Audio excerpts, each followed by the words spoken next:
You are watching Day 3 of Chat Sports' live coverage of the 2025 NFL Draft. I'm your host, Jack Sperry. I am joined by Tom Downey. Tom, it all comes down to this. 3 rounds are through. We got 4 rounds to get to today.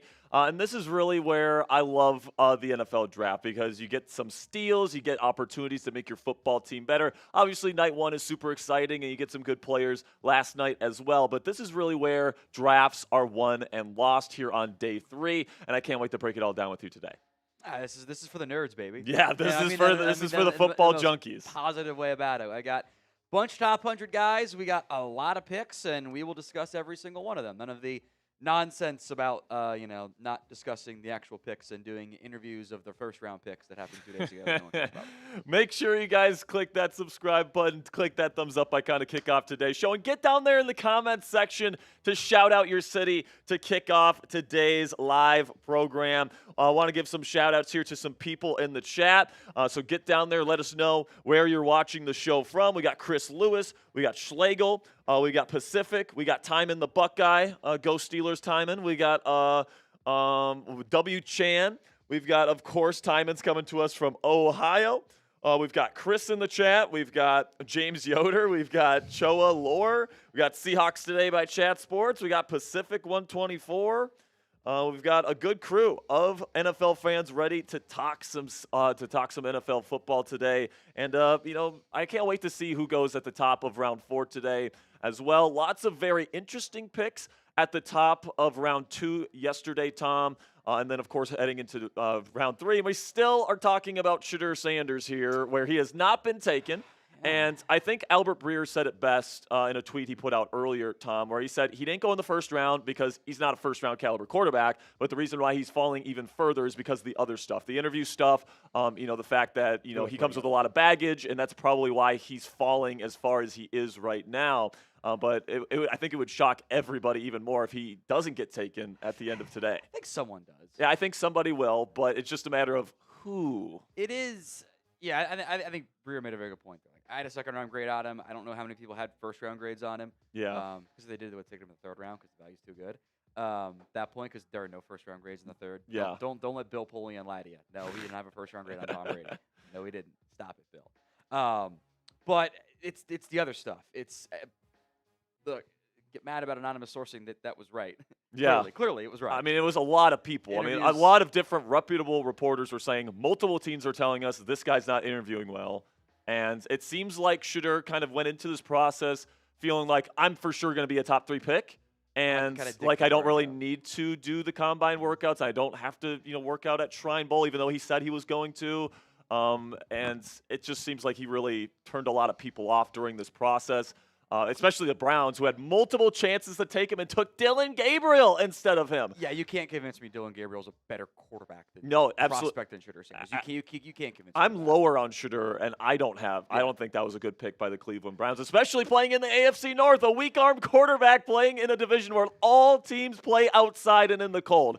What a joke of a pick by the Cleveland Browns. I don't think Shedeur has a great arm, but better than Dillon Gabriel. Yeah. I think part of this too is it's not just the other stuff. It's the stuff that he hasn't had full control over. It's the prime factor. Yeah. All of it. For me, if you're a team there's a bunch of teams out there, but Dallas, you can't take him. That's just going to turn into a circus. Yeah. It's you can't do that. If you're a stable organization, I think a team like Pittsburgh makes so much sense. Yeah, and the Raiders, it might end up being a little bit of a circus, but I think maybe the presence of Brady helps balance things out there a little bit. I think Tomlin helps balance that out.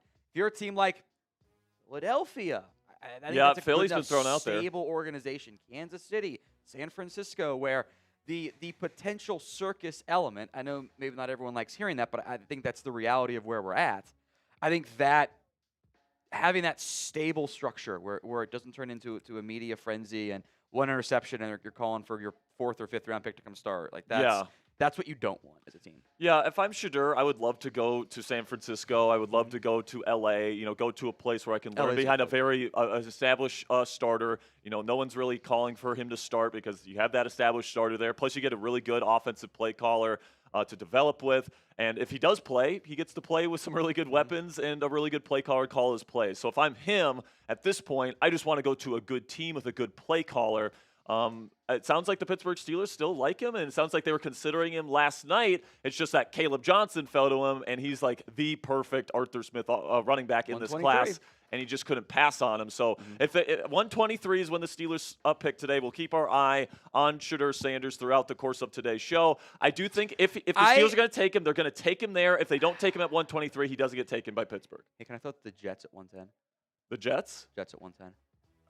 But I think the Jets are the team that said that it was the worst formal interview they've ever had. So I don't know if they would take him. If that's the case, then yes. That would be pretty brutal. All right, so before we get into the rest of our coverage here, let's have a word from our sponsor today at Mbow Whole Body Deodorant. And spring is in the air, and the weather is warming up. And I'm most looking forward to taking my dog Rosie out for long walks during the summer, even though what's that, Jack? Sorry.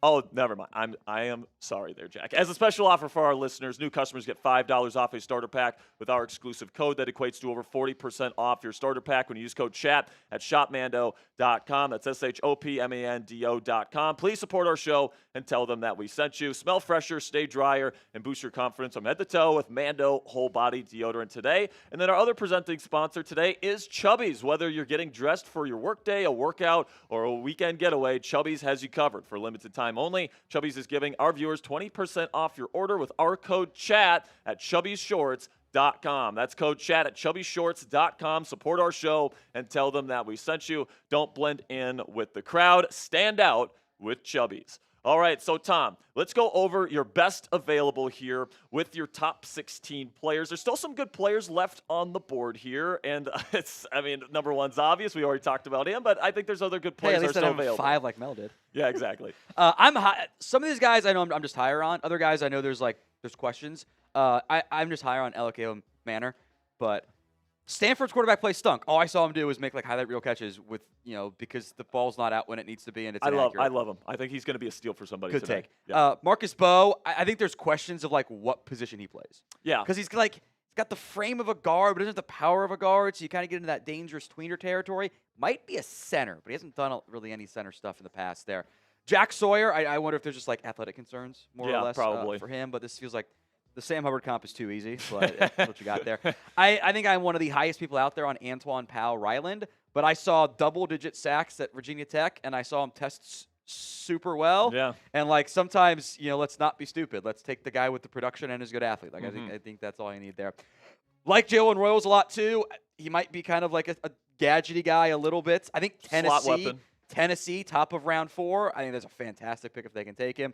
I got a bunch of running backs. I think the value is kind of it's the depth has pushed these guys down. Yeah, absolutely. And I'm not gonna. I don't want to hey, he's a third in another draft, but he's a 4 this year. No, he's just a third. I'm not gonna change the grades there. Dylan Sampson, I thought carried a Tennessee offense that was not good last year. Cameron Williams is a strong developmental. I have him as a late third. Now we're in the early 4th round there. He might need a year, if not 2, to kind of fix a lot of technique stuff. But the size, athletic, movement ability is really intriguing. Bradyn Swinson, I'm a little surprised he went off the board, is going to go off the board after the selection of Savion Jones. I thought Swinson was just more productive, just a little bit better. Yeah, might have been some. I've heard some whispers of character stuff, but it's also that 79 Rat 104. That's not really that big of a difference. Yeah. Bhayshul Tuten, big fan of his game, explosive playmaker, faster Tiki Barber because Virginia school and he. Fumble issue. Big fumbler. Billy Bowman. There you go, Sam. Playmaker. That's for you, bud. Quincy Riley. Again, this is 86. We're at 100. This is just probably guys I'm just a little bit higher on. For you, Jack, Skattebo. He's not a burner, and that turns teams off in a deep class too. Yeah, Jack. Yeah, absolutely. Jack, sorry. I'm not happy. Look. I'm just gonna say one thing. Valuing a 4.6 in underwear over his actual film makes no sense to me. I mean, he's not that fast on film, too. He's great at everything else. I'm not talking about the speed. I'm just talking about what he brings as a player. No, I agree with you. I think that I'm a big fan of Skattebo. I think that he's going to be. I think he does everything you want in a running back, other than run fast. And he's got really quick feet. I think he's got good vision. I think he's a really good receiver, and he's actually an underrated route runner. And obviously he's got the power and the contact balance. I mean, when you're in the same conversation as Bijan Robinson and Ashton Jeanty in terms of your missed tackle rate, you're a pretty darn good football player. So somebody's going to get a good player in Camp Skattebo today. I think that's pretty clear. I've also got Tory Horton, who I think is just a little bit underrated just because of coming off the injury. Yeah. Kyle Kennard is, again, this is 91. We're at 105. Like, this is good value there. He kicked Will Campbell's butt this last year at South Carolina. He's got long arms. I think he feasted on getting the cleanup sacks from the other really good South Carolina defensive linemen, because there's like 6 guys who are going to be drafted the next 3 years. Yep. You guys can subscribe to the channel if you haven't already. We are doing the Bean Boozled challenge today. We're going to have a lot of different hosts on this show here on day 3. Tom and I have our respective streams. Joey and Moose will come on throughout the show. So a lot of different people are going to have to suffer today. So make sure you guys click that subscribe button if you haven't already. We're going to be live all throughout the rest of today. And then we're going to have you guys updated with the latest surrounding Aaron Rodgers in the weeks to come. It sounds like he's going to sign with the Steelers next week. So there's going to be a lot of difference of. Okay. Well, I mean, I heard that last week, and the week before that, and the week before that, and the week before that. This was from the Steelers owner last night on Pittsburgh radio. So they're pretty sure it's going to happen. We'll see what happens moving forward. Also, we're giving away a draft hat today as well, $5 once again. So if you want to put in a super chat, $5 gets you in to a raffle to win a draft hat of your choosing. Then $10, we'll talk about your team and talk about the picks that they've made on the first couple of days of the NFL draft to this point. Plus, Tom, today's the day. Somebody's going to be walking away with this NFL Daily Football. We're all going to sign it, all of us here at Chat Sports, and somebody's going to come away with the 2025 NFL Draft MVP. What's the lead, Jack, for that right now? I think it's 100, right? 100 on the dot. Okay, so $100. So we need a $101 super chat to take the lead. Or if you want to go more than that, that's perfectly fine. Give yourself a little bit of cushion. But 101 is the number to beat right now, or 100 is the number to beat right now. All right, Tom, we do have some super chats to get to, and we'll start with the CEO of Chat Sports, the one that pays for all this. He's got Kyle McCord, floor, John Elway, ceiling John Elway with even more Super Bowl wins. You got to love it, James. Appreciate you. We got Titan Max. We got Titans should take Ayomanor, but I'd be okay if they look Shedeur just to make things interesting. You can't do it. Can you imagine Cam Ward and Shedeur Sanders? Well, that would be the same thing. You can't Kirk Cousins RG3 with Shedeur Sanders and Cam Ward. That's just a bad idea. Hey, they're good friends. You can't do it. They're great friends. They've already been training together. They just put them in the same building. Why not? He did give him the plus underwear number 1. By the way, I'd be down with Ayomanor. Chills. Ayomanor for me is one of the best available players. I'm a big fan of his game. Tennessee taking receiver here, I think makes a lot of sense. Yeah, I think Royals too probably makes a lot of sense. I think you mentioned Royals as well as a wide receiver that could make sense here. Obviously, you got Calvin Ridley in there, and they're going to want to get Cam Ward as much help as he can possibly get. Back to the Kyle McCord super chat. I cannot currently prove you in a court of law, so I've requested an extension, and we will revisit in 5 years. Well, we've actually got a report from a source here at Chat Sports that the Steelers are very high on Kyle McCord. So I will say, I do think Shedeur is more likely because I don't think the Steelers were expecting for him to be here at this point. But I wouldn't be shocked if they take McCord over Sanders at 123 today. We got some more here, Jack. All right, we got MA Football Guy says, happy day 3. Hope it's Jack Sawyer for my Pats. I mean, I think that's actually a really good culture fit there. Yeah. I think that he would be a Mike Vrabel guy from Ohio State. That just seems like a Mike Vrabel pick to me. I think Jack wants him to take Cam Skattebo though, even though he took Travion yesterday. You're done with the running backs now? Jack's offended by that implication. Are you offended? Jack refuses to double dip for his Patriots. Well, I mean, hey, Henderson in Skattebo, it could be with Stevenson, just load it up. Gibson, you're fine. You're fine. Okay, we got some more here, Jack, or is that it right there? All right, we've got Dylan Heck says pick 199 Kyle McCord. Who's at 199? That's the 5th round. Or no, wait, sorry, that's the 6th round. Excuse me. That is the Chargers. The Los Angeles Chargers. Ultimate Jim Harbaugh Who do revenge. They have troll pick Heineke right as there. their backup, if I'm not mistaken. Yeah, but he's not good. Yeah, he's not. Yeah, he's not good. If McCord's Sorry, there, Mr. I would hate Heineke, it. if you're watching. I don't know. Yeah, I don't know. So yeah, I mean, why not Dylan Heck? I mean, I wouldn't mind it. I mean, he's fine. I guess he's probably gonna be a backup in the league. Throws too Yeah, many interceptions, but 6th round for a backup QB, like, yeah, that's not an issue at all. That's actually better than what I have for him. So. yeah, probably. All right. So who's the best player left on the board? Let us know. Can't say the SS name. I can say Shedeur, but you can't say Shedeur in the comments.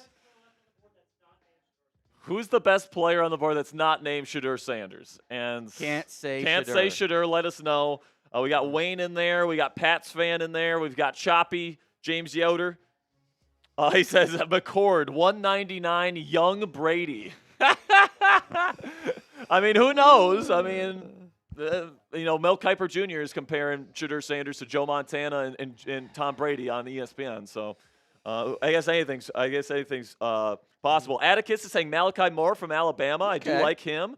Cody Simon is fried rice. Sure, yeah, we have another super we can hit here from Massachusetts football guy. Or is this? It says, love Ayomanor, Tom, flashy route runner. If we get Skattebo, I won't cry either. You just don't get it for the Patriots. Yeah, it just doesn't make sense. It doesn't make sense for the Pats. I get that. Yeah, I think, adding another potential receiver is a very different play style than Kyle Williams. I don't mind that for New England. I wonder if they probably don't consider receiver because of the they have a lot of like that type of like or day 2 caliber player already. Yeah, early day 3. I would tend to agree with that. Kyle Williams, I did like good that pick value. for them. That was really good value for him. Really good route runner. Good after the catch. He can be a vertical threat as well. Sorry, Chris Sims. He's not the second best receiver in this class, but he is good. All right, so I'll give him credit for that. So let us know who's the best player still left on the board. Megalo says Kobe Bryant from Kansas going to Miami. Dog in him. He's definitely got that dog. Sometimes too much so. Yeah, at Shrine Bowl practices, he was jawing nonstop. Sometimes it's not just he got that dog in him, it's beware of dog sign on him. Sure, and do you think he's going to project more as a nickel in the league just because he's so small? But he's physical, so I think that could work. I want him on my nickel. Yeah, I'd probably want him at nickel. Tyler Jones thinks he's going to be a number 1 outside corner in the league, and I just don't think that's going to happen at his size, but we'll see. Robert Bruce. Gonzalez, hopefully Christian Gonzalez is 100% healthy for the Patriots. We've got Pats fans. Do you think the Pats are going to pick QB? Probably not. We got Taylor Elwell saying Kirk Cousins. Choppy71 saying Billy Bowman. The thing that with Billy Bowman is that he's so good in coverage, and he really showed out in the one-on-ones at the Senior Bowl. But he can't tackle. Yep. His missed tackle rate is like what? It's at least over 20. But is it over 25%? It's real bad. It's like so bad for a safety. It was 23% this year, 28.6 the past 2 years. The career is at 25%. Like he's got but he's a playmaker, so screw it. Okay. He's got short arms. He does play with good instincts, and he's really good in coverage. But it's like on the back end, if he's missing tackles, you're giving up touchdowns, which is like no bueno. Jordan Whitehead vibes for me there. Kind of similar. Yeah, very similar. But like that missed tackle rate's gonna have to go down. Fun fact: we'll see if he gets drafted. He probably does. I have a looks like Tarzan plays like Jane comp this year. No, yes, really? Yes, I do. I have one. Sam, I put that in there just for you, Sam. Sam knows. Sam, what position? Can you give me a hint? No spoilers today. I haven't said who the player is, but there is a looks like Tarzan at the end of the day here. And I'm right, aren't I, Sam? I'm so right about it.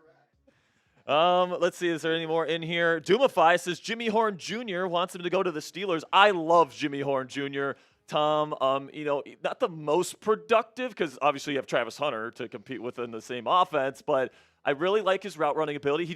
What I like about him is he doesn't slow down in any of the process of making the catch. He's so smooth transitioning from making the catch to converting to a runner. Some guys tend to have a little bit of a hitch there. Jimmy Horn Jr. doesn't, and he can make some crazy cuts out in space too. Like he's undersized, he's tiny, but definitely a gadget guy that's going to play exclusively in the slot. But like as 6th round, 7th round gadget guys go, he's pretty electric. Yeah, I've got him in the 7th. I think he's a gadget slot return guy. Kind of like Wester, too, out of Colorado. I think gives me some Turpin vibes. Yeah. Which there's not that dissimilar from Horn, but Wester's a little bit smaller.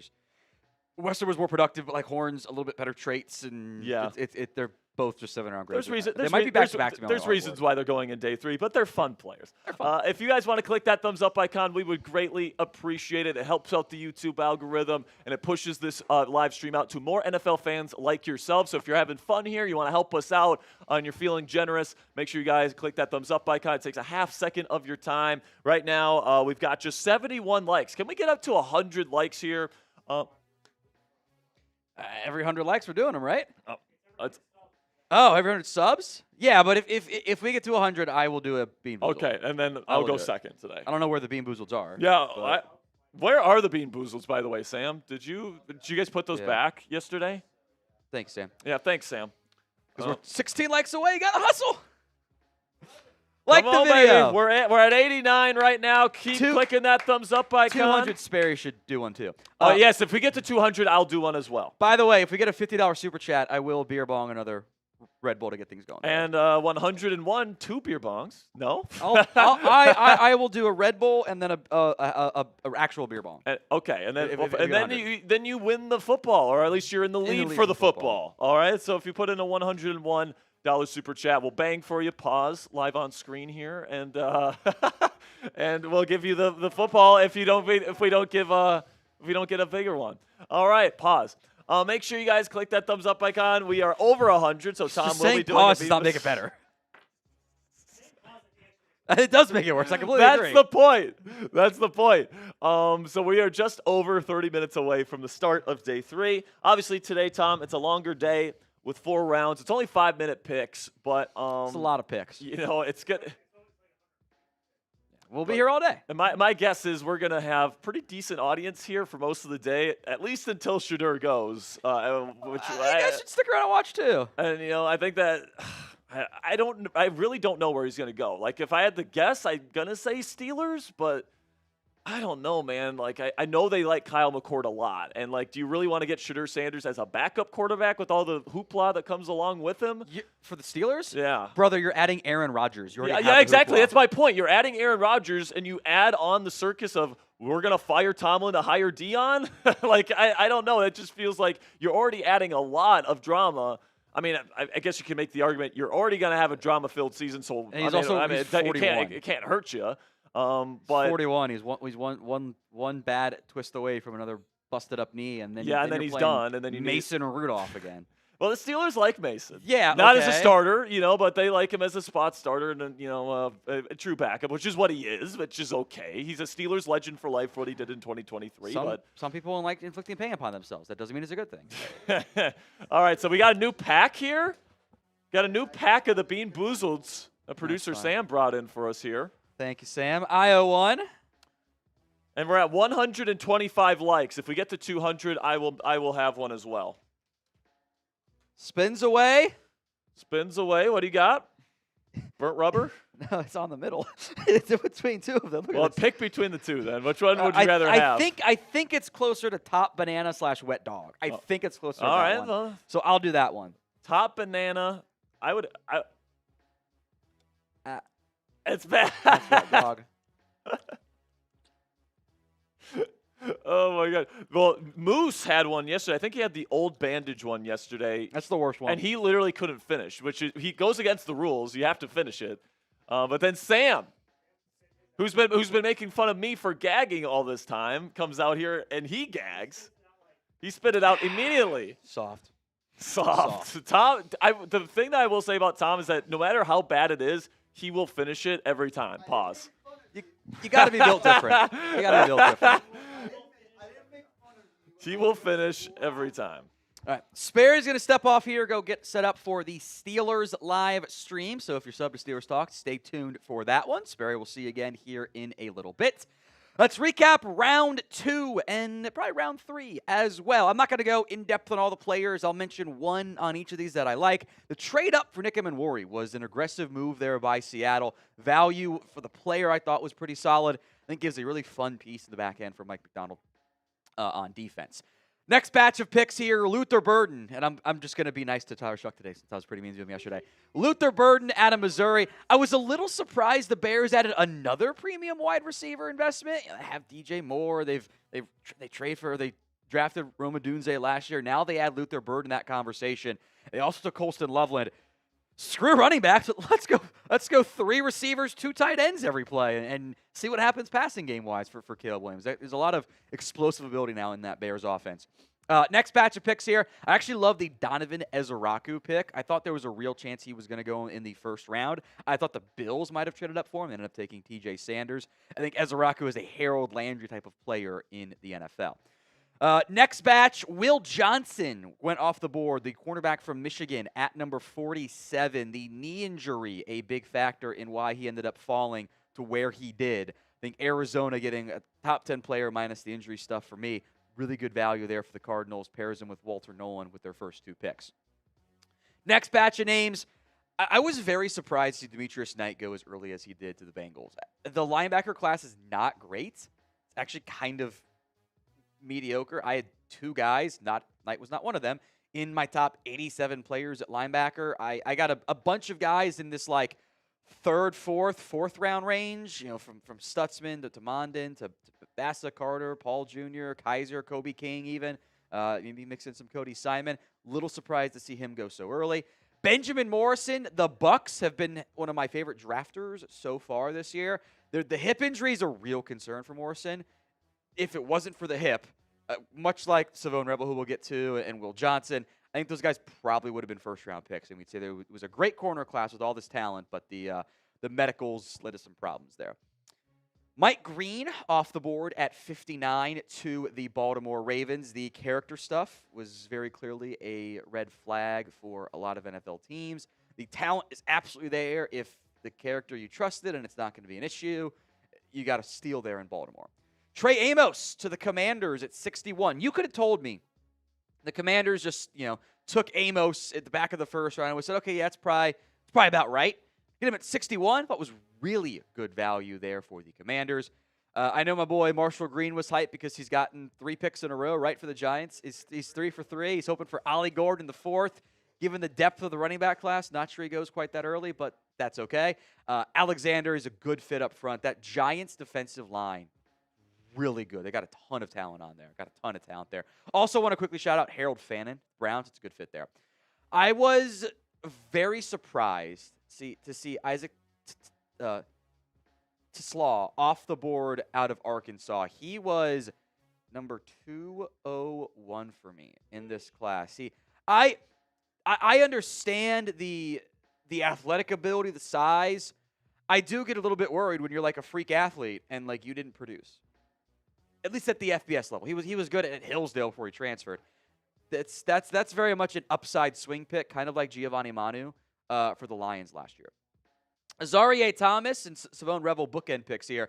Thomas wasn't fast. He ran a low 4.5s, 40-yard dash. That kind of caused him to drop. If he had run like a 4.48, probably would have gone like maybe 30 picks earlier, if not a little bit more. Like his fit a lot, though, with the Jets. Bunch of picks I like here. Justin Wally is my least favorite pick so far. Indy had the best pick in round 1 and the worst pick in round 3. Balance it out here, guys. I think Princely Uman Mielen, great fit for Carolina. I think Jalen Knoll is a good fit for Houston, too. He'll be your Christian Kirk replacement next year. All right, let's go. Ooh, I'm torn here. There's a lot of picks I like. Caleb Johnson, I thought was great value for the Steelers. He's such a good fit for what they want to do. I'm sure Sperry said the exact same thing. Arthur Smith loves outside zone. It's all Caleb Johnson did at Iowa was outside zone. He was great in it. He has the vision. He has the ability to kind of press that line and find the crease. Flawless fit in Pittsburgh. Also, Jacob Parrish is awesome as a nickel corner. I love Tampa going Morrison and Parrish. Savion Williams, let's talk him. This is I was surprised the Packers took him because they already took Matthew Golden. And Christian Watson's coming off the injury. They have Reed. They have Dubs. They have Dontavian Wicks. I think Reed and Williams, they're different body types. I think they get used in similar fashion. Like Williams right now is not a real receiver. He's a gadgety guy. But he can do a lot of creative things for you and make plays. And he did I think it was the the Horned Frog package or the Frog package, whatever it was, where he's the Wildcat QB. And he ran the ball super well. Reminds me a lot of Cordero Patterson. Not taller, but I think that's a similar play style. Jalen Milroe went off the board in round 3 to the Seattle Seahawks. An upside play. You have Sam Darnold for a year, probably at least 2. You let Milroe try to grow and develop and improve a lot of his overall passing mechanics, I think, is the big thing he has to adjust there. I had Milroe as a 4th-round grade, 124. You give him the round bump, and you're kind of in that sweet spot. Dillon Gabriel, I didn't understand. I think he's going to be a great backup QB. Reminds me of Kellen Moore, but not at 94 overall. Did love Xavier Watts for the Falcons. They've been aggressive this year. I think Watts was a fantastic selection as a back-end starter to pair with Jesse Bates and as a playmaking duo at safety. Like Upton Stout a lot as well. That is the nickel corner out of Western Kentucky. I was a little surprised he snuck in the back end of day 2, but I had him at 121, 4th-round grade. Very good player. I think he'll be a great nickel option for San Francisco. And then Ty Felton was the final pick in the 3rd round, the wide receiver out of Maryland. Every year I put like sleeper tags in the draft notes for players. I did have sleeper for him. I just didn't know he was going to end up sneaking into the 1st round.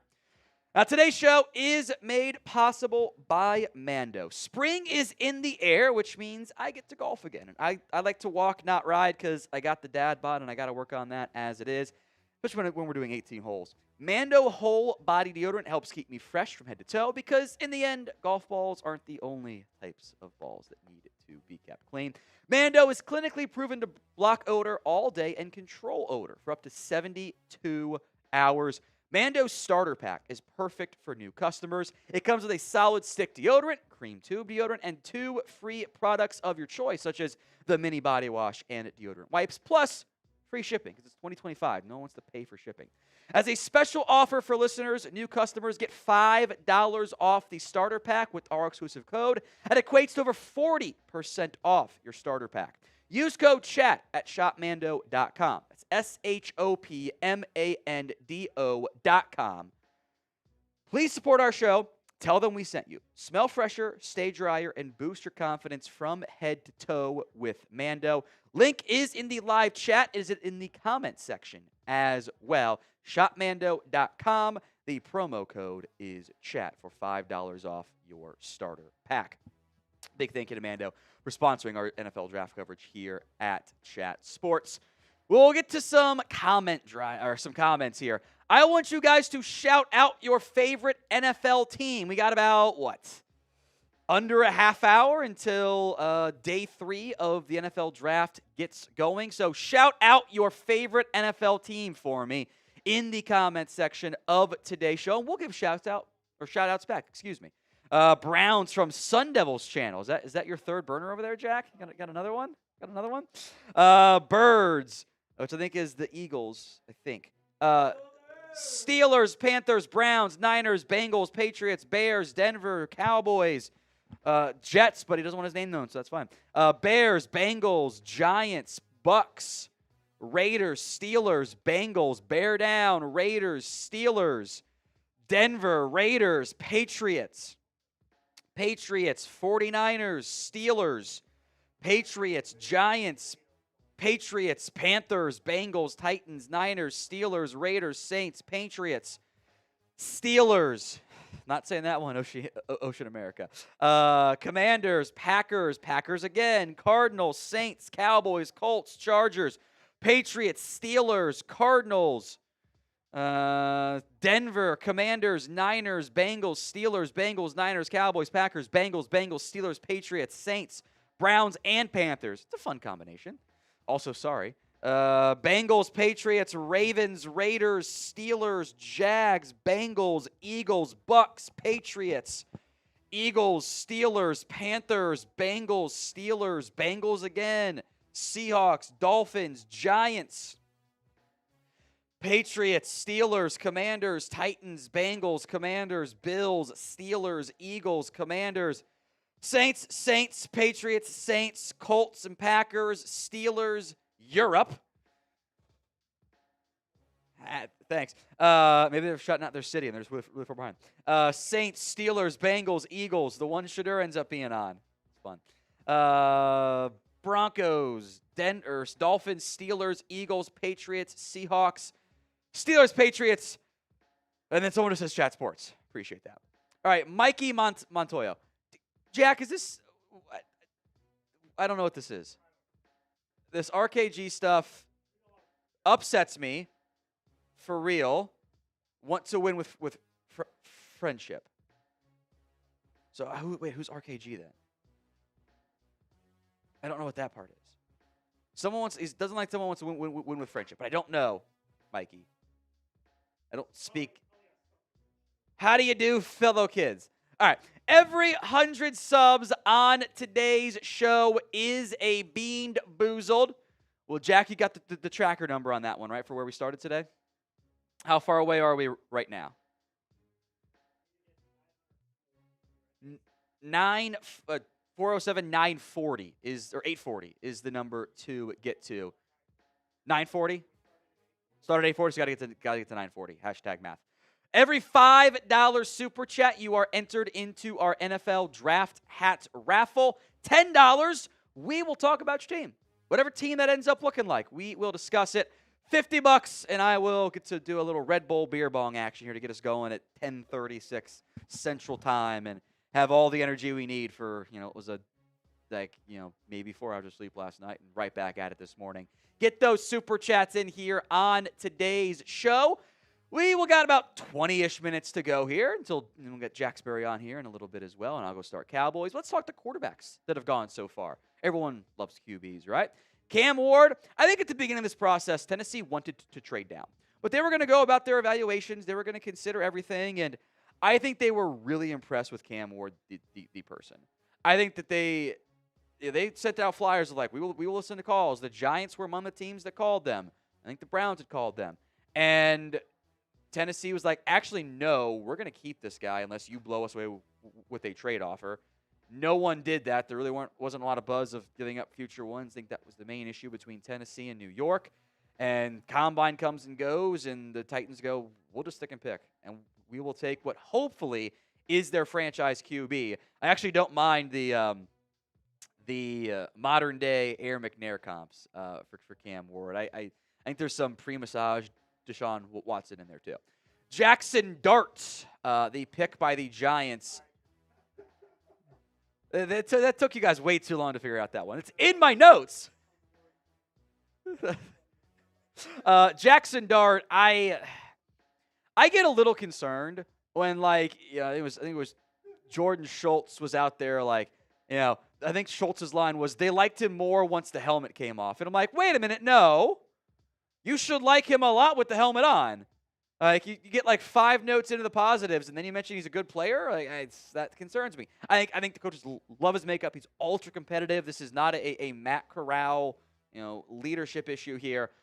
The traits are solid. He's got mobility, even if not plus mobility. Arm is probably plus as well, but it's not elite. The traits are good to very good, not elite. The Ole Miss offense is not a pro-style offense. It works in college. It is a Mickey Mouse offense with RPOs and play action and design vertical deep shots. When he had to do regular, normal drop back stuff, go make a play on third down, go make a play late in the game, you saw what happened against Florida. Tyler Shuck, I'm sticking with my comp. It is Gen Z Brandon Whedon. I think Tyler Shuck will play maybe 10 years in the NFL as a backup QB. He's got the size teams covet. He's over 6'5". He's 219. The arm is pretty good. He did a solid job as a deep passer. He did a tremendous amount of play action.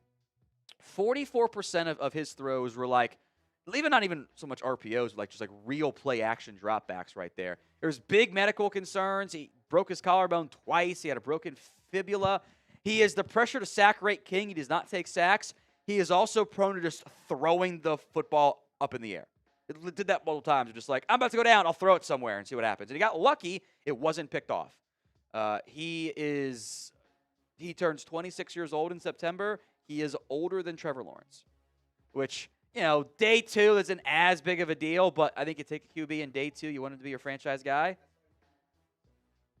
Yeah, he's only a few months younger than Luka Doncic. Jesus. I don't know how old Luka is, so there you go. I think Jeff Brom creates backup QBs. Aiden O'Connell, David Blau, Mike White, Brandon Doughty. 40 is rich for me. Jalen Milroe, if you just want the traits from this class, if you just want the traits, the physical skill set, the arm strength, and the mobility, that's Jalen Milroe. The accuracy is not there, especially over the middle and in the intermediate range. It's just not very good. The mechanics are not good. The footwork's all over the place. He doesn't throw with anticipation. He's got a real fumbling problem. Dynamic runner, by the way. 12 TDs of 10 yards or more in 2024. That is more than what Lamar Jackson had. This is a dynamic runner. Quarterback-wise, I think it's like a supercharged Tyrod Taylor if you can develop some of the accuracy. Then Dillon Gabriel. Yeah, that's right. No Shedeur Sanders yet today, folks. Dillon Gabriel, round 3, pick number 94.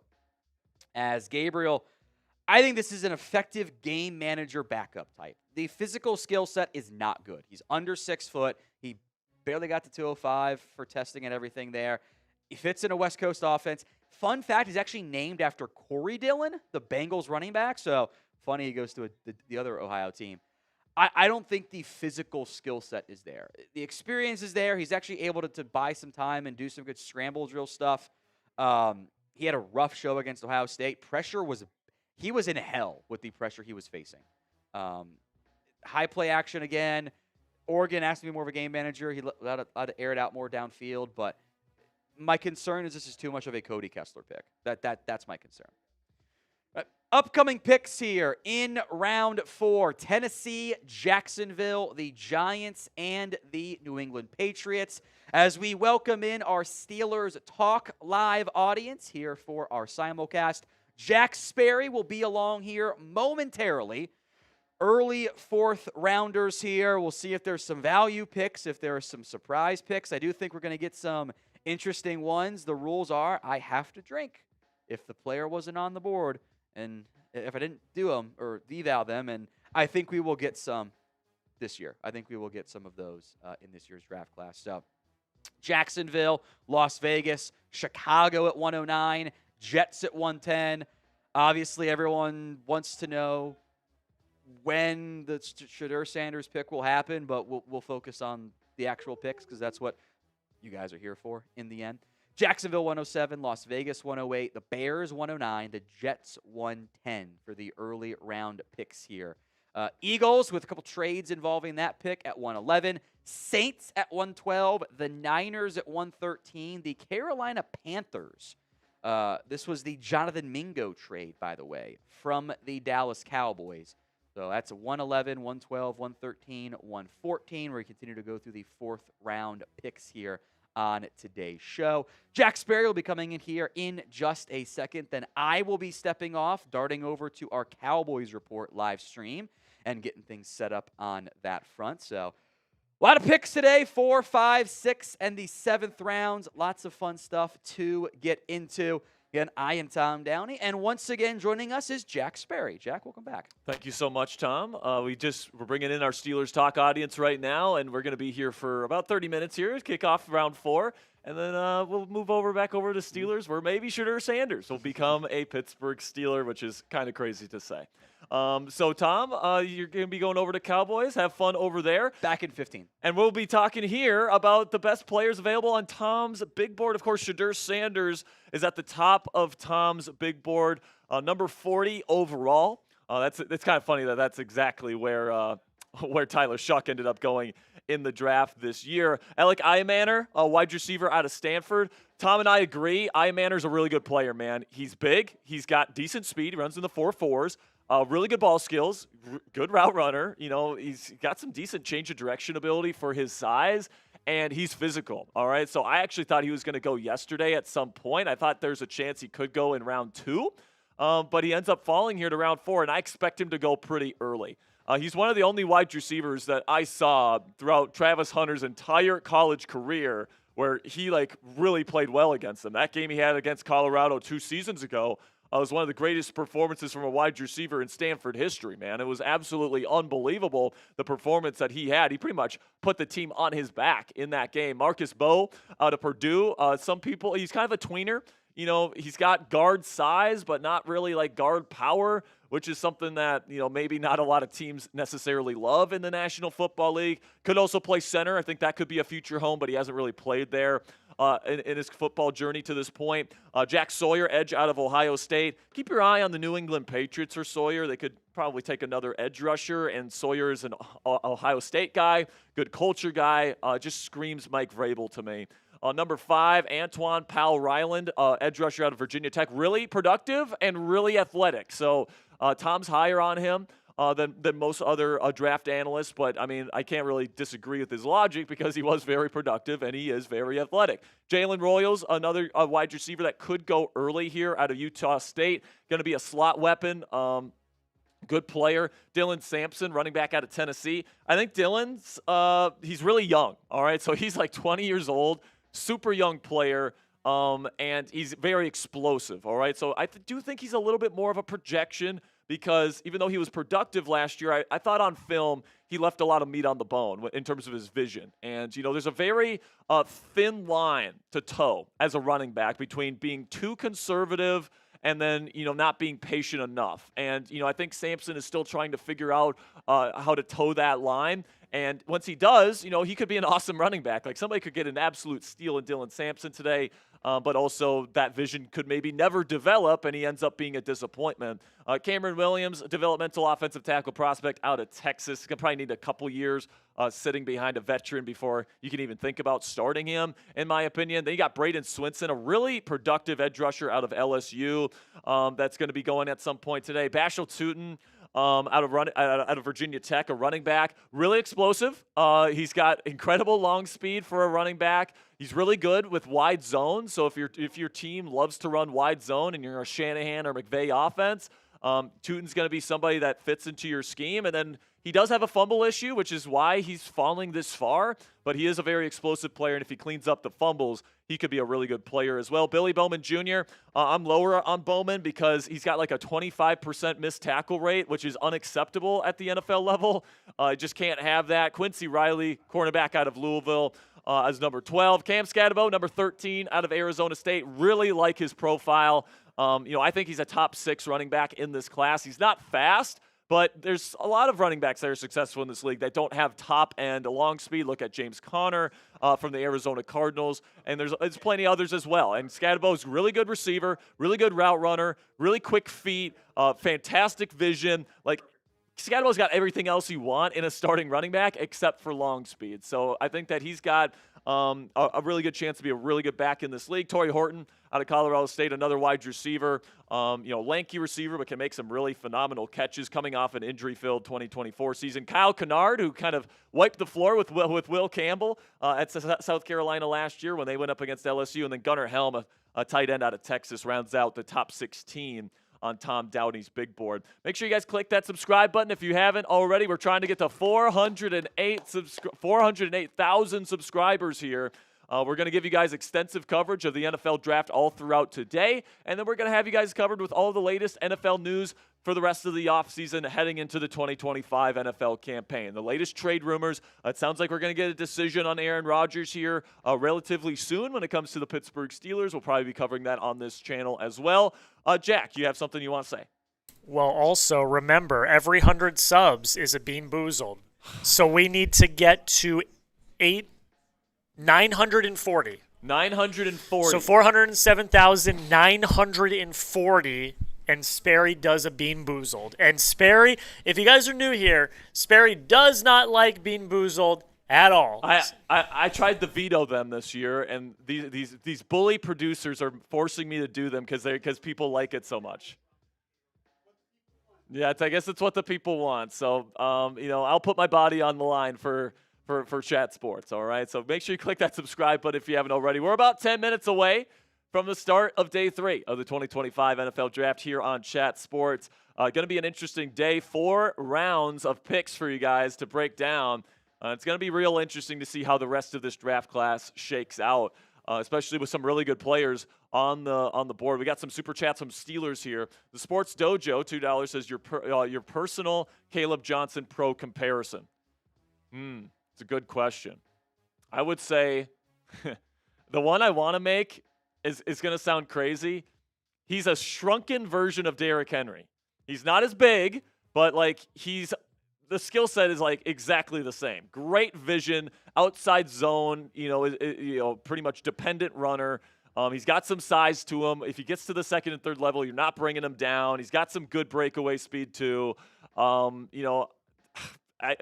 Comparing anybody to Derrick Henry is kind of a lofty goal, but like this is why Arthur Smith took him, and this is why he loves him, is because he runs kind of just like Derrick Henry, only he's a smaller version of him. He's not quite as big, but like Derrick Henry was one of the best, if not the best, running back in football in this wide zone heavy system in Pittsburgh. And Caleb Johnson, reminds me a lot of that. He's got excellent vision. He identifies cutback lanes better than just about anybody in this class. His ability to put his foot in the ground, find that lane, and then just explode into the second and third levels is really, really special, in my opinion. And he needed to go to the right spot. He doesn't have a lot of great quickness in terms of his feet.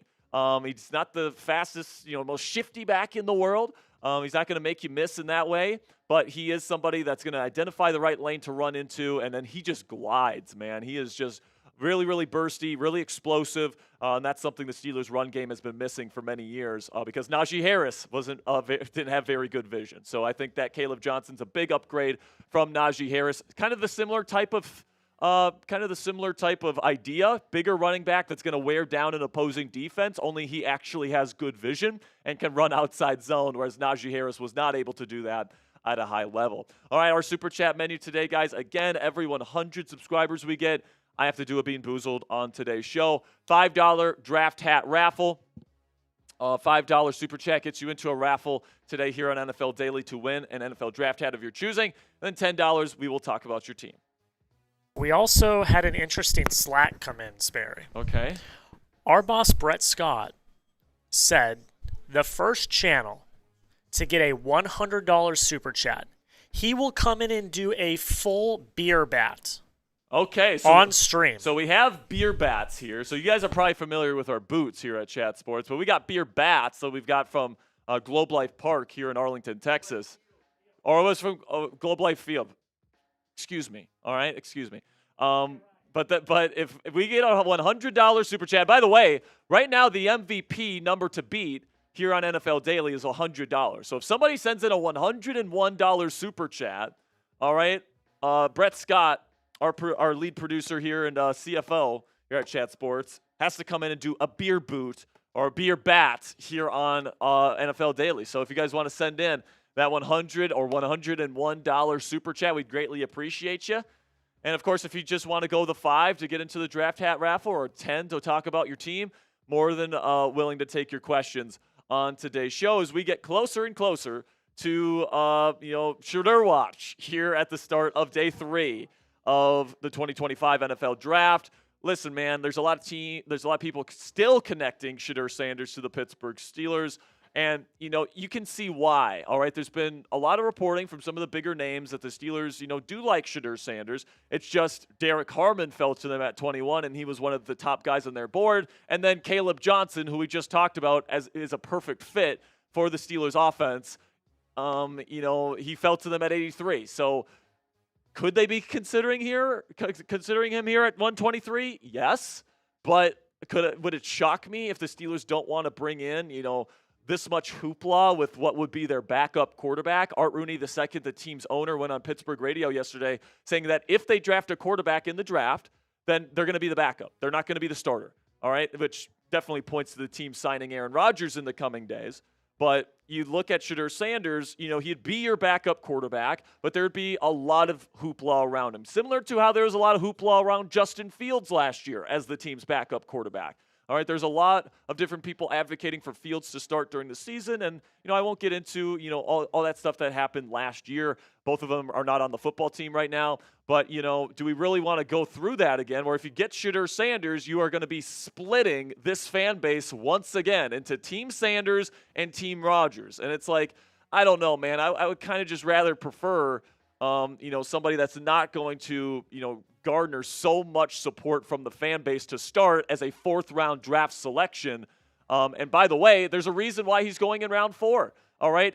I think Albert Breer said it best. Albert Breer said he didn't go in round 1 because he wasn't talented enough and didn't show enough on film last year to be a round 1 quarterback. I completely agree with that. I had a day 2 grade on Shedeur Sanders, okay?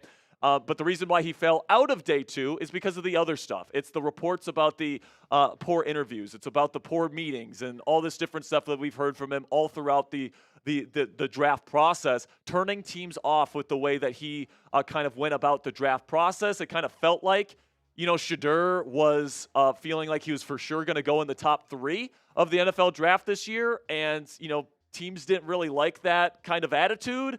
And they saw him they watched him play football on film, and they're like, this guy's not that good. So, he didn't go in the 1st round because he's not a 1st-round quarterback, but because of all the different reports coming out about interviews and meetings not going well, that's why he's still available at this point in time. So let me know down there in the comments section, who will draft Shedeur Sanders today? Or will he even get drafted? Let me know down there in the comments section. Brando says Steelers or Rams. I could see either one of those happening. Who else is going to get going here, man? A lot of people saying Steelers. Raphael says Eagles. Bobby Marie says Jaguars. Jaguars would be funny. Jaguars would be funny. Gary says double dip Titans. Eric Corley says Raiders or Steelers. Matt B says Shanghai Sharks. Ni hao. All right, there is a new live poll in our live chat. Who will draft Shedeur Sanders? The options are Steelers, Raiders, Rams, or other. There's almost 100 votes right now, and 45% are saying other. So, are they thinking, the next closest is Steelers at 27? We just added Cowboys to the list here. Oh, never mind. We're bringing in the Cowboys report, and we welcome back Tom Downey here. We were just talking a little bit about Shedeur Sanders here and where he's going to go here, Tom.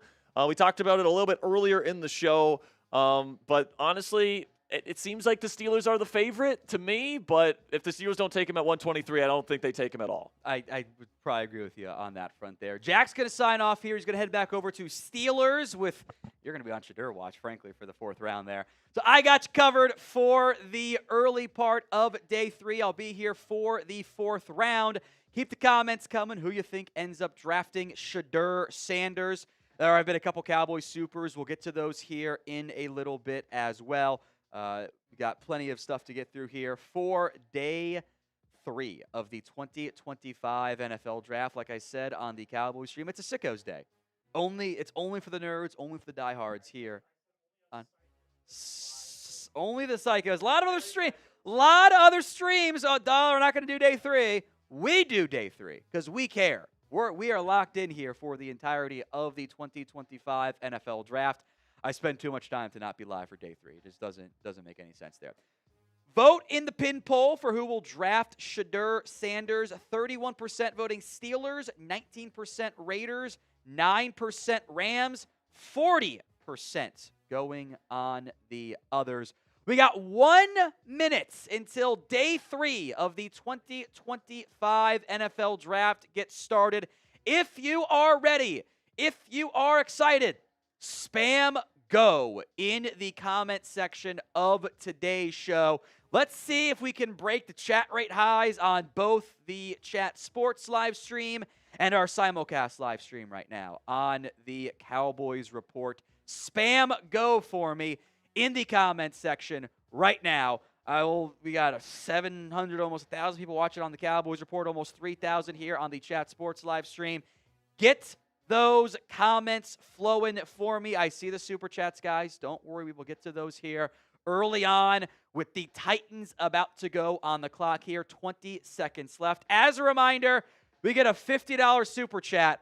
I will beer bong a Red Bull to get things going and have some fun. Only had 1 yesterday, therefore I can have 6 today, right? That's how math works. That's how the math works. I don't know what the caffeine content is there. Spam go in the comment section right now. Day 3, NFL Draft. Let's ride.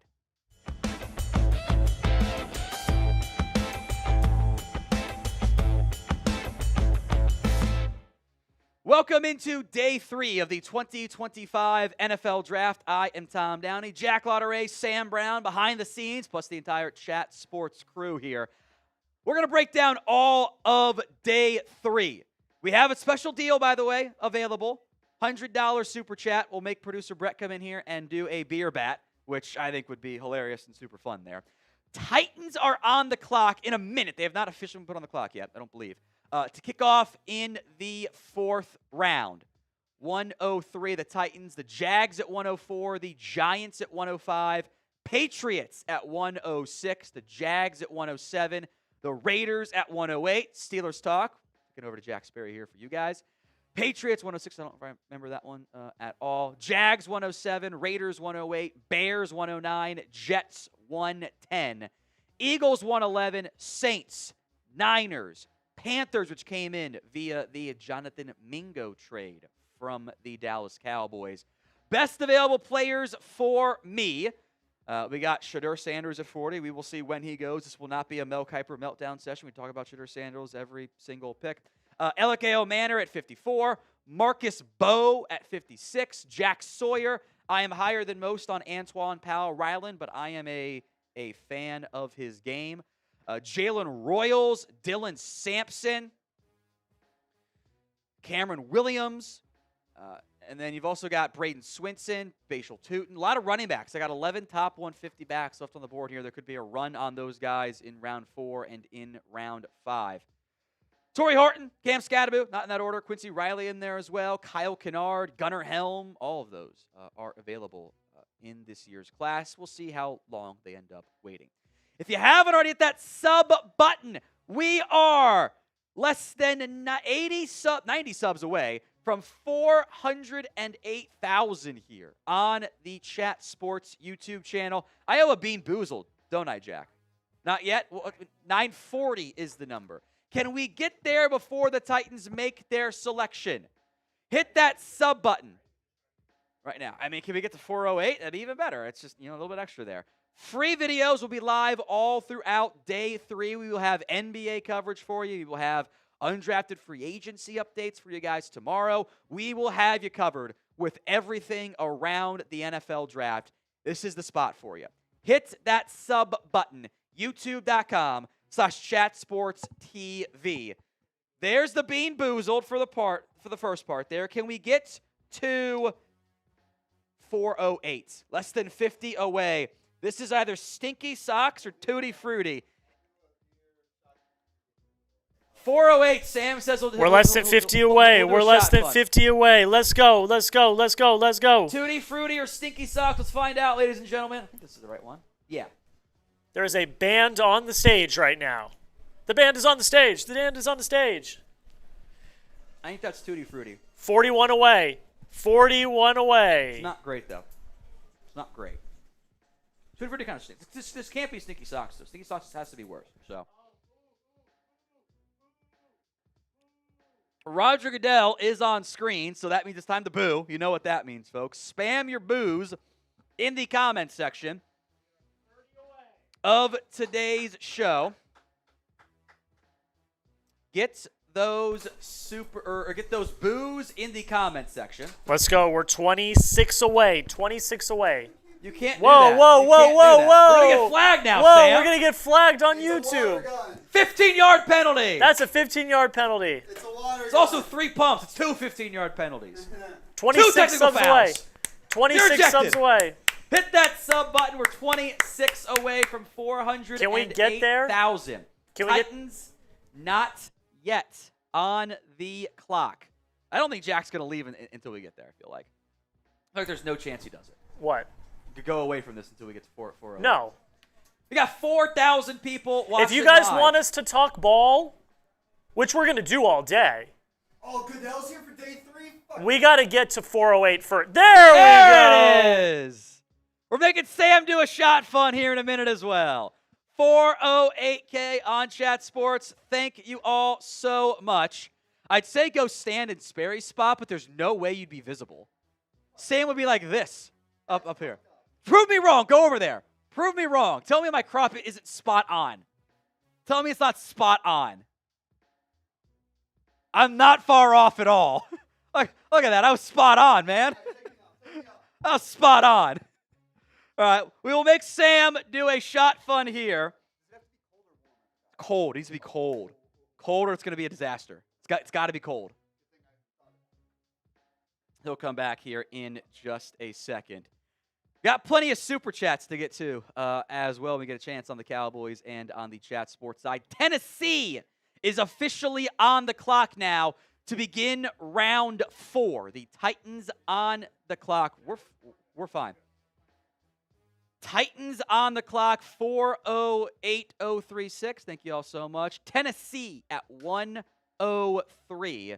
They got 5 minutes per pick. 5 minutes per pick. NFL Draft Guy 31 says, my dream is Cowboys draft running backs Cam Skattebo and Jaden Blue in the 5th. Trade for Jamison Williams. Lastly, Quinn Ewers equals Quicksand Falco, which is pretty funny. Which I appreciate the joke on that one. I don't know if he can get Cam in the 5th, but I do it. If you can trade for Jamison, yes. I feel like he's not going to end up getting traded in the end. I don't know. I don't do the shot funds. I'm hoping you're right. We're going to find out with Sam does a shot fund here for $400K. Cowboys Supers. We'll read them off. This is maybe it's not that way. There you go. Mingo's had Cooper Rush and Bryce Young. A lot of people got outplayed. So there we go. There you go, Sam. The shot fun. It's electric. Looks like he's doing something else, right? Didn't like fully break. Well, maybe he did it wrong. I don't know. Got to pump that. All right, NFL Draft Guy 31. This on Cowboys into our jersey raffle. Rosefully, why'd we free up all that cap space? Thoughts? I think they thought they were going to sign Jordan Lewis, but it was a weird choice to not spend. But that's the Cowboys. Cameron Williams. Thoughts on Skattebo in the 5th if he's available? Hell yeah, let's do it. I love that pick. Amari Cooper back. If the relationship is good, I would absolutely call. So, William Cook. I read that Stevenson wanted to take a running back on the season with Williams and Sanders. I think if Savone Rebel had not been there, they would have taken it back. I think they would have taken Bhayshul Tuten. But that's what you would all say if you wanted to take it back still in the 5th round. So let's see how today plays out. About Ollie Gordon. I got Ollie Gordon as a 5th round pick. He was awesome in 2023 and then not good at all in 2024. And the DUI stuff, which I think was a red flag for teams. So we'll see how that plays out. But I think the 5th round, I would have no complaints. He's 148 on my board. So it'd be perfect value if he's there. Eli Aaron, Taj Brooks. I think a bit underrated. He's at 161 for me. Another 5th round grade. I got 20 guys inside the 5th round at running back for me. It's a deep class. Crispy, is this the best 3 picks we had since the Parsons draft? I also took Kelvin Joseph in that draft, so I don't know if those are the best 3 picks. I think I judge it based on my board, right? Like, I do all this work in advance. Yeah, those are the day 2 value picks were awesome. If this team had gotten Tedderell and McMillan, we would all be freaking out as Cowboys fans. All would be freaking out. Pick is in for the Tennessee Titans at round 4, pick number 103.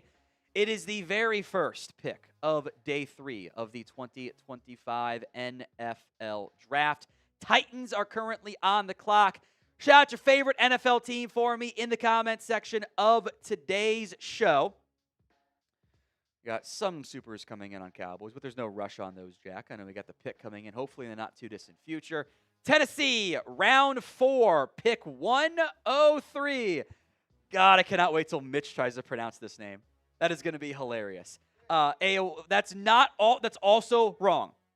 Shimre DK is the pick here out of Florida. This is a really gifted athlete, vertical field stretcher, has done some inside, has done some slot, began his career at Wisconsin, actually played both at Wisconsin and at Florida with his good buddy Graham Mertz, the quarterback there. There is return experience, return value there. I knew he was fast. He ran a 4.34 40-yard dash, 38.5-inch vert, elite really good, I should say. 6.82 3-cone. Doesn't do as much after the catch as I would like. I think the athletic traits are really intriguing. The production is not there. He is not yet the sum of his traits. 2 athletic comps. Ryan Flanoy, the Cowboys pick there last year, and Mike Wallace of the longtime Steelers receiver. So Chimere DK is the pick out of Florida. It is pronounced DK. It's not the other words that you could maybe potentially interpret that as. DK. Thank God the Raiders didn't take him. We might have had a real bad moment over there. There's some bangers for Mitch to get to today. So Titans picks so far: Cam Ward, Femi Oladejo, Kevin Winston Jr., and Chimere DK, the wide receiver out of Florida. I thought they were going to go receiver. I didn't think it was going to be this particular receiver. But I think at this point on day 2, it's just you're going to have some unique picks. If we get $100 super chat right now, before the Jags make their pick, and we announce it, our boss James, CEO James, will come in and chug a full bong or a beer bong it on the show. $100 super chat, and we'll make the CEO of Chat Sports come on here and do a beer bong for you guys. That offer is a limited time offer. $100 super chat, or I guess Venmo, if we get a Venmo too, at What Going Downey on that one. $100, and boss man James will come in here and crack open a large beer and chug it, or he'll just use my beer bong. By the way, the offer still stands for me, $50, and I will beer bong this Red Bull, and we'll get some energy here on the live streams. Live on Cowboys and live on Chat Sports, the simulcast coverage coming at you guys right now. Roman Wolf Gaming, for the 5th round, the Cowboys select Tom Downey. That is a terrible pick, because I am not in shape, and also attempted murder, because I will die if I try to play football at that level. Joshua Castillo, think about Ollie Gordon. 5th round pick for me. I think he's kind of an early down power runner. Times doesn't run with enough power, which is like kind of the concern and why he's a 5th round pick. But, you know, this is Cowboys Super Chat. He's there in the 5th round for the Cowboys. I think you do it. Danny, how much money would Jerry make if he drafts Sanders here? I don't know if he would make that much, though. Nandor Bank, $100. Get James in here. Nandor coming through again. A $100 Venmo. Nandor Bank coming through. We'll also give him a bunch of raffles for the Cowboys report. Nandor Bank always delivers the $100 super or $100 Venmo right before the Jags pick gets announced. Perfect timing. Jags pick coming in here at number 104 for Jacksonville. Nandor, I'll second it to you. Nandor Bank, the $100 Venmo. TV or do you? I got to find you in the Slack channel. Jags have taken a running back, one of my favorite guys in this class, Bhayshul Tuten. I had a 3rd round grade on him. He goes off the board early in the 4th round. This is one of the most explosive running backs in the NFL draft this year. Dynamic playmaker, big playability, the fastest guy this year. You're at 107. Tuten offers big playability. He's got game-breaking speed, had the fastest 40-yard dash, if you care about that. There is a fumbling issue for Bhayshul Tuten that exists. I got Tiki Barber, but he's faster, but he's very similar build as TK Barber. Went to a Virginia school. The closest athletic comp was Reggie Bush, but I'm not doing that one. I think Matt Breida, Chase Brown are similar athletic comps there. There's kick return value. I had a 3rd round grade on him. I think this is a great pick by Jacksonville. I do wonder what this means long-term for Travis Etienne. Because Tank Bigsby's there, and now Bhayshul Tuten's there. Wouldn't be surprised if Jacksonville tried to shop Travis Etienne. This is an explosive playmaker. 15 touchdowns, just 183 carries last year for Virginia Tech offense that just really wasn't all that productive, all that great. Love the selection here by Jacksonville. Tuten off the board here at 104 to Jacksonville. That puts the G-Men on the clock now at 1:05. We are simulcasting again on the Cowboys Report live stream and on the Chat Sports YouTube channel. James is on his way as we appreciate the $100 Venmo from Nandor Bank. With the beer bong, or you want to shotgun it or just chug it? I just chug it. Dealer's choice. We formed the Wolf Eyes and your verified Venmo account. Yes, you want to see it? On cap.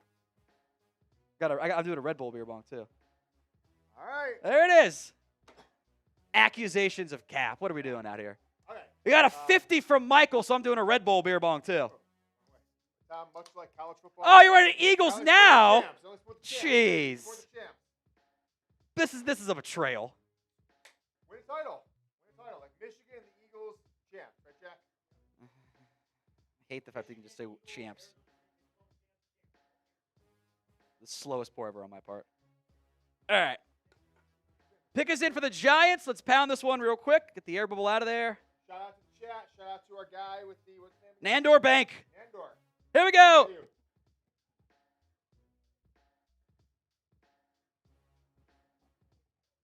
There we go. Everyone spam chug in the comments. Slight spillage. There we go. There we Good go. work, team. Good work. There we go. Giants pick is in. Giants are taking, there it is for producer Jack. Cam Skattebo off the board at number 105. Producer Jack is so excited he forgot to get the pickup. He's just clicking around, panicking out there right now. Take a breath and then put it on there. Cam Skattebo, round 4, 105. Come on up here, Jack.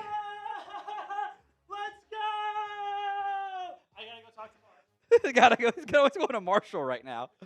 Skattebo, powerful football player. This is a fun player. He is, by the way, the first FBS player with 1,500 plus rushing yards and 500 receiving yards since this guy named Christian McCaffrey. They are not similar players, though. The top end speed simply is not there. He's never going to be a true breakaway burner. This is a downhill run style. There's some big Kyron Williams to his game. I think Javonte Williams works pretty well as a comp. Kareem Hunt, who wasn't a burner but does good third down stuff and early down stuff for you as well. There's pass catching value. I think pairing him with Tyrone Tracy is a fantastic fit for the New York Giants. I think that's a really good selection by New York. As some super chats have pointed out on the Cowboys side, the running back class is very quickly thinning out with 2 early picks in the 4th round.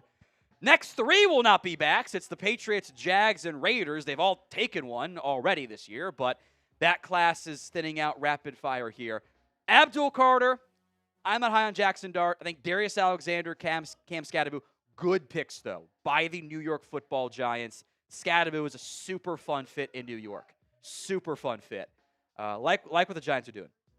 I don't believe in Jackson Dart, but beyond that, I do like what they are doing. He went to Arizona State. Can you tell? I'm so happy. Hey, maybe my Ohio guy gets drafted this year. I doubt it because I didn't even bother doing grades on anybody or notes on anybody in the end. So Giants take Cam Skattebo. The Patriots on the clock now, number 106. Let's get to some of the supers that have come in so far, and we will continue to discuss all the picks as they happen. Raekwon Smith, we draft Antwaun Powell-Ryland still.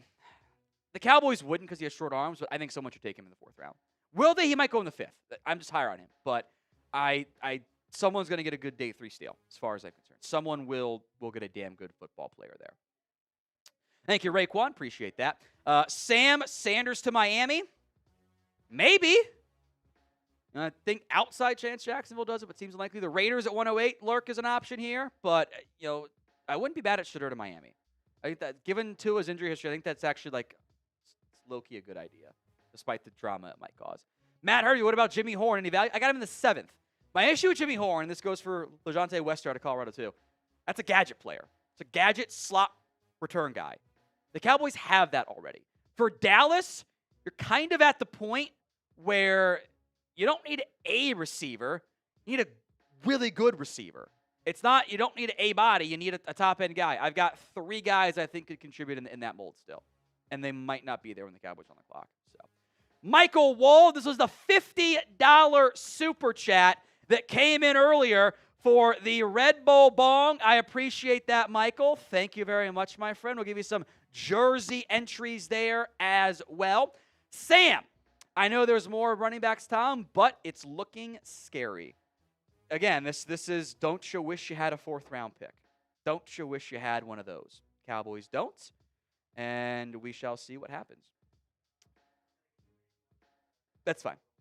The super chat menu, every 100 subs, we will spin the wheel and do the Bean Boozled and get either good flavors like Berry Blue or a bad flavor like Barf. $5 super chat, you are entered into our draft hat raffle end of today. We will give away a draft hat there.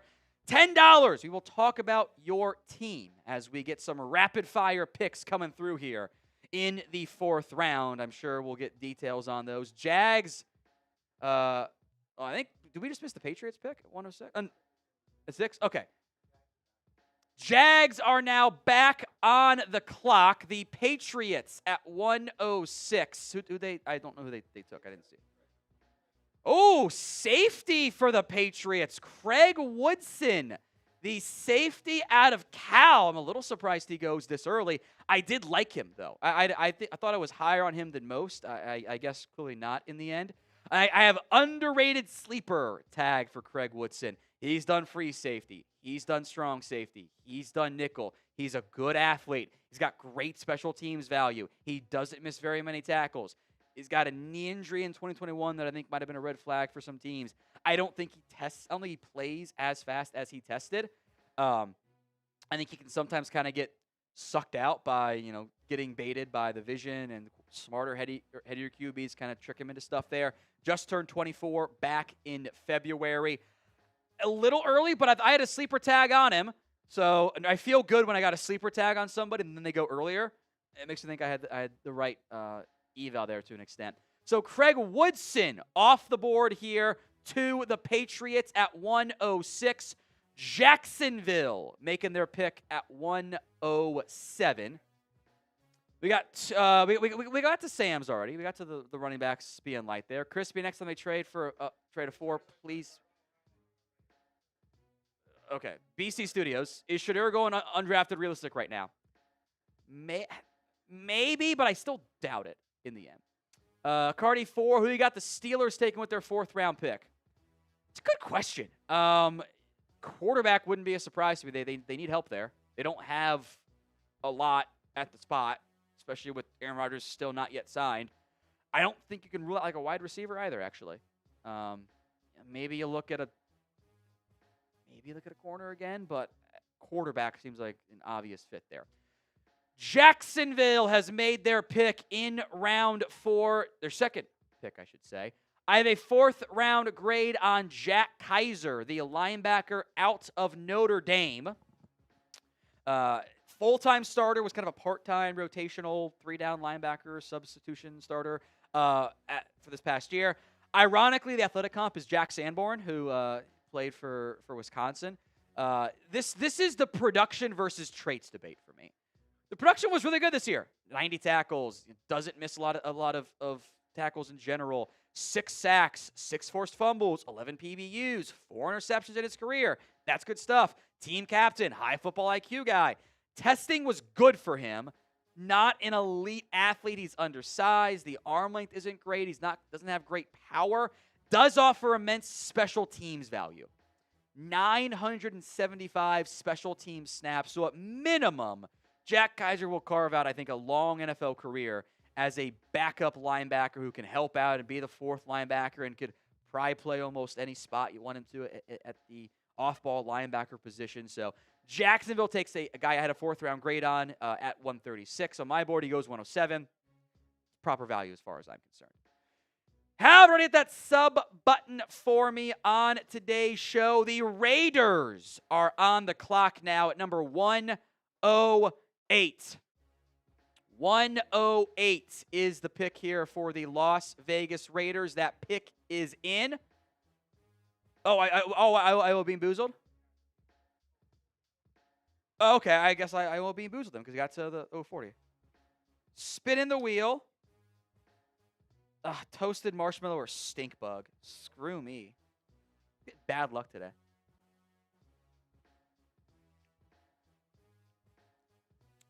I got stink bug again. That's not good. Ugh. That's brutal, man. That's brutal. I'll announce the Raiders pick when I can. We have a pick, though. So bad. Put it on the screen.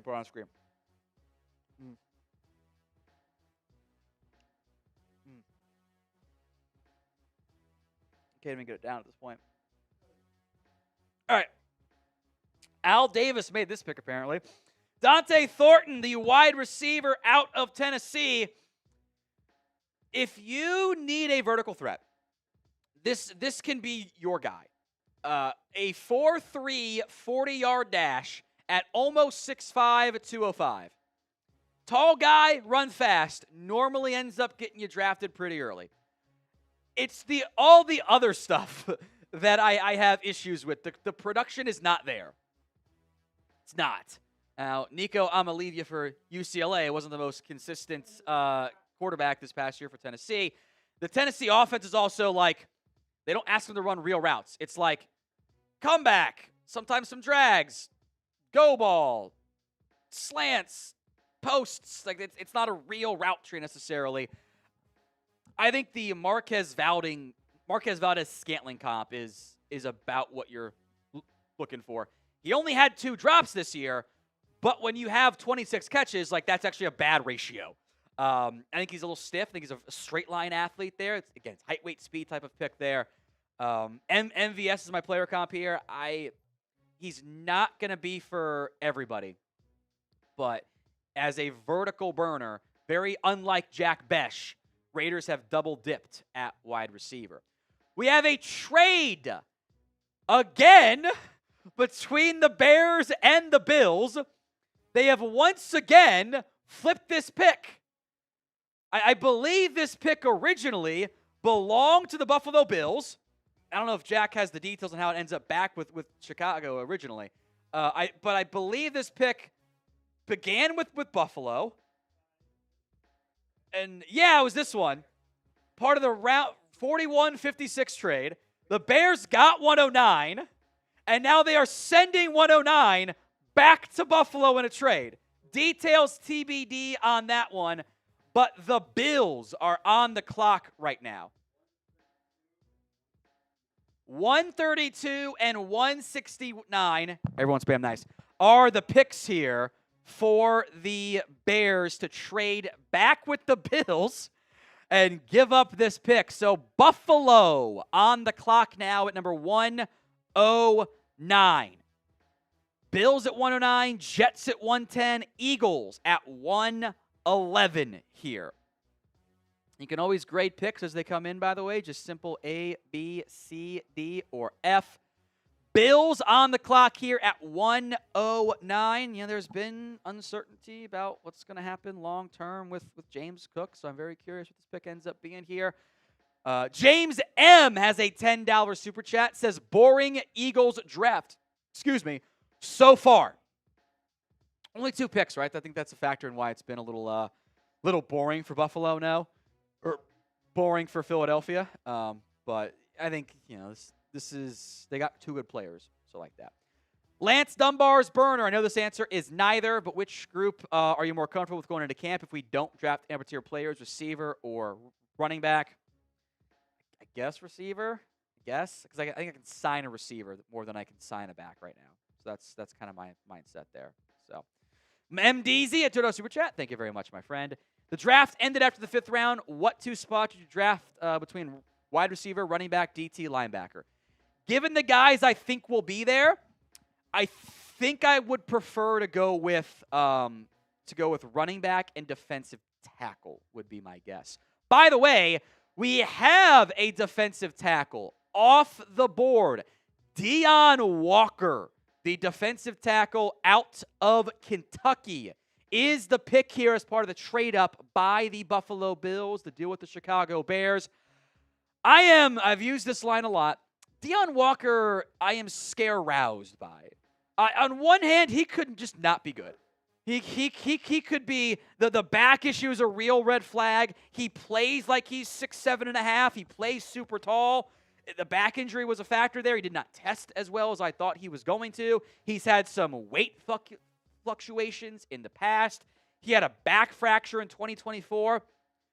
But the 2023 stuff, guys, was so good. Kentucky was out there dropping him into coverage at 6'7", 330, whatever he was back then. And it worked. It worked. This is massive boom or bust potential. I had a late third-round grade on him. This is exactly where I think you gamble on a player of this size. You don't find human beings who are 6'7.5", 331, and move the way that he does. He's a little bit top-heavy. Like, he's got kind of a lower body skinniness to him that I don't love. But he lined up from nose guard to Kentucky put him at edge, at like straight-up edge rusher, and it actually would work at times. 7.5 sacks, 13 TFLs in 2023, 1.5 sacks, and 5 TFLs in last year. The pressure rate went from 12% to 8%. The back injury, I think, was an up-and-down factor this year. He tried to play through it. That's also a concern. I don't know if he's a nose guard at his size. Maybe he's just a fat Eric Armstead, and you play him at like 3-tech, 5-tech, closer to the outside is what you end up doing there. So Jets on the clock now at number 110. My best available players still on the board. I have 4 pure second-round grades left. Shedeur Sanders, who has been, heavily involved here. There's the interview stuff. He continues to slide. We'll see how long he slides. Elic Ayomanor out of Stanford. I'm hiring him the most. Marcus Mbow. I think there's just tweener concerns for Marcus there. Jack Sawyer, the edge out of Ohio State. I've got 5 second/third-round cheater grades because I'm a coward. Antwaun Powell-Ryland, who I'm higher on. Jalen Royals. Dylan Sampson, my best available back left. Cameron Williams out of Texas. Bradyn Swinson out of LSU. The edge rusher, Billy Bowman, for you there, Producer Sam. Quincy Riley out of Louisville. Tory Horton, who I think is underrated because of the injuries that he had this past year. Kennard, Gunnar Helm, DJ Giddens, and also there for you, EP Sam, Danny Stutsman, the linebacker out of Oklahoma. I guess I have to be mean for some of these picks. First off, pin poll, go vote. Who will draft Shedeur Sanders? Let me know in the comment section of today's show. It is the pin poll. You can vote for the Steelers, the Raiders, who have just passed on him again, the Rams, or somebody else altogether. Let me know in the comments of today's video. If you're missing a team, I mean, people will say Cowboys, it's Jerry, but Jerry said they weren't going to. But if he keeps sliding at some point, they'll probably do it. They'll forget that he said it. Yeah, exactly. Who will draft Shedeur Sanders? Let me know in the comments of today's show. We have the pick. Sorry, can you say something, Sam?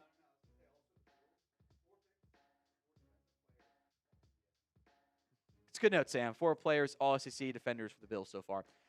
Jets pick is in. This is Arian Smith, the wide receiver out of Georgia, who I am not as high on. This is a literal track star, though. He ran the 4x100 for Georgia. He was part of that. He has averaged nearly 20 yards per catch over the course of his career. The problem is I get a lot of vibes with Anthony Schwartz with Arian Smith. This is a extremely fast football player. The testing speed of 4.36, honestly, I thought that was slow for him. I thought he could go even faster. I thought he could have been the fastest 40-yard dash time at the NFL Combine because he literally runs track in the SEC. Like that's a very unique profile to have for a draft pick there. He also can't catch. His career drop rate is 16%. That's really bad. Despite his speed, Georgia never put him on returns, which is the exact same thing I saw with Anthony Schwartz as well. The athletic comp is Paul Richardson. But maybe the Jets can get him going as a vertical threat. He did some inside-outside stuff there. Lots of medical stuff, too, by the way. Wrist surgery back in 2020. Torn meniscus in his right knee in 2020 as well. Turf toe, shin contusions in 2021. Then broke his right leg in 2021. High right ankle sprain and tore a ligament in 2022, which he did surgery as a sophomore. So medical and dropsies are my concerns there with Arian Smith. We're just now tuning in. Let's recap the 4th round selections here. Chimere Dike out of Florida goes to the Tennessee Titans. Bhayshul Tuten goes to Jacksonville, followed up by another running back. Cam Skattebo out of Arizona State for producer Jack to the Giants. Craig Woodson out of Cal goes to the Patriots. Jack Kaiser to Jacksonville again. Some speedy wide receivers here going off the board in back-to-back picks. Dante Thornton out of Tennessee, and Deone Walker then goes to from Kentucky to Buffalo. Arian Smith off the board, and the Eagles have made their next selection. Ty Robinson, who I have a 4th round grade on, so that's exactly where I thought he should end up going there. That is the Nebraska defensive tackle. He was 123 on my board, 4th round grade. So again, that's just like right where I thought he should go. Is exactly where he ends up going. He is a bit of a tweener. He's 6'5", 288, but the length isn't that great. It's okay at 32 and a quarter. Taven Bryan athletic comp, he tested something freaky, man. 4.83 40-yard dash is elite at defensive tackle. Probably kind of takes some of the Milton Williams snaps, I would think, in the end. With him, of course, now gone. Has played at least 300 snaps at nose guard, at 3-tech, at the 5-tech spot, kind of over the tackle, and even edge, which is kind of insane to think about there. So a trench player here. Again, a late bloomer, turns 24 in May. Didn't really break out until this past year. He had 8 TFLs and 3 sacks in his previous 2 seasons. 12.5, 7 in 2024.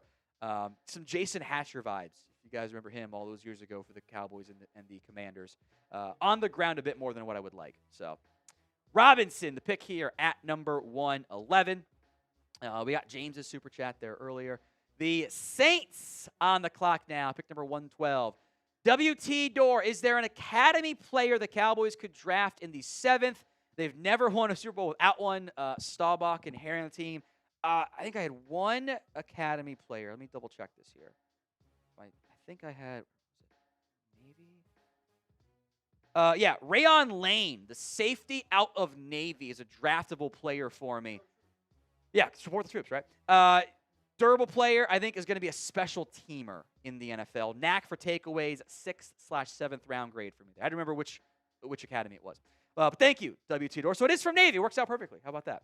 Nick, give me 2 DTs. Phillips, West, Horsley, Peebles, and 2 running backs. Sampson, Giddens, Martinez, a linebacker like Paul, Stutsman, Mond, and Higgins, and let's go win a championship. Issue is, I don't know how you get all those picks. I think every guy you mentioned should be gone by the end of the 5th round. And if they're not, great, but like I feel like at that point you're just kind of like, you've named a bunch of good players, don't get me wrong. I just don't know how you can get all of those guys here. Like, I don't think any of those guys should last until the 7th. I don't think so. Sam's excited, so I assume the Saints just took an Oklahoma player. I assume. I'm gonna go with Danny Stutsman here. Am I right? Saints took Kelvin Banks, Tyler Shuck, Vernon Broughton, Jonas Sanker. Now at pick 112. Am I right? They have drafted Danny Stutsman, the linebacker out of Oklahoma. Producer Sam, who of course went to OU, is quite excited about that one. I actually like that pick a lot for the Saints. I don't trust Stutsman as like an every down coverage player. I don't think he's great in that area. But as a hitter, as a thumper, as a downhill run defender, I had a top 100 grade on Stutsman. Like, yeah, that guy I think will make it in the NFL. athletic play. Tested super well, too. I was impressed by how well he ended up testing. I did make notes, Sam, like 15, 20 years ago when they didn't care as much about coverage, he probably goes in like round 1 or round 2. Has a little bit of the crazy you want in a linebacker. I've kind of made this joke before, and I'll say it in the PC way. You have to be like a little bit unhinged to play linebacker in the NFL. Like you're getting hitting somebody every single time. I've heard great reviews about his character, his leadership stuff. Reportedly gave some of his NIL money to the walk-ons at OU, which is super awesome. 3rd/4th round cheater grade to get him at 112.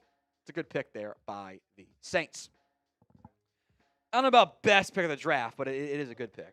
Of their draft, I mean, maybe. I like Sanker too, though, but I don't know. It's really good value for Stutsman. That's how you think of Stutsman here in the 4th round. There were several linebackers I thought Stutsman was better than that have gone off the board already.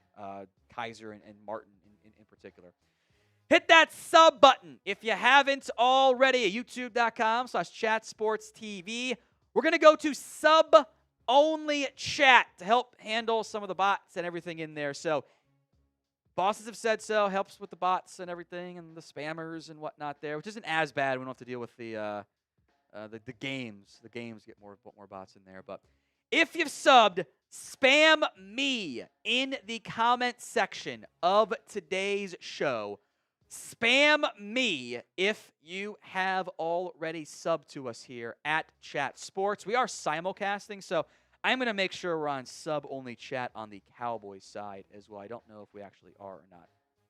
So, sub-only chat going on the Cowboys report as well. So, type me if you are subbed. We'll give some shout-outs here. The Niners on the clock here at number 113. We got Crypto Keeper, Brad, Eric, Mason, Mr. 100, Finn, Sterling, Wheezy, Matt, Finn, James, Prophet, Lance, Eric, BMX Monkey. That's a fun name there.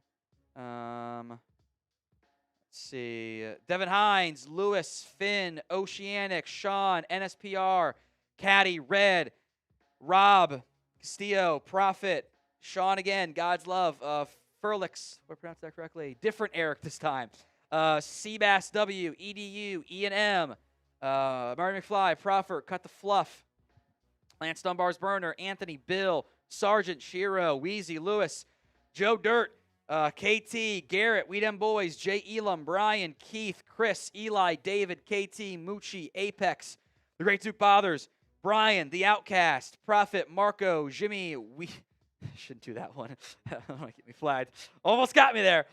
Wheezy, Yaz, Hunter, Sheltered, Devin, Dolly, Shelter, Damison, Logan, Hunter, Caleb, C. Adams, Max, Ruben, Prophet, Josh, Hunter, Damison, Finn, Michael, Pick and Pop, Jaden, Food Review, Victor, Kyle, Boba Fett. Something else there, too. Kyle, Apex, Eli, I Alternate, Kindle, That Guy BE, Mr. Suthi, Archer, Ronnie, Look at Me, Gizmo, Damian Wayne, Kyle, Thon, Rylan, Taylor Workman, Black, Kyle, 406 MCP, Jariah, Leroy Pearson, Damien, Caleb, and the pick is in. There's a lot of talking in a row. For the San Francisco 49ers, they are adding a defensive tackle. C.J. West is off the board here. That is the Indiana defensive tackle. I like him a lot. I got an early 4th round grade on him. He was 107 overall on my board. West goes off the board here out of Indiana. The Niners getting some additional interior defensive line help. Began his career at Kent State, spent 4 years there, transferred over to Indiana. He's played both 1 technique and a 3 technique. I would play him at 3 technique. He's a bit undersized, not as small as like a Puna Ford, but there's some similarities. There's an undersized nose guard. The athletic comps, Niners fans will know well, Javon Hargrave and Sheldon Rankins. Tested super well at his size. I think the burst is there. I don't know if he'll ever be more than a pocket pusher than anything else, but he had a good, I think it was the Shrine Bowl. He had a really good Shrine Bowl showing. I think he was at the Shrine and not the Senior Bowl. I'd forgot to write down which one it was in my notes. But turns 23 in June. I think it's a quality pick here for the 49ers here at number 113. C.J. West goes to San Francisco.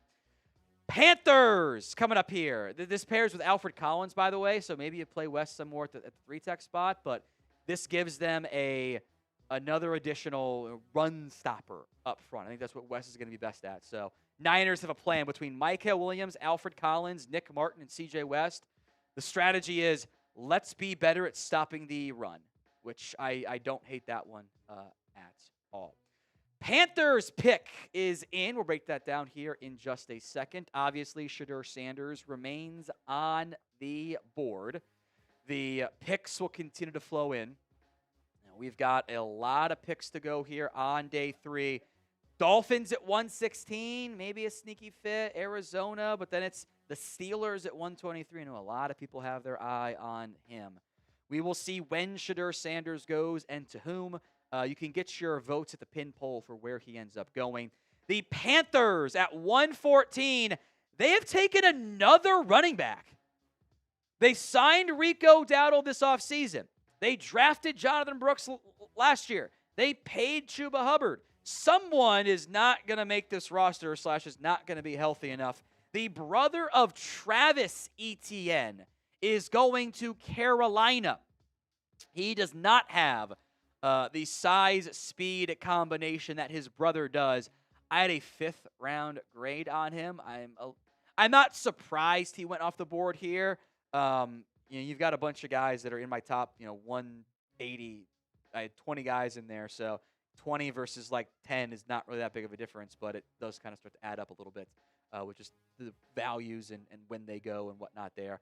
I kind of view Etienne as more of an early down runner. Zone blocking scheme fits him pretty well. Limited college football workload, I think, could actually help him because it keeps him fresher. Never had more than 140 carries in a season. Never had one game, with 20-plus carries. I don't love him after contact. The production it got worse each year, frankly. He was also a Georgia player that had an issue with driving, which is kind of hilarious. How many of those guys happen? DUI charge, dropped, got 12 months of probation on a fine and a 1-game suspension. So Carolina, I don't get going running back here, honestly. That's another back. They don't need a back. Get a corner or something. I get Brooks might miss the entire year is what this tells me. In which case, then they move on from one of Hubbard, or maybe they're worried about the injuries with Brooks, which is tough. So Etienne off the board at 114 overall. The Cardinals are now on the clock at number 115 here. I'll make note, by the way, for those guys watching on the chat on the Cowboys Report side, we are doing the Venmo 50-50 raffle today at Whatco and Downey. $20 to enter the Venmo 50-50 raffle. Cardinals pick is in. We shall see who it is. Don't know yet. The top player on my board, and I know the pin poll right now, so you can go vote in that one, is just where does Shedeur Sanders go? Didn't have a first-round grade on him. Wasn't shocked to see him drop out of round 1. I think a lot of teams are surprised he fell to the 4th round, but it's the other stuff, the interviews that, by all accounts, did not go well for a lot of people. It's the extra stuff you have to deal with because it's the Sanderses. Keeping up with Deone. That's going to be a turnoff for teams. Might not be fair, but that is the reality we operate in right now. So, Shedeur Sanders on the board. Cardinals on the clock at 115. $100 super chat or Venmo. And producer Brett will come in here and he will do a beer bat. I don't know. Think we can make him do the Dizzy Bat version of it? 200, we make him do the Dizzy Bat version? If not, I'll do it for the 200.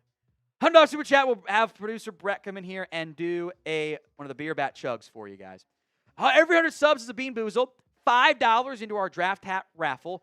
$10 we will talk about your team here as we simulcast on Chat Sports and on the Cowboys Report as well. Arizona's pick at 115 overall is in. We'll break that down as soon as I actually know what it is. I saw the pick is in graphic go in there. Arizona, 115 overall here. Then it's going to be the Dolphins and the Colts. It is a linebacker, another one for Arizona. Cody Simon off the board here. He was a 5th-round grade, 149 for me.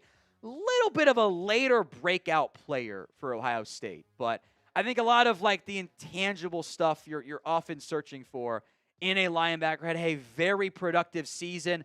By the way, his older brother Shane was an undrafted free agent by the Bills this past year. I think at minimum, Cody Simon will be a core special teamer for you. He was the national championship game defensive MVP.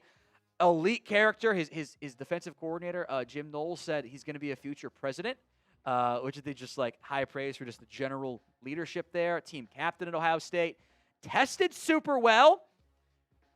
Missed some tackles. I don't love him in coverage. Feels like kind of the further back he goes in terms of like covering guys out wider or more downfield, the more issues he tends to run into.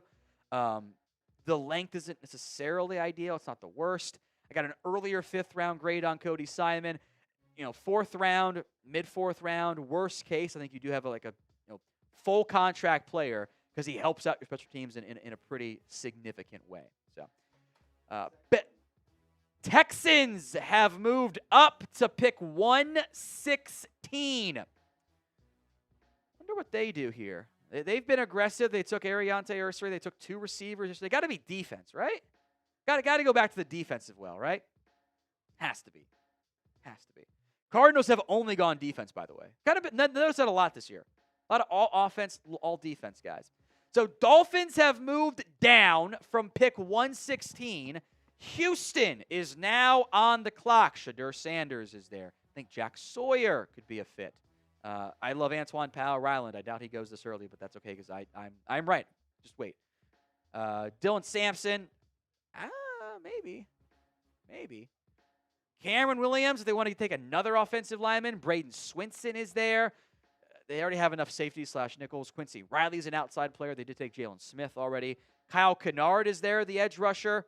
A couple offensive guys, Gunnar Helm, DJ Giddens, Miles Frazier, all inside my top 100, plus Joshua Farmer, Damien Martinez. Those are the last of my top 100 grades. Go over years to get all my top 100 gone. Didn't happen last year. Gabriel Murphy made it, but that was the only guy in my top 129 that was undrafted. So then year before that, I got all my top 100 gone, which is the goal I'm always aiming for because it's always a medical or a character thing you just didn't know about there. By the way, Dolphins are basically getting a 3rd-round pick back for this one. A 3rd-round pick next year. 179, the Dolphins also gets. You can push that across for me, Jack. 224 also goes to Houston, so they get 116 back for this pick as well. So it's mostly that 3rd-round pick, plus jumping up for 179. So like that trade for Miami. Houston loves to wheel and deal. They got extra picks from the Laramie Tunsil trade, so I get it. Extra 3rd for Miami could be very beneficial next year. Now, they got to wait a long time for their next pick, though. 179 is now their next pick, or is the pick they got back for Houston. So no, going to be a bit here until Miami gets back on the clock. Their next pick, let me double-check this now. They traded away that one.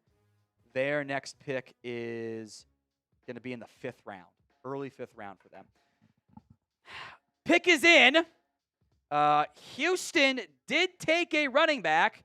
Not the one I thought they would take. Woody Marks. Woody Marks began his career with Mississippi State.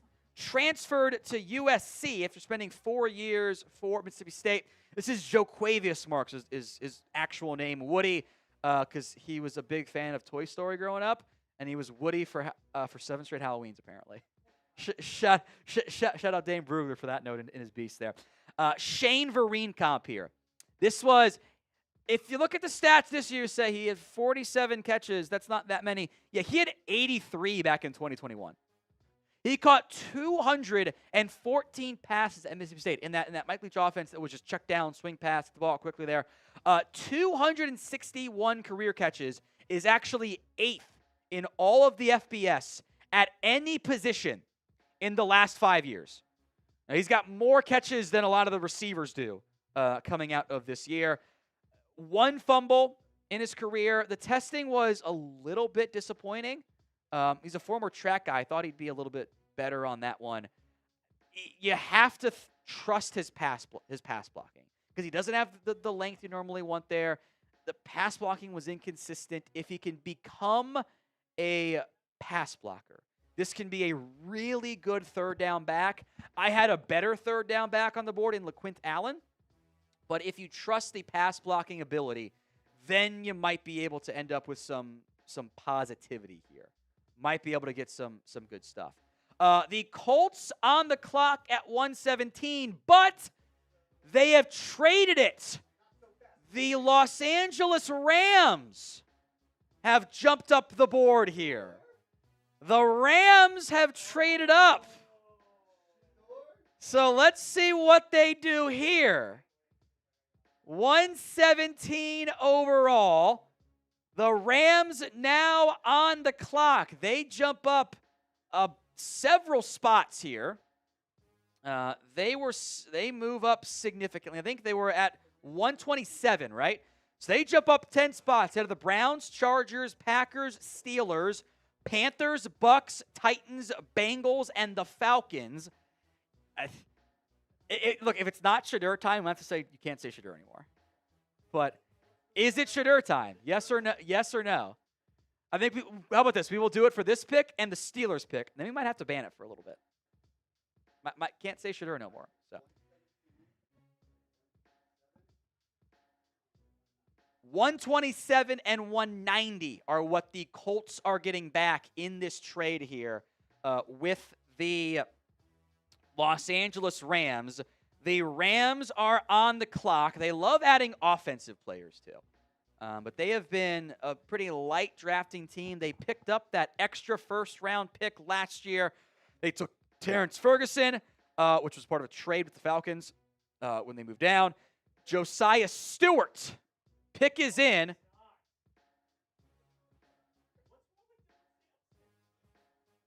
can tell who's reacting. Okay.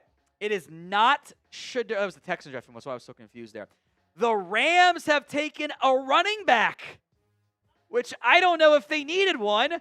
I like the value. He was my 116 overall player. Jarquez Hunter out of Auburn is off the board here for the L.A. Rams.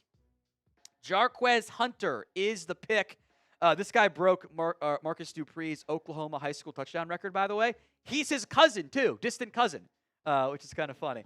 The real ones know about Marcus Dupree and how good he was going to be there a little bit there. This does kind of strike me as like a pretty good Rams-style player. Quality yak, plays above his weight class. He's 5'9", 204, was 10 in his pro day, but always keeps the legs churning. There's good tackle breaking ability. There's good contact balance here as well. Didn't get much of the testing. The 4.4 440 was great. Also ran a 4.47, which is not a good sign when the shuttle time is slower than your 40 time. That's 20 yards versus 40 yards. It's not how it's supposed to be. I have vision issues too.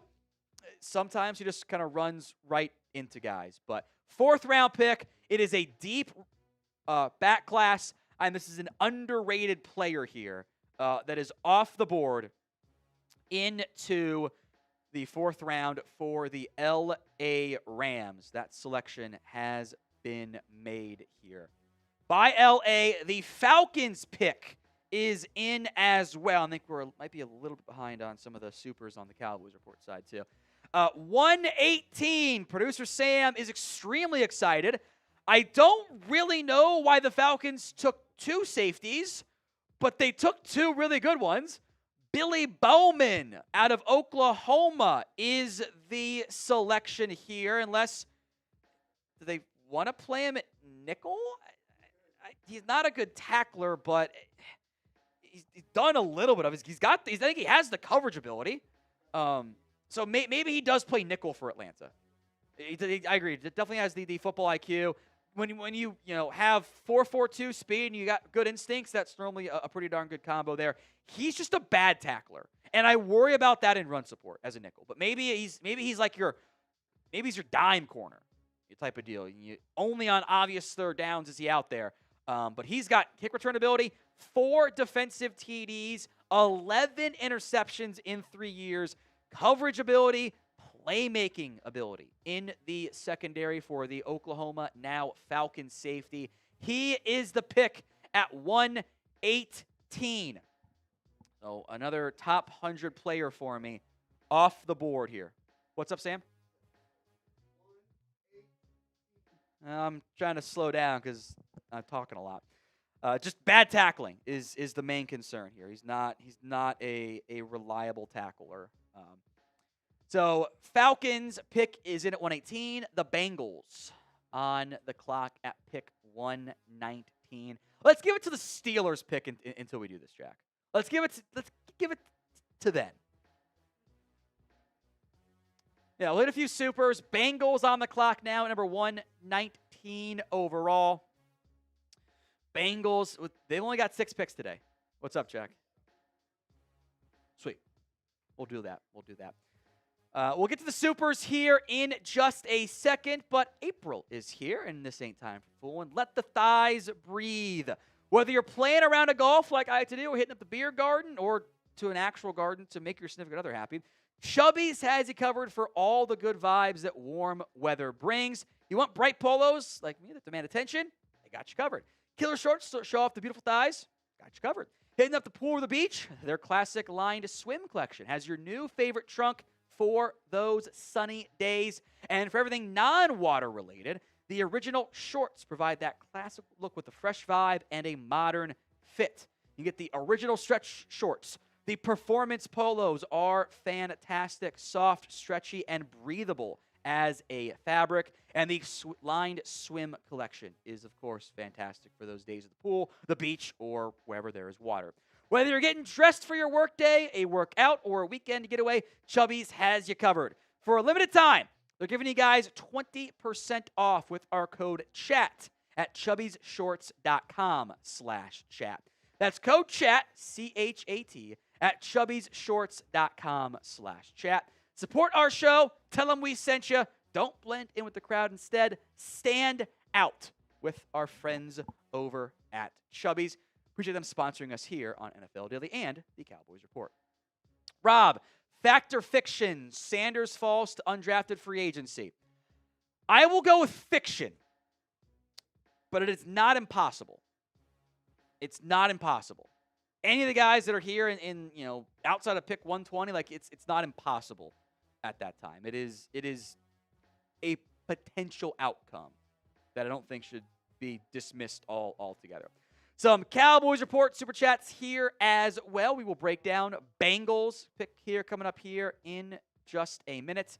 This one.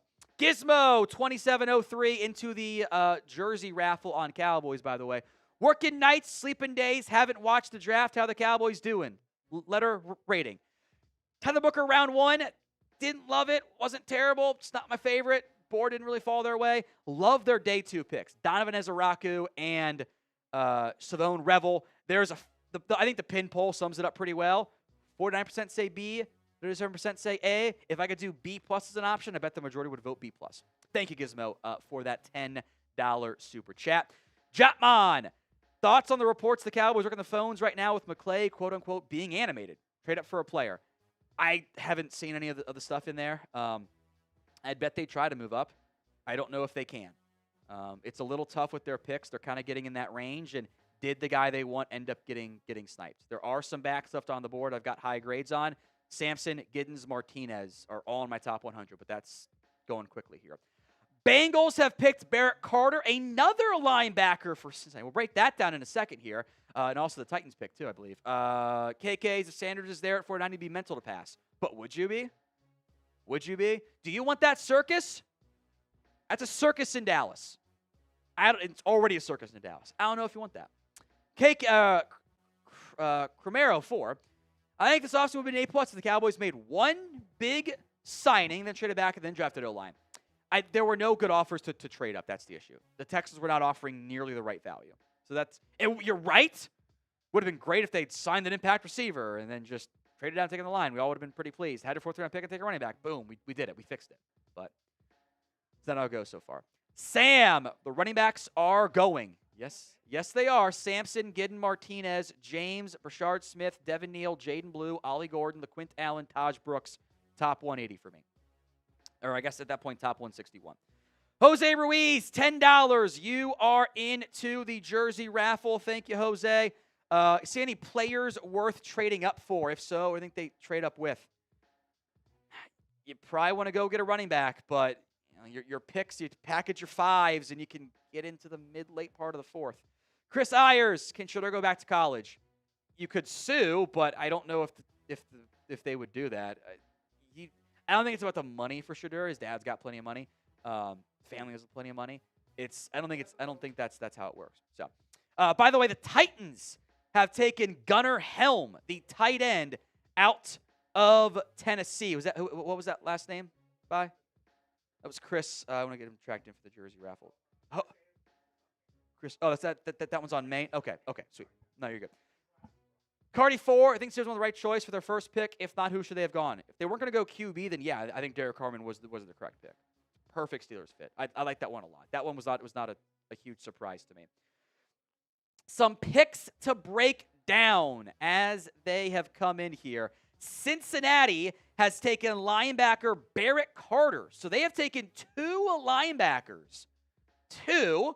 They will try to trade and or cut Jermaine Pratt at this point there. I like the sideline-to-sideline range. I think he struggles to shed blockers. There was a point earlier in his career, I felt like he could end up being a top 100 pick. They kind of had him do more edge linebacker stuff in 2024. He's just inconsistent still for me. And he is undersized. He's not going to shed blocks that crazy well. 6 foot 232, does not have the biggest size there. Barrett Carter for me was a 4th round grade, 128 overall. He goes 119. That's fine value. Best tight end left on the board is taken Gunnar Helm, 93rd overall to the Tennessee Titans. They continue to add some hopefully playmakers for Cam Ward. Helm did not test that great, but he does have plenty of talents, and he's got, I think, did a lot of creative stuff, kind of getting open in the middle of the field for that Sark offense, which can be a tricky offense. There's a good football IQ for Gunnar Helm there. Jake Ferguson comp is what I went with for Gunnar Helm. FCS player off the board, David Walker, one of several players named Walker, no surprise, in this class. The obvious comp here is Elvis Dumerville, short, stocky edge. He's basically 6'1", 263, so he's got that kind of thicker build. Sub 32-inch arms, really great athletic ability, really good production, 55 pressures, 23 TFLs, 10.5 sacks, has averaged 20 TFLs and double-digit sacks over his 3 years at Central Arkansas, does turn 25 in June. I don't, in general, love older FCS players. That's why he's a little bit lower for me in the 5th round, 157 overall. But David Walker, as the Bucs, they needed a pass rusher. I think that's a logical type of move for them to make there. So David Walker off the board. Panthers, 122 to they take Lathan Ransom, the safety out of Ohio State, and Jackson Shambles, he's from Tucson. He mostly played free safety for Ohio State, but I think he's kind of more like a split safety, strong safety type. I think at worst, he's a good backup. There's plenty of special teams value. Blocked 2 punts a couple years ago, and he was doing a lot of that stuff right there. 4.49 40-yard dash. Goes for the – when you think of a guy named Ransom, you think he's going to be a hitter, right? Like stereotyping? Yes, he hits. This was the guy in the 2023 Michigan-Ohio State game that Donovan Edwards burned on the famous Gus Johnson call. Gets past Ransom. Missed tackles are an issue for Lathan Ransom. It is in my notes. He has a tendency to go for the kill shot sometimes, where he wants to go for the big-time hit and will take some iffy angles. Missed 5 games in 2023 due to a Alice Frank injury as well. Also broke a leg in 2022, but I had a 4th round grade here on Ransom. I merged Lathan and Ransom into one there. So 4th round pick, best available safety for me is off the board. Steelers are now on the clock. Does this end up being a quarterback? Or does it end up being something else? And the Shedeur slide continues. Pittsburgh, 123 overall. They take Jack Sawyer, an edge rusher. One of the best available players on my board is gone. A 2nd-round grade, a value pick. And the Shedeur Sanders slide continues. And at this point, you can't say Shedeur anymore. Can't do it. They're on sub only, so you can't say Shedeur because we don't know when he's going to go. Steelers pass on him at 123 overall. Jack Sawyer is the pick. Like this for Pittsburgh. Not the most Steelers-y edge rusher in terms of like the athletic traits and the bendiness. But Sawyer was productive for Ohio State. He and JTT formed a really fantastic duo. Played some of his best ball down the stretch, like a lot of Ohio State players did, in the CFP, in the first 3 games, I should say. 4.5 sacks, 6 pass breakups, and the game-icing touchdown against Texas. Team captain, power. I don't think the athletic ability is great. He never tested, which I think is why he did not test, because it wasn't going to be particularly good testing. The Sam Hubbard comp is too easy. Like, run-stopping edge more than anything else, and offers a little bit of pass rush ability, but went to Ohio State. Like, it's the easy kind of low ball comp on that one there. Not great athletic ability, not great bend either. So big impact pick there for Pittsburgh. I love the value. Pittsburgh's just taking value players.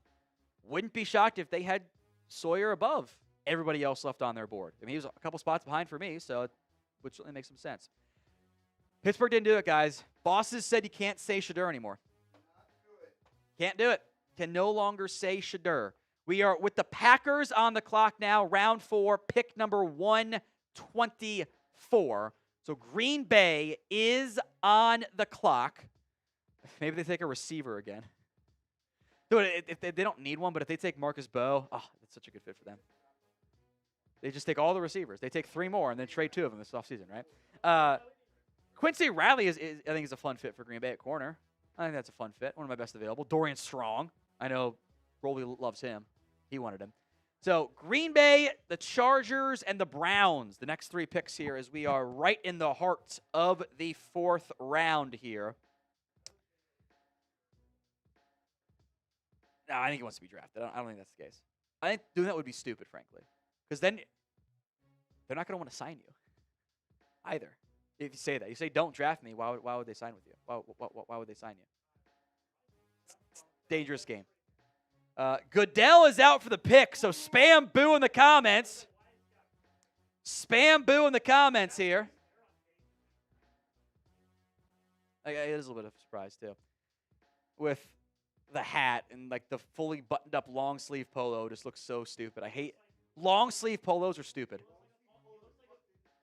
Tucked into the pants. Yes, he does look like a politician out and about. Gonna go get some ice cream. Packers go edge. Barron Sorrell out of Texas. So we got double dips here.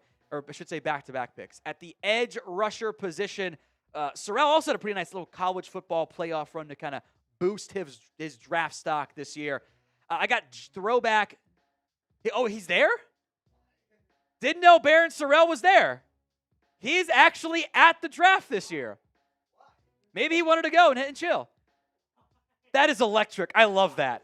I love that. That's so cool. That's so cool for him. Barron Sorrell, I got throwback Jason Babin athletic comp. How about that one for you? He's had some 5-tech reps, played a lot of edge as well. The athletic testing was great. Green Bay only takes good athletes, pretty much. It's like they only want the freaky guys in the end. Not great coverage player. The motor sometimes runs too hot, where like he'll lose contain as a backside edge support player. 110 overall on my board. One of my best available players and best available edges still left. So logical, unsurprising pick there by the Green Bay Packers, and super cool for Barryn Sorrell to be at the draft. Like that's just like I don't know why he's there, but like that you can't draw up a better story there for Barryn Sorrell. So like that pick by Green Bay. Solid selection to get an edge rusher out of Texas. Good size, fits their athletic profile. This is very much an on-brand pick for the Green Bay Packers as well. Chargers 125 coming in here in just a little bit. That pick will be in momentarily. Well, we'll see when it happens. If you have not already, hit me up on Twitter. The goal is 25K on the Twitter followers here. We are at 24134 is my new number, by the way. 24134. Follow me on Twitter at WhatGoingDowney. I'll put that link in the live chat. I'll put the links for all the videos we do, everything else we do out there. So if you don't already, hit me up on Twitter. Then we'll come back to a handful of super chats that we'll get to here in a little bit. So I'll do shout outs for anyone who follows me on Twitter as well. Appreciate that, guys. I will put that link in the live chat. It's at WhatGoingDowney because it's punny. Get it? It's punny. Yeah. There wasn't enough room for the S back then. So there you go. 25K is the goal. I will give shout outs to anyone who follows me right now on social media as we await the Chargers pick here at 125 in the 4th round. Shout out to 6, officially the Blue Devil. Douchebag. JD Snipes, Jim, Visuals, Chris, Connecticut, Jay. I'll refresh, give some more here. Justin is in there as well. Hit that super chat for me. Or hit that follow button, excuse me. 25K is the goal, waiting on that Chargers selection. Angel, or Angel, however you pronounce it, followed me as well. Justin followed as well. At WhatGoingDowney on Twitter. We'll give shout-outs to anyone who follows me here in the next, minute or so. Maybe a little bit less than that. Chargers pick is in. Elic would be super fun for them, actually. I would love that pick. They don't know if they need another receiver, but, I'd like it. Elic Ayomanor. Antwaun Powell-Ryland would be super fun, but I got to be careful not to. Yeah, I knew I was higher on Ayomanor and Powell-Ryland. Mbow probably just has some fit issues, and then Shedeur's in his own separate bubble this year. It's his own separate bubble. I said it. You're right. Hand up accountability. Hand up accountability. It's on me. It's on me. I want to pull up where Shedeur was on the consensus board. Where the quarterback from Colorado was. So he was actually 22 on the consensus board. So I guess I was lower on him than the average person. So, okay. I guess I call that a win, but not really. I don't know. More Twitter followers here. Shout out to, there's a lot of them. Josh, DeMarco, Alfie, Scott, Deep Crossers, Jack Donkey. I don't know why that's funny to me.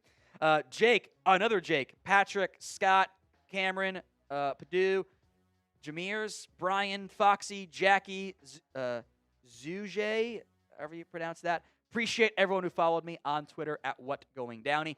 Chargers 125. We'll get to that when we have it here, folks. Pick 125. Chargers on the clock, and then we'll get to a variety of other picks. The Browns, the Colts, the Commanders, the Ravens, the Eagles, the Saints. The Bears, the Chiefs, the Broncos, the Raiders, the Ravens, the Lions, the Niners to wrap up the 4th round, which is a round when I'll step off and get over to Cowboys full-time rest of the way. Chargers at 125, awaiting the details of that selection. What's up, Sam? Okay. Waiting on the Chargers pick here. We should get that in a little bit. I know, they're not leaking the way that they used to. Yeah, we have our first second pick leaked before the first pick too, by the way. Which you got to hate that, don't you? When the Browns pick is in, but don't know what the Chargers pick is. It's not Shedeur. Oh, I said it again. Damn it. It's because you said it, Jack. It threw me off there. Threw me off there. Brutal. All right, Chargers 125 awaiting that selection. Browns coming up after that one. The Colorado QB remains on the board. How much longer? We shall see. We'll see if and when he goes. If and when he goes. These have been all the recent round 4 picks. Bit of an edge run, by the way. Baron Sorrell, Savion Jones is gone. Still have some good edges left, by the way. Kyle Kennard among them. Brady Swinson. Jack loves the Cam Skattebo pick. I know that much. Jack Kaiser, Deontay Thornton, Arian Smith, some speedy receivers, linebackers off the board, Danny Stutsman, CJ West, Trevor Etienne, Cody Simon, Woody Marks. Lots of running backs there. Crazy how that one plays out. Stay tuned. Stay tuned. Chargers on the clock here at 125, still awaiting that pick. I don't know, the pick for the Chargers has been in for like 20 minutes, and they just won't, no one will leak it. We'll go to the Browns here pretty quickly after this, too. Chargers pick, there it is, another edge, Kyle Kennard, a top 100 player for me out of South Carolina. He is the selection. One of the best available edges, best available players for me left in this year's class. Kennard, I think, benefited from playing with a really, really good South Carolina defensive line that was full of draft picks and everything else. He did have quite the day against Will Campbell, by the way. So I do want to acknowledge that one right there. SEC Defensive Player of the Year. 11.5 sacks. The voters just look at TFLs and sacks. I actually don't think he was the best player on his defensive line. That was the younger guy who we'll talk about in 2 years. Hilariously, one of his athletic comps is Devin Kennard. I don't believe there's any relation. Just happens to be an edge named Kennard. I think he benefited playing opposite Dylan Stewart and 2 draft picks and probably Tonka Hemingway and also TJ Sanders, who has already been taken. Doesn't always play up to his size, but he's late 3rd round. Get him in the middle of the 4th is a really good selection. The Browns have taken a running back. They have actually double dipped at the position. They are taking Dylan Sampson. And the running back out of Tennessee, they took Quinshad Judkins earlier yesterday. The Dylan Sampson pick gives them the lightning combination as the running back group continues to get thinner and thinner. If you are a team like maybe the Dallas Cowboys, who is searching for one there, sometimes holds the turbo button held too long and just doesn't have enough patience with his runs. But when he does have the patience and the vision, I think he maximizes the runs that are in front of him. Tennessee does do a good job of generating extremely favorable looks. Did lose 4 fumbles this year. It's only 5'8" and an eighth, but did get to 200 pounds. I thought he carried the Tennessee offense this season. 4.42 is great speed. He's just not very big. No special teams experience, which is a red flag for a backup. I love Dylan Sampson. This was my best available running back, 75th on my board. He goes here in the 4th round. Fantastic value by the Cleveland Browns to snag him in the 4th round. They have very much kind of fixed and overhauled and updated their ground game, which I think was clearly a priority for them. Means Nick Chubb will not be coming coming back, I don't think, anytime soon. Intrigued by this pick for the Indianapolis Colts. I think one of the day 3 sleepers along the offensive line, Jalen Travis out of Iowa State. His brother, by the way, is Reed Travis, who played at Stanford in UK. I don't remember him. Maybe the hoop knowers out there now.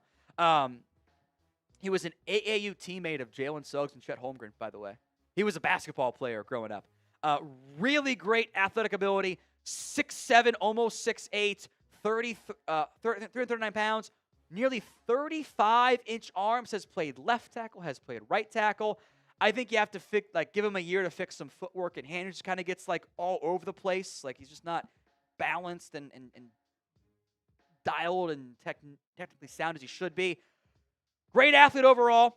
A little stiff, bad at short shuttle, bad 3-cone. But I got a sleeper tag for Jalen Travis. Had him in the 4th, 5th round. He goes 127 to the Colts.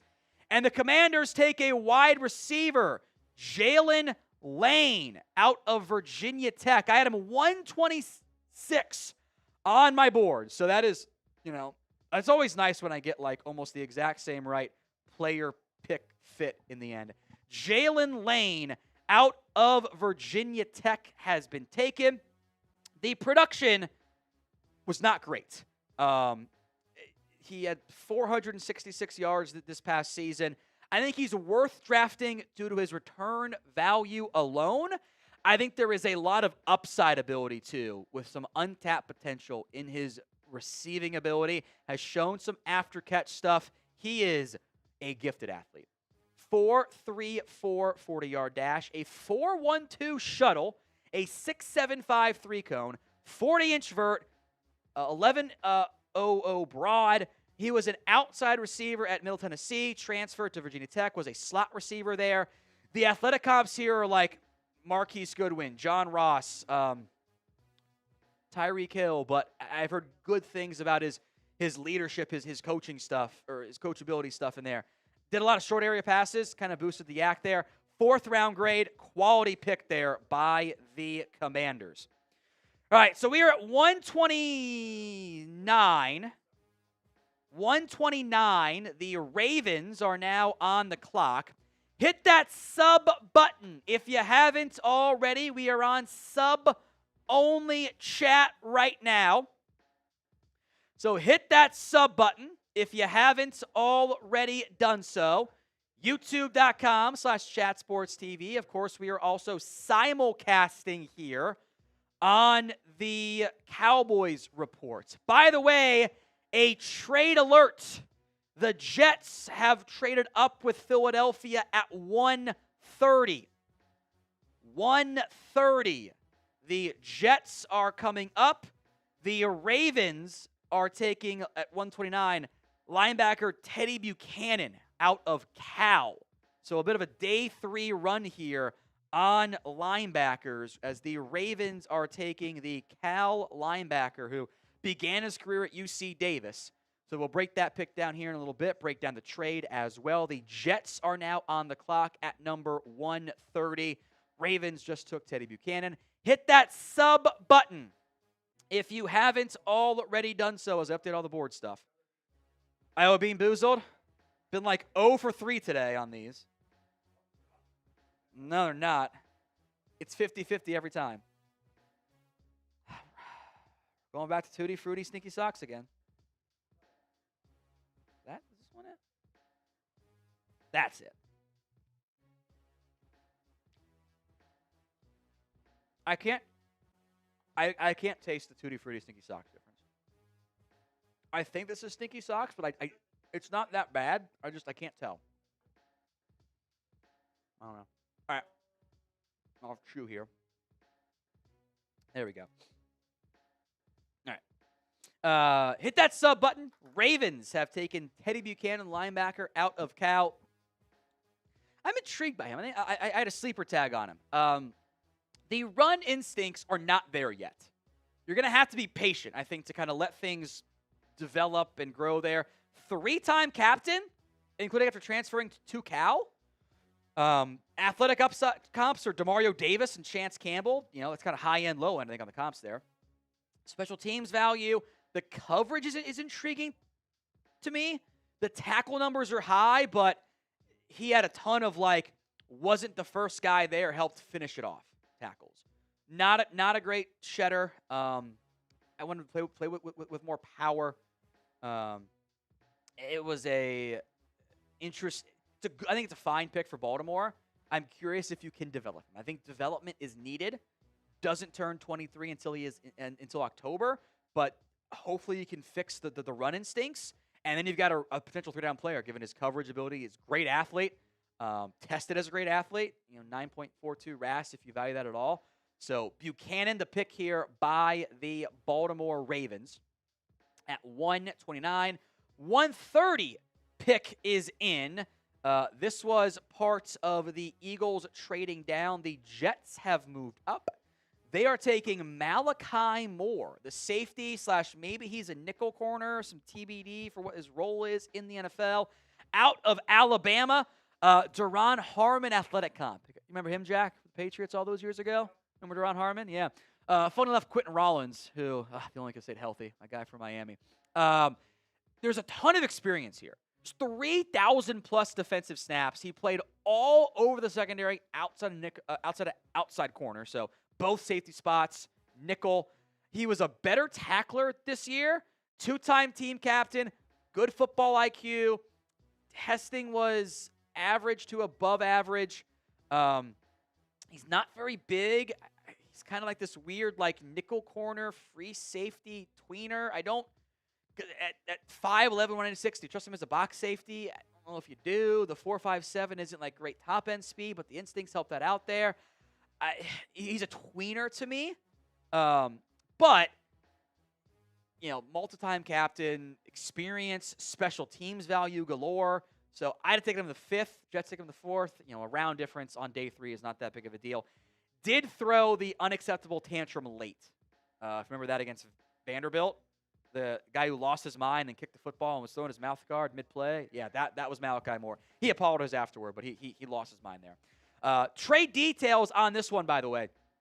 Jets have traded up. Eagles get 145 and 207. I think those are the main elements there. The elements, I should say. So a 5th and a 6th. Late 4th versus early 5th for the Jets and Eagles to flip spots there. Malachi Moore to the Jets. Let's play a game. Can we do the Super Chats on Cowboys, actually? We're kind of far behind on that. So the Saints on the clock at 1:30, then the Bears back on here.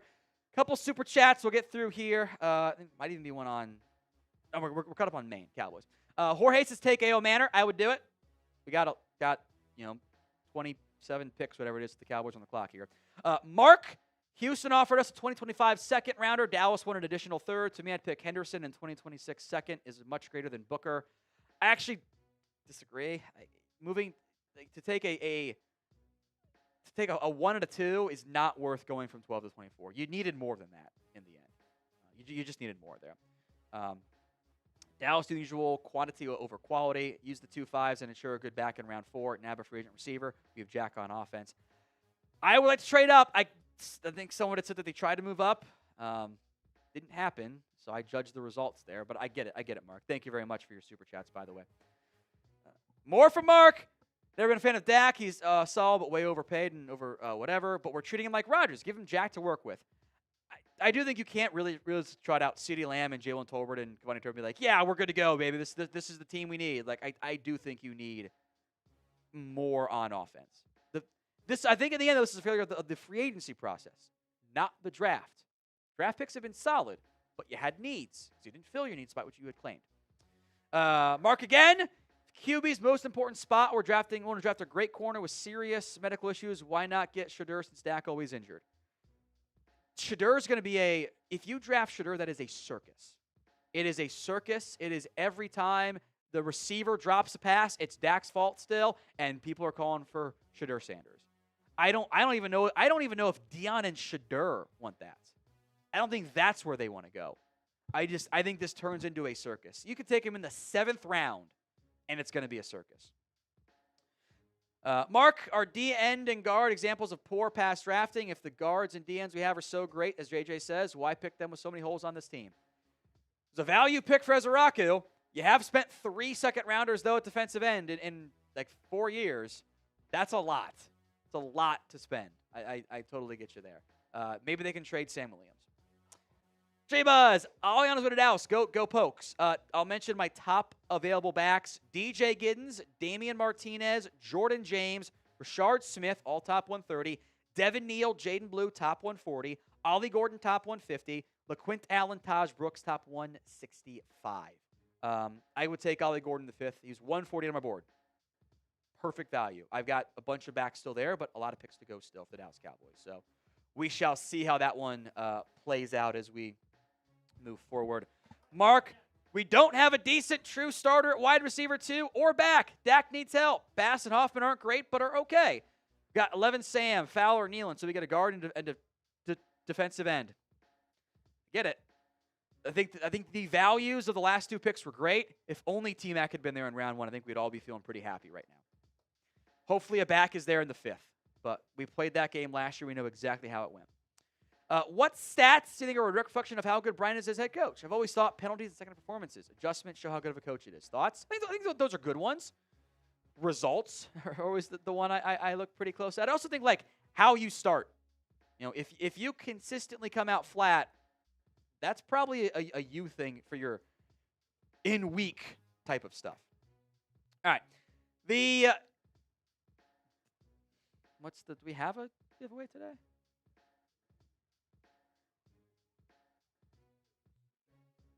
Yeah. Oh, okay. I thought that was. Okay, never mind. Sorry, I thought we were doing a sponsored giveaway. $5 raffle on the Chat Sports side. You are entered into our NFL Draft Hat raffle. The MVP over the course of the weekend, the largest super chat or Venmo on Main, gets the NFL Daily MVP football for the 2025 NFL Draft. That is a $5 raffle entry and the MVP football for the largest individual super chat. Say what, Jack? 101 is what you got to do to take the lead for the football, and the whole crew here will sign it. We have a pick, by the way, at 131. Like this one a lot for the New Orleans Saints. Again, one of the better players left on my board. Quincy Riley out of Louisville, who spent a long time in college, 3 years at Middle Tennessee, 3 years at Louisville, 15 career interceptions. He had 8 at Louisville, 7 in his last 2 years. He had 15 in 5 years playing actual football. 26 pass breakups in the last 2 years. People had long speed concerns, but he was a state champ in track runner. Ran a 4.48. I never was worried about that. Other people were. I think he's best in man coverage. The size, he's under 5'11", 194, 31-inch arms. You could try him at nickel, but he's not a great run defender. The physicality, like the strength isn't always there, but man coverage, corner potential in the here in the 4th round, a top 90 player for me in the class. I am a fan of that selection by the Saints. I love what they've done post Tyler Shuck pick. I am a huge fan of that one. Huge fan of that selection. You got to be kidding me. No way that's the pick, Sam. No way. Hand me a beer. Is this the first one? Yeah. Ruben Hippolyte, the second. Don't know who it is.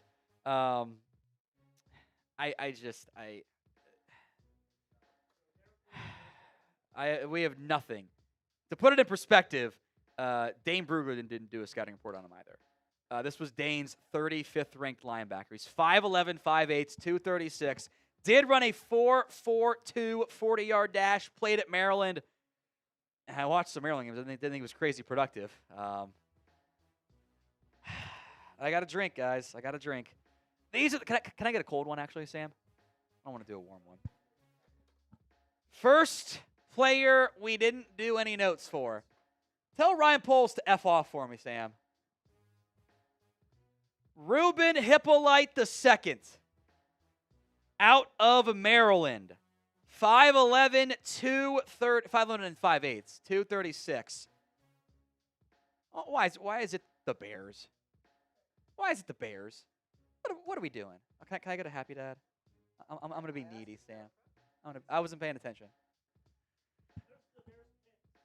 Can't believe they did it, man. 132 might be a record for us lately.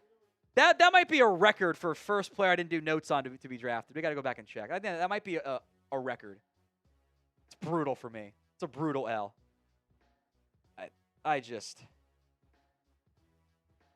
That's brutal. I'm going to pull up where ESPN had him ranked, by the way. I just want to see.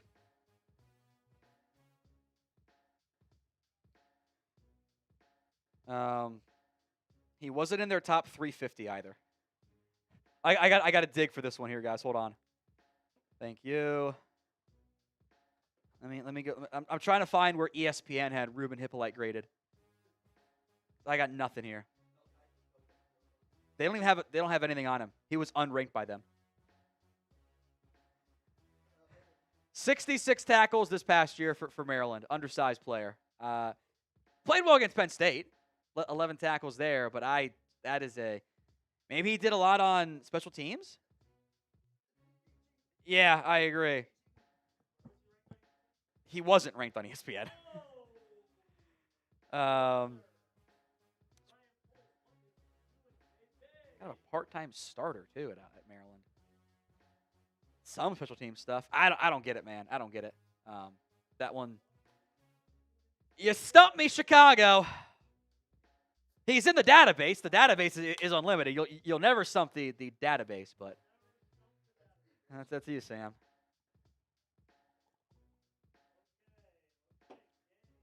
WTF, man. What are we doing out here, folks? All right, Chiefs on the clock at 1:33, by the way. I want you guys to shout out your team, and we will discuss the first team that we see. First team we see, we will shout out and discuss. Shout out your team. We'll give some time here. I'll mention the Chiefs pick, then I'll pick my team I see in the live chat here once we get caught up there. Jalen Royals, love that pick for Kansas City. One of the best available wide receivers for me. A bit more in the Rashee Rice role than maybe you'd like to have as a double dip there for Kansas City. But I thought Royals was extremely productive when healthy. Maybe the medicals were a factor in why he fell. Only played 7 games this year. Did put up 834 yards. You know, he isn't the runner of like a Deebo Samuel or Malachi Corley of like actually getting handoffs, but has some of their yak. Like what I hoped Anthony Miller was going to end up being. 4.42 40-yard dash, 10 catches of 50-plus yards over the past 2 seasons. Nobody had more in college football. Not a soul. Didn't play his best against the best competition. The ADOT was kind of short. The foot injury in October may have been a red flag for teams. Love that pick, though, by Kansas City. First team I see is the Patriots from Agent 326. So we will discuss what they have done so far. Then we'll play this game again because it's super entertaining. And maybe I think we got maybe a couple minor super chats to get to, but no real rush on those. Nothing crazy. Again, we are doing the Venmo 50-50 raffle at What Going Downey if you want in on that one. At What Going Downey there. Patriots took Will Campbell, Travion Henderson, Kyle Williams, and Jared Wilson. Plus Craig Woodson. They're on the clock in 10 picks, by the way, early in round 5. So overall, I think a solid class by New England. If Will Campbell can hang at left tackle, that's going to go a long way for them. Henderson's a fun pick. Jared Wilson was the best pure center because Zabel's got guard flex too. That Wilson does not offer. There's your long-term starter, whether it's next year, this year, big picture stuff. I like that pick by New England. They got a receiver, Kyle Williams. They filled their top needs, OT, receiver, running back, safety. Boom, boom, boom, boom. All taken off the board there, all selected. Let's do it again. Shout out your favorite team, and we will discuss the first one that we see as we approach the end of round 4. The Denver Broncos pick is in. Shout out to your team. Let's give it another 20 seconds, 10 seconds, Jack? Somewhere in that range? 20, 30, it's fine. Yeah. Get that chat rate up there. Shout out your favorite team. We'll pick the first one that we see. 5:31. That's going to be tough to break. It's going to be tough to break. All right, 3, 2, 1. First team I see are the Seahawks from Bill McPherson. Let's discuss what the Seahawks have done so far in this year's NFL draft. They took an offensive lineman, a guard/center in round 1. John Schneider, avoiding every internal instinct that he has, went ahead and did that. Nick Emenwari in round 2 at pick 35, the safety from South Carolina. Like that pick. Trade up is aggressive, but he's a good football player. Elijah Arroyo, I think, will become a starter long-term for Seattle at tight end. Jalen Milroe was the interesting pick. That was a very interesting selection there. It needs 2 years, but you give him time to learn behind Sam Darnold. He's not ready to play right now. Might need 2 years to fully develop, but interesting path there for Milroe. They're at pick 137, right, Jack, is their next selection? 137 in round 4. Yeah, so they're coming up here in a little bit, by the way. So I guess good timing on that front. Denver on the clock right now here at pick 134. That pick should be coming. Oh, it just came in, actually. I'll shut that one out. Denver has taken an edge rusher. And if you can have such a thing as a sleeper in the NFL draft out of Alabama, I actually think this is one. Quandarius Robinson. I guess Q Robinson. Quandarius Robinson out of Alabama, the edge rusher, hasn't played a lot. Not really much at all. A ton of special teams value. 692 defensive snaps, yet despite 4 years at Bama, 370 defensive snaps. That is it. But he's a great athlete. He's got traits. The length is there, 33-inch arms. He's 6'4" and change, 243. He has shown flashes when he has played. Didn't test, but I think he would have tested very well. There is a valid question to me. Hey, man, if you were a top 100 recruit and you couldn't develop and get on the field at Alabama, are you going to do that in the NFL? But I think the traits are intriguing. I had him in the 5th round, like 30 spots lower or something on my board. Taking him here is fine with me, and Denver might be able to develop into a nice little sleeper there. Some super chats. Edwin Tennis. I'm not saying it's a bad draft for Dallas, but why edge when they needed skill players? Got to take best player. This is not a draft failure. This is a free agency failure. To not add a receiver, to not add a running back, and actually add good talent there. If you have time, I'd say tuck that through your shirt too, Timus. I would just grab the other end and drop it down your shirt. Not saying it's a bad draft, but you take the best player. They did that. You wish you had a 4th, don't you? Hey, Sam, hey, Tom, what backs are left you think will be there?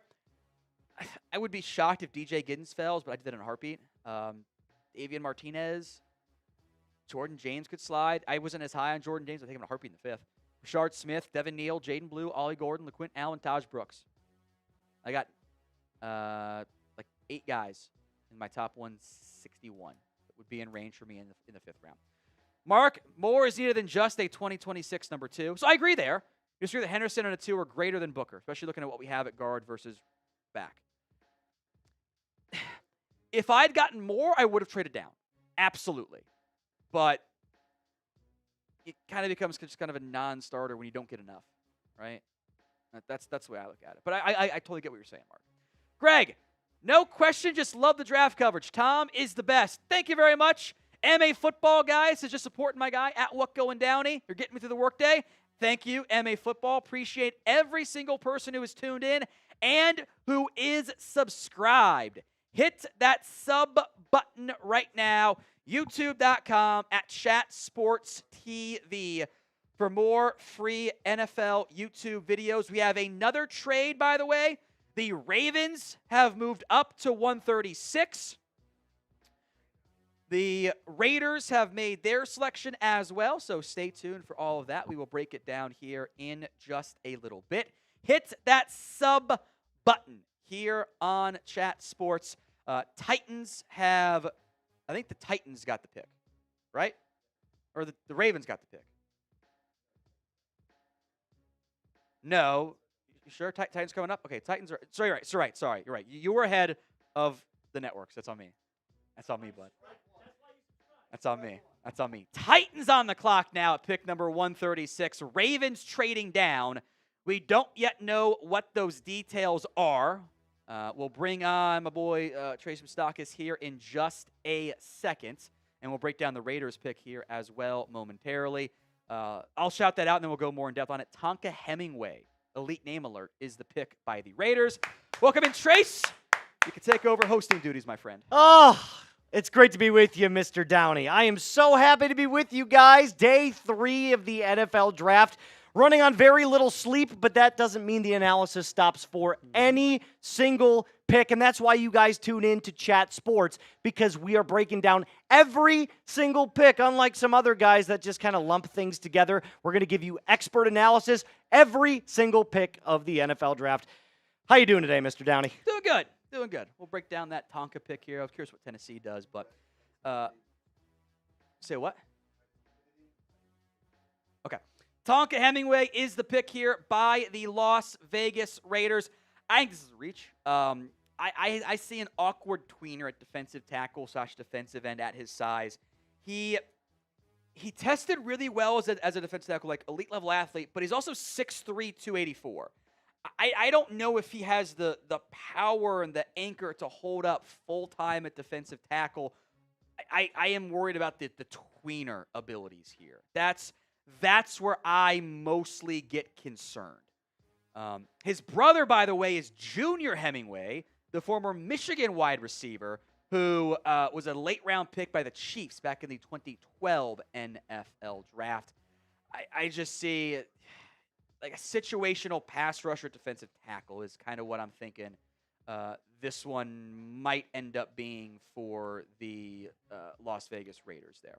So I look at this and I kind of say, as we get into these later rounds, we're looking at guys that are looking to, maybe not start day 1 or week 1, but to, if they have the athletic traits and the size and the athleticism that you're kind of looking for, maybe like in this case, they show a little bit of a flash. You could probably learn behind somebody like a Max Crosby, maybe an interior defender there for the Raiders, and then just kind of like try to show out in training camp and try to earn your way into the starting rotation. But again, you can never have too many hog mollies on the defenses and offensive line. So I never, hate taking players like this unless there's a legitimate, huge injury that has been plagued them over their careers, or there's just no athletic ability whatsoever. So I don't mind the pick here. All right, pick 136 is in. I love this one for Tennessee. Elic Ayomanor, the wide receiver out of Stanford. I am higher on him than most. I don't care. I have seen him make too many plays with bad quarterback play at Stanford. 831 yards this year, 1,000-plus yards back in 2023. He's actually Canadian. Grew up as a hockey player initially, and has the physicality you would like to see out of a former hockey player from Canada. He can handle press coverage. He tested great. 4.44 40-yard dash. If you care about the relative athletic scores, 9.78 at almost 6'2", 206. The build and testing was low-key like Chris Godwin. He's not the same route runner. I think the body control is good. A little bit high on the drops and not as good contested catches as I think he can be. I don't think those were high-quality contested catch looks and everything else there. Had a torn ACL, MCL before 2022. Was basically just a 2-year starter at Stanford and goes pro. This is not if you like yards per route run, it's not going to be very highly graded there. But I had a second-round grade on Ayomanor. Love that pick for Tennessee. Yeah, I think I love his size. I love his ability to get open in space and create action. And as you said something earlier, the quarterback play since Andrew Luck at Stanford has just been awful. Watching that game last year against Notre Dame, he was almost a non-factor. I mean, I understand Notre Dame had one of the most stout defenses in college football, but I just don't see the physicality there quite yet, although, again, with bad quarterback play, it's really hard to determine if a prospect on the wide receiver side, is going to make waves in the NFL. But I do like adding another piece here for Cam Ward, starting off the franchise in the right direction, giving him another weapon to eventually go into the years going forward. So maybe they can develop a connection. I think you're right. I think as a talent, I think he has nothing but great upside.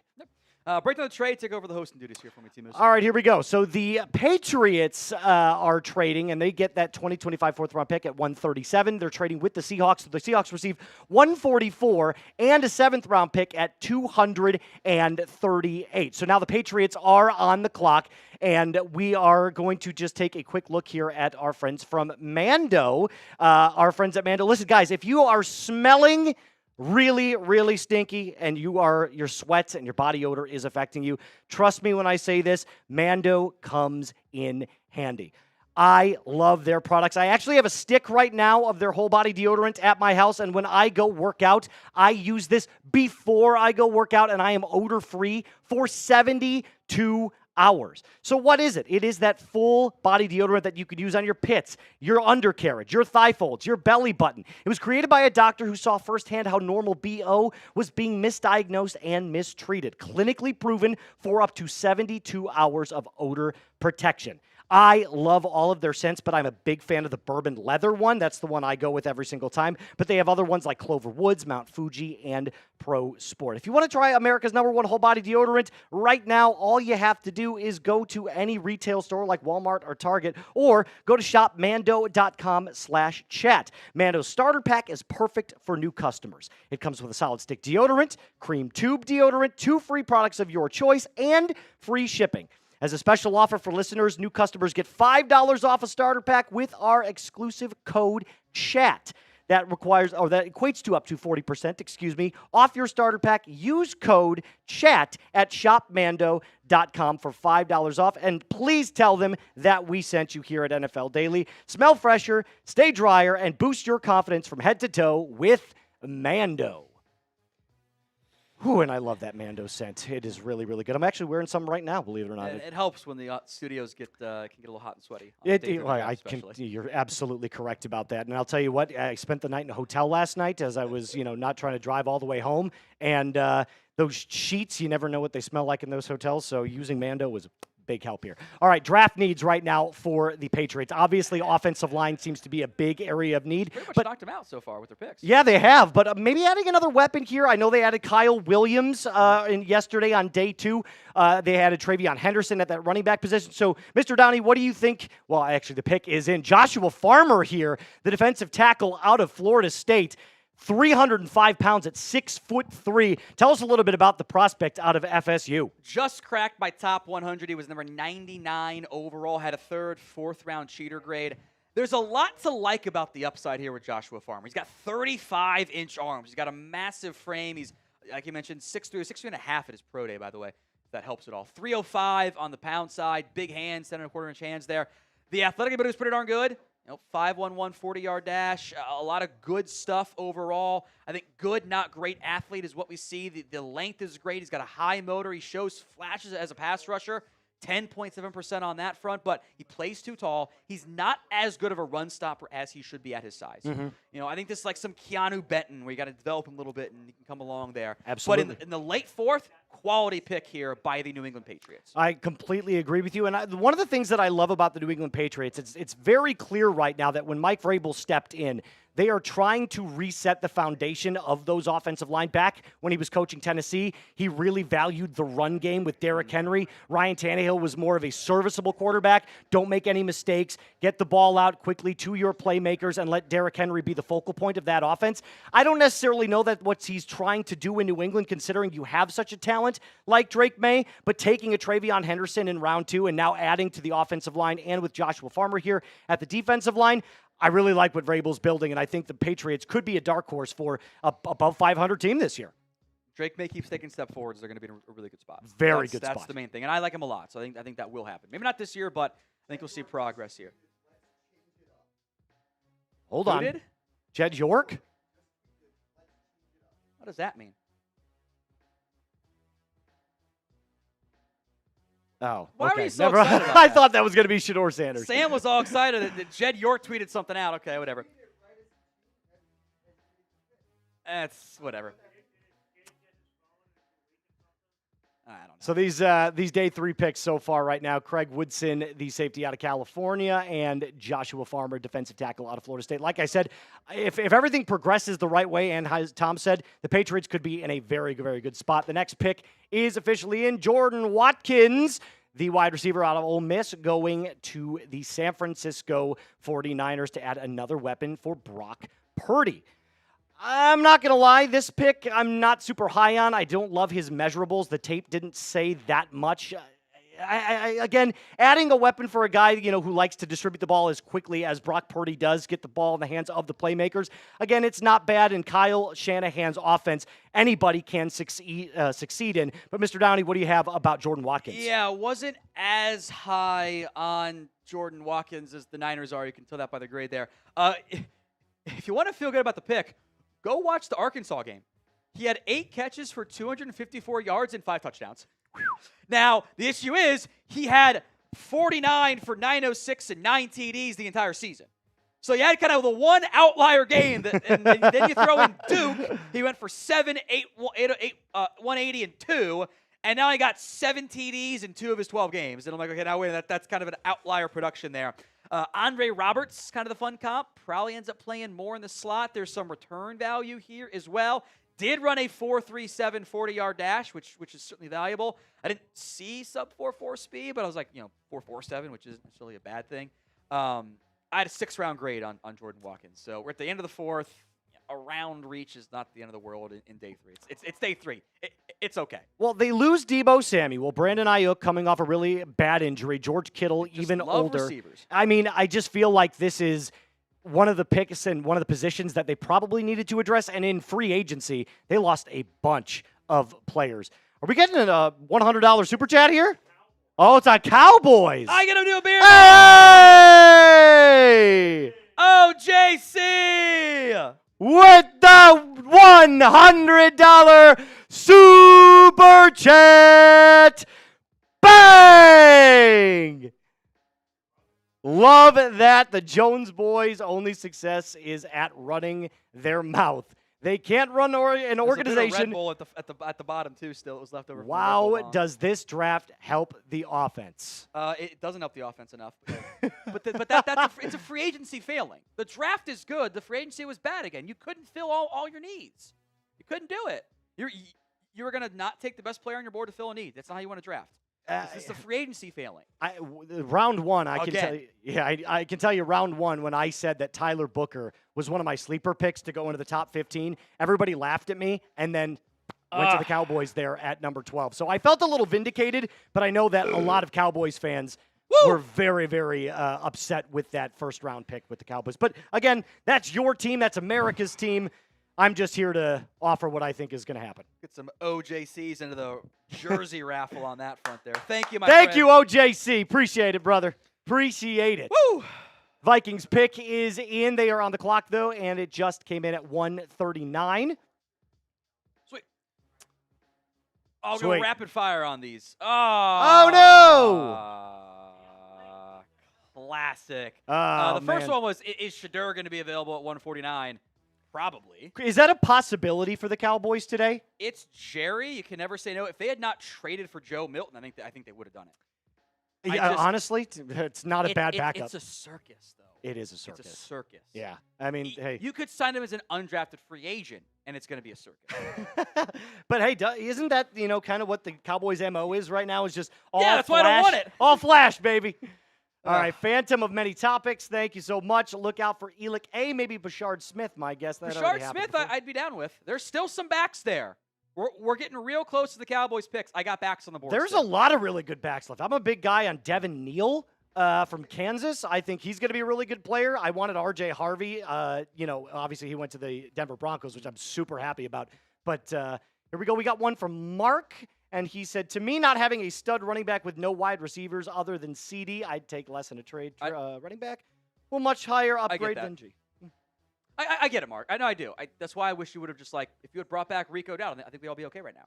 If you'd signed a receiver, we'd all be okay right now. Listen, the Cowboys crushed it. Had an over 1,000-yard rushing season last year.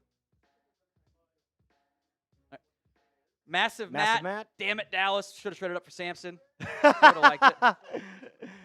Yeah, no Hunter problem. M, what teams are still a threat at RB before 149? Ravens, Vikings. Kind of makes sense there. Hunter M, draft running back, DT late receiver, sign Lockheed's with Titans now. Trade for Breece Hall, day 3 picks. Let's ride. Yeah, I'm down. Maybe you do a Breece Hall instead, or a Breece Hall. Right, makes more sense. And you sound like an Amari Cooper, Keenan Allen, or something. That all of them there, Jack? Appreciate that, my friend. Okay, let's see what the trade is. So I'm guessing they traded up with the Seahawks here. So Sam Howell gets Backing traded up. again. Backing up the kid, J.J. McCarthy. Full details TBA. But Sam Howell is on the move. He is now a Minnesota Viking. And it kind of seems like Kevin O'Connell is kind of that QB rehab spot. I mean, you saw What's Daniel the rehab? Well, I mean, he's so good with quarterbacks, right? Like Yeah. quarterbacks that have had an opportunity to start, shown that they were a little bit over their skis, go to Minnesota, and maybe they turn their career around. I can't wait to see what Indiana Jones does there in Indianapolis. No, it's McCarthy. It's JJ. Stop it's it. JJ. It's a pick swap, by the way, 142 and 172. Wow. Sam Howell, you are a Minnesota Viking. Skol, baby. Oh, that pick is in. Let's run through what we got. 2 picks. Sweet. We are in the 5th round officially, by the way. We are in the 5th round. I'll just go rapid fire on these here. Rock and roll. Tyrion Ingram Dawkins, who is an upside, kind of hybrid defensive end, defensive tackle. This is like, is he a tweener or is he versatile? Like, where do you go with? I think teams disagree on where to play him.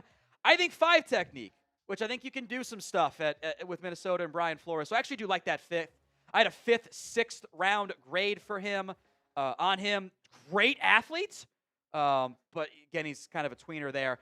The better Florida Giant human being at defensive tackle has been taken. That is Cam Jackson. 6'6" and a quarter, 328. He had originally committed to LSU, had some great issues, didn't want to miss on becoming eligible, goes to Memphis, transfers to Florida. John Jenkins, athletic comp. This is just a big person. Large human. And this is about the weight that you need to have Desmond Watson actually play at, by the way. So I'm guessing you're probably going to put him at nose tackle, nose right? guard. Yeah, I Nose was going to guard. say, with a body like that, unless he's, got this freakish athleticness, you're probably not going to – he's going to be a tree stump right in the middle of that defensive line. There's a couple guys this year. I didn't do it for this one. I'm like, yeah, he's just a giant rock. He got some pressures, though, actually, for Florida. Kind of like the John Jenkins comp there. Gets a little off balance sometimes. Testing was about what you thought for a defensive tackle, but for the guy that size. This is a run-stopping defensive lineman here for Carolina. Well, like that pick. All right, what's coming in next? The Ravens are on the clock, and the pick should be in here at 141.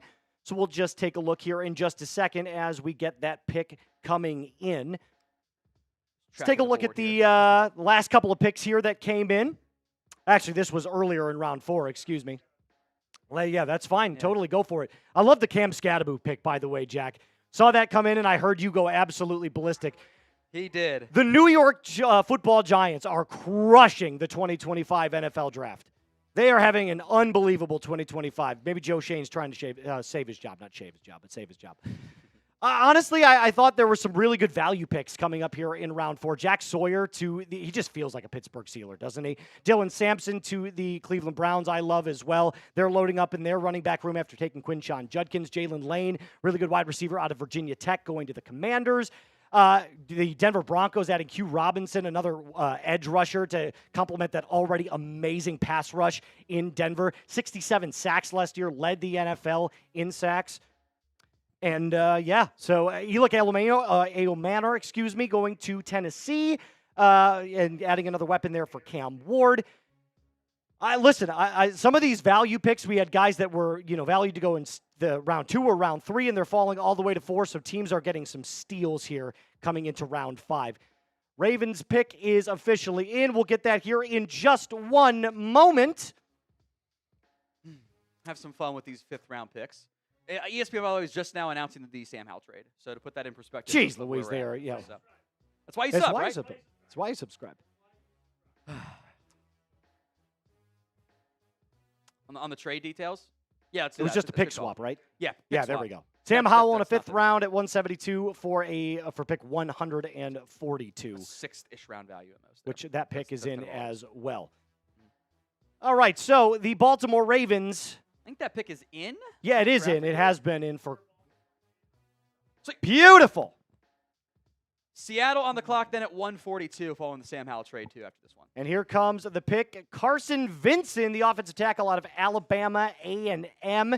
75.1 PFF grade. Mr. Downey, what do you have on Mr. Vinson? Yeah, the Ravens might be able to make him work, actually. They've done a pretty good job getting better play out of lesser offensive linemen. Carson Vinson this is a traits-based upside pick. First true HBCU player taken, like an entire career at HBCU, by the way. Alabama A&M. This is a great athlete. He's 6'7" and change. He's 3'14", 34.5-inch arms. Like, it's all upside. But he's also 24 years old. I think he would struggle if he went to the FBS level right now, let alone the NFL level. I don't think he can play. He might need a year, if not two. He was rough at the Senior Bowl. Like he got 2 sacks, a hit, and 5 hurries and a flag in the Senior Bowl game. Yeah, it's not he good. got smoked. I didn't think he was good against Auburn. He's a penalty boy. 13 flags the last 2 seasons. He plays tall. The hands are too wide. And that's how you get guys in your chest and how you get off balance and lose power. But the athletic comps are Jordan Mailata, Patrick Paul, and then he had a badge all the time, so it's Wanya Morris. Developmental offensive tackle. Listen, again, if there's any team that can kind of make it work, it would be the Baltimore Ravens. They've got an excellent system right there with Ronnie Stanley at offensive tackle at left tackle, I should say, protecting Lamar Jackson and Derrick Henry. So don't hate the pick, but like you said, it's a work in progress and maybe a year or two to develop into a really, really good player. Seahawks pick is in at 142 after that trade with the Minnesota Vikings, where Sam Howell is now a Viking heading up north to Minneapolis. And the draft needs currently right now, wide receiver, guard, center, basically all offensive line, although they did take Gray Zabel, who's that versatile player in round 1. They should draft 3 of them. Yeah, you should probably draft as many offensive linemen as you possibly can here. I'm going to say they're probably going to try and go maybe someone on the guard side, and let's see what the pick is in.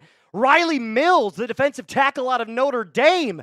I've got some things to say about Riley Mills, but I'll let you take it away. Go for it. No, listen, I watched Riley Mills play a bunch last year, and he is a huge mammoth of a dude. 6'5", 296 pounds. He doesn't have that immediate burst that you're looking for off the defensive line, but he does have some skill with his hands, and I thought that playing on that defensive line alongside R.J. Oben and Howard Cross, I thought this was an unbelievable Notre Dame defensive line, which they usually don't have. So he did suffer that season-ending knee injury in last year's college football playoff, which was really, really tough to see. But he's a powerful dude with quickness off the line. Again, that burst to, get back into the backfield is something that I think he needs to work on just a little bit, maybe lose a little bit of weight. But other than that, I think he's an excellent prospect. I had a late 5th-round grade on him. He tore his ACL in the first round of the college football playoff. I don't know if he plays this year. I think that was a drop. He would have been maybe a late 4th for me.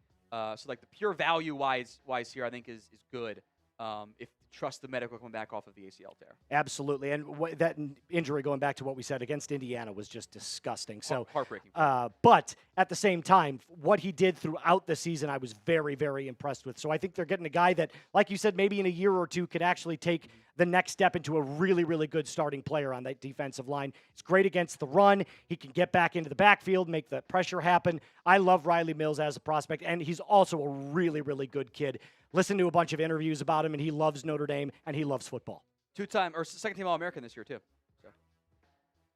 Browns have traded up. Dolphins pick is in, so we'll break that one down, too, here. That is Jordan Phillips, which I think is actually a super good pick by the Miami Dolphins. This is my best available defensive tackle left.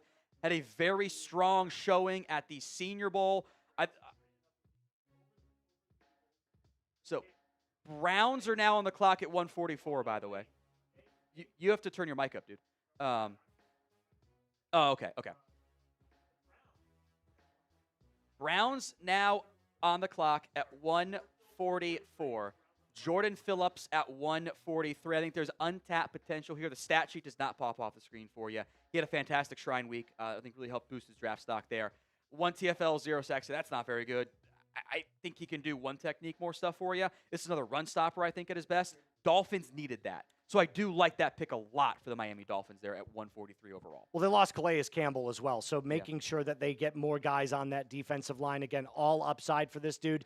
It's clear that, they're trying to replace that and add more bodies and see who can play. So I like the pick as well for the Dolphins.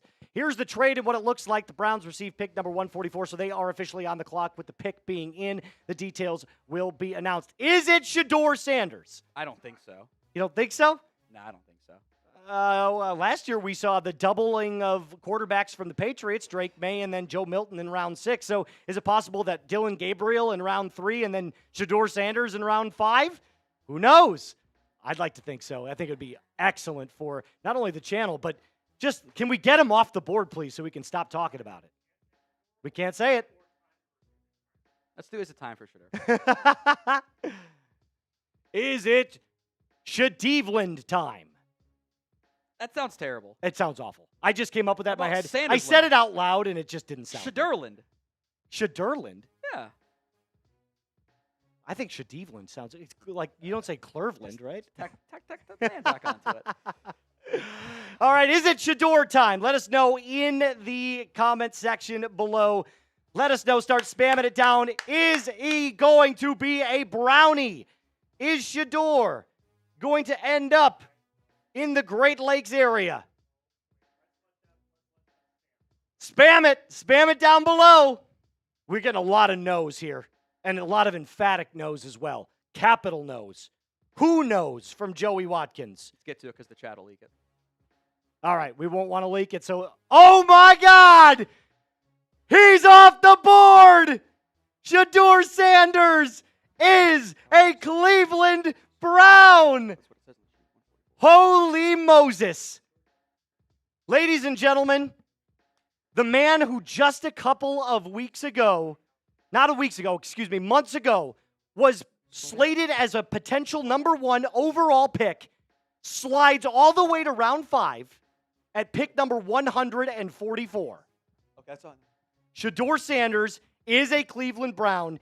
Dillon Gabriel and Shedeur Sanders are the newest quarterbacks in the Cleveland Browns depth chart. This is crazy.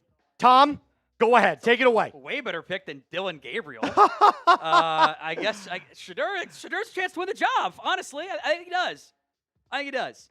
So That's fine. and I'm going to go to Cowboys here. So what's going to happen? Cowboys are 5 picks away. My boy Trace Moustakis, we're going to do an entire cut. Will be available on demand on the Chat Sports YouTube channel on Shedeur Sanders. You don't have to start that yet. You don't have to do it. That's the weird timing. No problem. I'm going to step off. Cowboys Report live stream. Don't go anywhere. I'll be on there momentarily. Shedeur Sanders is a Cleveland Brown. T-Moose, take it away. I cannot believe it. We were actually questioning in the Chat Sports office here if Shedeur was going to slide all the way down to maybe Mr. Irrelevant. Now, there might have been a little bit of hyperbolicness in that. Maybe we were just kind of exaggerating it. But still, for a guy who just months ago was slated to be a number 1 overall pick, let alone a first-round pick, has slid all the way down to round 5 at pick number 144. It's clear that over the last couple of weeks, his interviews have been awful. That's what all these GMs, analysts, media members have been saying. That he just went into the rooms and he turned a lot of people off. Now, despite that, I think that's a little harsh for him to go all the way down to round 5 because I do think that Shedeur Sanders can be a franchise-level quarterback. I don't know how good, I don't know what his ceiling is, but he possesses all of the traits, IQ, that I'm looking for, and he lives in the pocket. And last year at Colorado, he was sensational. 74% completion percentage, 4,100 yards, 41 total touchdowns, only 10 interceptions, so that 4-to-1 touchdown to interception ratio. It's awesome. But he doesn't have a great arm. He's a little bit slight. So that, to me, is kind of like one of those, okay, I can understand why, and outside of the pocket, he's made some plays, but against the NFL caliber speed and athleticism, it's probably not going to translate. No problem. We're going to say goodbye to Cowboys here in just a second, folks. Sorry, we got a lot of moving parts going on right now. But this is unbelievable. He's going to the Cleveland Browns, and now there is a quarterback battle between Joe Flacco, Kenny Pickett, Dillon Gabriel, and Shedeur Sanders, with Deshaun Watson most likely missing the entirety of the 2025 season. Holy crap. Do we have any Browns fans that are in right now? What do you feel about the pick? Let me know. Grade the pick A, B, C, D, or F. We'll get it on screen here in just a second. Bye-bye, Cowboys. Thank you, Cowboys fans. We appreciate you stepping in. We're now back live here with our main audience. Holy cow, guys. 144 is gross, says Herb. Grade the pick down below, A, B, C, D, or F for the Cleveland Browns. Listen, for round 5, 144, it's an A+, isn't it? Like, can we all agree for the value, it's an A+. Now, does he win the job? Probably not week 1. I think they're going to ride with Joe Flacco. But, oh my God, he's a Cleveland Brown. We're seeing a bunch of Fs, a bunch of Cs. I'm higher on Shedeur than most. And I know a lot of people have been up and down about his attitude and, you know, what he brings to the table and the kind of blaming the offensive line a couple of years ago. I want to put all of that aside for just a second, and I'm going to ask this question straight up. Can he play quarterback? Yes, he can. He can. Now, Cleveland has a history of bringing in guys that have a little bit more of a chip on their shoulder. Johnny Manziel, Baker Mayfield. These guys need time to develop as adults. And I feel like Shedeur could be that particular player. But I think in terms of accuracy, in the pocket, Shedeur has far better upside than both of those players that I previously mentioned. All right, we're going to get into our Shedeur Sanders cut. So you're going to get a little bit of behind-the-scenes action here, kind of see how the sausage is made. This is going to go out on our main channel here in just a little bit, so you guys are going to see firsthand what it looks like to make a video here at Chat Sports with Shedeur Sanders going to the Cleveland Browns. Get your final grades here in the chat below.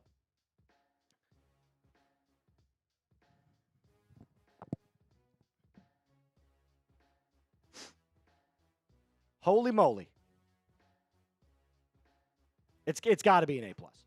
It's got to be an A+ in round 5. Maybe not in round 1, but in round 5, it absolutely is. All right. I'm ready when you guys are.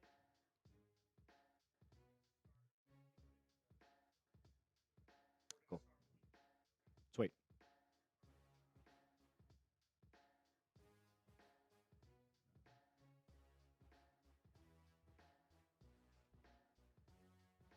Okay, yeah, you got it. All right, so we're going to start it up here in just a second. Again, I'm starting to see here in, what I say spawn again one more time?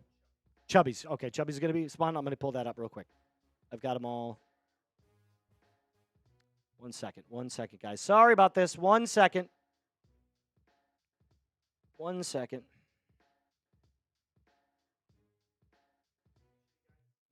Make sure you guys get down below in the comments. Grade the pick, A, B, C, D, or F. Flood the chat with your thoughts. We've been waiting for 3 days, and Shedeur Sanders is now finally off the board.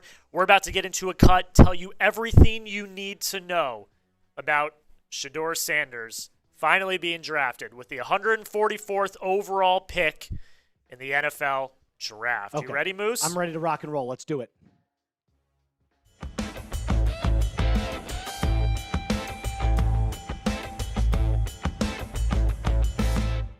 NFL fans, it finally happened.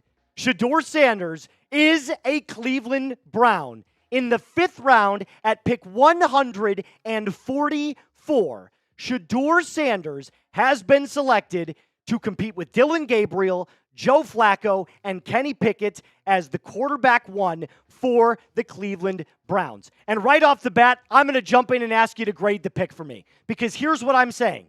At round 5, this cannot be any other grade than an A+. This was a guy who just months ago was slated as a number 1 overall pick back in September and October during the very start of the college football season. He has since then gone back to about 9. People have considered him going back to 21 with the Pittsburgh Steelers, and then none of that happened. He didn't even go on day 2. He slides all the way to pick number 144. Absolute insanity. The only time that I've ever seen this in my entire life. So I'm going to say for the value the Browns are getting, it's an absolute A+. Now, let's talk about this really quick. I want you to grade the pick for me, by the way, in the comment section below. Give me A, B, C, D, or F. I'm staking my claim, like I said, for an A+. Shedeur as a prospect. I'm not going to even talk about the off-the-field stuff for a second. I'm going to talk about him as a football player. He absolutely can play at the next level. He's got pocket presence. He's got field vision. He's got IQ. He's got good mechanics. He has everything that you're looking for an NFL quarterback as a pocket passing presence. He can see the field, distribute the ball quickly. The only thing that I feel like as a physical specimen that he's lacking is the arm strength, and he is a little bit slight. So he probably needs to put on about 10 to 15 pounds because I'm telling you, if you're going to get hit by the likes of TJ Watt in that division and Mike Green, who just got drafted by the Baltimore Ravens, you're going to take a lot of shots. So putting on a little bit of extra weight is probably something that he's going to be needing to do.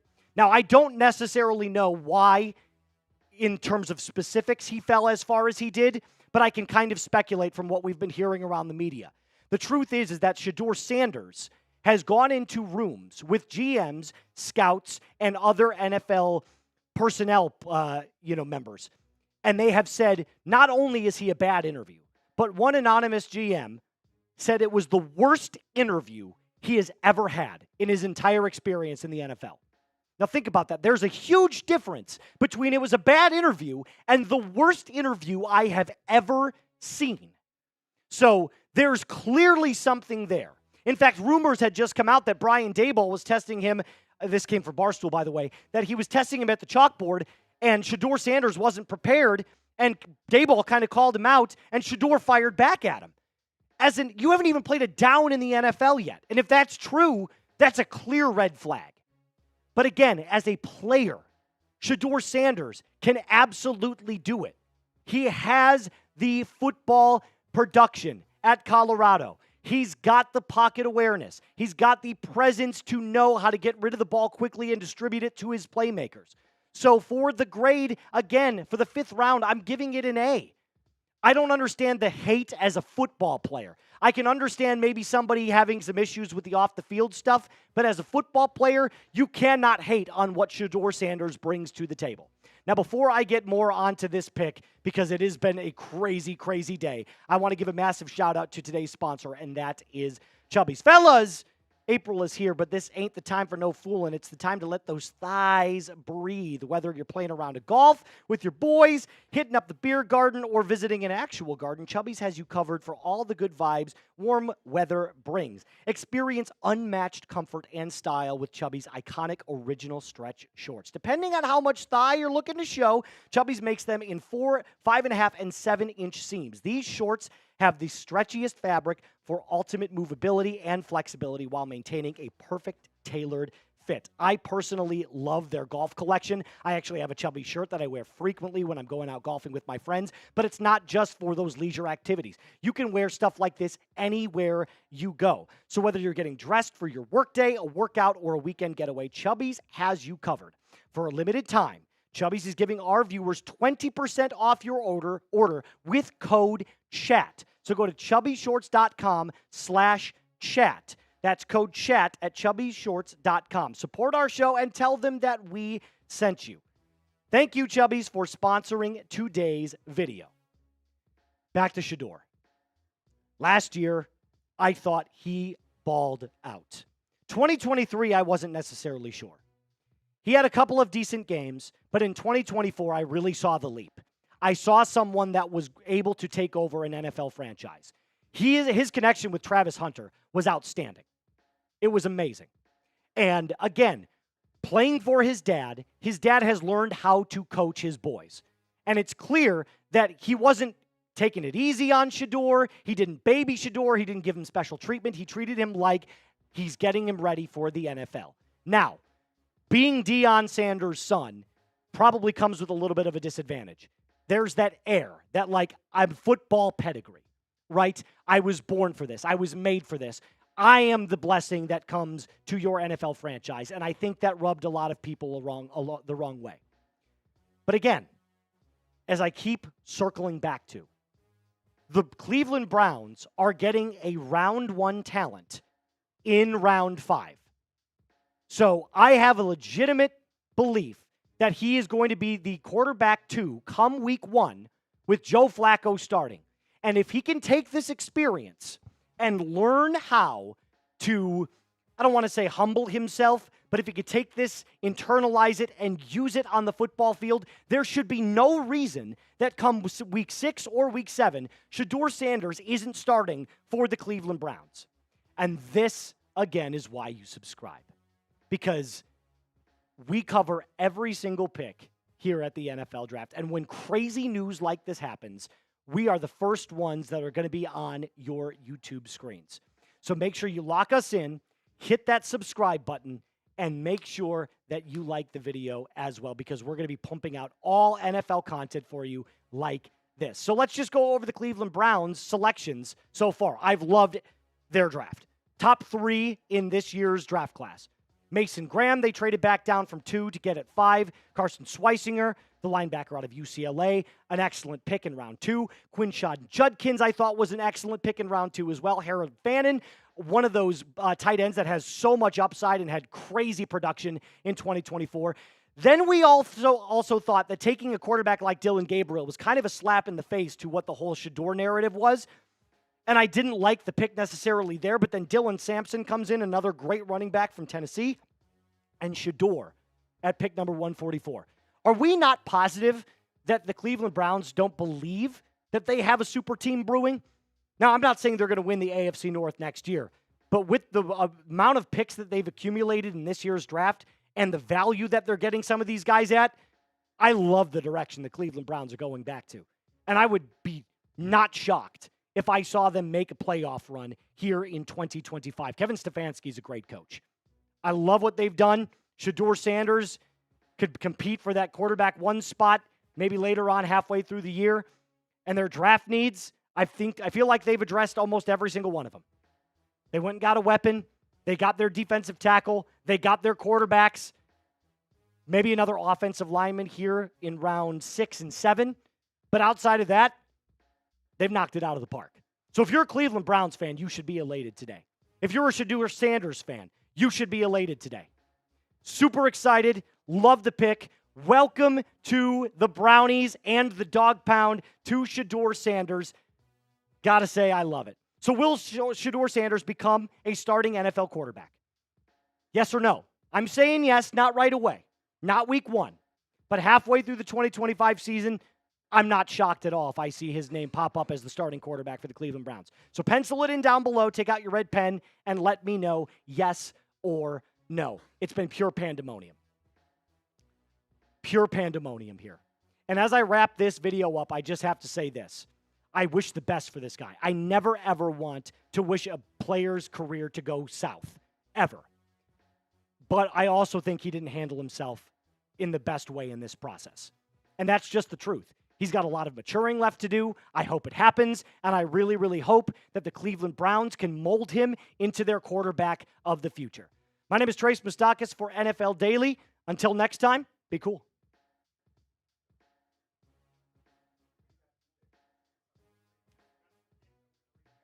Let's recap some picks here in just a second, because as we were doing that cut, some have come in. The Cowboys, a pick is officially in. What did you guys think?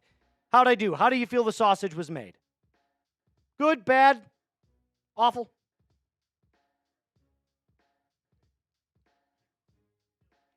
Philly, so the Eagles come in with Mac McWilliams. All right, so we're not going to give analysis for every single pick. We're going to kind of group all of these together.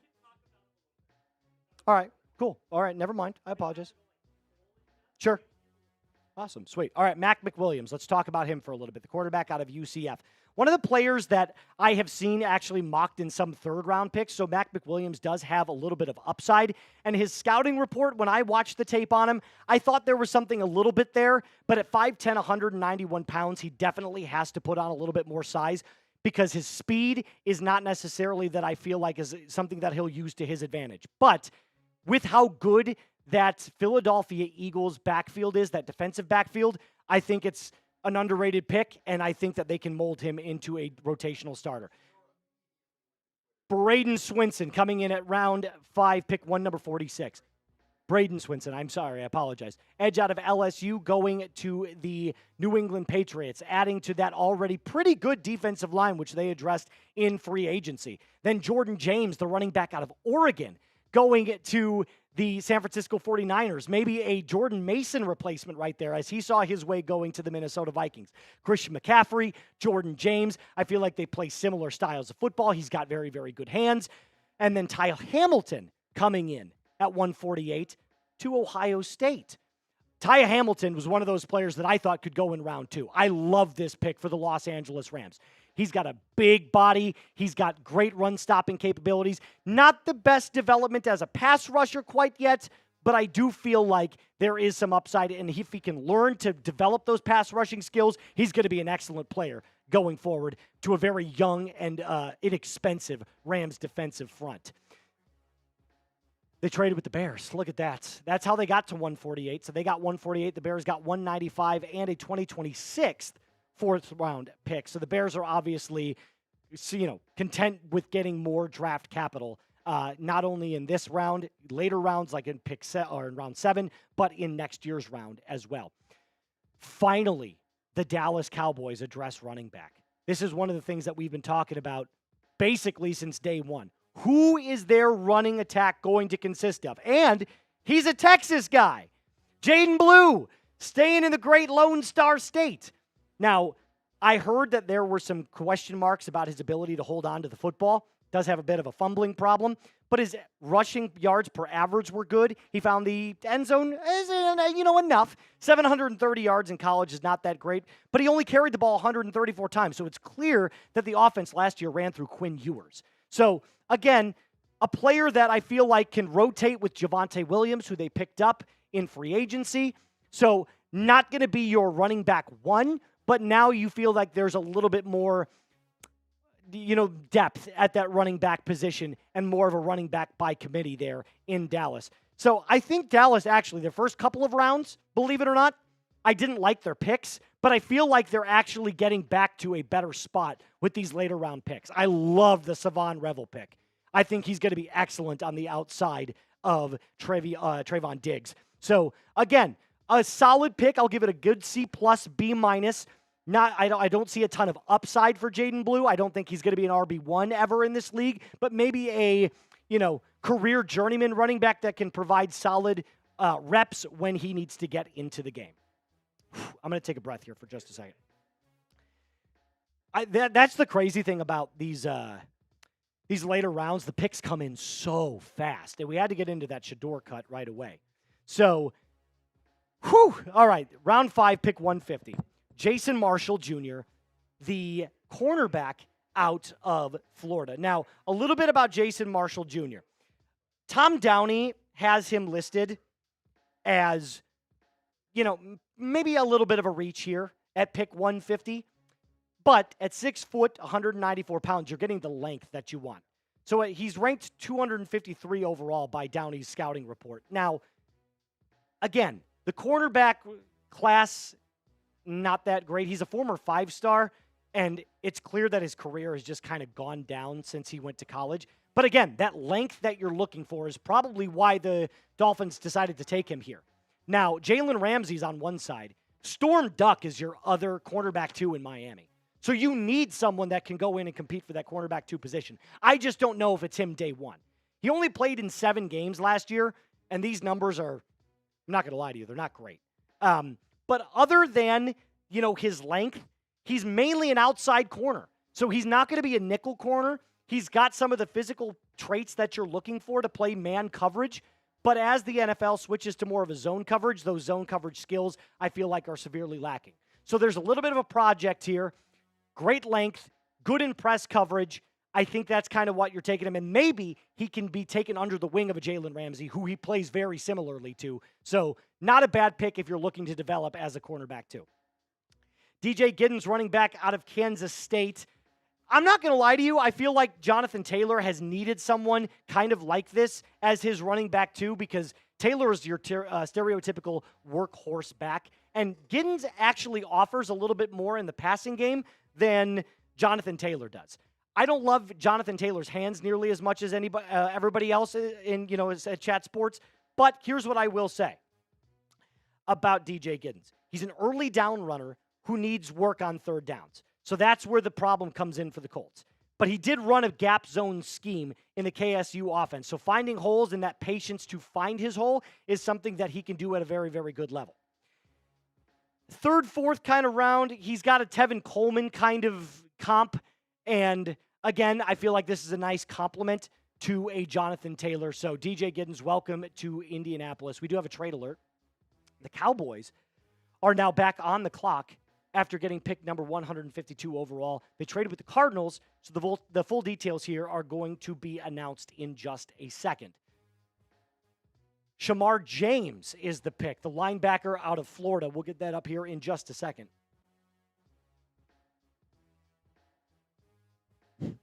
Yeah. Mm-hmm. Sure. Mm-hmm.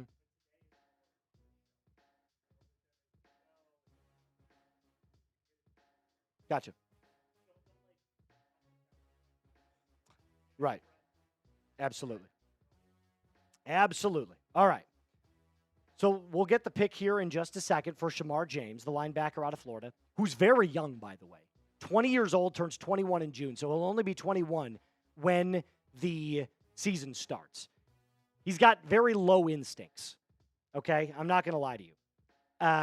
There's a chance that he could put it all together, but at the same time, you're drafting him to base him off these athletic traits that he's got. 6'1", 222. He's got a very good body type, physical, fluid athlete. The production was decent last year out of Florida. It wasn't that great, and Florida had kind of a down season last year. 55 tackles in 2023 with 5.5 tackles for loss, so he has some ability to stop the run. But again, it hasn't really kind of been put all together, and I think that's why he's falling all the way down to round 5. Tom Downey has him ranked at 257. Again, instincts are lacking, undersized, doesn't have great length, but he is a fluid athlete. So again, probably one of those developmental picks that won't see the field very much in his rookie season. Maybe more of a, if he makes the 53-man roster, learn how to play, get solid practice reps, and then move on from there. How are you guys enjoying the stream so far? We've got 2,500 people watching currently. Who do you all think New York is going to select from Luca Magic? I don't know yet. I'm not entirely sure. Where does New York come up here in the next couple of picks? That's what I'm trying to figure out. New live poll coming here very quickly. Here's the question that we're going to ask you. Will Shedeur Sanders be a starting caliber quarterback in the NFL? Went to the Browns. If you are just joining us, welcome. Welcome. It's great to see you. At pick number 145. 5th round pick. Crazy. Never seen anything like it. So will he become a starting caliber quarterback? I'm saying yes. I'm way higher on Shedeur Sanders than a lot of guys. That's just the truth. I know that everybody is split. It's like a 50-50 split right now. A lot of people saying no. He eventually will. See, Tracker, I believe I'm right there with you. Eventually he will. He's got a little bit of growing up to do. Say that again, Sam. Yeah, let's get some shout-outs here. Junior says no way. David says yes. Plays Only says Browns have like 6 quarterbacks. Yeah, they do. They have a ton. They got to move off that Deshaun Watson contract. No, Trey, says John Edward Kruger. Okay, in all caps. Brandon says yes in 2 to 3 years. Eventually. Yes, from Full Box Jamal. Yes, from Caden. Nexus Smith says Giants are on the clock. Ducky Bands, he is buns. Too many damn quarterbacks. Logan says yes, but give him time. I'm right there with you guys. I think it's not week 1. Maybe halfway. Halfway through his rookie season, he might be able to start. But I think some growing is definitely something that he needs to work on. Because the intangibles are not there right now. The podium presence, the media presence, It's clearly turned a lot of people off. That's not from me. You see those storylines all over the place. He's going to the Browns. Whew. Will he become a starting caliber quarterback? It's also our brand new poll. Right now, 63% of you, so almost 2/3 of you, are saying yes. This is crazy. Dylan Gabriel will start before Shedeur Sanders. No way. Dylan Gabriel's a left-handed quarterback with a weak arm, no mobility in Cleveland, which gets very, very cold, which he can't play in. I don't know. I don't know. He interviewed better. Whoa. Damn. Sam throwing out some crazy takes. Not that crazy. All right. Tracer saying Gabriel has a weak arm. Sanders has a weak arm. Yes, but Dylan Gabriel's arm is like really bad. They threw so many slants and bubble screens in that offense.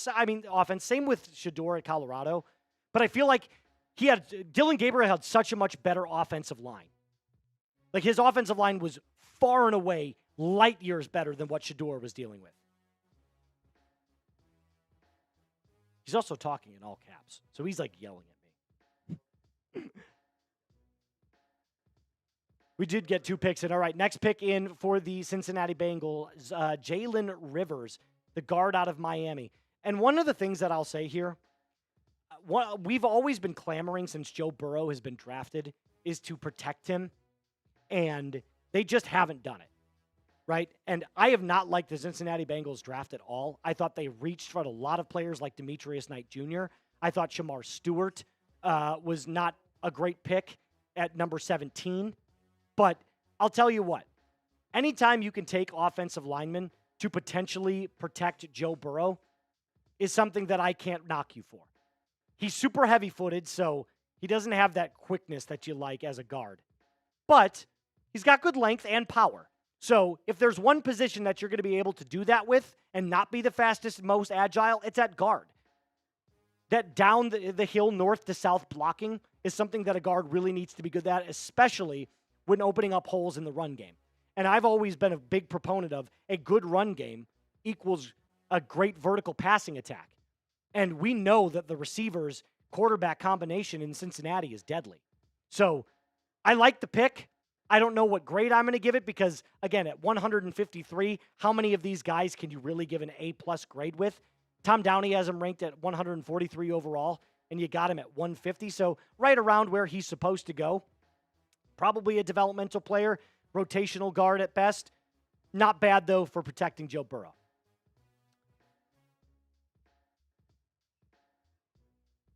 Shamar James, didn't we? We did talk about him at. Yeah, I was going to say, we're good. No worries. Marcus Mbow went to the Jets. Giants. Okay. Oh, great pick. God, the Giants are crushing it. Marcus Mbow to the Giants. Marcus Mbow to the Giants, the guard from Purdue.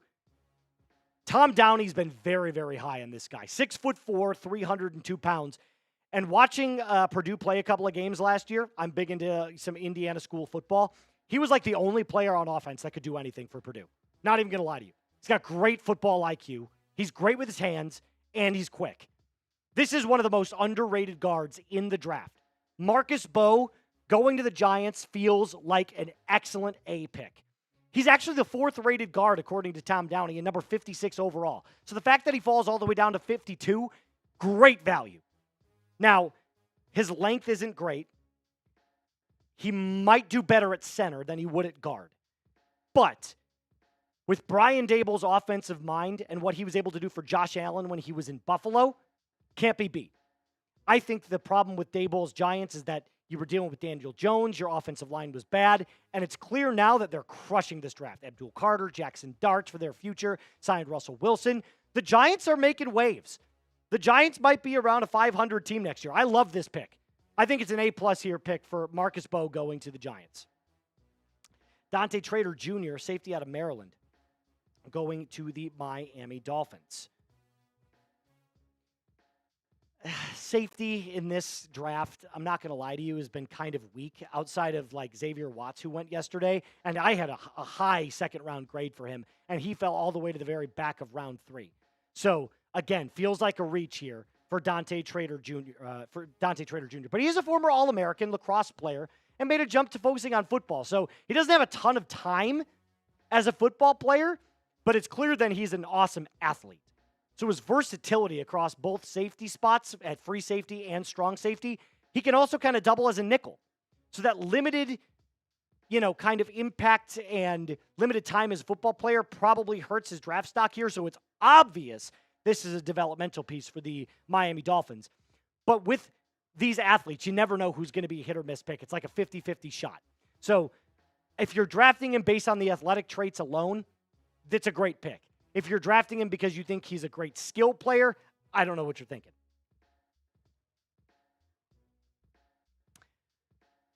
Wow, we passed 408,000 really, really quickly. Do I owe a Bean Boozled? Where is the bean? Oh, it's over here. Whew. Excuse me, guys. I had to grab the beans over here.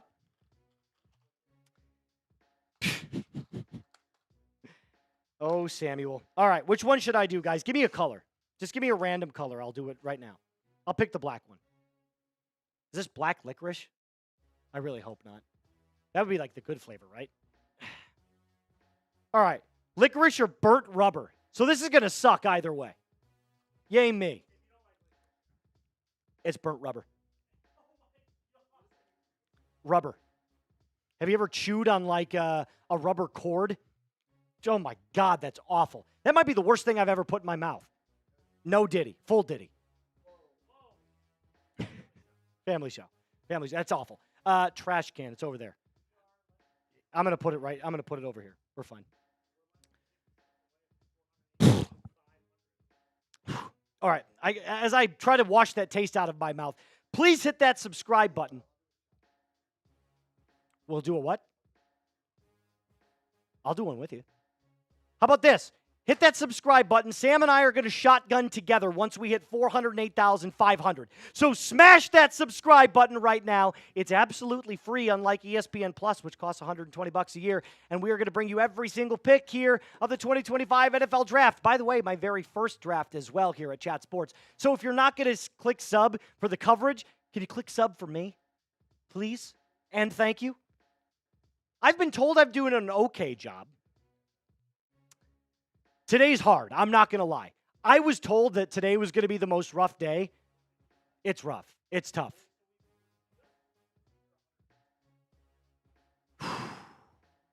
All right. It's time to nut up or shut up. Hey, Nick, we appreciate that, brother. You can't subscribe more than once. You're absolutely correct. So spam me if you've already subbed. One is all you need. 100 picks out. Okay, cool. So only 100 picks left. Keep hitting that sub button, guys. Let's go. I want a shotgun a beer. I'm trying to get rowdy on the last day. Keep my eyes open. Give me something engaging to do. It's playing. Simping for subs. I am a simp in this case, and yes, big time simp. We do have a trade coming up here.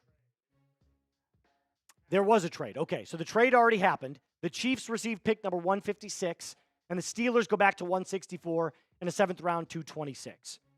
So the Chiefs then selected, we'll get here in just a second, Jeffrey Bassa. Is it Bassa or Bassa? Bassa, I was correct already. The linebacker out of Oregon. All right, so let's talk a little bit about Mr. Bassa, shall we? 6'1", 232 pounds. In 2024, 14 games played, 54 tackles. Not the greatest production, only 3 tackles for loss and a sack and a half. But he did get 11 pressures, which is 18.6% of his pressure rate. So that's actually not too bad.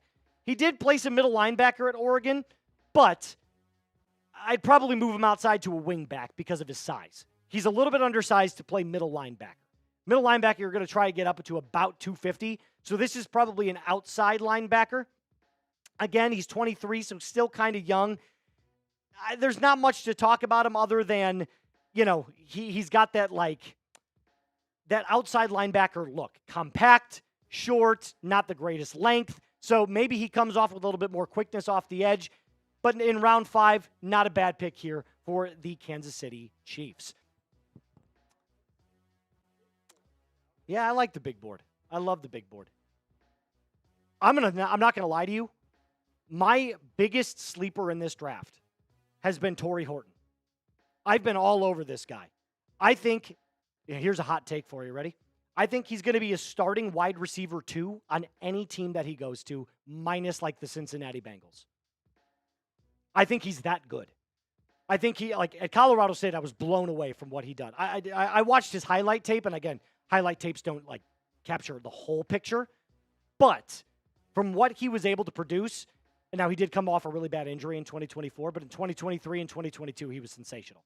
So I can't wait to see where he gets picked, and I'm going to deep dive on him as soon as he does get picked. But other guys on this list, Cameron Williams, the offensive tackle out of Texas, Miles Frazier, the guard out of LSU, followed by Damien Martinez, Sam Munden Jr., I think that's how you say it. Dorian Strong has been a player that people want to keep their eyes on, a very long corner out of Virginia Tech. Long and strong is what I call him. Logan Brown, the offensive tackle out of Kansas, followed by Tez Johnson, the wide receiver, speedy guy out of Oregon, who's very, very slight, probably the lightest player in this draft. Kobe Bryant, another player to keep your eye on. Brashard Smith, the running back from SMU, who went and was clearly the focal point of their offense last year. Devin Neal, a guy that I'm super high on at 13th at KU. I wanted the Bears to get him. Maybe they still can if he falls maybe to round 6 or round 7. And then guys like Mitchell Evans, the tight end out of Notre Dame, and Jalen Reed, the safety out of Penn State. We do have the pick in for the Tampa Bay Buccaneers, Elijah Roberts, the edge out of SMU. Now, I didn't know about SMU's defense. I didn't think it was that great last year. They did give up a lot of points. Their name of the game was offense last year. So, again, one of these players that didn't produce a ton in terms of tackles, but he did have 7.5 sacks. So, he's a good run stopper, struggles with finishing, but he's got a nice blend of size, length, and power. So, again, you're basing this off of athletic traits, right? And this athleticism that he has to play edge full-time might not be there, but the raw power is. So 7.5 sacks is nothing to shake your head at, right? 60 pressures is also fantastic. So he's getting to the quarterback. He's just not finishing. So I look at this and I say, nice pick here for the Tampa Bay Buccaneers, although pass rush wasn't one of the things they needed. I feel like their defensive line was actually pretty good. So, again, a nice little addition pick, an insurance pick for the Tampa Bay Buccaneers defensive line. Packers are on the clock, and their pick is in. No, you're good. Draft is in Green Bay, by the way. I have a ton of friends that are out there right now.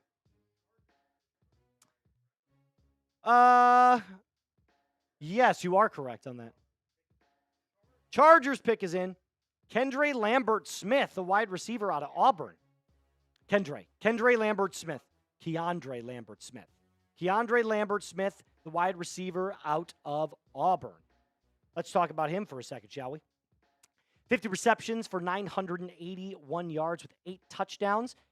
He's a pretty good athlete. Got good vertical speed, so he can stretch the field like you want out of a wide receiver, and that's exactly what the Los Angeles Chargers are looking for. Decent production. Yards after the catch is pretty good, too. I didn't see a ton from him that, was outstanding. That route tree and that route running capability isn't that great. He looks too much like an athlete playing football at some times. So Mr. Downey claims that if you're watching it, you're like, hey, the athletic traits are there, the speed and athleticism that you like is there, but he has to get more technical. And with that being said, his productivity wasn't that bad. Look at the average, though. That's something that needs to be pointed out. So it's clear that they sent him on go routes all the time. And that's someone that they need. They need someone to stretch the field. Now, they did draft Trey Harris yesterday, who's also a more skilled version of what Keandre Lambert-Smith can bring you. So I actually like the pick as a little insurance, but I don't think he sees the field, especially with that Trey Harris pick yesterday on day 2. some quick super chats that we're going to hit here in just a second. Crash out. Didn't send anything. Next time, send something in, my man. From Pan of Pizza. The value for Sanders is insane and normally would be an easy A. But the Browns already drafted a quarterback and needed other things. Overall, it's a B. That's not a bad take. Like if you're saying, hey, we already attacked the quarterback position and we've got a very wide and extensive quarterback room, I can understand why you're saying that. But can you imagine if Shedeur becomes the franchise quarterback for your team and you got him in round 5? How many guys do you know in NFL history that have gone later than round 5 and later, I should say, and have been franchise-level quarterbacks? Tom Brady, Tony Romo, Brock Purdy. Can you name anybody else? Like off the top of your head? I can't. Those are the 3. So it's very few and far between. And everybody was grading Shedeur Sanders as a first-round pick. So I appreciate the $5 super chat. I think you're pretty spot on. Why won't Jerry draft a wide receiver? I just don't get it. I don't know, man. I don't know what's going through Jerry's head. I thought Tet McMillan was a Dallas Cowboy. Now, he got picked before the Cowboys could pick, but there were still Luther Burden. There was Emeka Egbuka on the board in round 1, and they didn't go anything with skill. They went a guard at pick number 12. So it didn't make a whole lot of sense to me. Our super chat menu looks like this, by the way. For every 100 subscribers, we're doing another Bean Boozled. And I just ate burnt rubber, which was the worst thing I think I've ever put in my mouth. A second. It was awful. It was absolutely terrible. It was the worst thing I've ever tasted. $5 is going to enter you into that draft hat raffle. And with $10, if you want a super chat, we're going to talk about your team and the draft picks that they've already made. And again, if you do decide to super chat, we greatly appreciate it. Packers pick is in. Colin Oliver, the linebacker out of Oklahoma State. One of Sam Brown's favorite schools, by the way. Just playing. Competitive player with a high motor and power in his hands. I'm not going to lie to you. I'm not super familiar with this guy, but I will say this. We do have the Packers report host here in just a second that will be joining us, Mr. Joey Peterson, who is going to break down this pick in more detail. So one thing more about Colin Oliver, he needs to clean up his tackling issues at Oklahoma State. They didn't have a great defense last year. But he has the traits to play solid linebacking coverage, which means he could drop back in like a 3-tech system and play in defensive pass schemes. So with that being said, we're going to bring in Joey Peterson here in just a second. Overall, he was ranked at 235. He was a linebacker 17. Again, for what the Packers have on defense right now, I think it's an okay pick. Not great, not terrible. I'll give it a solid C or a C-. That's just my take on it, though. That's just my 2 cents. All right. Mr. Joey Peterson, the Packers Report host. Welcome into the channel. Appreciate you stepping on. Let's talk a little bit about Colin Oliver before we get into a little bit more of the flow of the draft. What do you see with this pick? A little bit of confusion. That's kind of my first reaction. Linebacker necessarily isn't a massive need for Green Bay. They've got a couple of pretty good linebackers. And my big question for the Packers is, what's going to happen at cornerback? Jair Alexander hasn't been traded yet. It is halfway through the 5th round. Jair Alexander is not going to get traded now. They're not going to trade him for a 6th-round pick. No way. And so I still believe Jair Alexander won't be on this team in about a couple of weeks because they could save $17 million putting a post-June 1st designation on him. And you have the massive question mark and massive spot to fill at that cornerback position. And through the first 5 rounds, you haven't addressed it yet. I thought they maybe were going to do it in the 4th. Now, I do really like Barron Sorrell. Yep. Thought they maybe could have done it in the 3rd as well. They didn't do it there. I like Savion Williams as well. I thought edge was definitely something the Packers definitely needed to attack. Yes, myself as well. But especially because after the Lucas Van Ness pick a couple of years ago, he really hasn't materialized into what they thought he was going to be. He had that bull rush sort of, move where he was just big, physical, and strong. He really hasn't developed any other moves outside of that. He hasn't. Well, and that was my thought. My thought going into the 2025 NFL Draft for Green Bay was cornerback, wide receiver, edge. address those first 3 needs in the first 3 rounds in any order. It could have been wide receiver, edge, corner. It could have been edge, corner, wide receiver. I don't care. Address those needs in the first 3 picks. Then after that, go best player available.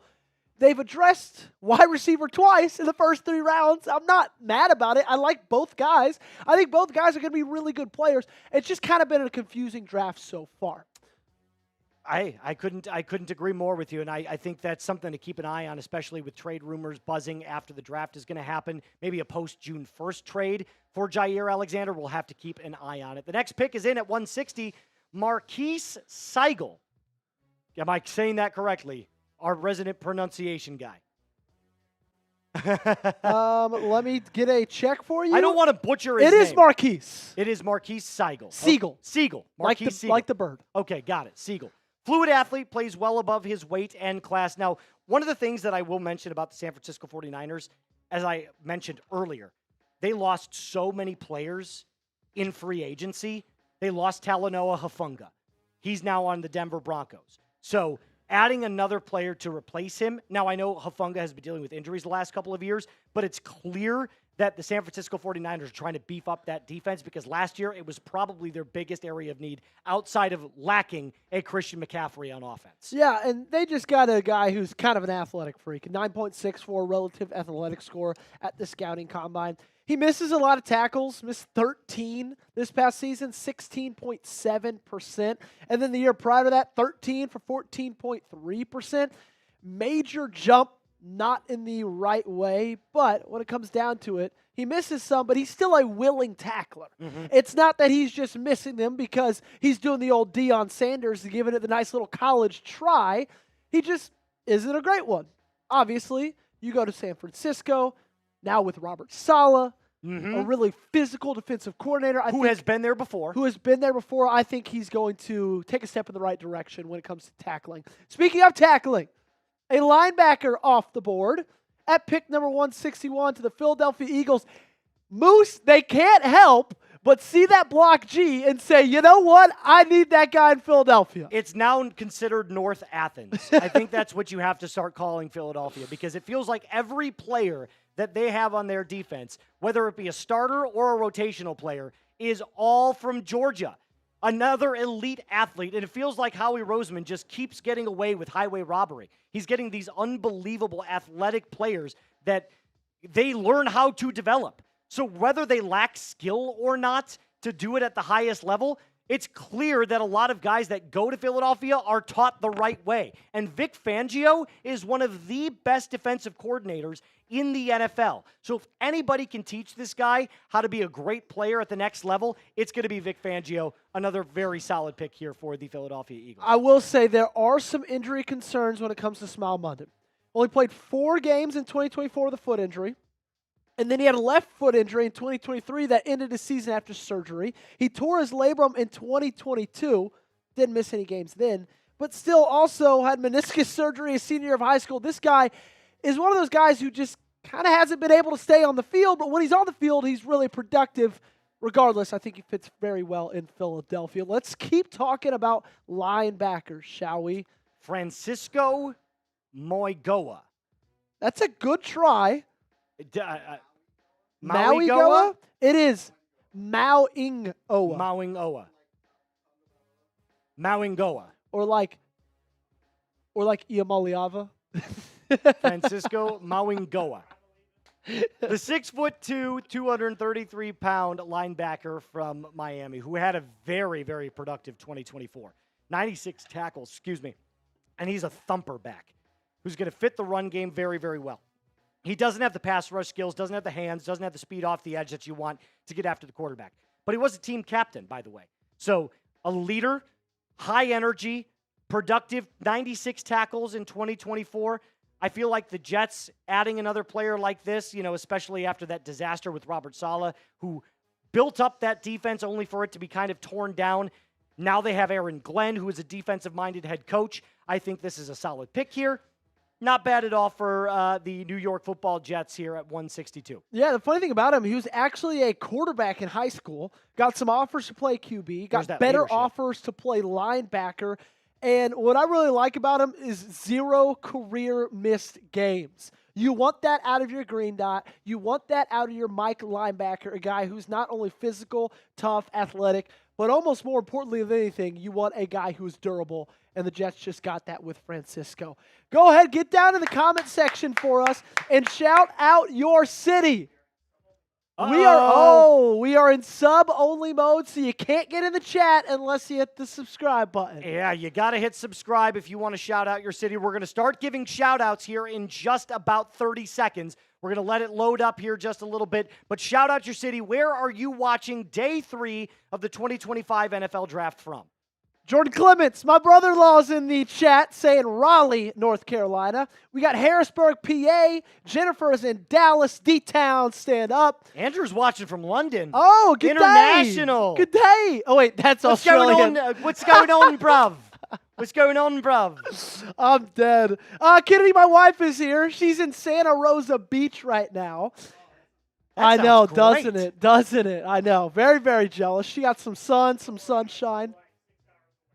The Dino Dens in Shelton. Kelly Robertson in Cancun. Everybody's on vacation right now. This is ridiculous. A little beach, a little sun, a little sand. The Dougie, Fayetteville, North Carolina. Overton saying Ravens all day. Flock, baby, flock. Robinson's in San Diego, California. King is in Vinland, New Jersey. Indianapolis, Indiana. La Quinta, California. Alan, are you at a La Quinta in California, or is there a city in California named La Quinta? I think that you're thinking the city, not the hotel. He could be at a La Quinta in La Quinta. I just stayed at the Hilton last night. And there is a Hilton Head, California as well. And there's probably a Hilton. It was very nice. There's probably a Hilton in Hilton Head. There probably is a Hilton in Hilton I need Head. to see if there's a La Quinta in La Quinta. Anyway, keep giving shout-outs. I'm going to get to the bottom. Believe it or not, Anthony says hello from Korea. Kamsahamnida. Thank you. Welcome to the chat, my friend. Portsmouth, Virginia. Julian's watching from South Dakota. Were you correct? After some exhaustive research, there is a La Quinta in La Quinta, California. Jack, don't rain on my parade. Can you just let him have his moment? Let him have his moment. Thank you. Hey, Sun Devils channel's in here. Scottsboro, Alabama. Greenbush, Maine, Florida, Palm Beach, Hampton, Virginia, Buffalo, Alaska. Jeffrey, where at in Alaska? Oh, we got someone from Croatia. I actually have a really good friend from middle school who plays soccer in Croatia. Really? Yes. Like professionally? He played for FC Dallas last season, and now he's playing in Croatia right now. Yeah. His name is Ahmet Korka. Sam knows him. I hate you, Sam knows every soccer player. Yeah, that's Sam's Professional or amateur. Ooh, Anthony's in Korea, and Jeffrey's in Ketchikan, Colombia. But that could be Columbia, South Carolina. Oh, Bogota? Bogota, yeah. That's the capital. I'm not gonna sing it, but I learned a South American capital song back in 3rd grade. I still know it, but I'm not going to get into it. Is it the United States, Canada, Mexico, Panama, Haiti, Jamaica, Peru, Republic, Dominican? No, it's not that either.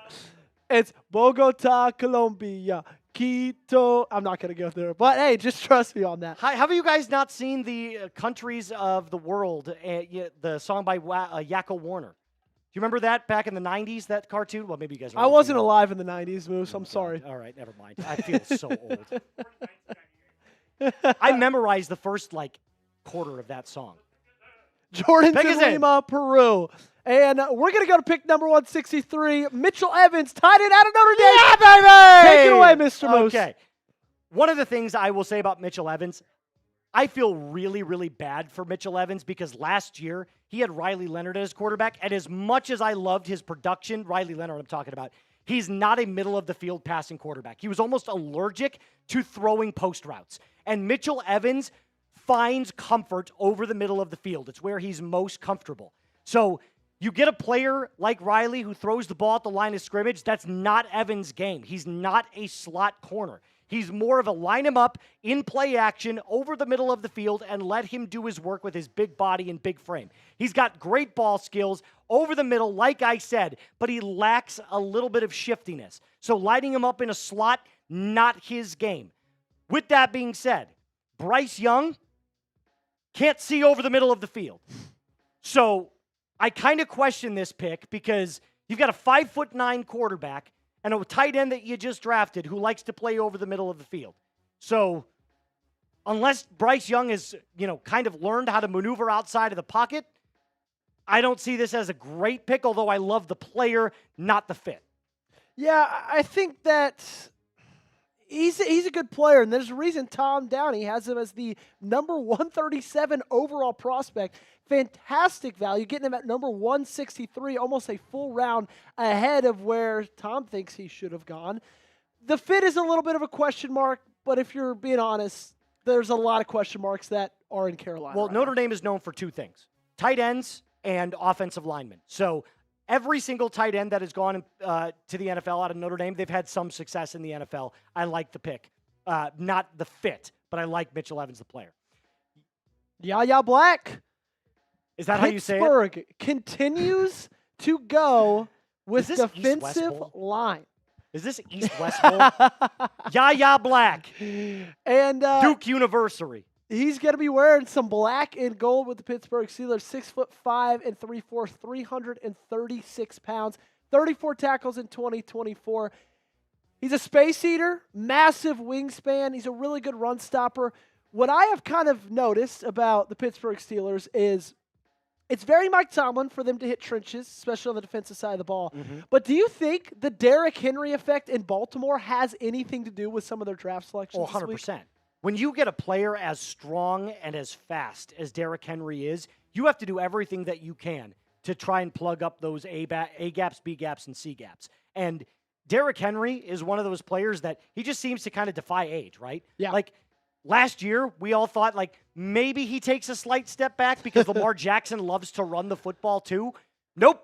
Had an MVP caliber season just like Lamar Jackson did. It was the best running back and quarterback tandem in the NFL last year, bar none, outside of a Jalen Hurts and a Saquon Barkley. Yeah. So I think this is clearly a great pick here for one of those reasons. And also, the Steelers, they have led the league the last couple of years in defensive spending. So picking guys that they could potentially pay, probably something that's very high on Mike Tomlin's to-do list. Yeah, they love spending money on defensive players. Mike Tomlin is the quintessential, he's the poster child of defense wins championships. And Old school, baby. They're trying to do that same exact strategy, replicate that in the draft. We do have a trade alert. Uh-oh. The Chargers received the 2025 sixth-round pick, number 165 overall. We have yet to be announced the full details for what the Eagles will receive. We'll get that to you as soon as we can. And Jim Harbaugh finally gets his tight end, Oronde Gadsden II, 6'4.5", 241 pounds. The young player, hometown Fort Lauderdale, Florida, played with the Syracuse. Yeah, Orange. ex-Mix Jackson, Flaxen, Waxen, tight end out of Syracuse. Almost No, cut this for- is crazy. This is crazy. How many names are we going to get that are just completely out there?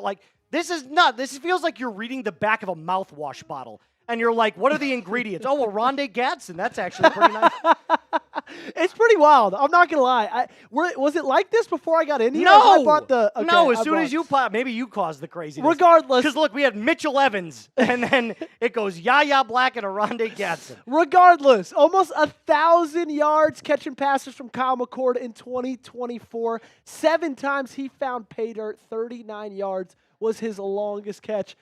I think that this is going to be a really good fit in Los Angeles. They desperately need tight end help. There were a lot of rumors about them possibly trading for a guy like Mark Andrews, about possibly even offering something for a guy like Mark Andrews. They choose to build in the draft, and they do it with Gadsden. Well, and one thing I will say about Gadsden is he kind of reminds me of an Evan Ingram type player where you do line him up in the slot. And Evan Ingram has shown over the last couple of years that he has some unbelievable production left in the tank. So maybe this could be a player that if Justin Herbert finds a connection with, he can end up becoming like an Evan Ingram where he's a middle-of-the-field guy, high, heavy volume guy. I like the pick here for the Los Angeles Chargers. Yeah, I think it's going to be interesting to see kind of what that offense all shapes out to be. Obviously, they're doing their best to try to give a guy like Justin Herbert as many weapons as they can.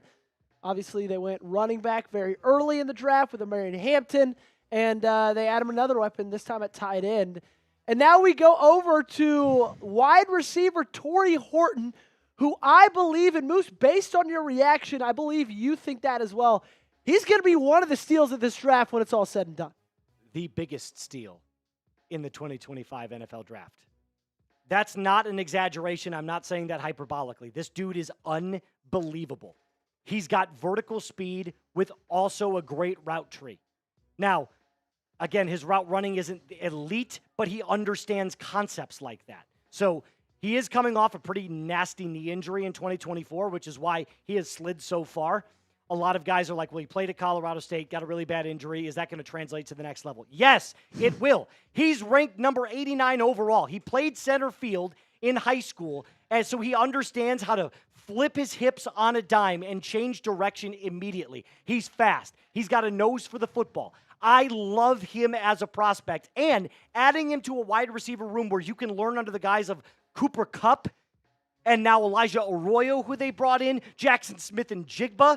This is an excellent pick here for the Seattle Seahawks. I think he's a very solid wide receiver, too, right behind, well, in this case, you've got two guys that are really, really, really good. So Yeah, maybe you wide do. receiver 3. I mean, I love Tory Horton. I wouldn't be surprised if at the end of next season he steps up and kind of is over Cooper Kupp a little bit. I think Tory Horton is going to be a phenomenal player.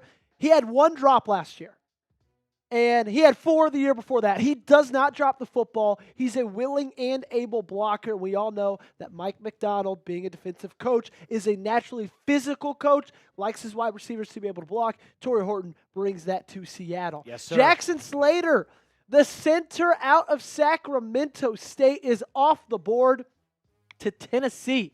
9 games played for Sacramento State this past season. 6'3", 311 pounds, had great tape. Is one of those guys that if he had that same amount of tape for a school like Georgia, a school like Alabama, he probably would have been a 1st or 2nd round pick. But obviously, it's always going to be a risk taking a guy who played at the level at Sacramento State. But Tennessee doing something in protecting their newfound quarterback, the savior of who they want, in Cam Ward. I agree with you here. I like the pick a lot, and I feel like that center position is something that's so undervalued on teams. If you have a bad center, your quarterback is so most likely going to have a struggle of a year. That's one of the reasons, in my opinion, why Justin Fields failed in Chicago, was because they had such a bad center that year. And remember, centers are often the ones that can call audibles at the line of scrimmage when they're picking up defensive schemes, like identifying a Mike linebacker or identifying a blitz. So if he can have good field vision and understand what defensive concepts are like, this is an excellent pick for the Tennessee Titans. Yeah, I agree. And looks like it's starting a little bit of a run on centers because Drew Kendall out of Boston College, the number 168 overall pick. He's a Philadelphia Eagle, 23 years old, 6'4", 308 pounds. A little bit bigger than Jackson Slater, but he's got a lot to like. He was a 3-year starter, 37 career starts. And he's taking all of that with him, bringing it to Philadelphia.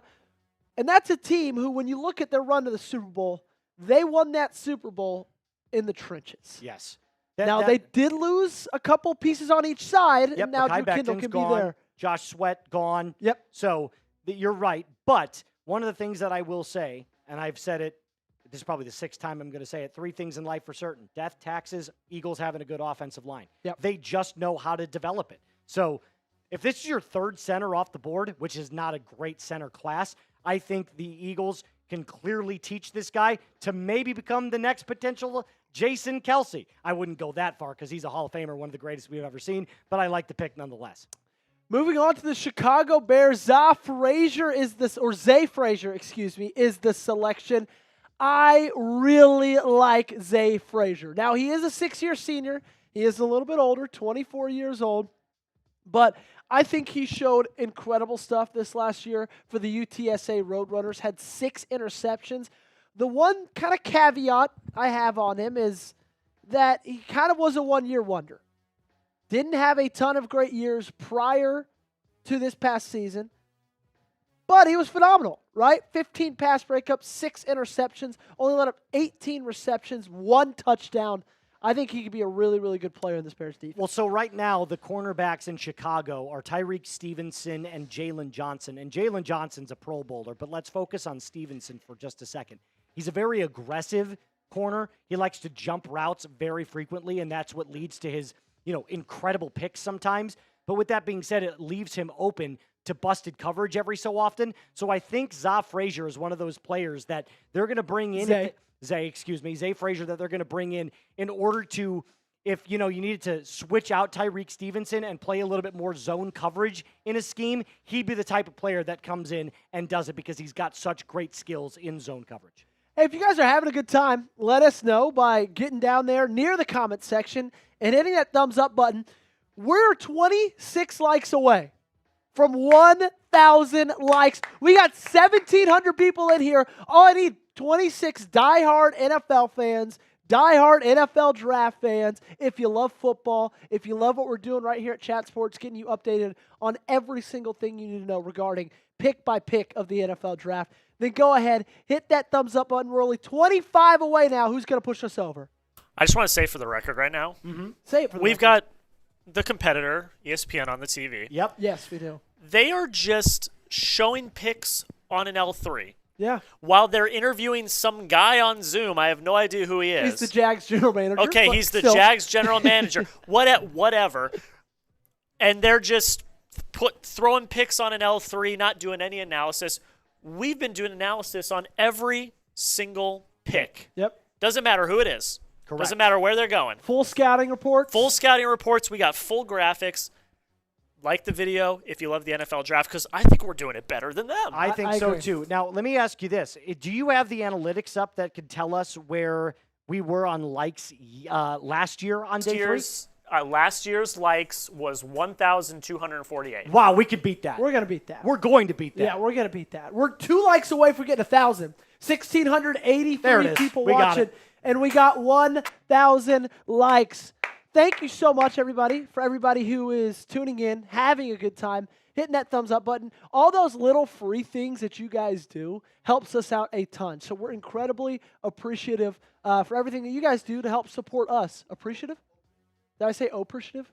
Well, I'm not appreciative of Sam being in this room. Here's something I didn't realize either. When you like the video or the stream or whatever it is you're watching on YouTube, YouTube takes that and they say, "Oh, you want more stuff like this? I'm going to show it to you the next time you open the app," and so on and so forth. So every time you hit it, if you love what we're doing, it helps us bring more content to you. So it helps us out both ways. Yeah, we can't mash ESPN for not showing you picks without showing you the next pick that just flew off the board. Jordan Hancock, cornerback out of the Ohio State University. 21 years old, 6 feet tall, 186 pounds. Had a pretty good season this past year with Ohio State, 48 tackles, interception, 9 pass breakups as well. And Is a nickel corner. he is a nickel corner, so he's not going to be your outside, press man coverage, go line up against the corner or the wide receiver one on the other team. But I still think for the value that you got him, 163rd overall rated prospect, we all know that Buffalo needs cornerback help. And they got some with Jordan Hancock. Yes, they did, but they also drafted Maxwell Hairston with the 30th overall pick, who's got elite zone coverage skills, maybe the best in this NFL draft class. I think what Buffalo is signaling to you is they realize that they've got Josh Allen, who's an MVP caliber quarterback. They've got James Cook, who had the best season of his career last year. They re-signed a bunch of offensive pieces, went and got Joshua Palmer in free agency. The Bills are They are attacking defense right now because the way to beat Kansas City and finally push your way into the Super Bowl is going to be on the defensive side of the football. Resigned Terrell Bernard to a 4-year, $76 million contract. Drafted Landon Jackson, the edge out of Arkansas. Maxwell Hairston on the quarterback 2 side, and now a nickel corner to replace Tre'Davious White. So all of these picks combined, I love what the Buffalo Bills are doing. I think it's an excellent job. Yeah, I mean, Philadelphia showed everybody the formula. If you want to beat Kansas City, and sure, now Kansas City is looking at the draft and drafting a ton of offensive linemen, saying, okay, we're going to try to reverse it on you and get better on that side of the ball. But still, That's been the bugaboo for Buffalo is Kansas City. They're trying to get better on the defensive side of the ball. They're trying to get better in the trenches. They're trying to get better on the outside, and they're doing it right here in the 2025 NFL Draft. We do have a trade alert for you. Detroit, 171 overall. That's what they received from the New England Patriots. They give it the 182nd overall pick and the 228th overall pick. So Pats get a couple of picks in return. Lions move up to 171, and their pick is in. We'll wait and show you for a second. Were you a little bit surprised by their selection of Isaac Tesla so early today, Moose? I was, but I also think he's a really good prospect. Yeah. So I think as much as someone wants to call it a reach, if you identify talent and you believe that your coaching staff can coach it up and maybe potentially get some really good value out of it, I think it's an excellent pick. And that's why, like, every so often you'll see guys that are like, oh, we reached for this guy, but he ends up turning out to be a really great player. Yeah. So then was it a reach? No, Not necessarily. We can call them reaches now because all we have to do is go off of their testing numbers, their film in college. No one's ever going to know if a pick is a reach until 2 or 3 years down the road when we see what they've done after a couple years in the NFL. The trades are rolling in. We got another one. The Rams being incredibly active today. They've been active for the entirety of this NFL draft. They received from the Vikings the 172nd overall pick in the 6th round. The Vikings details to be announced. Let's move on to a selection now. The Detroit Lions, they traded up because they saw a guard they really wanted. Miles Frazier out of LSU. I believe this is the 3rd offensive lineman from that Tiger team to be taken after Will Campbell and Emory Jones. But Miles Frazier, he's a really, really great talent. He's a little bit older, 23, but he's massive, 6'5", 317 pounds. And you know what? Dan Campbell just got a little bit stronger on the offensive line. Well, one thing I think that Brian Kelly, the head coach of LSU, doesn't get a lot of credit for is he has developed offensive linemen over the years. It's one of the positions that he recruits at a very, very high level. He makes a point every single year to go out and make house calls with some of these players. Now, I don't know how much that's happened since COVID, but again, Miles Frazier, if it's one thing that the Lions know, it's guard and tackle play. Yeah. I mean, they've had the best offensive line in the NFL. Frank Ragnow. They're fantastic. Now, Yeah. Ben Johnson left. How is it going to hold up? We're not entirely sure yet, but one thing is for sure, they're clearly trying to double down and load up that offensive line group again. Well, and if you look at what our NFL draft expert Tom Downey thinks, the 97th overall prospect. Great value pick. Late in the 160s, Detroit gets a guy who should have gone in the top 100. Really good pick for the Lions right here. And when you believe that you have a quarterback who is kind of only excelling when there's a clean pocket with Jared Goff. Yep. He's not the greatest when he's put under pressure.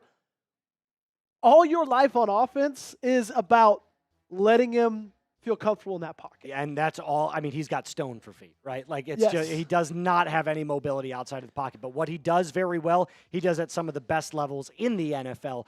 Last year, I thought Jared Goff had one of his best seasons of his entire career, especially under the helm of Ben Johnson. So a nice little pick there for the Detroit Lions. Yeah, and they've done a really good job surrounding him with talent with Amon-Ra St. Brown and Jamison Williams, who could be on the trade block. I'm sure we'll have more on that in the next couple of days here at Chat Sports. But now they're going to the trenches, like we've talked about a lot. How you win Super Bowls. They could not get over that hump. Washington, who wasn't able to pressure anybody through the entirety of the NFL season, all of a sudden looked like the 85 Bears and were in Jared Goff's face all night long. He threw, I can't remember, 3 or 4 picks against the Commanders. Maybe it was 5. It was a lot. That's all I know. It was a lot of picks. No, 5. That was earlier in the season against the Houston Texans. But it might have been 3 or 4. It was a ton. It was a ton. Shout out your favorite team down below in the comments section. We'll talk about the very first one that we see. So give it 30 seconds here. Spam your favorite team. We're going to talk about the first one we see and recap kind of what their draft has been like so far and going forward into the 2025 season. 3 interceptions against Washington in the NFC divisional round of the playoffs. So, yeah, not great. He was under pressure a lot, turned the ball over a lot. They're getting a lot better on the interior of that offensive line. Make sure to keep getting down in that comment section. Spam it. I'm seeing Eagles, Giants, Bears, Commanders, NFC East representing in the chat. Eagles, Packers, Commanders, Giants, Niners, Steelers, Giants, Bears, Eagles, Commanders, Chiefs, Eagles, Colts, Giants, Eagles, Seahawks, Commanders, Eagles, Chiefs, Cowboys, Seahawks. Angela, Tony. Do we want me to turn around and select? I'll do it. I'll Okay, turn around. I'll Moose turn is around gonna and do it. select. We're going to give you 10 more seconds, and then Moose is going to turn around. We're going to talk about your favorite team. In 10, 9, 8, 7, 6, 5, 4, 3, 2, 1, and Moose, give us one. Packers. First one you saw was the Packers. Your favorite, my friend. Yeah. As a Bears fan, I would love nothing more than to talk about that team from up north. How did that make you feel when Clay Matthews got on the? Could you laugh at that when he said the Bears? Yeah, still I suck? can. Yeah, Because here's the thing. As much as I dislike the team, I love the rivalry. Yeah. I love how much these two teams hate each other. And listen, I lived in Green Bay right outside of Green Bay for the last 2 years. I can tell you this wholeheartedly. Bears fans hate Packers fans way more than Packers fans hate Bears fans. Packers fans actually hate Vikings fans more. They kind of look at us like their little brother. That's like, oh, try again next year, pal.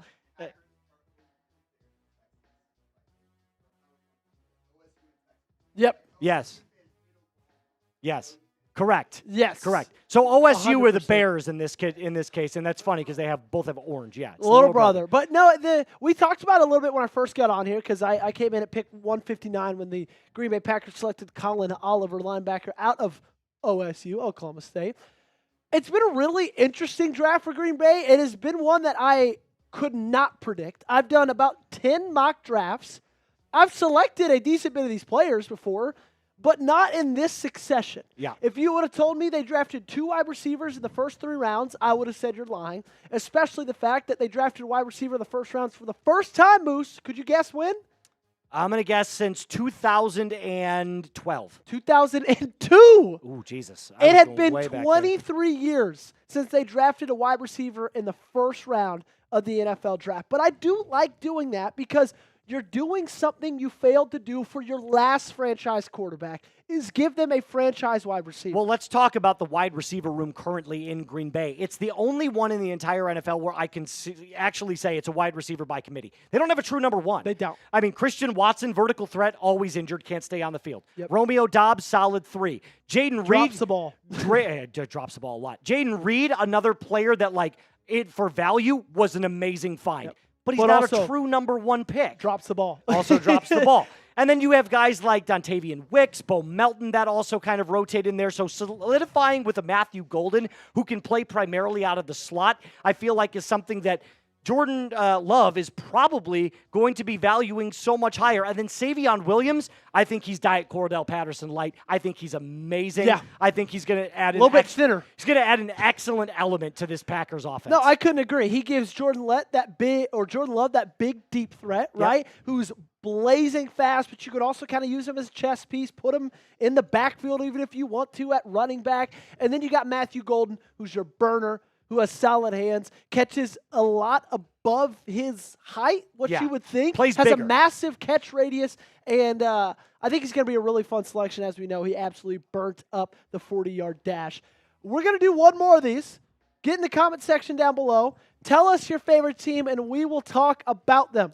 How about you turn around this time but we'll let it load up for about 30 seconds. Then we'll give you 10 seconds. Turn around and talk. So keep spamming your favorite team. Let's go.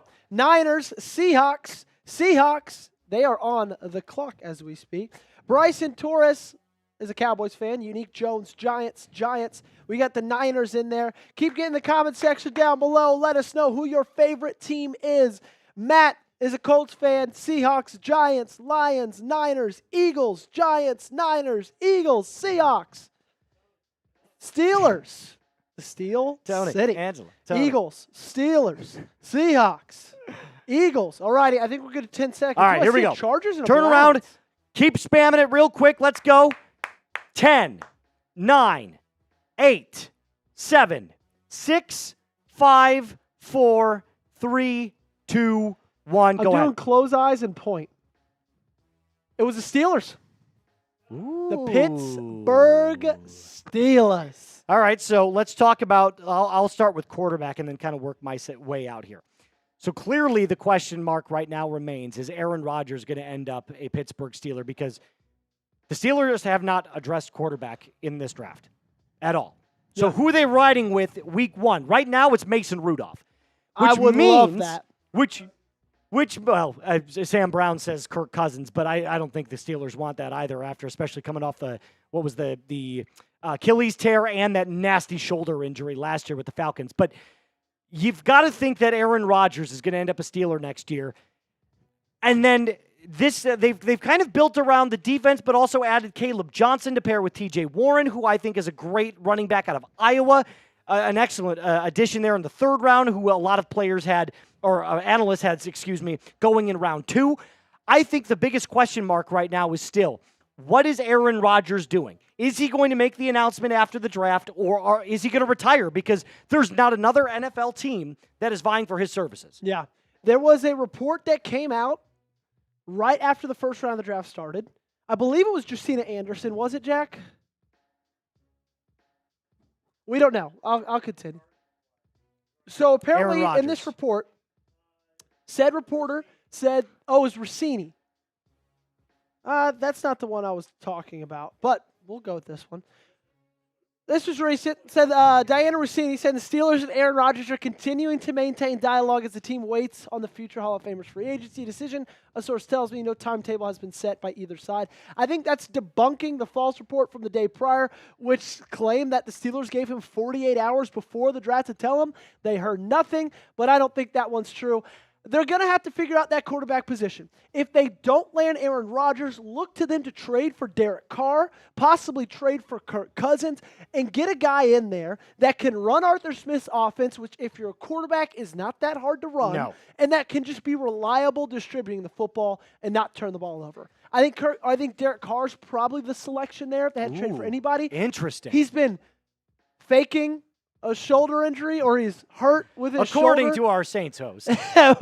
Very interesting what's going on with him. And so I would not be surprised if that's who the Steelers target when looking for a quarterback if Aaron Rodgers doesn't get there. But we have a new pick for you. We have got Chris Paul Jr., not from State Farm, and not from the Los Angeles Clippers. Cliff Paul. It is the linebacker out of Ole Miss, 6 foot, 22 years old. Just one of those guys who's a really, really great tackler. And you can tell that linebacker has just been a little bit undervalued in this year's draft because Tom has him as the 130th overall player, the 8th linebacker in this class. And he does a lot of things really well, right? He had a massive jump in play over the last season, only missed 4 tackles, 1 flag, and he's got a lot of really good things to his game. The bad thing is he's not very tall. And he tends to bite a little bit on play action, which if you're going to play linebacker in the National Football League, you're going to need to shore that up. But Los Angeles getting a lot better in the middle center portion of that defense. Yeah, and look, again, for a linebacker, you have to be able to have size. It's like one of the prerequisites to being a linebacker in the NFL. You cannot get bullied by offensive lines and running backs over the middle of the field. So unless he's unbelievable in pass coverage, I think the size is too big of a concern here. I don't like the pick. Next up, the Buffalo Bills. They're choosing to add offense for the first time today. I hate this pick. This time is Jackson Haas. Why do you hate the pick, Moose?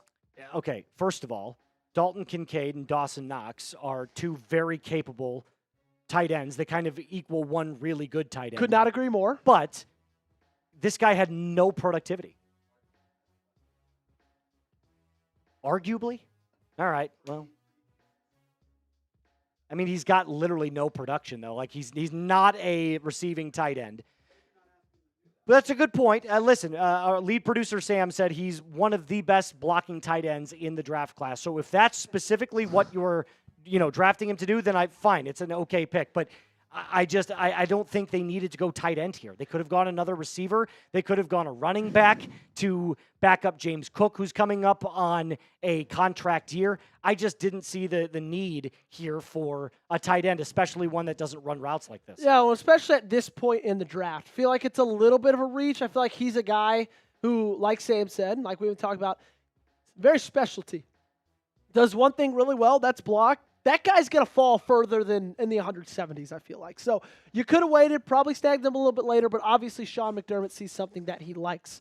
Something that Arizona likes is Denzel Burke, cornerback out of Ohio State. He's on the smaller side of corner, 5'11". Let's round down to 5'11" flat. 186 pounds, soaking wet. Needs to put on a little bit more weight, but did some really good things for the Buckeyes. Obviously, anytime that you're a piece in a national championship winning defense, that's something to look at and have some positivity about. Well, he's got a ton of reps, too. Like, he's a 4-year senior here, started 3 years at Ohio State. I think he's an excellent, depth rotational corner.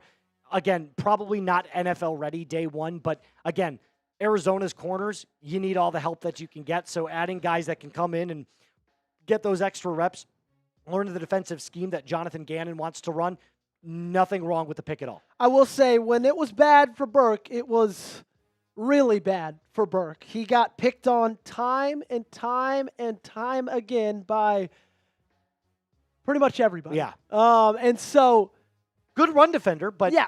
As a corner, how often are you defending the run? Not often. When he's good, he's good. When he's bad, he's bad. I think this is one of those selections that Jonathan Gannon looks at with the defensive mind that he has and says, you know what, I think I can turn him into something special. We got another tight end off the board, and I know he looks like he's 37 and is a couple years away from filing for AARP, but he's only 22. That's Robbie Outst. Robbie Oots. The names are back, ladies and gentlemen. Not a ton of production, 8 receptions, 108 yards. Great push there from Jack. Didn't even check the scouting report. That's okay. He was proving a point that Tom doesn't even have any notes on. Actually, you know what? I'm not going to lie. This guy kind of looks like my local State Farm agent. I'm not going to lie to you. Well, Does he there you really? Yeah. Okay, there Wow. we go. Oh, let's do the list 4 stat here. There we go. Now, Didn't play. Selling insurance. In 2021, selling insurance. 8 catches, 108 yards, 2 touchdowns, 13.5 average. Now, I think that we can assume he's probably more on the blocking side of a tight end. And we're going full screen because Moose is incredibly surprised. Moose, why are you so flabbergasted right now? Okay, so were those 8 plays just like the greatest 8 plays in history? Because he had 2 touchdowns last year.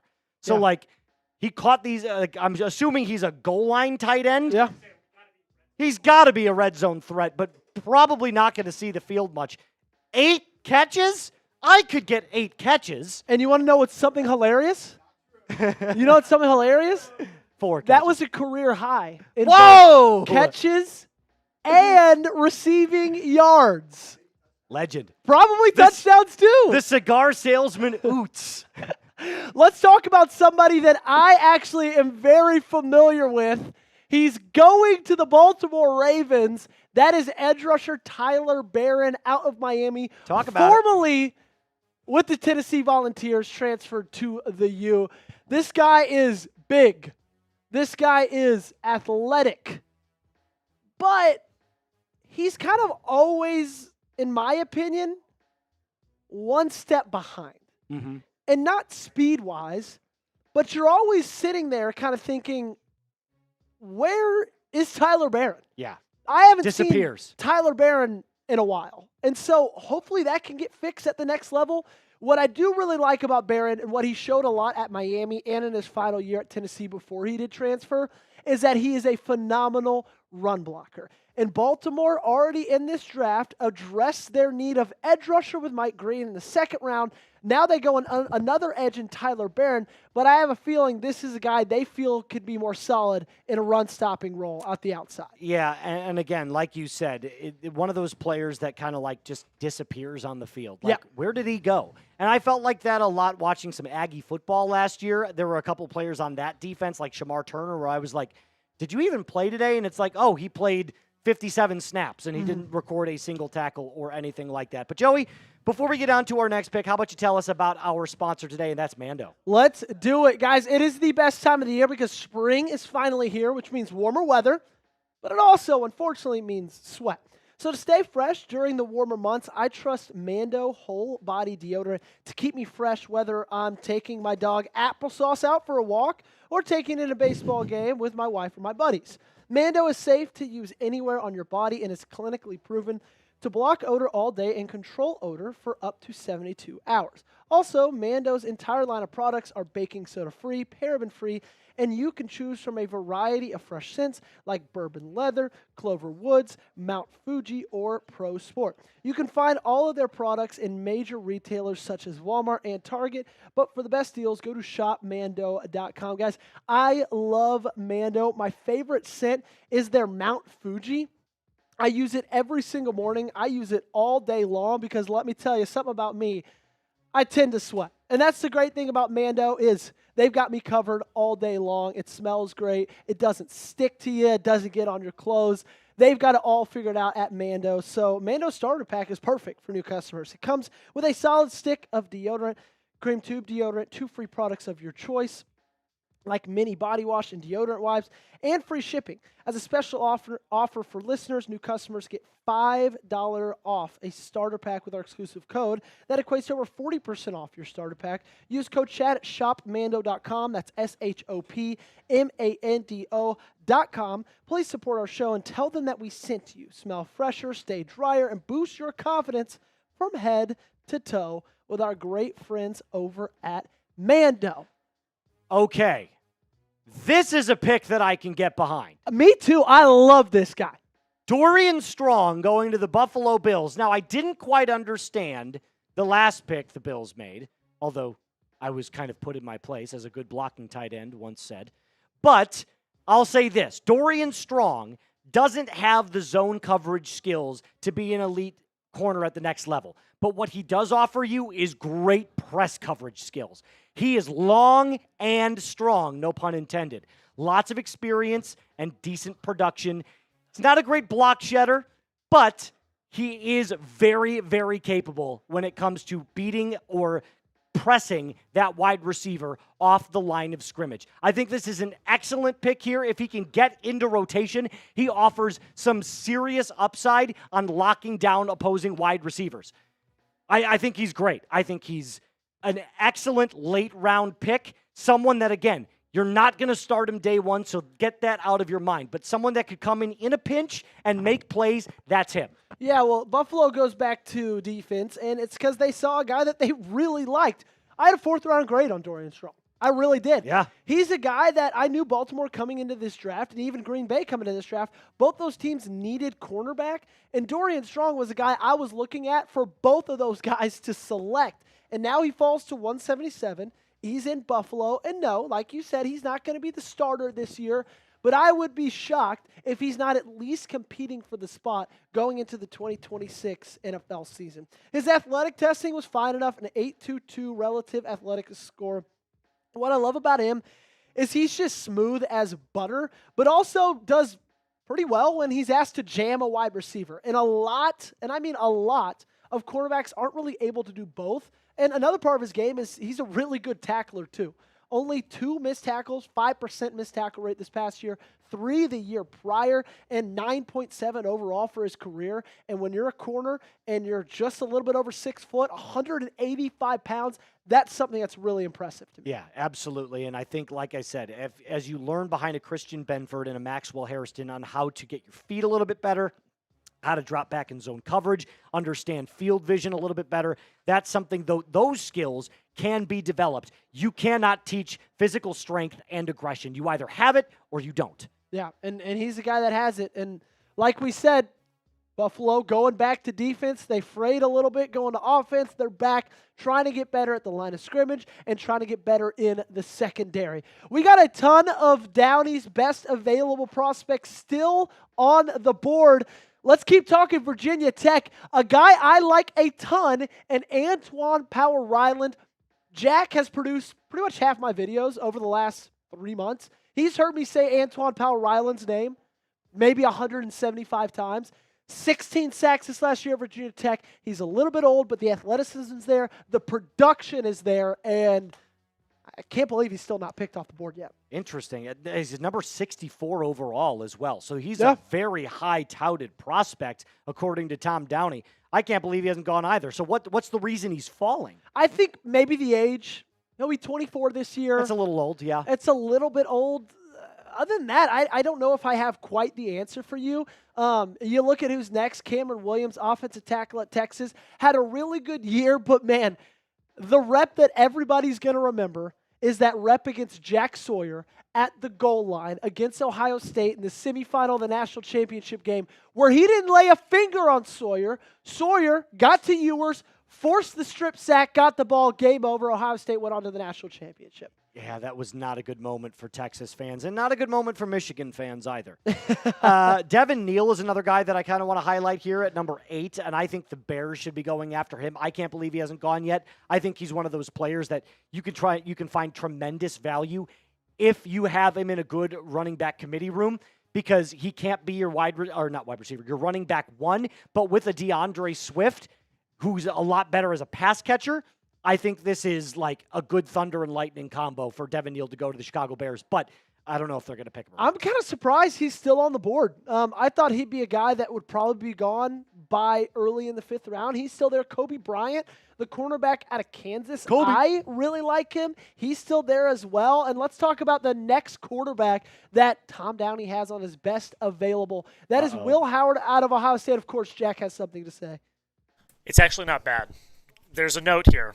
There's a note. Ohio State has had 13 players picked so far in the draft.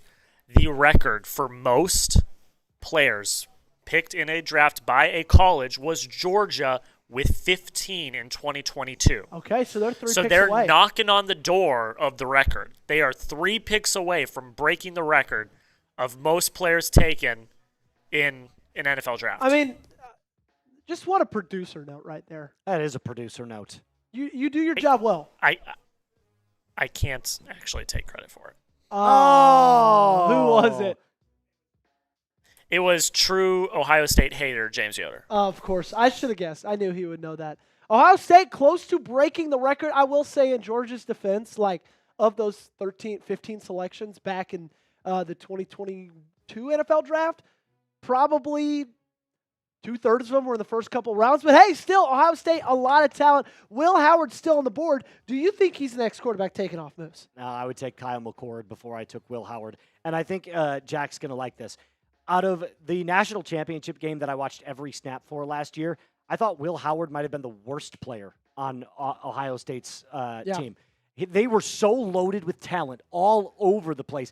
Travion Henderson, Quinshon Judkins, Jeremiah Smith, Emeka Egbuka, Josh Simmons on the offensive line.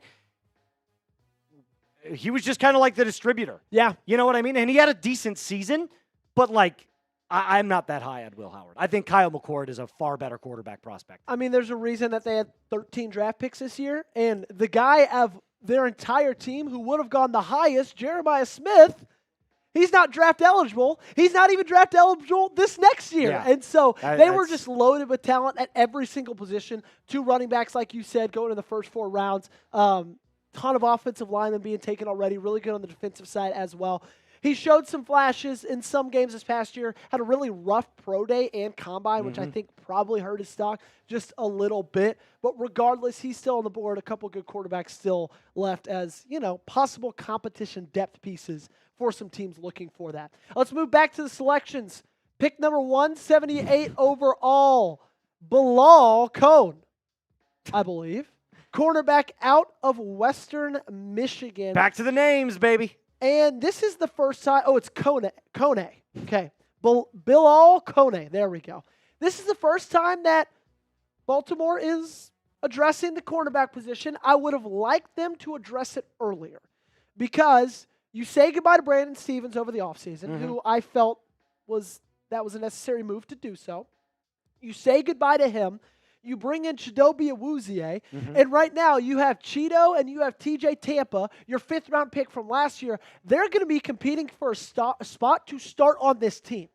I don't necessarily like that going into the 2025 NFL season. Now, you did get better in the secondary, adding Malachi Starks, and now Bilal Kone might be a guy who adds a little competition to that. Maybe if, at the worst, he's a good depth piece. Yeah, and that's the thing. When you get to these later rounds, a lot of these guys are viewed as really solid depth pieces day one, which is really nice. And eventually, if you can get a 5th-round player to take over a starting role because he's talented enough, it's just great value on top of that. He only had a 31.5-inch vertical, which I know it's a little bit seems hypocritical coming from a guy who probably has a 14.5-inch vertical. But still, it was absolutely horrible. Tanked his relative athletic score, but other than that, he was really, really good at everything else. He ran a 4.4 340, jumped 10 feet in the broad jump, 6.89 in the 3-cone. So he's got the athletic traits. He's tall, 6'1". He could turn into something special, especially with Zach Orr. And now they got Chuck Pagano in that secondary for Baltimore. Moving on to 179, Ollie Gordon. A guy who went into the 2024 season with pretty good Heisman odds, falls all the way to the 6th round, but I still believe in him to be possibly a really good running back. And did the Dolphins just get a good steal here? I actually really like Ollie Gordon. I know that our Giants host had him mocked in the 5th round, or the 4th round, to the New York Football Giants. So I feel like they're getting a really good player. Also, they lost Raheem Mostert. He's now over on the Las Vegas Raiders. So if anything, it's a really nice compliment to Devon Achane in Miami currently. So I like Ollie Gordon as a player. I think he ran all over Oklahoma in his 4 years. I'm just saying those things to make our lead producer angry. Just getting reaction out of him. But no, I do think I look very highly to him as a prospect. He had 13 touchdowns last year. That yards per carry was not so high. 4.6 is okay. Yeah, it's a 1.5 drop from year to year. Yeah, so it got worse every single year. But with what you're getting as a backup to Devon Achane, I think this is a very solid pick for the Dolphins. Yeah, interesting if Mike McDaniel's going to get to the podium and say, you know what, who hasn't driven home drunk 1,000 times before, just like Mike Gundy did. No, I mean, the production was still good. 880 yards. Everybody's acting like he ran for 75 yards in the entirety of 2024. I think everybody's expectations just were extremely high. He failed to meet them after going 1,700 yards the year before that. He has a tendency to run a little bit high, but other than that, I still think he can project to be a really, really good pro, especially in that fun offense that they're running and already in a really good running back room that they have right there in Miami. Moving on to J.J. Pegas, defensive tackle. Pegas out of – is it Pegas? Or is it Pegs? Pegs. Out of Ole Miss, regardless, 6'2", 309 pounds. That Ole Miss defensive line, looking back at the 2025 NFL draft, is going to be something really special with guys like Walter Nolan, Princely being gone. They had just phenomenal talent. Pegues? Wow, we both were wrong. Pegues. J.J. Pegues. You know what? Just slap his Twitter handle on the back of his jersey so we don't have to try to pronounce that. X-Wing Adeliciousness for the Las Vegas Raiders. A little bit about him. He's a thicker player. Got a little bit of quickness and bend to him, but I'm not going to lie to you. Like, again, this is one of those, like, he doesn't have a lot of bursts. He struggles to counter and facing double teams, so he's more of a one-on-one defensive tackle. You're not going to get a ton of, like, overwhelming strength from this player. So more of, again, draft, be a rotational piece, depth piece, come in and play in a pinch. Yeah, the funny thing is when he was at Auburn, he actually was a tight end turned defensive end. And so you can tell that he's somebody who's a really good athlete. But still, I had a 5th-round grade on him. He missed, guess how many tackles in 2023? 0. That's how many. There was a jump up to 5 this past year, 13.2%.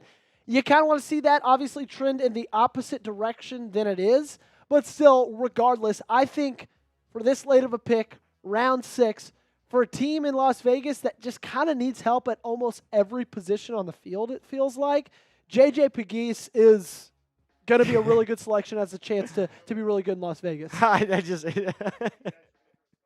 Let's go. Spicy pick. I think I might see it on the board. Oh! And we were right. I called it. Off the board before Will I Howard. called it. Kyle McCord, quarterback out of Syracuse. Damn, I hate the fit, though, because he's never going to see the field. He's not. And he absolutely lit it up in 2024. 66% completion percentage, almost 5,000 yards, 34 times he found pay dirt. He did have a little bit high on the interception count at 12. They run an air raid offense in But Syracuse. They're throwing the ball 45 times a game. What can you expect? I think that, when you're looking at Philadelphia, they get better at a position that when you're that good, you kind of start to focus on those things, right? Yeah. Who's our backup quarterback? If you're a bad team, you focus on who's the starter. If you're a good team that's coming off a Super Bowl win, you focus on, okay, who's our break glass in case of emergency guy? Last year was Kenny Pickett. They didn't think that was good enough. Obviously, he's in Cleveland now. Kyle McCord's not going to be back. So I'll say this about McCord. He plays literally a complete 180 from Jalen Hurts. Yeah. He's not very mobile. He's not at all. He's just a gunslinger. But he slings it. He's slinging that ball. So if Jalen Hurts goes down for whatever reason, God willing, he doesn't, you could put in a guy that plays a completely opposite style of play, which could confuse defenses. So could Kyle McCord come in a 3-game situation, go 2-1 or 3-0? I absolutely think so. We got a pretty spicy report coming from Ian Rappaport with the NFL Network, talking about the Aaron Rodgers saga with the Steel City, saying Mike Tomlin says that they've had really productive talks with Aaron Rodgers. There, Rodgers goes, trying to steal the spotlight on draft day, but declines to discuss the hypotheticals. We feel good about our plan at the position. I understand the angst in your community and the community that supports us. So it looks like there's strides being made for Aaron Rodgers to land in the Steel City. Can I call bullshit for a second? Yeah, do it. Okay, first of all, what's the hypotheticals? Does that mean like logistics? I think so. Okay. That just also seems like a buzzword for Mike Tomlin. That's the dumbest way of phrasing that I think I've ever seen. Secondly, you feel really good about your plan at the position. Mason Rudolph is your plan at the position right now. That's a whole bunch of smoke, dude. No, I don't think that's what, when he's saying we feel good about our, because he's saying the hypotheticals. So, hypothetically, if we could get Aaron Rodgers, that doesn't mean, to me at least, that they...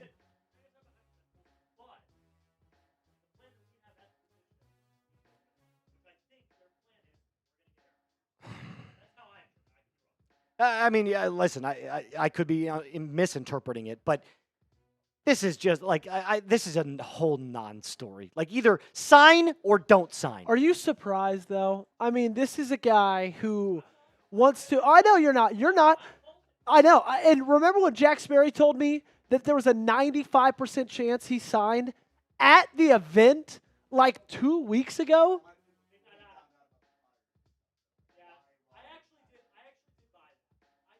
I didn't buy it for a second. I haven't bought anything Aaron Rodgers has been selling. We've known since the beginning that it's going to be May. What are you not buying? And now the talks are that discount double check what at State you buying? Farm? Drafting a kicker in round 6? Hey, it's the artist formerly known as Prince. Look at that. It's so unbelievably New England to take a kicker, isn't it? Who's the last one he took? Gostowski, right? He actually had a pretty decent career with you. Oh, yeah. Oh, a third-round kicker is crazy.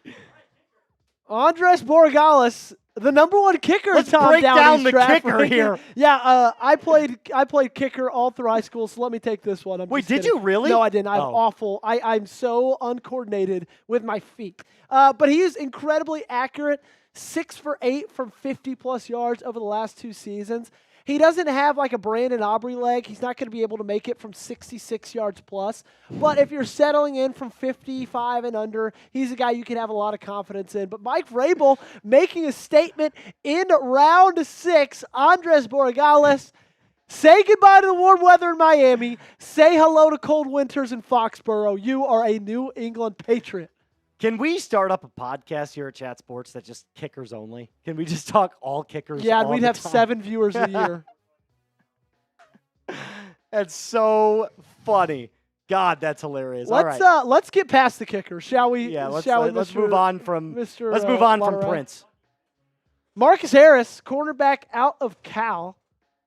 is the selection round 6 pick number 183. He's got such a thin neck. He's a smaller guy. He's got pretty much a thin everything.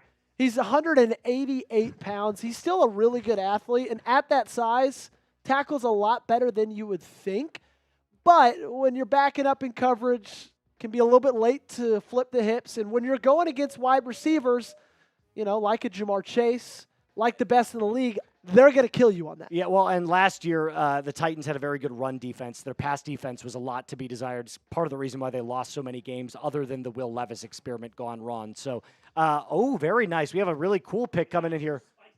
All right. 2 spicy picks. Let's get to them because I'm tired about talking kickers. Thank God. Okay, Devin Neal, running back out of Kansas, super high on this kid. Had a really, really good 2024 season at Kansas.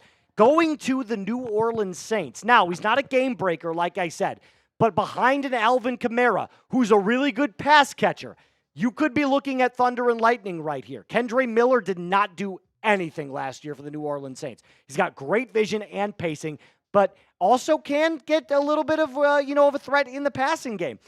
Not super shifty, more of a downhill runner. I think this is an excellent addition to the New Orleans Saints behind Alvin Kamara. A nice little 1-2 punch combo. Well, I think something that's interesting about the Saints that I don't think they get a ton of credit on is their offensive line actually isn't that bad. And when they're healthy in the beginning of this last season against the Dallas Cowboys, hell, they almost even beat the Eagles in week 3, they were really, really solid. And so if you've got enough weapons and you feel like you're good enough at the running back position ahead of him, then I think Devin Neal can work in New Orleans. Yeah. Now the big question will be, will that offensive line be able to stay healthy? And if they are, well, he drafted Calvin Banks Jr., so they're clearly trying to protect whatever asset they've got, which is most likely going to be Tyler Shuck next year for the New Orleans Saints. Yeah, but 3 years of 1,000 yards for Devin Neal. What's the next pick? We're ready for the next pick.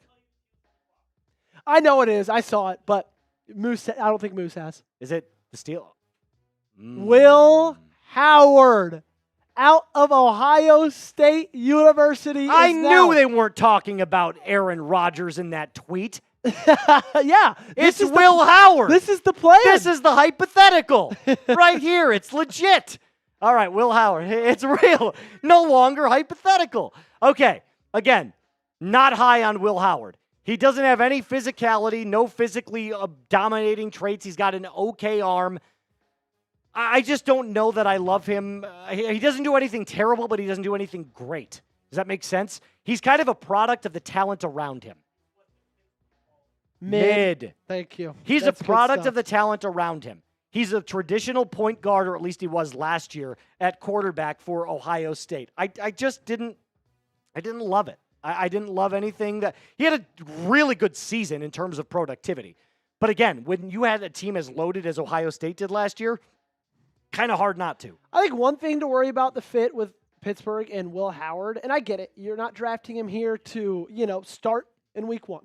They believe that their plan is going to be Aaron Rodgers. But say they don't land Aaron Rodgers. Say Will Howard beats out Mason Rudolph. Say they don't add anybody else. He lost 7 fumbles last year. Or he had 7 fumbles, only lost 1 of them, was incredibly lucky.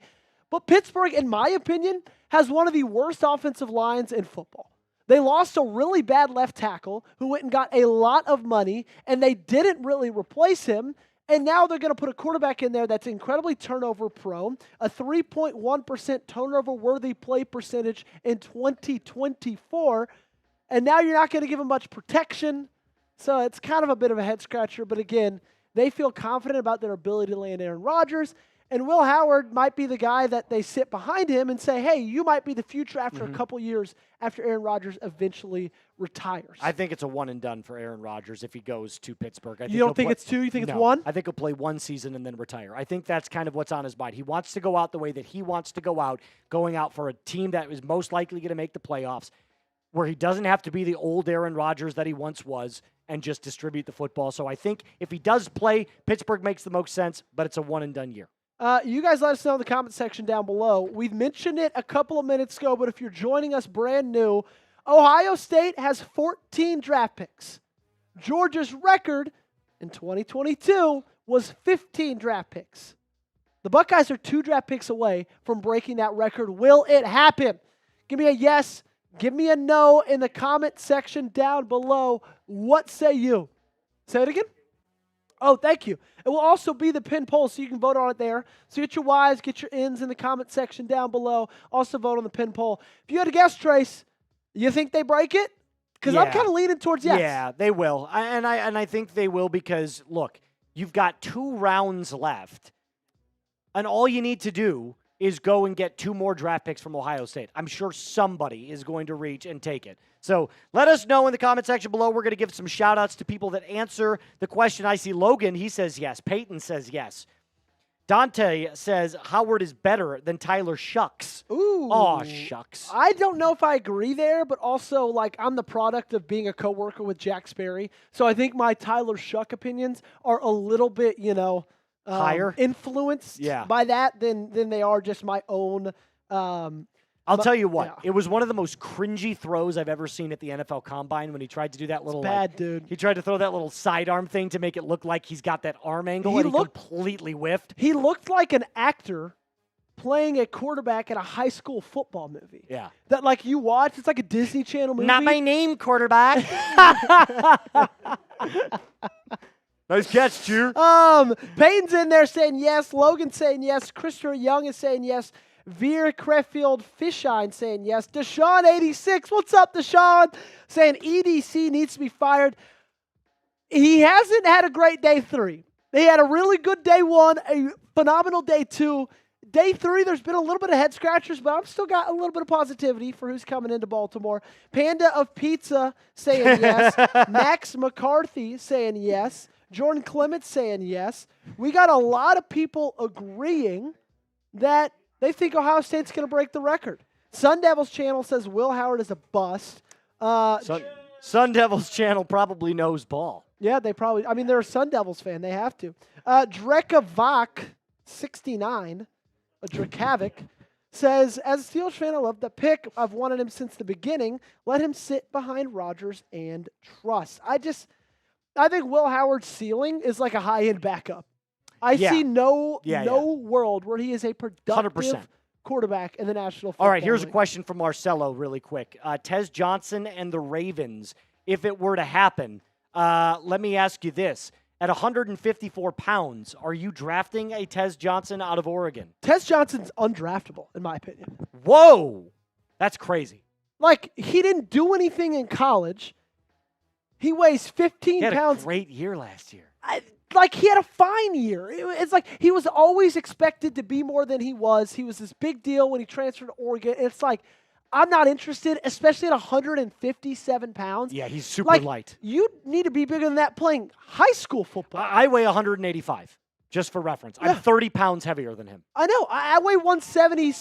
Oh, my goodness. What? A kicker. Okay, now this is significant. Has the Florida State quarterback or a kicker been selected? Or did they skip over him? Wow. Ryan Fitzgerald. Okay, let's talk really quick because Joey, as the Ravens host, yes, Hall of Fame kicker Justin Tucker, is this the replacement? So they've been saying over the past couple months, we're going to draft a kicker.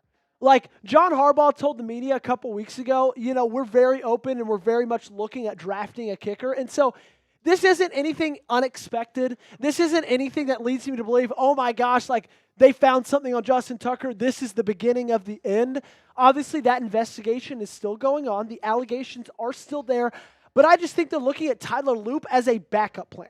The interesting thing about this situation with Justin Tucker is he sucked last year. He was like, awful. I would have wanted them to draft kicker regardless of what happened over this offseason. And now they get a guy in Tyler Loop who we're going to pretend we know a ton about. No. Check this out. A long of 62. He's got the Brandon Aubrey leg. I'll take it, man. He's got a Pringle-sized head and neck. But we'll go through with it. 23 for 25 on extra points. His field goal percentage, I'd like that to be a little bit higher, 18 for 23. I'm just a little confused because being the Ravens host, I did do a little bit of research on kickers, and Ryan Fitzgerald, the guy out of Florida State, I thought was maybe the best kicker in this draft, and they chose Tyler Loop over him. Exactly. Kicker number 4 for Tom Downey's rankings. that means when Borregales was number 1 overall, they just went ahead and said, you know what? Let's skip to 4th. It's obvious EDC and John Harbaugh saw something in here. The one interesting thing I will add about Baltimore, they have 4 6th-round selections. Jeez Louise, yeah. And it's a so lot. this is number 1 of their 4 6th-rounders. And so they're looking at these, and I don't want to say they're looking at them and being like, they don't matter. But if you're going to take a kicker, now is the time to do so when you have 3 more selections in this round. I think drafting a guy that could potentially supplant Justin Tucker, who, by the way, has been with the Ravens since when? 2009, I think, is it? From Texas, yeah. I was going to say, he's been there forever. So, and he was awful last year. So drafting a kicker is always one of those like question marks. Like, did we really need to do that? Because most of them just sign on with the team. Well, and especially my opinion on kicker this entire offseason. Only kickers, I'm telling you. Has been, exactly, only kickers. Has been, we've seen such success of like the UFL track. Yeah. You saw it this last year with Bates. Yep. You saw it with Brandon Aubrey. Yep. And in my opinion, you don't necessarily have to waste a draft pick to get a kicker. But like I said going into it, Baltimore has 11 picks in this draft. And so it's like one of those situations that, you could wait to use one. Our next pick at round 6, pick number 187, Jalen Reed, the safety out of Penn State, who, by the way, had an excellent 2024 season. Was one of those players that as I'm watching the college football playoff go around, you see his name pop up on screen and you're like, man, he's making a bunch of plays today. Like, he's having a really, really good game. Jalen Reed, 5'11", so a little bit undersized for the safety position. You'd like him to be a couple inches taller, but at 211 pounds, man, he is built. You know what I'm saying? If you're 5'11", 211, you have got some muscle on you. So he's a hard-hitting player, and that's kind of exactly what James Franklin likes out of his defensive backs. He wants guys that can make plays happen, especially if they move up into the box and smash those run games out. I think it's an excellent pick here for the Texans, considering, they just signed Derek Stingley to that massive contract. Again, more on Reed, he's fast and aggressive. So getting a player that can play bigger than what his size indicates, one of the very underrated skill sets in the NFL, like to pick a lot. What I really, really like about Jaden Reed is he's incredibly durable. 29 games played over the last couple of seasons. Tom Downey has him ranked as a top 10 safety in the class and the number 138th overall prospect. So really good value for the Texans right here. A little bit thing that I'm kind of confused of is their secondary is already so solid. I feel like they've got a decent bit of holes in other spots in their roster. Just signing Jalen Petrie to a contract extension this offseason, you're already kind of good there. Does this make sense? Or do you think D'Amico Ryans is seeing this as, I can't believe this guy's still on the board. Let's make sure he gets to Houston. Best player available. Yeah. You know what I mean? And there's a little bit of a formula to that among, coaches and GMs where if there's a guy that you believe that you can plug and play and kind of, manipulate him around the defense and he is that skilled and that aggressive, why not just take him and see what he's got? Yeah, well, I feel also like if you're a team like Houston who's won their division 2 years in a row, albeit me and you could probably win that division, just the two of us. According to Sam Brown, no, we couldn't. But still, the AFC South has a lot of problems. But still, they've won the division 2 years in a row. They believe they have their franchise quarterback in C.J. Stroud. Those teams, the Chiefs, Bills, Eagles, Ravens, those teams that could win a Super Bowl tomorrow. Yes. At some point, when you get into these later rounds, you kind of just go best player available. You see how many stars you can stack on your roster. You see how many good guys you could add to that team because you just don't have as many holes as other teams do that you need to fill. 100% could not agree more. The Colts are on the clock and the pick coming in. But let me tell you about today's Super Chat menu. Every 100 subs, we're going to do a Bean Boozled. I think we actually got there. So, Joey, do you want to do the Bean Boozled? Did we get there, Jack? I think we got to 500. I think that's what the... Yeah. All righty. There we go. I'll bang, do bang. it. That's another one at 540? I'm hoping for... Oh, got it. Okay. Boon Beazled. Toasted marshmallow or stink bug? I got this exact one the other day. How does someone know what stink bug I got tastes like? stink bug and it wasn't great. I got a full water bottle this time though, so that's good. Let's see. Here we go. Oh, I can already tell. It's stink bug? Oh. This one's really bad. What does it taste like? For the audience that, can't enjoy that culinary delight. You know how a stink bug smells? Yes. That's how it tastes. Oh, God, interesting. Gross, gross. Off the board. Let's go ahead. All right, Riley Leonard just went to the Colts. Go ahead, get another quarterback in that room who can't throw the football. Why don't you? They did that with Sam Ehlinger a couple of years ago, and they just released him. He signed with the Broncos. No, you're fine. You're fine. Sure. Boom. All right, so today we are going to be giving away that MVP football at the very end of the stream. Our Super Chat MVP, the one who has donated the most over the last 3 days, is going to walk away with it. We're all going to sign that football, by the way. So if you want to have a football with all of the Chat Sports hosts, I suggest you start sending in those Super Chats as quickly as possible. But it's only $5 to enter our NFL Draft Hat Raffle. Do we have one of the hats available that I can show for reference? Oh, let's do a photo then. Ooh, I kind of smell that. Yeah, it's That's not good. disgusting. That's not good. Oh, Not my good one God, dude. Gross. And look at that. That's gorgeous. The Raiders one's nice. Saints one looks pretty cool. Dude, the Dolphins one's I think ice. this is the coolest draft hat in a really long time. Long time. Yes. I really think that. I love the white hat with the dark brim. I think that's my favorite of the selections. Yeah, you can pick your team of your choice. $5 into the raffle. We're going to raffle it off at the end of today's stream because this is the last day of the 2025 NFL Draft. If you're the lucky winner, you get one of these draft hats. So these things are like $40 on Fanatics. You get one for $5 if you want to take that shot. Speaking of taking shots, the Tennessee Titans take their shot with Kalel Mullings, running back out of the University of Michigan. Go Blue, says producer Jack. 185 carries, almost 1,000 yards this past year with the Michigan Wolverines. 22 years old. He's a redshirt senior. A big guy, 226 pounds. He showed a lot of flash this past year with Michigan. And, it's hard to step in the shoes of Blake Corum, but he did pretty well at it. You know who he reminds me of a lot? He reminds me a lot of Audric Estime last year from Notre Dame. Yeah, He went that's to the good. Denver Broncos. Just very similar style of play is that bowling ball with legs, that yards after the contact, fall forward, low center of gravity.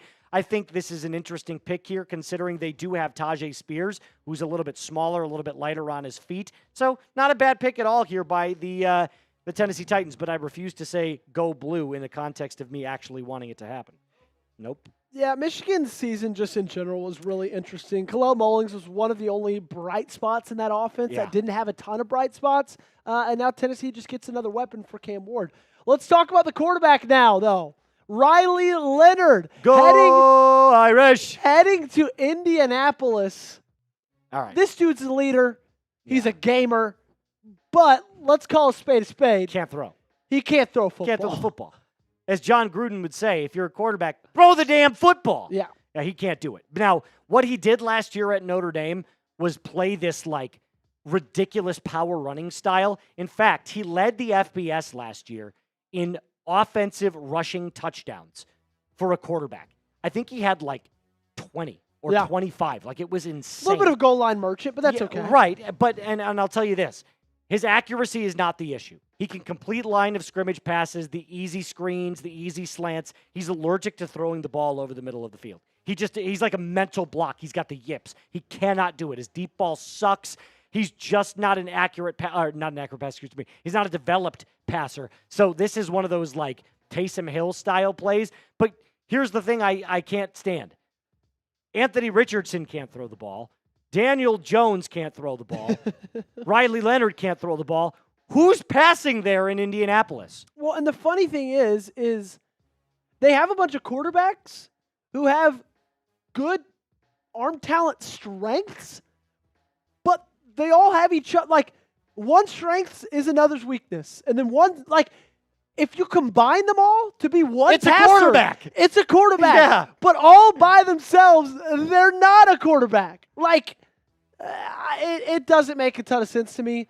Riley Leonard doesn't have a lot of arm strength, and you know who does? Anthony Richardson. Maybe Shane Steichen is maybe if we put them all in the room together, they'll rub off on each other. Or maybe his plan is Riley Leonard on first down, Anthony Richardson on second down. I mean, it's like it's not a great Daniel situation. Jones on third Daniel down. Jones on third down. Honestly, And then Jonathan Taylor on every down. yeah, exactly. I mean, that's going to be, if you didn't know if they were going to run the football or not, them drafting Riley Leonard, even though he's not going to really see the field, I'm might not not gonna even lie make to a you. roster. I think this is a stupid pick. I think it's a D. As much as I love the quarterback and I love the kid. Would you bet on him making a roster? I would not. No. I would not. He's not going to make He's not going to make He's the going to get cut. He'll practice squad. Hot take. Not going to make the roster. A guy who probably is going to make the roster, though, Tim Smith, defensive tackle out of Alabama. Did we just get a normal name? A back-to-back selection for the Indianapolis Colts. 22 years old, 6'4", 306 pounds. Is one of those guys who was just a solid starter for years at Alabama, right? And he's got a lot of really good to his game. Has some room to grow, but I think he could be a good fit in Indianapolis. 35 tackles, 4 tackles for loss, 2 sacks, 11 pressures. Again, listen, spending all of your time at Alabama, especially a couple years under Nick Saban, you must have learned a thing or two. So back-to-back picks here, going with Riley Leonard and then a defensive tackle to plug up that defensive line. The Colts have had a decent draft. I won't give it anything higher than like a C or a C+, but it hasn't been awful.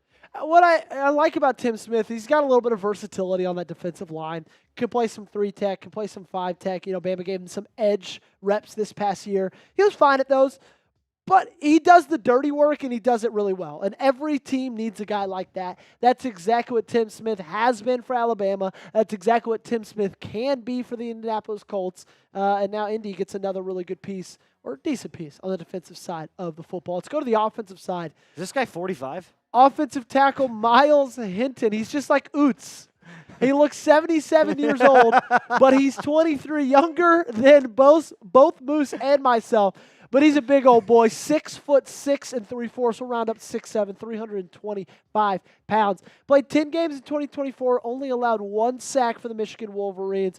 But if you look at Tom Downey's rankings, he's the 15th overall offensive tackle, 181st player of the draft, so some pretty good value for a team that just lost Mekhi Becton. Yeah, and look, again, another player that, as you just throw rotational guys into the mix, like his overall PFF grades were just not very good. The Eagles know how to develop offensive linemen. That's just the truth. So bringing in more offensive linemen to all compete with each other and just see who is the better player out of them, I think this is a very solid pick here by the Philadelphia Eagles. They clearly value the trenches, and it seems like every year Howie Roseman is killing the draft. So I got to trust his instincts on this one. Let's stick with the offensive line and move it over a little bit west, a lot of it west. Bryce Cabeldue out of Kansas. This guy is another guy who looks 75 years old. He's only 23. Dude. 6'4", 308 pounds, played all 12 games. He has a pretty good PFF grade at 80 overall. This guy looks like he does construction. Yeah, you can tell as well. The 12th rated guard in Tom Downey's rankings, was a 4-year starter with the Jayhawks, and I don't care where you play, Moose. Being a 4-year starter is always something you want to take going into the National Football League. This guy looks like he throws in fat lippers before the game, right? Probably like does. He's just throwing some zinners. He shows up with camo Crocs. Little upper decky zinner there, bud. No, but let's. I'm gonna go back to him as a football player. He had pretty solid numbers. His grades were actually pretty decent. He's 308 pounds, 6'4". He's got good size. And again, the Seahawks offensive line, dog water. They need as much help as they could possibly get. So draft another 3 offensive linemen with whatever picks you've got left. Bryce Cabeldue, welcome to the 12s, my friend. We have an awesome pick at number 193. A guy I'm really, really excited about, really, really high on going into this draft, is Taj Brooks, running back out of Texas Tech. Wow, 1,500 yards for the Red Raiders this past year. Found pay dirt 17 times, Moose. He did. I think this is a steal for the Bengals. It and is. a team that needs running back help. Okay, so here's the only concern here. He's taken over 300 carries in each of his 4 years at Texas Tech. He's got a lot of wear and tear on those tires. Don't care. I'm just saying. You're right from a perspective of, like, you're getting him as a steal here in the 6th round. Almost drilled me there with that football. But what I will say is I don't see him having the longest career. I see him having a shorter career because of the tread on those tires. And at Texas Tech, they run an air raid style offense. So can he play in an offense where Joe Burrow is going to be throwing the ball a little bit more? Probably. Yeah. So I think Fits it's pretty well. Chase Brown is the number one there right now. So Taj Brooks to make a nice little 1-2 punch, especially after losing Joe Mixon a couple seasons ago. Not a bad pick. I kind of look at Taj Brooks and I see a little bit of Josh Jacobs in his game. He's definitely not as fast, definitely not as shifty, but their sizes are so similar. Right. Both right. around 5'10", 220 pounds, just big boys. And, man, he did a lot of really great things for the Red Raiders. I'm excited about that fit because you said he came from an air raid system at Texas Tech. Now he goes to the closest thing to an air raid system in Cincinnati. Yeah, they ran the fly. ball dead last out of anybody in the National Football League in 2024. This seems like a good fit. I'm excited about the prospect that Taj Brooks is. On the clock, your Chicago Bears. But before we get into the pick, which actually just came in, it's Luke Newman, the defensive tackle out of Michigan State. A quick little look at Downey's best available. Tez Johnson still on the board, who I think is draftable, unlike my counterpart, Mr. Joey Peterson, who says, no chance, my friend. Brashard Smith is still up on that list. The running back out of SMU who had a really good season last year, Aeneas Peebles or Peebles? Is it Peebles? Peebles. Okay. Peebles was way off, but again, that's another one of those names that we were talking about. Kobe King is still up on that board. The linebacker out of Penn State, LaQuint Allen, also the running back from Syracuse. Just a bunch of players here. Is there anyone, Joey, that you find in particular that you can't wait to see go off the board? I think Kobe Bryant's going to be a really good player. He was, actually. He won 5 championships. R.I.P. No, but he had a really good year this past year at Kansas. And I'm frankly really surprised that he's not yet off. We're in the 6th round, kind of halfway through it. He's got a lot of time to go. But if I'm a team that needs corner, which is the Baltimore Ravens, Green Bay Packers, both my teams need corners. Kobe Bryant's a guy I'd be really happy about. I would have been happy with Kobe Bryant in the 5th round. And so if you can get him midway through the 6th, I think that'd be a really great selection. Let's get back to the picks. Jalen McLeod. McLeod. I'm an idiot. I went back to I said Peebles. I went back to 3rd grade where they're like, sound it out. Jalen McLeod. This linebackers draft has been really interesting because it feels like they're going all over the place. He's the 275th ranked prospect, 22nd overall linebacker, and they're getting him at, around the 170s, 190s. And so feels like a little bit of a reach, but Jacksonville's a team that has a lot of holes to fill, like we've talked about. They have a lot of needs. Linebacker is one of them. But I feel like there's probably some better linebackers still available than McLeod. Yeah, and listen, his production in 2024 wasn't bad at all. 57 tackles, 14 tackles for loss, so he was clearly getting into the backfield at least at some level. I don't hate the pick there for Jacksonville. I think maybe trying to recreate a little bit more of that Saxonville feel that they had a couple of seasons back when they made the AFC Championship game. But nonetheless, decent pick. The Bears. Luke Newman, guard out of Michigan State. So actually, believe it or not, ESPN got it wrong. Up on the screen, they had him as a defensive tackle. So they got the position wrong. I know for a fact I saw DT, but he's a guard out of Michigan State. So, there's Mr. Downey with no overall ranking there. Come on, Downey. He did have notes. 3 years at left tackle before his shift to guard, and that's probably what he's going to end up playing for the Chicago Bears, although I'll say this, not going to start considering they got Drew Dahlman, Joe Thuney. They also have Jonah Jackson that they traded for as well, who's going to flip over to right guard. So this is a depth pick again. But Bears, obviously with new head coach Ben Johnson, one of those schemes now where he values a great and awesome depth pieces at the offensive line. So I can't blame the Bears here for trying to beef up that line. You know the Bears a lot better than I did, or do. Do you think that offensive line depth is something that's necessary, or is there a certain position you would have rather than possibly target at this point in the draft? Either an edge or an offensive lineman. So I could tell you they could go either way with that. So I'm not upset with either one of those picks. I'm very okay with going depth here with Luke Newman. Yeah, it's going to have a chance to learn from some of the best in Joe Thuney. Obviously, the new head coach / They drafted Ozzie Trapillo, too, who's probably going to replace Braxton Jones at left tackle. So another, like I said, he's not going to start. A little bit of a shifting O-line over there in Chicago. But before we move on to the selections, the Denver Broncos are on the clock.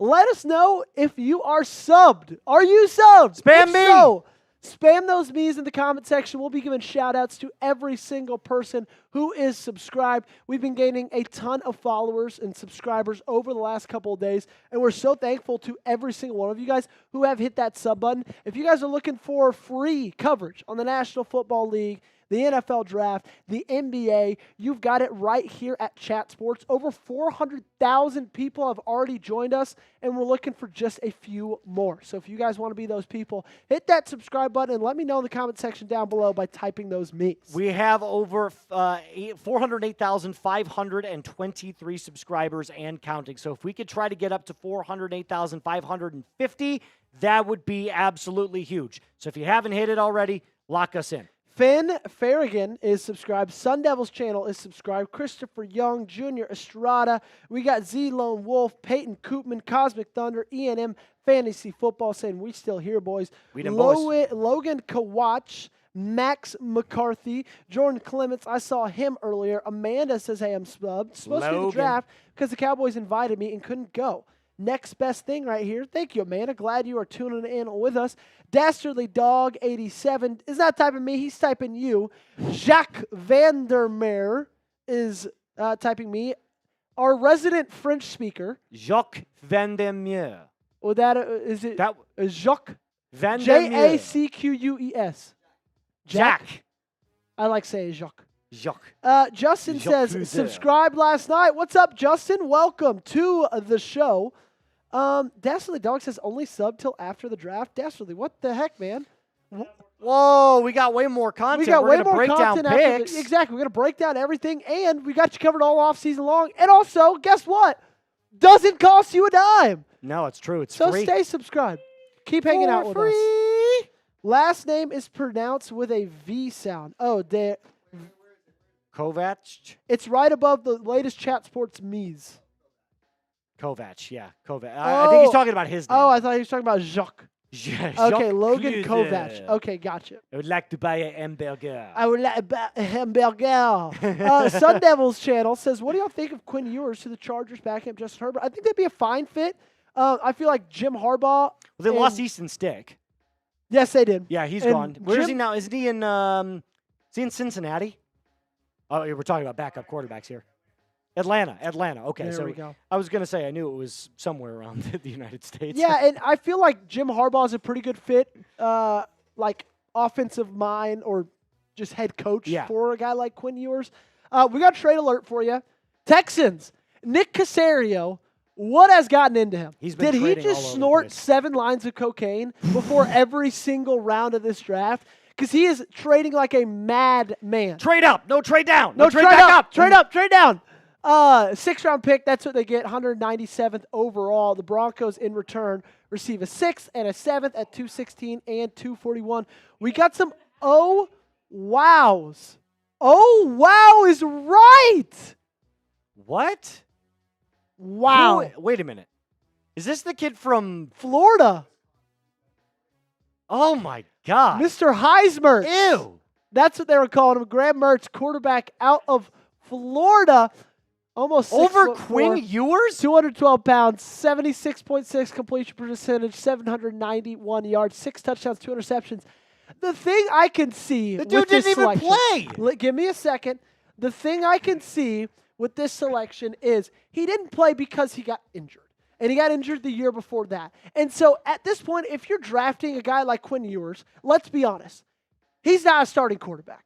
So if you're drafting for backup quarterback play, might as well take a chance on a guy who's just been injury prone, but in my opinion, has a better skill set than Quinn Ewers does. Is that crazy to say? No, it's actually a pretty good analysis there if you're looking only as a backup quarterback. Yes, Quinn Ewers not going to play in the National Football League. With that said, I watched this game, Florida versus Miami last year, and Mertz sucked. So I don't like his skill set at all. In fact, I actually put money on Florida to beat Miami in that game. Boy, was I stupid. Yeah, because Miami, if I remember correctly, They blew them out. dog walked them. Yeah, it was like 45 In the to 14. swamp, too. Yeah, it was terrible. Yeah. It was terrible.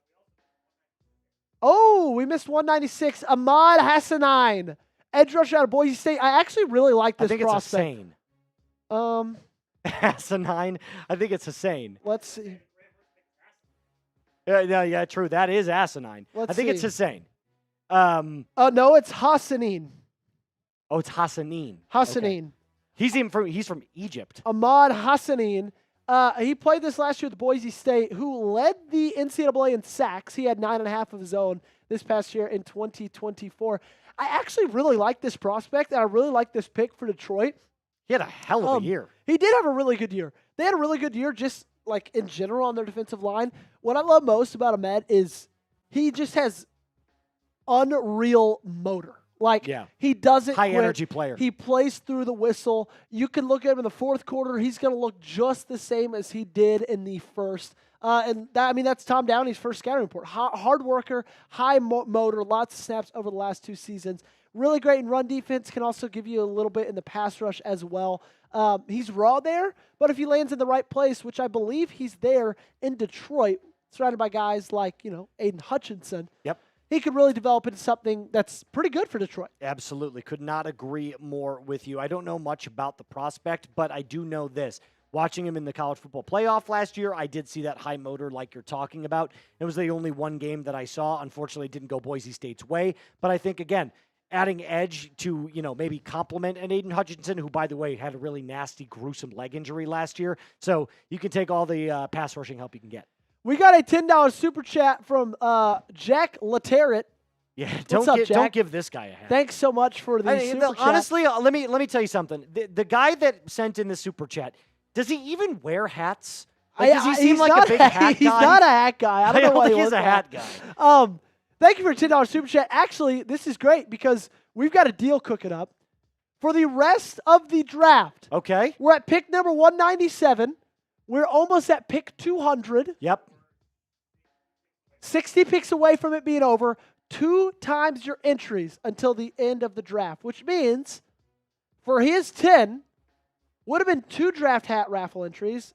It's now 4 draft hat raffle entries. Doubling it up, baby. So if you want to send in a 5, that's 2. If you want to send in a 10, that's 4. If you want to keep doing math, That's you 10. can send in 20, that's 8. It's all up to you guys and how you want to play it out. But if you guys want a chance to win one of those awesome NFL draft hats, only $5 could get you 2 raffles. It's a great value. You get a new draft hat for $5. And these, in my opinion, Moose, I know we already talked about it. Yeah, they're I think sweet. they're the coolest draft hats They're so nice. that they've done the last couple of years. And I honestly think it's because they're not the flat brims that you saw in recent years Yeah. that looked like they were way too big for people's heads. These actually look like fitted caps. They've got a nice little bend at the brim, kind of like what Jack's wearing right now. Only time he's ever worn a hat in his entire life, I think, was today. But the Saints, I'm sorry, I had to say it. Jack is our resident hat guy. Like, how many hats do you own?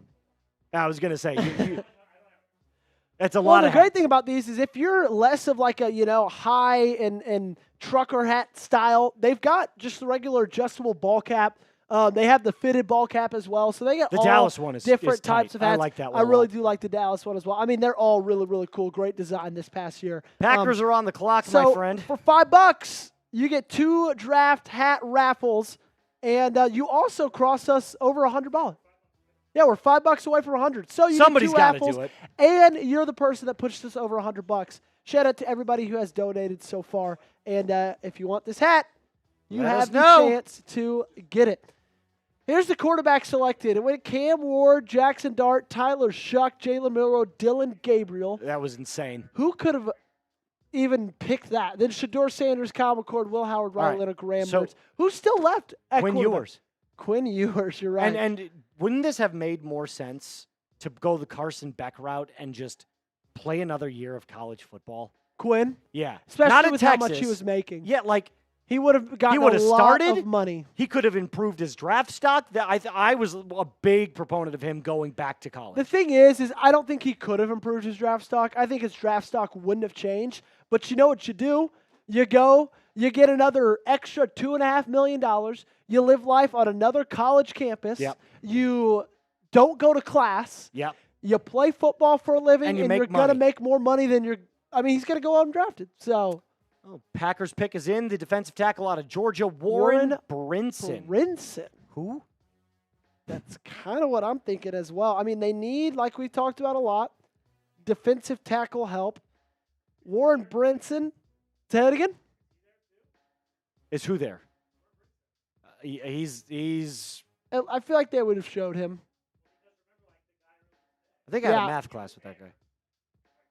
Yeah, I don't like this film. I feel like all of the guys that the Packers are taking are there, which means they would have told him beforehand, right? That doesn't make any sense, though. He's from Savannah, Georgia. 6'5", 315. He was a big dude. Yeah, big dude. 26 tackles. Yeah, but look, again, is this a player, Joey, that you think actually makes the starting roster? I don't think so. Again, at this point, 53 man, I should say, not starting roster, but you get my point. Whoa! And we're not saying it about Warren Brinson, ladies and gentlemen.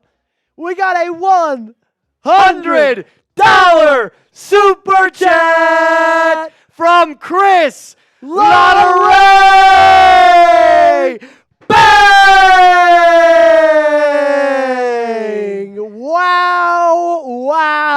Wow. Bring in the bangs. Bring in the boom. Chris Lotteray all the way from Arizona. Bringing it today. Thank you, Chris. Saying, I want a hat too. You all are doing a fantastic job making it rain. Doing a fantastic job. Enjoy Chat Sports Draft coverage every year. Keep up the good work, guys. Chris, appreciate the donation. Jack. Oh, $2 short of the MVP. Jack, Patriots fan as well? Massive Patriots as well. fan. Everybody Everybody's spam Chris. good Spam call. Chris down in the chat below. Everybody say thank you to Chris. Get That's the Chris's electric. flowing.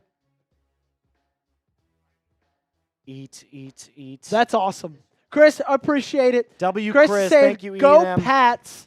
E&M saying, W. Chris. Robinson, Santa Mary, and Hampton landed the Chargers blue. This may be a good season. Thanks, Robinson. Z Lone Wolf saying, thank you, Chris. Keep getting those Chris's in the comment section down below. It is Jack's mom. Yes. In case anybody didn't know, it's Jack, producer Jack's mom. Yeah, she likes to help out, support she the knows, cause. She knows her son is a big part in running the show. So that's just a proud parent.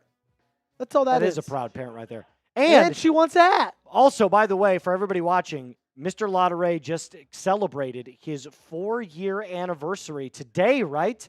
It's today. Wow. 4 years at Chat Sports. So how about we give a round of applause here to Jack Lotteray. Big day for 4 the years Lotteray at family. Chat Sports. How long have you been doing the Michigan report, the football report? My Is it 3 first year. My first year was 2023. So it was the national championship year. Okay, so 2 years now you've been doing Michigan. No, that's not true because no. Fall of 2022 was my first year. Okay, so doing 2 Michigan. years. Yeah, coming up on 3 years actually. So I did 2022, I did 2023, and I did 2024. Oh, coming so up this will on be 4 years. 4. Yeah. This is my 5th draft. Wow. Here at Chat Sports. My first day was the 26th, which was round 1 of the 2021 draft. That is wild. Wild stuff. Technically my second, but I didn't do anything last year. I just sat between these two idiots and and I grabbed stuff when I needed to. Go grab like Happy Dads and deliver them over to the. That was me and Reed's role, and Reed got slapped by a tortilla a couple times. That's not bad. I exploded a Dr. Pepper on Chugs, and it was a wild time. But Chris, thank you so much for the $100 super chat. That's pretty electric stuff. And thanks for pushing us through. We got another $20 super chat. She wants the football. She's in the lead. Wants the football. Wants a draft hat. Wants it all. She Chris says Lotteray. MVP. Why not me? Hey, Happy anniversary. Whoa, that's a triple rhyme. Hey, is your mom low-key spit? She said, MVP, why not me? Happy anniversary. That's not just Jack's mom. That's Dr. Seuss, baby. Nice little rhyming One scheme. fish, two fish, red fish, blue fish. Grabbing that chat sports ball. I don't know. I'm not Dr. Seuss, so I can't think of a rhyme. Chris, thank you so much. Now the MVP in There the you go. running. Yeah, that's it. No, I got you. Now is probably has the best percentage chance to win the raffle. Of course, it is a raffle, so anything can happen. But you are the MVP as of right now, and we'll all sign it. And I'm sure Jack would be able to hand deliver it to you. All right, we do have some picks that came in. So on the clock, the Jacksonville Jaguars are at pick 200. That pick is in. Same with the Minnesota Vikings at 201. So we'll get these on here on screen here in just a second. And then we're Okay. going to go on a big run for Baltimore soon. They have 203, 208, and 212. 3 picks within 9 selections of each Well, other. I know the Buffalo Bills also have a ton of picks coming up here in a little bit as well. But here we go. Branson Taylor. Yes, Branson, like okay, the city in Missouri. Okay, Branson Taylor, tackle out of Pittsburgh. He only played in 6 games last year. His PFF grade wasn't very good, but you know, Jim Harbaugh likes to, you know, solidify those offensive and defensive lines. This could be another pick right here that just adds a little bit of depth. Maybe he's a roster maker. Maybe he's not. Again, can't really grade it. Didn't have, you know, a ton of 2024 production. But from what Downey says, solid foot quickness along with some pop as a run blocker. Could benefit from moving inside to a guard position, but lacks balance and recovery skills, which is a really, really hard combination as a offensive lineman. He's mostly a left tackle, 18 starts there, which obviously they just figured that position out with a guy named Joe Alt. The thing about them, when you talk about a team like Los Angeles, they had a lot of injuries on that offensive line last year. And so, if anything, Branson Taylor could just be a nice little, like I said earlier, break glass in case of emergency option. Let's go to round 6, pick number 200. Everybody on their feet.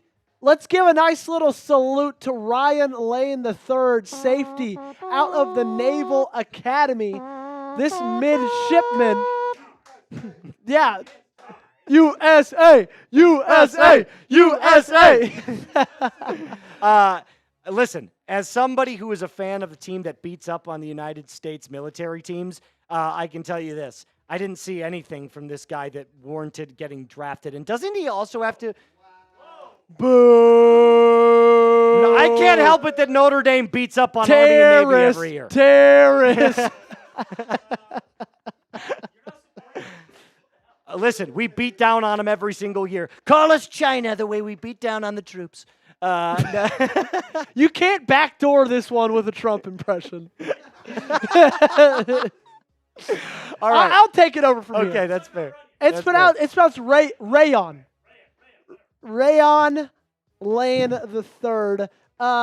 He's expected to be eligible to play and not have served in the military. Obviously, that's a whole ordeal with the Naval Academy. They have to serve after, but he might have a chance to be able to play in the National Football League. Obviously, if he's getting drafted, they're expecting that he is able to. 70 tackles this past year in 2024. I will say the one big shtick on his game is a lot of flags. 7 flags to be precise, which is not what you want, especially from the safety position, which it's one thing if you play cornerback, you know, you get a little handsy from time to time. To be a safety and have 7 flags, that might be a problem. Well, and also, very quickly, what are the requirements for the players that come out of the Armed Forces Academies for serving? Is it 2 years? I always was under understanding you had to do at least 2 years in the service before you could go back. Okay. Yes. Okay, got it. So a delayed exemption, meaning at some point you do have to fulfill your requirements to serve in the United States military, but you can go and play football if you get drafted. All right, on to the next one. Kobe King, linebacker out of Penn State. Another player that I thought was really, really undervalued.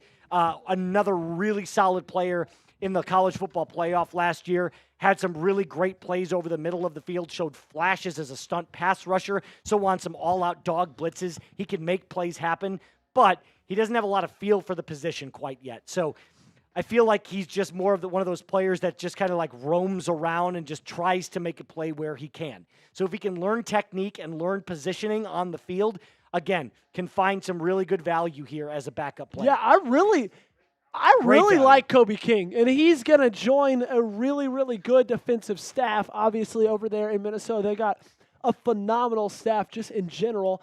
97 tackles. Of course, he played a lot of games at Penn State this past season.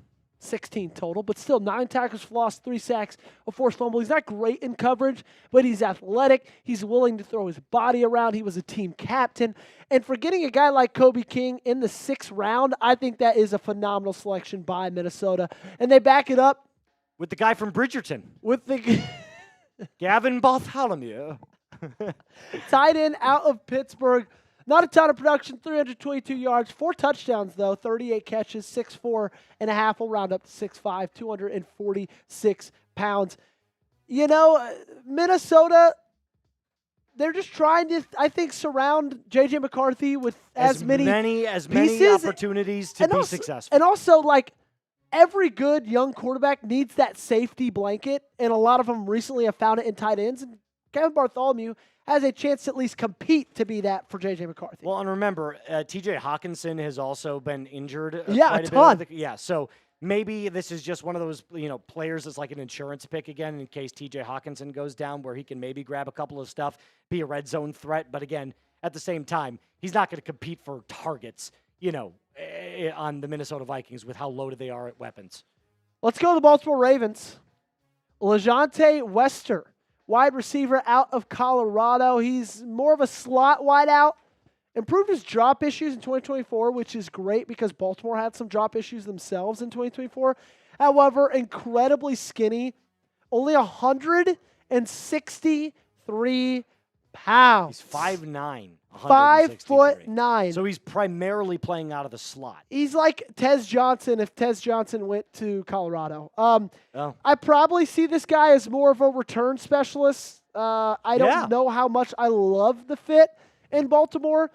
I think there's some better wide receivers available, but also you get a guy who's really fast, really small, can be a little bit of like a gadget guy, possibly how you've seen Dallas use Kevontae Turpin over the last couple of years, where he's not getting it every single down, but they can, craft up some good plays for him, get the ball in his hands, and he can make some good plays on special teams. Speaking of Kevontae Turpin and the Dallas Cowboys, the next pick coming in here in just a second is a Johnny Cornelius.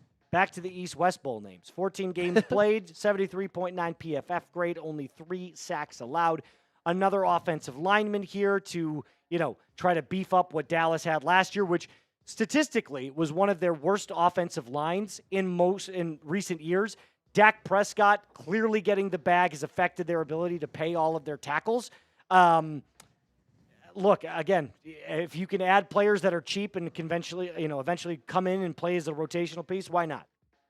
Yeah, and Tyler Guyton was not great. Yeah. Let's just call a spade a spade. Right. He has a really big penalty issue. Got beat far too many times. He was their first-round selection last year out of Oklahoma. It probably has something to do with those Sooners. And Johnny Cornelius, I think, is possibly He's not playing around today. It's day 3. He's tired. He wants to go home. Johnny's a guy that, I'd be really, really surprised if I saw him play a lot of snaps in 2024, but he played 966 this past year at Oregon. Dan Lanning had trust with him, protecting a guy like Dylan Gabriel in the pocket. He had a ton of time to throw pretty much all year long, and he also blocked in the Big Ten, too. People forget, Oregon's a Big Ten team now. He was going up against those corn-fed, grass-fed boys up in Nebraska, Wisconsin, and he held his own, did well enough, and now he finds himself in America's team, taking the ride down. Is it America's team still? You're not going to lose. Green Bay Packers? Because I feel like there's a more widespread fan base over the United States with Green Bay. You can find a Green Bay Packer fan anywhere. See, I unbelievably disagree because You don't just disagree. I Unbelievably disagree. Because, like, Moose, That was your way of saying you could not be You more could- stupid you- if you tried. I just think, like, there's no more of a global franchise than Dallas. As much as, like, I hate it that Dallas is so global, but it's like they're everywhere. I don't mean to be mean, but you spent the majority of your life in the Midwest. I did, yeah. Which No, is you're a right. lot of Packers fans. You have zero clue. I ventured Shut out. your mouth. I ventured out to the Southeast. Again, I spent a lot of my time in Texas, so we're both a little biased, but I ventured out to the Southeast. Still a ton of Cowboys fans. A lot of Packers fans, too. I just think Dallas is probably a little bit more global. They've had some decent picks, the Cowboys, over the last couple of rounds. They had a really good day yesterday. I don't Yeah, know if they they did. followed it up as strong, but when you have as good of a day as you did on day 2, adding Donovan Izaraku, Yep. an edge rusher where a lot of people probably thought he was going to go in the second round. You had Savon Revel Jr., Yep. a guy who, they thought Izaraku was going to go in the first round. You had Savon Revel Jr., a guy who they thought was probably going to go in the second round. Yep. 2 really good value selections right there. Good day yesterday for the Cowboys. And now we move on. Stay in the NFC East with the Kane. Washington Commanders. Drafted a guy like Kane Medrano. And Bobby Wagner was really, really good for this squad this past year. What a career that Bobby Wagner has had. Yes. But he's getting older. He plays a position that it's hard to disguise when you get old and Right. slow. Kane possibly is a guy that Dan Quinn has a lot of hope in to be maybe his successor. Yeah, one day. and look, again, this is another time where Dan Quinn is probably just going to try and find the replacement sooner rather than later. I don't think it's this year where it's like, okay, we're putting this kid in, and hey, Bobby, thanks for everything you've done for this league. See you where you hit the door, please. But again, one of these players that is good speed, can play in man coverage. Doesn't have a big frame, which causes issues shedding blockers. So as a linebacker, doesn't have the size and the strength that you're kind of looking for. So decent pick. Again, does he make the roster? Does he not? We'll see. I kind of maybe lean towards him being a more of a practice squad player, but also, like, you got to think, they lost a good bit of depth this past year in the linebacker position over free agency. Mm-hmm. They lost a good bit in that defense, which was not the biggest strength they had. And so Kane Medrano could, very well compete for a spot. Chase Lunt. Fun fact for you, Moose. Okay. I went to church with Chase Lunt growing up. Did you really? Yes, I did. Arlington, Texas's own Chase Lunt, 24 years old, 6-year senior, and spent his time playing at UConn. Massive. He's huge. 6'7" and a half. Let me tell you, he was that size when we were like 13 as well. He just didn't grow. He just, 4-year starter at UConn, spent his entire time at UConn. Fits best in a zone blocking scheme. A little bit of an awkward tweener, doesn't, with all his size, kind of lacks a little bit of length, if that makes sense. But he's going to go to a place in Buffalo. Stays out east. Stays out east, and he's going to sit behind some of the best offensive linemen in the game in Deone Dawkins and the tackles they've got there at the Bills. 100%. And I think this is an excellent position of need here for the Bills, especially in the later rounds. It's not something that they needed to address earlier in days 1 or days 2, but adding that depth, like you said, behind a Deone Dawkins, definitely something that the Bills needed to address. So I'm glad they went out and at least got someone that they feel like they can develop. And here it goes again. Howie, just having a blue chip prospect, a really, really good player, SEC player, fall to him in round 6 at pick 207 with Cameron Williams. I mean, look at this. Howie does it again. And I'm not saying that sarcastically. They just got the 77th overall player in the 200s. Now, again, everybody's final thoughts on Cameron Williams was that awful rep he had against Jack Sawyer, which pretty much lost the game for the University of Texas. He's not going to go in Philadelphia and start in year 1. But I believe in Howie. I believe in the Eagles and the way that organization runs, that they will have a plan, and they do have a plan for him to, learn a little bit, get a little bit better, use those physical tools, and one day possibly be the starting tackle for this team. Yeah, and listen, again, they know what they're doing when it comes to developing offensive linemen. Blue chip prospect. I love the pick. Howie does it again. The Eagles just keep getting better and better and better. Yeah, they really do, and not surprised when they run as well as they are. Alrighty, we're going to take a step away from the picks for just a second because, fellas, April is here. You know what that means. Skies out, thighs out. It's time to let those puppies breathe. Whether you're playing a round of golf with the squad, hitting up a beer garden, or visiting an actual garden with your lady, Chubby's has you covered for all the good vibes and warm weather brings. At the end of the day, your wardrobe deserves a springtime upgrade. So, sweeten the deal. For a limited time, Chubby's is giving our listeners 20% off your order with our exclusive code. Use code CHAT at chubbysshorts.com.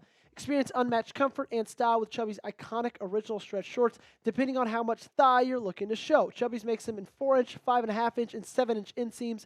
These shorts have the stretchiest fabric for ultimate mobility and flexibility while maintaining a perfectly tailored fit, featuring an elastic waistband with button fly. Enjoy the classic men's khaki style with added comfort of elastic. There's so many things I love about Chubby's, but I mentioned a little bit earlier, I just love the versatility, right? You can wear them truly anywhere, whether you're going out, whether you're staying in and hanging out. They're comfortable enough to just lounge around on the couch, and they also look good enough if you're going to go out to a, decently nice dinner with your girlfriend, your wife, your boyfriend. I'm not saying anything, but Chubby's is the place to go. So, whether you're getting dressed for your workday, a workout, or a weekend getaway, Chubby's has you covered for a limited time. Chubby's is giving our viewers 20% off your order with our code CHAT at chubbysshorts.com. That's code CHAT at chubbysshorts.com. Support our show and tell them we sent you. Don't blend in with the crowd. Stand out with the Chubbies. Thank you so much, Chubbies. Of course, the link to that promo is in the comment section right now, and it is also in the description of today's video, so you can find it right there if you click on that link. We love your Chubs. Don't throw me into there. Well, don't listen, make that hey, a we. Hey, I'm talking about their Chubbies.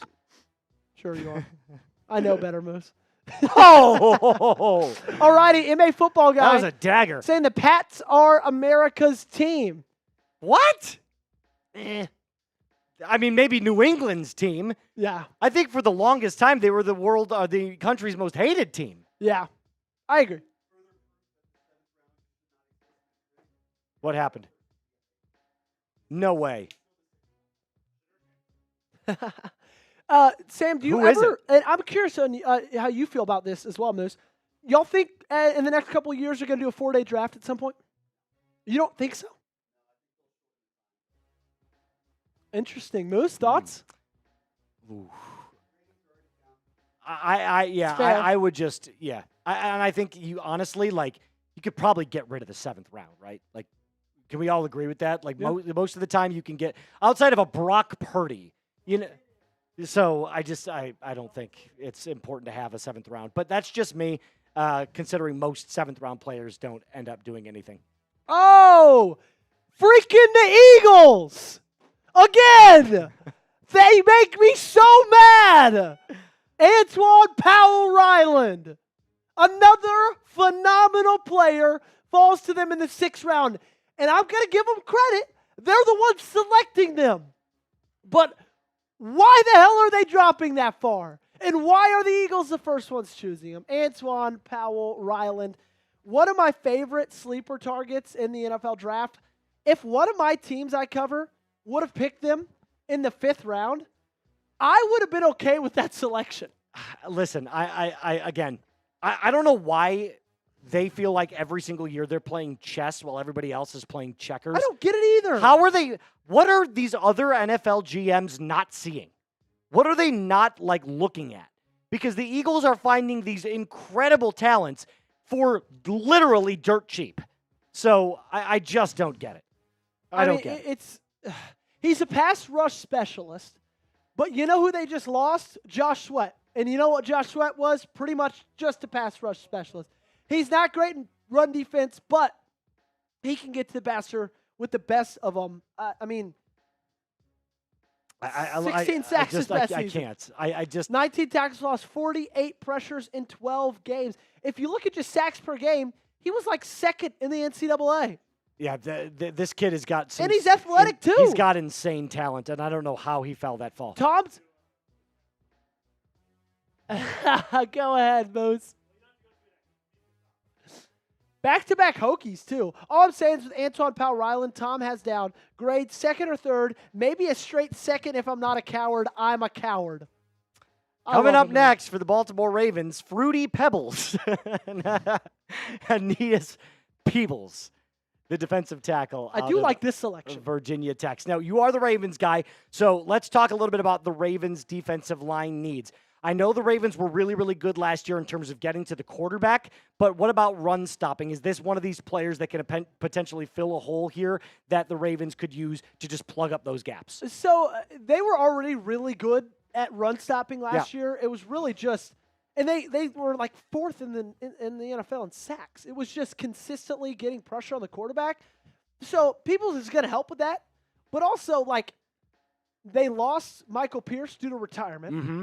And I think Peoples comes in here and fills that role very nicely. They've got really good interior defensive linemen in Nnamdi Madubuike and Travis Smith. Mm-hmm. Travis Smith is heading into the final year on his contract, though. He will be a free agent in 2026. So Peoples could be a guy that they're looking at. You know what? Some people had a fourth-round grade on. Tom is some people. He had a fourth-round grade on. Getting him in this selection in the 7th round, this might be, outside of Mike Green, Baltimore's best selection yet. I really, really like this one. He's a little bit undersized, which I don't love. But a lot of times defensive tackles are like minus pass rushers. Yeah. You know, they give you minus pass rush. He's always somebody, he's not going to be in the backfield consistently, but he's a plus pass rusher if there is any at this point in defensive tackles in the draft. I love it. I absolutely love it. So here's what we want you to do while we load up more picks and we get them coming in. Shout out your least favorite team in the NFL. I'll start us off because I hate them. The Green Bay Packers, the literal worst and ugliest colors on any uniform that I've ever seen. They have the most annoying fan base. I just can't stand anything about them. The only thing that I actually like about the Green Bay Packers is Lambeau Field and the city itself, which are both just historic and very, very nice. Outside of that, I have nothing nice to say about them. Mine's the Philadelphia Eagles. I hate them. Every year they're just, you feel my pain then. Every year they're just, they always one-upping you. Yeah, it's like, it's so they just suck. I hate them. They are, when I was younger, my cousin would say, "Hey, Joey, go Eagles," and I would start crying. How old were you? 16? Yeah, I was like a freshman in high school. No, I hate the Eagles. Always have, always will. Their fans are annoying. Their fans are mean. Yeah, they are mean. They are very mean. My dad used to live in Philadelphia, and so he hates Eagles fans. And I guess it's just It's just genetic. it's generational. It's genetic. It's generational. We got some Cowboys in there. Giants says Roland. Chiefs says Caden. I will say, how about this? When they tell us their least favorite team, we guess their let's favorite guess team. their favorite team That's from a good that. one. That's a good one. I will say, though, the Chiefs hate. I would love to see a graphic over the last just 15 years. I guarantee you 15 years ago, the Kansas City Chiefs were a very likable team. Bottom 5 most hated team, and now they're probably top 5. Maybe top 3 behind the Cowboys and Eagles. People love parity. That's why. And the Chiefs always win. Yeah. So I'm going to say Cosmic Thunder. They hate the Bills, so I'm going to guess that you're a Jets fan? Maybe a Chiefs fan. Or maybe a Chiefs fan. That's a good point. That's true. Actually, no, you wouldn't hate the Bills if you're a Chiefs fan because you're their big brother. Maybe you're Jets Cosmic fan. Thunder hates the Bears, so he's got to be a Packers fan. Oh, he's a Lions fan.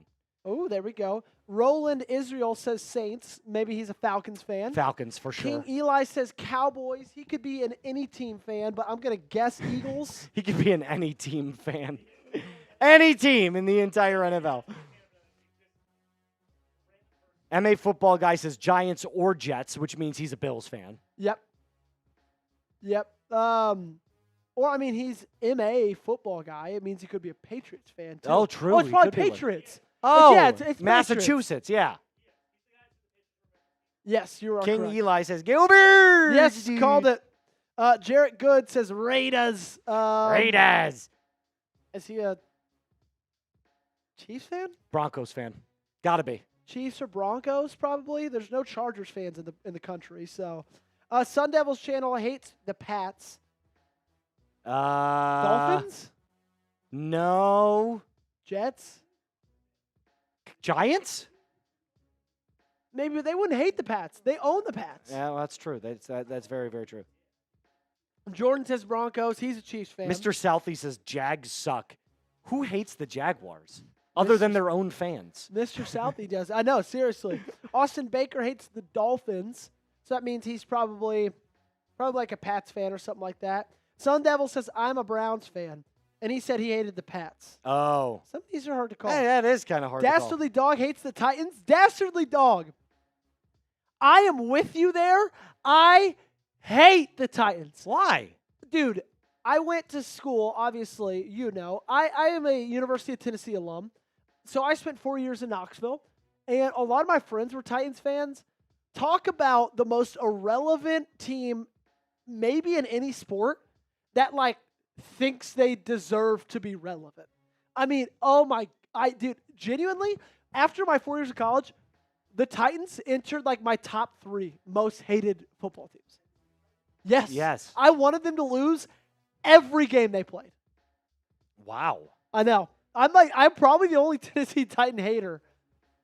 That's It is a an very interesting interesting gripe there. I'm sorry. Hey, it is what it is. Let's catch you up on some stuff. The Carolina Panthers. we had picks that came in just in case you were Carolina wondering. Panthers selected Jimmy Horn Jr., wide receiver out of Colorado. So Shedeur's off the board. Yep. Jimmy Horn Jr. Jimmy off Horn the board. Jr. Travis off the Hunter board off as the board. well. Antwaun Powell-Ryland went to the Philadelphia Eagles. Anias Peebles, he is now with the Baltimore Ravens. Hayden Connor, he went to the Arizona Cardinals. And let's catch you up on everything you need to know about the guard out of Texas. 16 games played for the Longhorns. Did not allow a single sack. He's tall for a guard, 6'6", 322 pounds. From Katy, Texas, 23 years old. Makes the trip from Austin west to Arizona. And they had a pretty good offensive line this last year, but they dealt with a lot of injuries. Yep. And anytime you're, protecting a guy like Kyler Murray and you're 6'6" on the interior, I don't know how well that fits. It doesn't, because those smaller quarterbacks have to be able to move outside of the pocket in order to see the middle of the field. Yep. So with Kyler Murray, who I have heard just through the grapevine, Kyler Murray is not an inch over 5'8". I've heard that, like, they're saying, like, 5'9.5". No, he's like 5'8".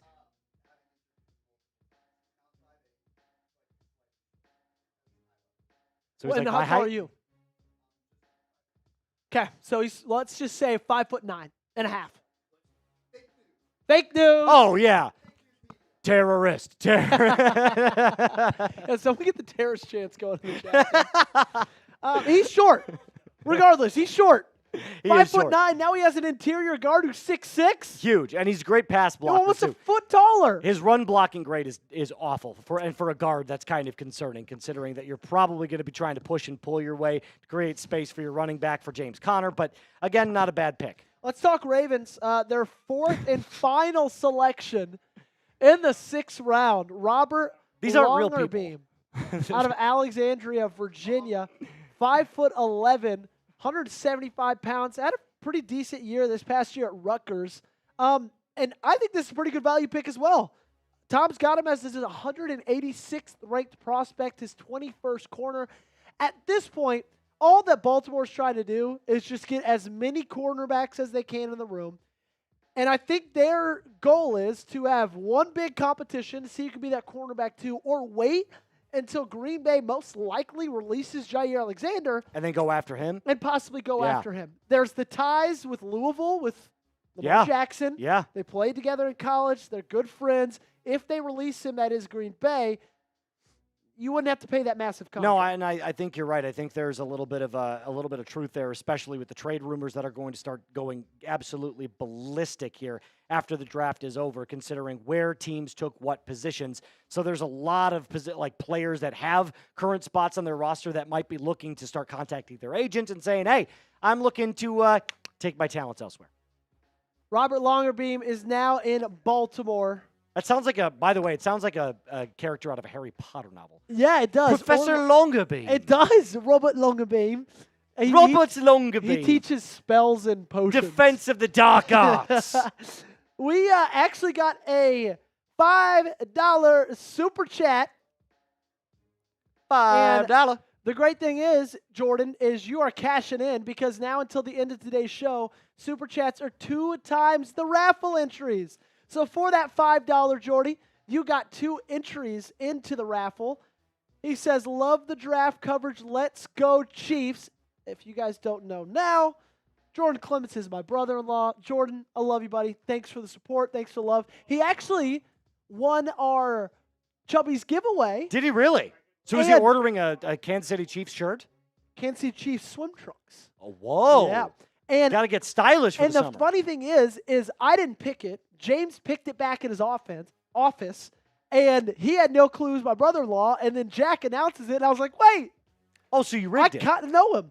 See, but I didn't say anything because I didn't want anybody to claim home cooking. Well, now we're claiming. I had nothing to do with it. Joey's rigging stuff, guys. He Not said, gotta fair. get that hat.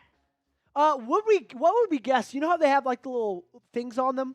What do we think is on the Chiefs? Oh, it's got to be the arrowhead, right? Like you would think so? Probably. Yeah, absolutely. Maybe, say it again.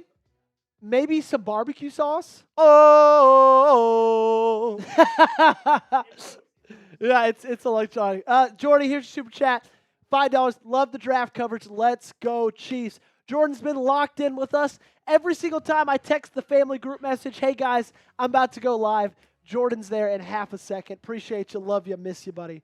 Also, MA Football Guy sent in a $2. We're waiting for that to come in, MA. Thank you so much. Fan. Says Pats fan, LOL. Can't stand the Bills. Well, you can't stand good football players is what you're saying because Josh Allen is king. Josh Allen's overrated. Don't you even start on that. That is so cap. Do you truly believe he should have won MVP this last year? No. Lamar Jackson should have won. Okay. I can agree with you on that. But if you were to ask me right now who I'd rather have as my quarterback, I'd have Josh Allen over And Lamar. see, I would disagree, but I can get where you're coming from with that sentiment. But also, Lamar this last year had, the 4th best season of a quarterback of all time. Yeah, it was unbelievable. He should have won it. I don't know why he didn't. I think he didn't because you finally had to give it to Josh Allen, right? Because Josh Allen's the Joel Embiid of the NFL. That's why. Whoa. Coddled like a little baby. Not even close to true. He's like Brett Favre 2.0, but more mobile. That's not even... He has the record for most consecutive career starts. So he can't be Joel. I'm saying Joel Embiid. I'm saying Joel Embiid in the fact that Joel Embiid's MVP award was because there was voter fatigue in voting for the Joker. Yeah. And so they were just like, Embiid deserves one. He's really good. Let's give it to him. Well, then exactly. That must mean that Lamar Jackson is prime Russell Westbrook. Great in the regular season, but can't win the big one. Nah. Ooh, nah. Jarrett Good says, was Tez picked? No, not yet. Not yet. Jason Rose says, Joel Embiid in NFL is a crazy talk. I'm here. I'm saying it.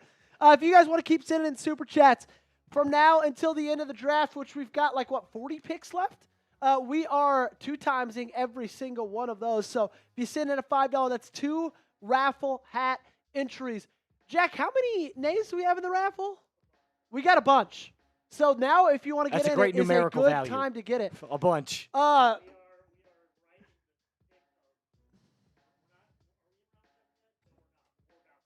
When does round 7 start? Two more picks? Am I right? Is it 2 picks? 216? Round 7 start. Oh, yeah! Oh, yeah! The Kool-Aid Man. Oh, yeah! All right. Do we have a $2 super chat here, right? Also, we already did it. Duh. Also, just to keep everybody updated, we've got about one more round until this thing's over. And as of right now, Ohio State still has not broken the record for most. So it needs 2. One to tie, 2 to win. Pass. Our poll says yes, they will, of 378 votes. Who is this guy? Oh, this was the guy? Wait. Really? One of my Ravens Rundown commenters actually commented about they him the drafted other a 6-year-old. Tommy Mellott, quarterback They out can't- of Oh, there Montana are. State. Played in the Mon- FCS, dude. Montana State, who, by the way, had an awesome 2024 season. Good for them, man. Yeah, they had a great 2024 season. Again, Sam Brown tells us that he's going to be a quarterback that switches over to wide receiver, so he's like this era's version of Julian Edelman. If the Raiders can convert him into a player like a Julian Edelman, I don't see why it doesn't work out. I'm not going to lie. I'm a little confused here because of all the teams most likely to pick Quinn Ewers, I thought it would have been Las Vegas. They did a ton of homework on him. They talked to him a ton. And now there goes another quarterback off the board. Cam Miller. Wait, 2 quarterbacks? Yeah. Over still. Quinn Ewers. Wow. We can. The pick just came in. Double quarterback.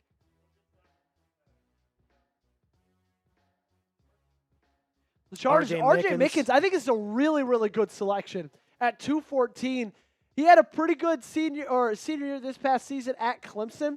The 16th rated safety in this draft, and by Tom ranking, it's a little bit of a reach. But, man, I think R.J. Mickens has all the intangibles and all the things you could want to be a really good high-end player in this league. Maybe not as like a, defensive player of the year type player. But, man, he played for a really good defense at Clemson and was one of the starters for a really long time for that program. And now he is a Los Angeles Charger joining Jim Harbaugh. Yeah, and listen, R.J. Mickens obviously trying to back up here of Derwin James in Las Vegas. I always want to say San Diego. I don't know why. Los Angeles, take 2. Derwin James has a lot of injury history, so drafting somebody that could potentially fill in for him when he gets injured again, because it is inevitable, is something that the Chargers find value in, so I think that's what this pick is. And the Raiders go quarterback again. That is not Cam Miller. That Are is you not sure? Cam Miller.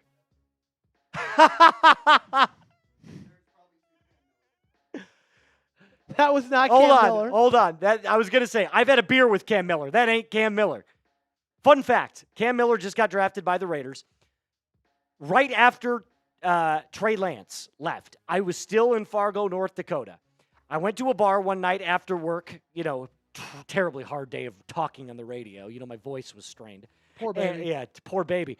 And I sat down, and there was a group of people that were sitting at the bar, but the rest of the restaurant was empty, so it felt kind of odd because, why is everybody gathered in this one spot? Cam Miller was sitting there having a beer. One guy got up, left. That was the only spot that I kind of wanted to sit in. I sat right next to him. He was like, "What'd you get?" And I said, a little Coors Light. And he was like, Coors guy. No, not really. It was Okay. one of those nights. You know what I mean? Yeah. Shitty beer for a shitty day. No, we cheers beers, and that was the last time I saw him. Wow. That's a my great story. one interaction with Cam Miller. Look at that. And this is why you tune in Chat Sports. I went to church with a guy who got taken in the 6th-round chase lawn. You cheers beers with Cam Miller, quarterback, now of the Las Vegas Raiders. And again, Quinn Ewers, if you had a bet on it? That's Cam Miller. Hey, in Sam's defense, they do look very similar. No, they don't. One of them's black.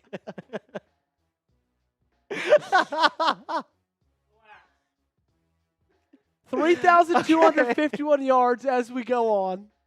This past year at North Dakota State. 4-year starter, which I think is a really good thing coming into college. People want to look at Trey Lance and be like, oh, man, he sucks because he came out of North Dakota State. No, he sucks because he only started 1 year of football Right. at North Dakota State, and then everybody expected him to be able to make the jump into the National Football League. If you're going to take a flyer on a North Dakota State quarterback, you probably want to do it on the guy who started all 4 years and who also is cheersing beers with Mr. Moose over here. I doubt he even remembers my face. He'd probably look at me and be like, "Who are you?"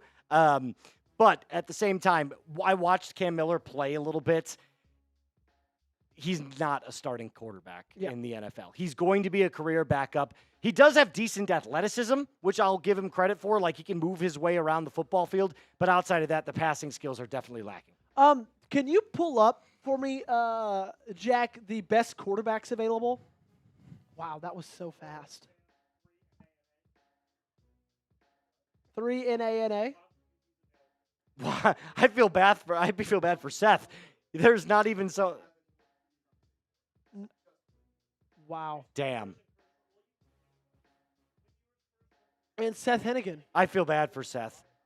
He doesn't even get a spot at Has number Max 3. Brosmer, he's gotten taken, correct?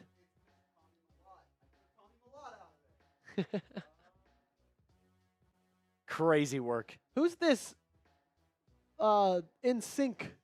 Look at his hair. It's Yeah. huge.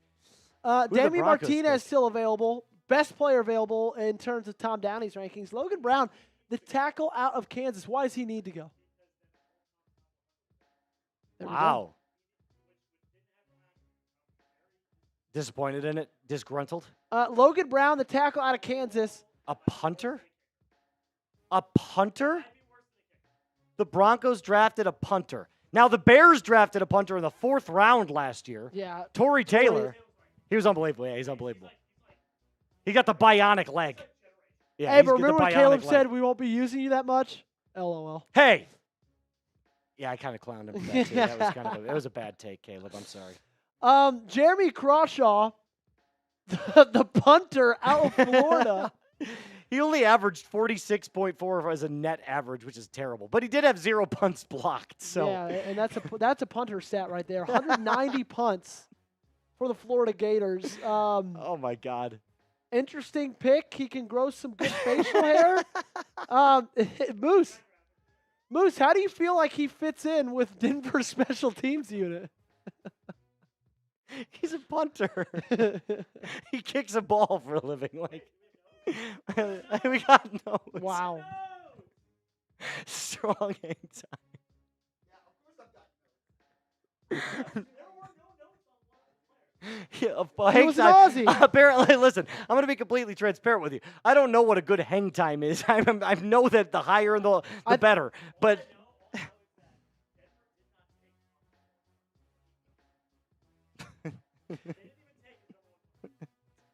I need a strong leg, but some minor work to do with his placement. Hey, to get off Work punter on it, for a work second, on it, my best friend Crawshaw. just got married, so that's pretty cool. Yeah. Officially, the deed is done.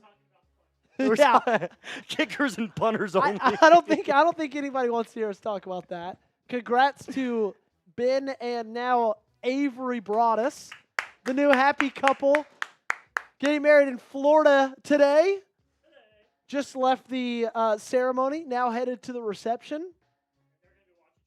And they've got Chat Sports on the big screen. That's awesome. Because they need to know, they're huge Jeremy Crawshaw fans. They've been keeping updated with his draft status. Yeah, they've been waiting for his name to be called. Yeah, who do y'all think is going to be Mr. Irrelevant? Offense or defense? Or special or teams. special It could teams. be a punter. Could be another punter. It's not going to be Jeremy Crawshaw, though. What would you guess, Moose? Offense or defense? Listen, you want to hear my hot take right here? It's going to be Quinn Ewers.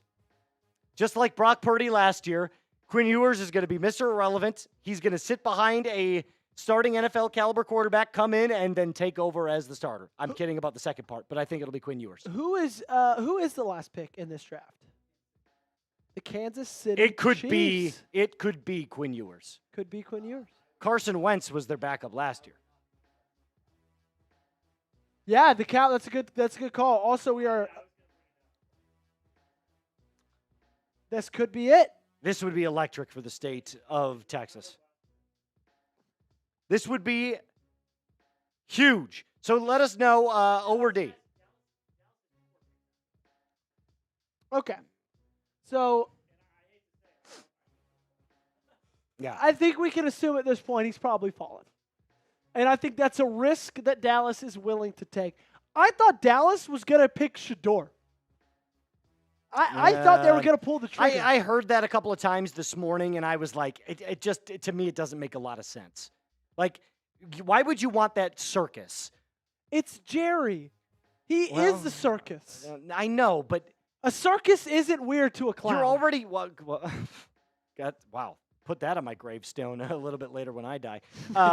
But again, I just didn't think it made a whole bunch of sense. The pick is actually in. The Dallas Cowboys took a defensive tackle from UCLA. Jay Toya. Yeah, Jay Toya.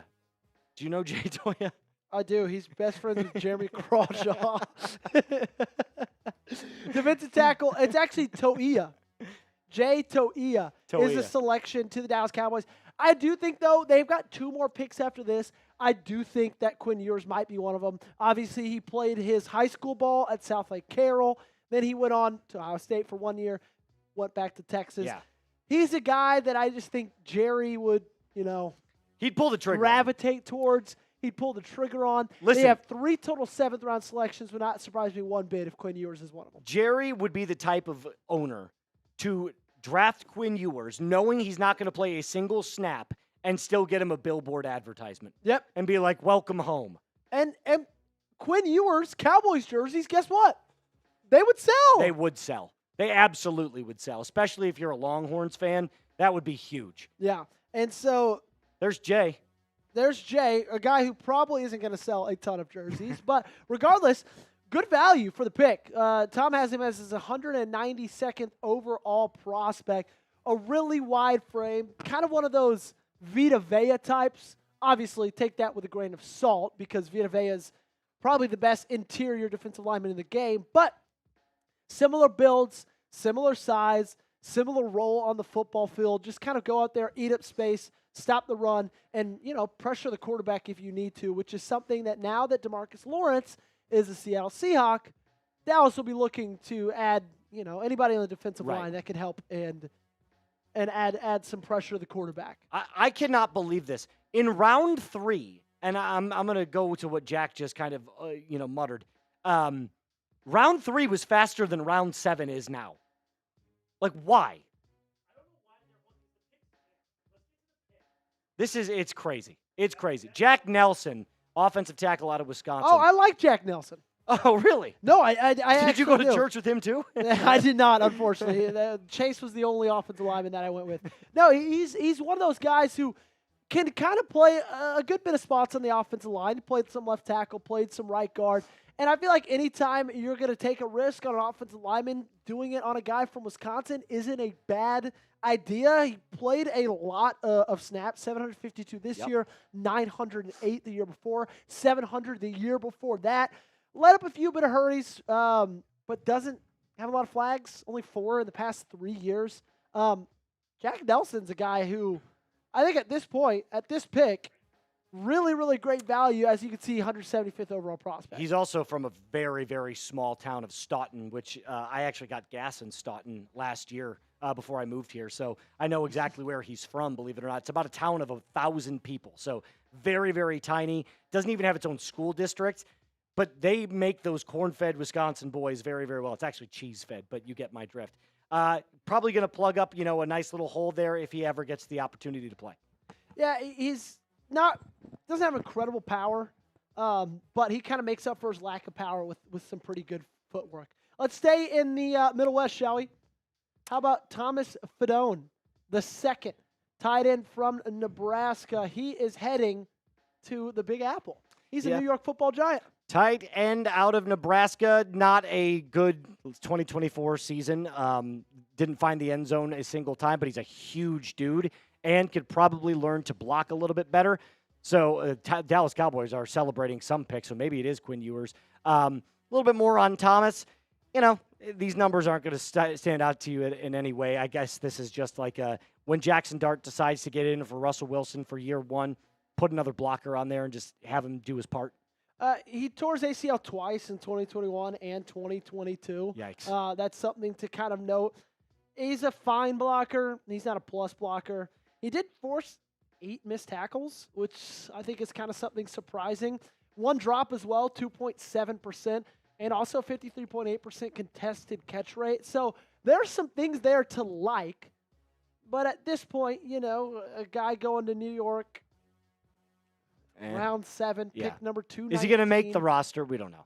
We have no idea. You don't know, but hey, I will say this: I have liked New York's draft. I have too. I thought their Especially draft day was one really and good. day two. The Toledo defensive tackle Darius Alexander that fell them in round 3. I really, really like that selection for them. I'm not a huge Jackson Dart guy. I actually don't even know if I agree that they had to go up and move up and get a quarterback there. But Abdul Carter, I think, is going to be a star. Yeah, Abdul Carter is, day one on the opposite end of Kayvon Thibodeau. If he is still there, I've heard about trade talks for Kayvon Thibodeau and trade packages. They did his 5th-year option. Okay, So so he will probably be there. he'll probably be there, so that 1-2 punch is actually going to be pretty good. I actually am a lot higher on Jackson Dart than, some people. I don't think he's going to be insanely, I'm not saying, oh my God, he's the next best quarterback, but I think he'll be very, very serviceable. Someone that was definitely better than Daniel Jones. Yeah, my opinion, though, is New York is going into this year, and they got Russi in there. And they got Russi. And it's okay, he's going to be the starter for the entirety of the year.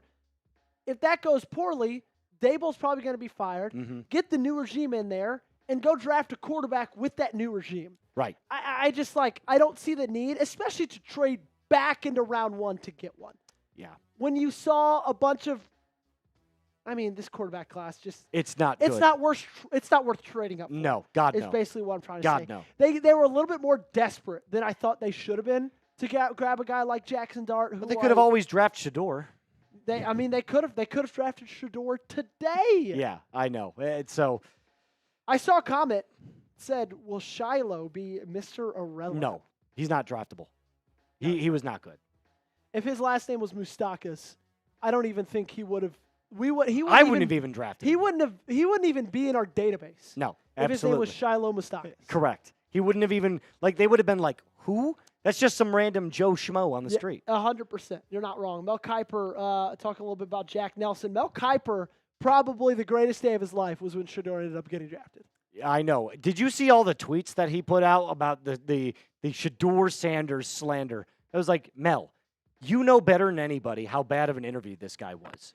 You can't think that it's out of the realm of possibilities, and you can't understand unfathomable why Shedeur wasn't drafted until the 5th round. Dude, he was comparing him to Tom Brady.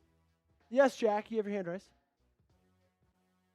Boom, 2 subs away from Hit it, being and I'll do it. boozled. Moose is going to do the next one. We just need 2 more subscribers to get us to 408,540 subs. That will be, how many have we added today? Will that have been?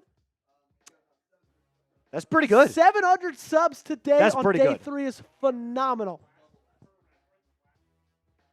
That's awesome. We've pretty much doubled it. Shout out to you guys. That's awesome. Appreciate y'all. Where are you going? No, I was going to say, I might have to go after you. Thank you. 2 more subs and a bean boozled. Now 3 more subs. Come on. Somebody said we don't even want to not only do you have you do a bean boozled. I'm going to unsub, so we're even further away. Not cool. Not we just cool. need 3 people to push us over the edge. 3 subscribers or not subscribers, 3 viewers to become. Hey! Go. Hey, Jack, do you Where's this mind one? throwing Moose to the right for just a second? Thank you so much, my friend. Here we go. What is this, pomegranate you're or good. old No worries. bandage? Pomegranate or old bandage? I had old bandage yesterday. It's awful. Dude, come on. It's old bandage. I don't want it. Oh, my God. I'm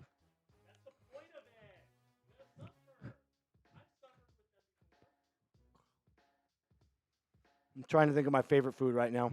Steak and wings. No.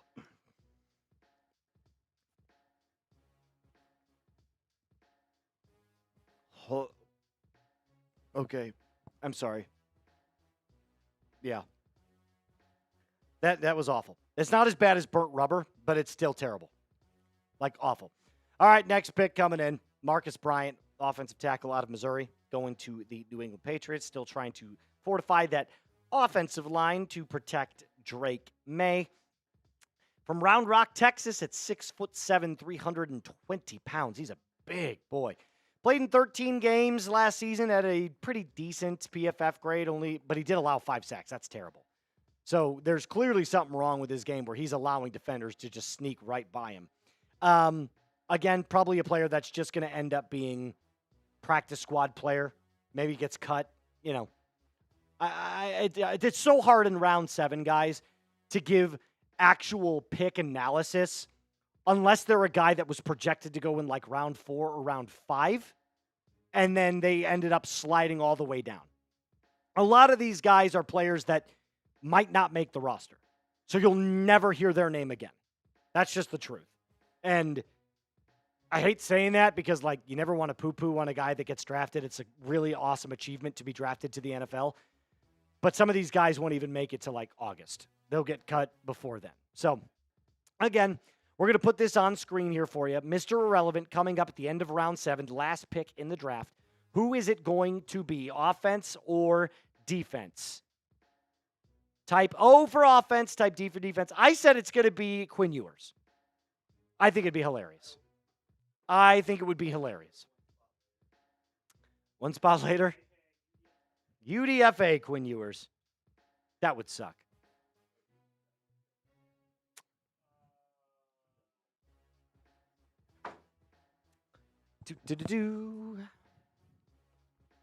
Keep getting in the chat, guys. There we go. Chua Lore, he's back. What's up, Chua? Good to see you. Chua is a chat sports fanatic. Loves chat sports.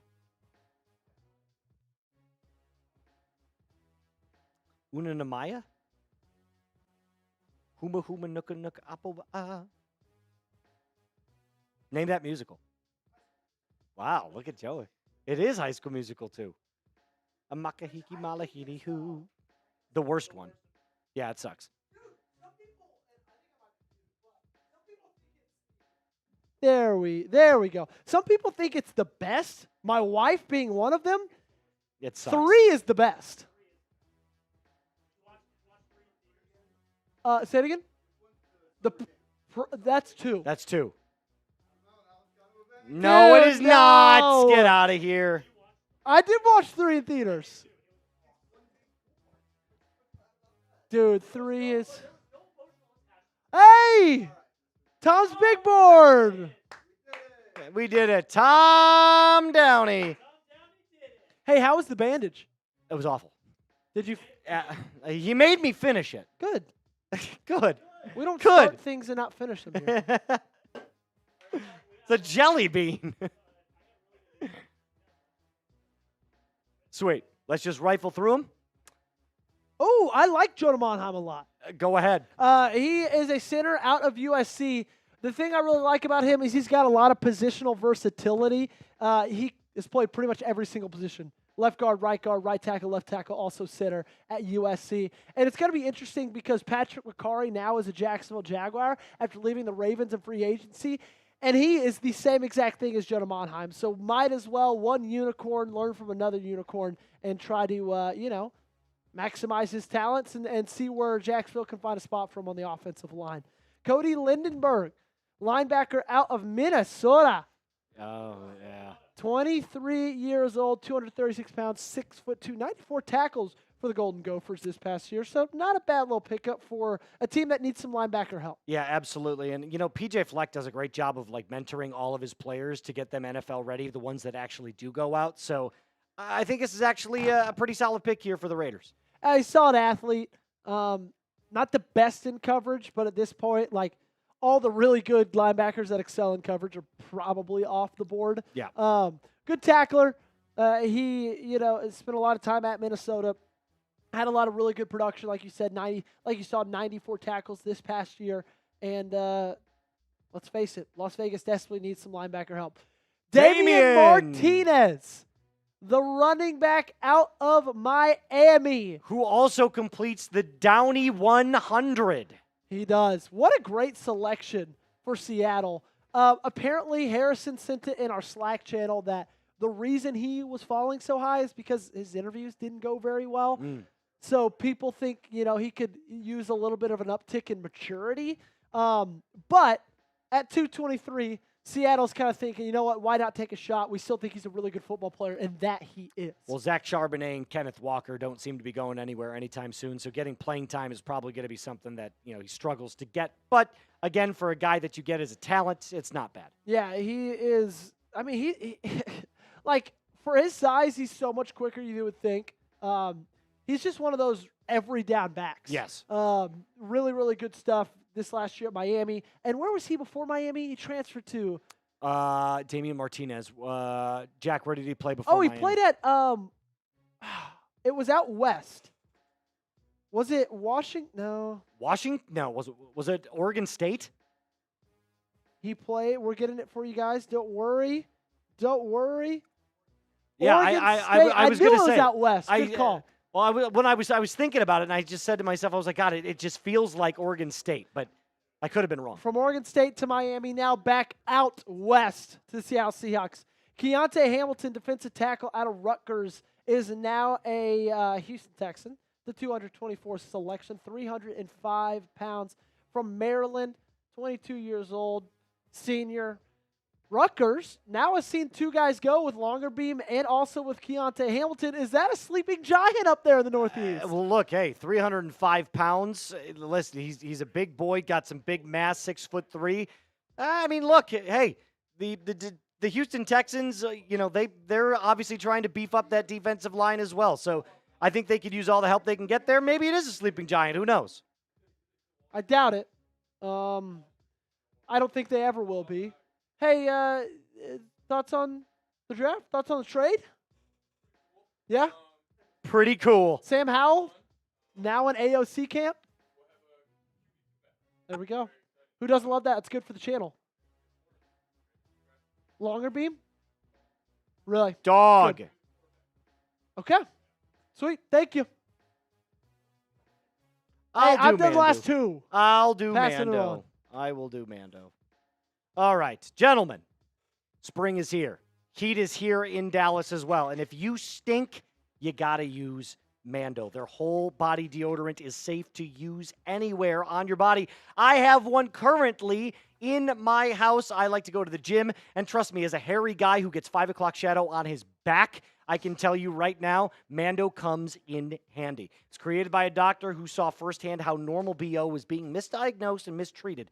Clinically proven to block odor all day long and control it up to 72 hours. All products are baking soda free and paraben free, and you can choose from a variety of fresh scents like bourbon leather, which is my personal favorite, Clover Woods, Mount Fuji, or Pro Sport. Again, clinically proven to control that body odor than with a shower or soap bar. So 12 after that shower, the average man's grundle odor is at a level 5 out of 10. With Mando, the average grundle odor is a 0 out of 10. So Mando Starter Pack, is perfect for new customers. It comes with a solid stick deodorant, cream tube deodorant, 2 free products of your choice, and free shipping. A special offer for listeners right now. New customers get $5 off a starter pack with our exclusive code CHAT.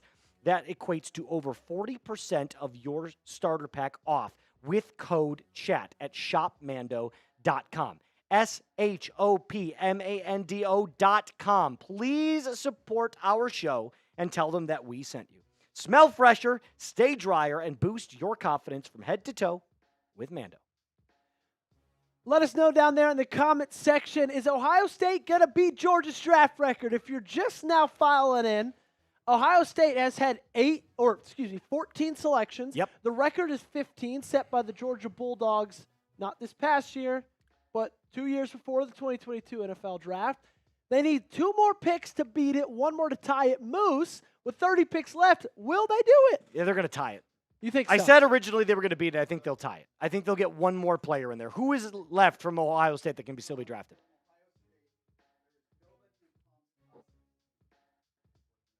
Okay.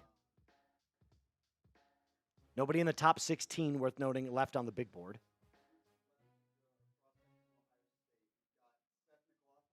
He'll go. You think so? Yeah. Okay, interesting. To tie it up. Boom. The Moose prediction, the prognostication. Well, we got a safety off the board, Keaton Crawford, out of Nevada. He stays in the desert, He stays in the desert. just a little bit further south. 3 players that can get drafted for Ohio State. Seth McLaughlin, center. G. Scott Jr., tight end. Josh Fryer, he's not getting drafted. We've got nothing on him, but we could. Let's talk about Keaton Crawford, though. Not bad value for the 225th pick. He's sitting at 206 overall in Tom Downey's ranking. He's a little bit of a hybrid between free safety and strong safety, so Arizona's kind of going to be able to put him wherever they want him to be. His athletic score was off the charts in pretty much every position. As a cornerback, he had a 9.72. As a free safety, a 9.55. Strong safety, 9.43. Overall defensive back, a 9.67. You're at a 4.41 40-yard dash. It's these He's kind of fast for a safety. athletes, Moose, that even if they go in the 7th round, it kind of feels like they could have a shot to make a roster. Well, remember, a lot of these guys are just incredible athletes that, like, have yet to develop the skill to play at the next position. People So just take a chance on them. right, exactly. You bring them in and just say, hey, is there a possibility that we can coach this guy to become a next-level starter? And that's exactly what I think this pick is. The Steelers pick is in. They're going to go linebacker out of Washington, Carson Bruner. 23 years old, 104 Wow. tackles this past year Ton of tackles. with the Washington Huskies.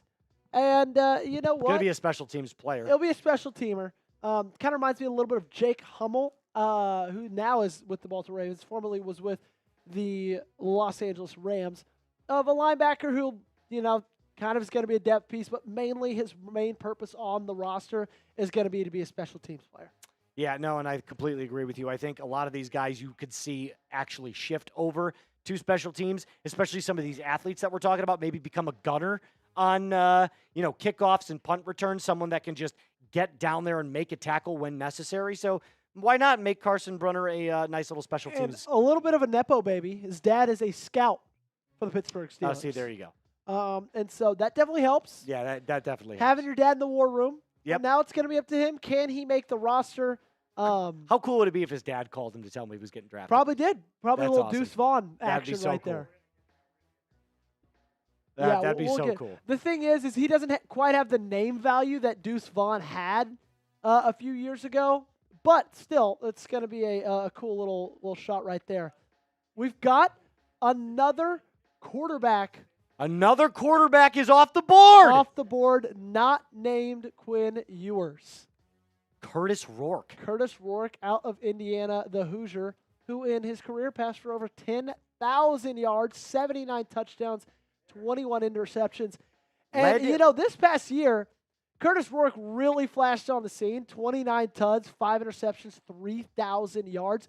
Kind of just like Indiana did. But, Kurt Cignetti makes the jump to Indiana, and you have to have a good quarterback to run that style of offense, right? Yeah. And Curtis Rourke proved to be that good quarterback. Well, he also led them to the greatest season in Indiana Hoosier history. Yeah. Like, this was the best season that they've ever had. It was just unfortunate that they got slaughtered in the first round of the college football playoff by my Notre Dame Fighting Irish. But Curtis Rourke, I thought, was a very capable college quarterback. Yeah, Somebody exactly. that, took the reins and handled that offense very, very well. I think he could end up learning a lot from Brock Purdy. Yeah, he lacks a little bit of velocity off the rip, kind of a slow release. A little bit injury prone, tore his ACL in 2022, partially tore it this past year, but he's got good size, good frame, good enough football IQ that if he's put in the right situations and in the right offense, he could turn into something at least decent for the San Francisco 49ers. A little bit of a trade alert for you guys. The Chiefs trade up to pick 228. Patriots trade down, get 2 7th-rounders, 251 and 257. So, Why? Let me ask you this. yeah. Why do teams trade in the 7th round? Maybe the Chiefs see somebody, they're like, you know what? Which now means the last pick in the draft will be New England. No longer it is. Well, then they're not going to take Quinn Ewers. There's no way. Joe Milton last year, yeah. Who's their backup quarterback right now? I have no idea. Is it? No. No. Did Brissett No, is it resign? Josh Dobbs? Yeah, it is Josh Dobbs. Rocket Dobbs. is the backup for the New England Patriots. So maybe not. So, yeah. So, it could be.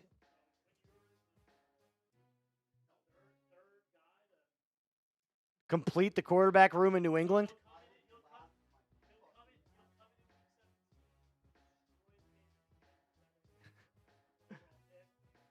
He'll go off.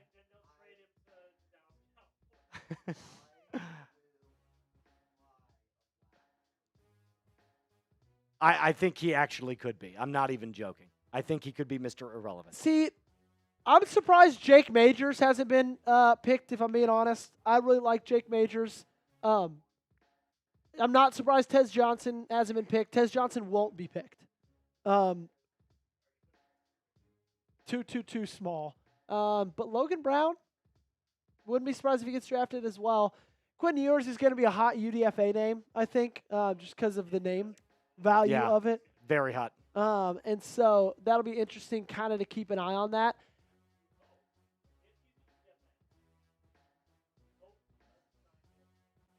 Yeah. Yeah. Massive. Yeah. Now, I will say, I haven't seen Tom Downey's draft rankings for Brashard Smith, but I have a feeling they're... He's a great player. Yeah, I'm going to guess before we show it, top 150. And I was wow, right. you were right. 127, 14th best running back in the class. I'm surprised he fell this far to Kansas City. I think this might be one of Kansas City's best selections in the entirety of this draft. Yes. They need running back help. Isaiah Pacheco is one of those guys that you watch him run, and he kind of disguises how decent of a runner he is because he runs hard. And everybody wants to say, oh, man, he's so good because he just he looks like he's giving so much effort. He's fine.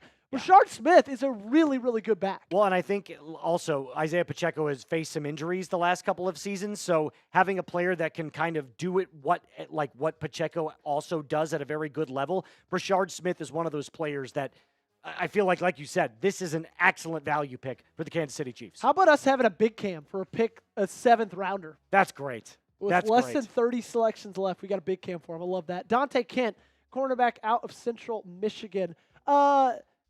Quiz, Moose. Yeah. What's another famous Pittsburgh Steeler that went to Central Michigan? Ooh. I don't know. Who? Jack, could you get this one? Central Michigan, famous Pittsburgh Steeler. Sam, don't say it. I know Sam knows it. Yeah, Sam knows it. Sam knows ball.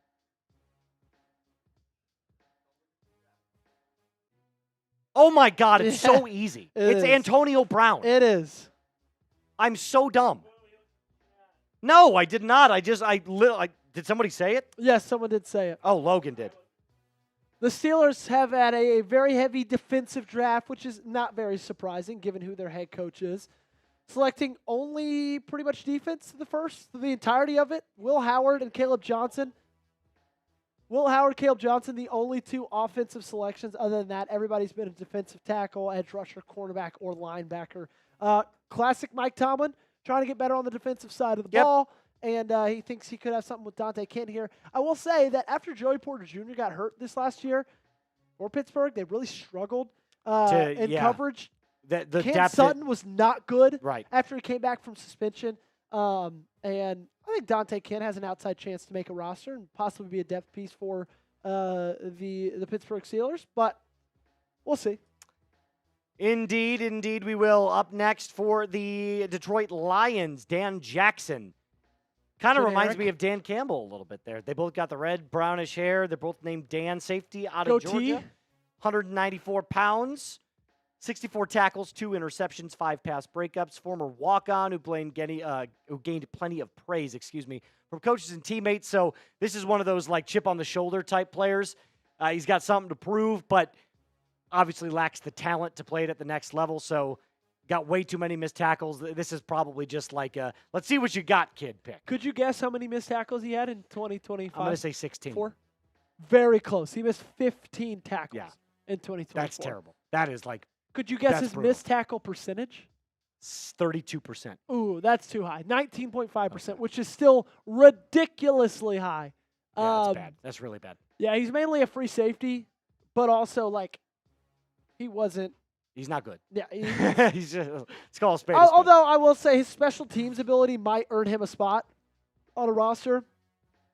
He's going to give you good effort on special teams. He's going to be able to take a lot of special team snap. 568 special team snaps for Georgia in his time there. And so I think that could be something that if he does carve out a roster spot, it will be in that way.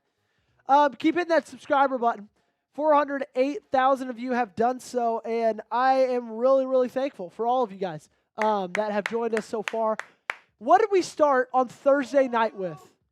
Quinn Ewers! Oh, he's gone! He's gone! He's off the board! Oh, he doesn't like it. Dolphins fan does not like it. Quinn Ewers!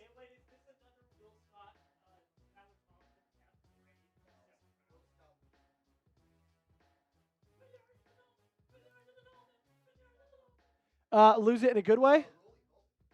Did he? Did he really? Wow. There we go. Quinn Ewers joins the Miami Dolphins as a backup or a third stringer to Tua Tagovailoa. And whoever is their second, is it? Who is have fun is wording it Tyler sweats to Huntley the game. still? No, it's Tyler Huntley, isn't it? Isn't he their backup right now? Oh, okay, yeah. Got it. Yeah, Quinn Ewers is going to wear sweats to every single game. I can. Yes. Oh, that's right. Yes. Yeah, Quinn Ewers has emergency QB written all over him. I mean, I am willing to bet he never. I didn't even think he was that bad. Dude, he sucks. No, he's not. He's not that bad. Hey, answer me this: has Texas ever won a game because of Quinn Ewers? No. Thank you. But he's got bad feet. Dude, he also drops his arm on every single throw. He wants to be Patrick Mahomes. Everything's a sidearm. I don't get it. But guys, he's not as bad as you make him out If to he was be. not in Steve, He led them all the way to the Cotton Bowl. He was surrounded by 15 guys who got drafted almost.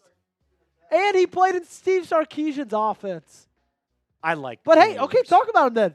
Listen, I don't think he's a NFL starting caliber player, but you guys make him sound like he's undraftable. Like this guy should. Oh my God, look at it! Wow, they look furious. That's is that his sister hugging him? His sister's hugging him like his dog just died. That's some Get Out vibes.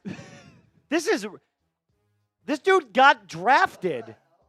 Hey, Seeps. And he come looks here. so upset. Do you see his family? Isn't that weird? Yes. This is bad. I think that's I think that's Tyler Shuck's wife. She showed up to the Quinn Ewers draft day just to make fun of him. Okay. He's there. No, he's there. Okay. Wow. Patrick Seatman. Patrick Seatman. From We the just got a horse's glimpse mouth. into Patrick Seatman's. There's no way they knew they were on TV for the last minute and a half. Why is he still on television? It looks like someone's behind them holding a cue card saying clap. Applause. Yeah, yes. applause. The guy They to all his, look like it. the guy to his far left was the one that had the worst sour face. He just literally looked like this is the biggest bullshit I've ever seen in my life. Also hilarious, Xavier Restrepo is probably going to go undrafted after running a 4.77. Well, okay. He had the worst pro day I think I've ever seen. Yeah, it was really bad. How are you a And I wide kinda- receiver? And I kind of like Xavier Restrepo, honestly. he I don't hate finds him. open space. Yeah, I know. He's the UDFA I would not be that upset about. The Bears pick is in. Indy's pick as well. We're going to go over a couple. Hunter Wohler, safety out of Wisconsin. Am I saying it right? Yes. I'm trying to do my best to say Wisconsin. Hunter Wohler is actually a fan favorite up in Wisconsin. Don't ask me why. I don't know the Dude, reason. not bad. But there's a good chunk of people where I used to live that were like, "Hey, Hunter Wohler's on the field." So it was I don't know, but I just know that name in particular. That's why it makes me grin. I've heard it before in bar conversations, but again, Man, how probably much time are you spending at bars? Got a lot of bar stories today, Moose. well, it's Should Wisconsin. we worry about it's you? Wisconsin. What else is there to do up there? You drink and watch the Packers. That's it, and eat cheese. But you don't like cheese curds. Oh, I know his folks up there. He's from up north. All right, I'll tell you what. But you don't eat cheese curds. I hate cheese curds. Wild. Cheese curds are the worst food ever invented. That is so false. Cheese curds are They're disgusting. delightful. Sorry for us to get off track. Hunter Roller, honestly, a pretty good selection here by Indy. Tom has him as 170th ranked prospect. And another selection Oh! for the Rutgers Scarlet Knights. Do they have a powerhouse up there? They do. In New Jersey. Oh, okay. Is it Monagai, right? Like, that's how you say it? Okay. I used my very first game in NCAA 2025. I used Rutgers, and I rushed for like 300 yards with this guy. Why? And 4 touchdowns. Listen, he's fine. He's going to be a rotational back, probably a third stringer. He won't compete with DeAndre Swift. But I will say this. The Bears needed a running back, so I'm glad they at least addressed it once.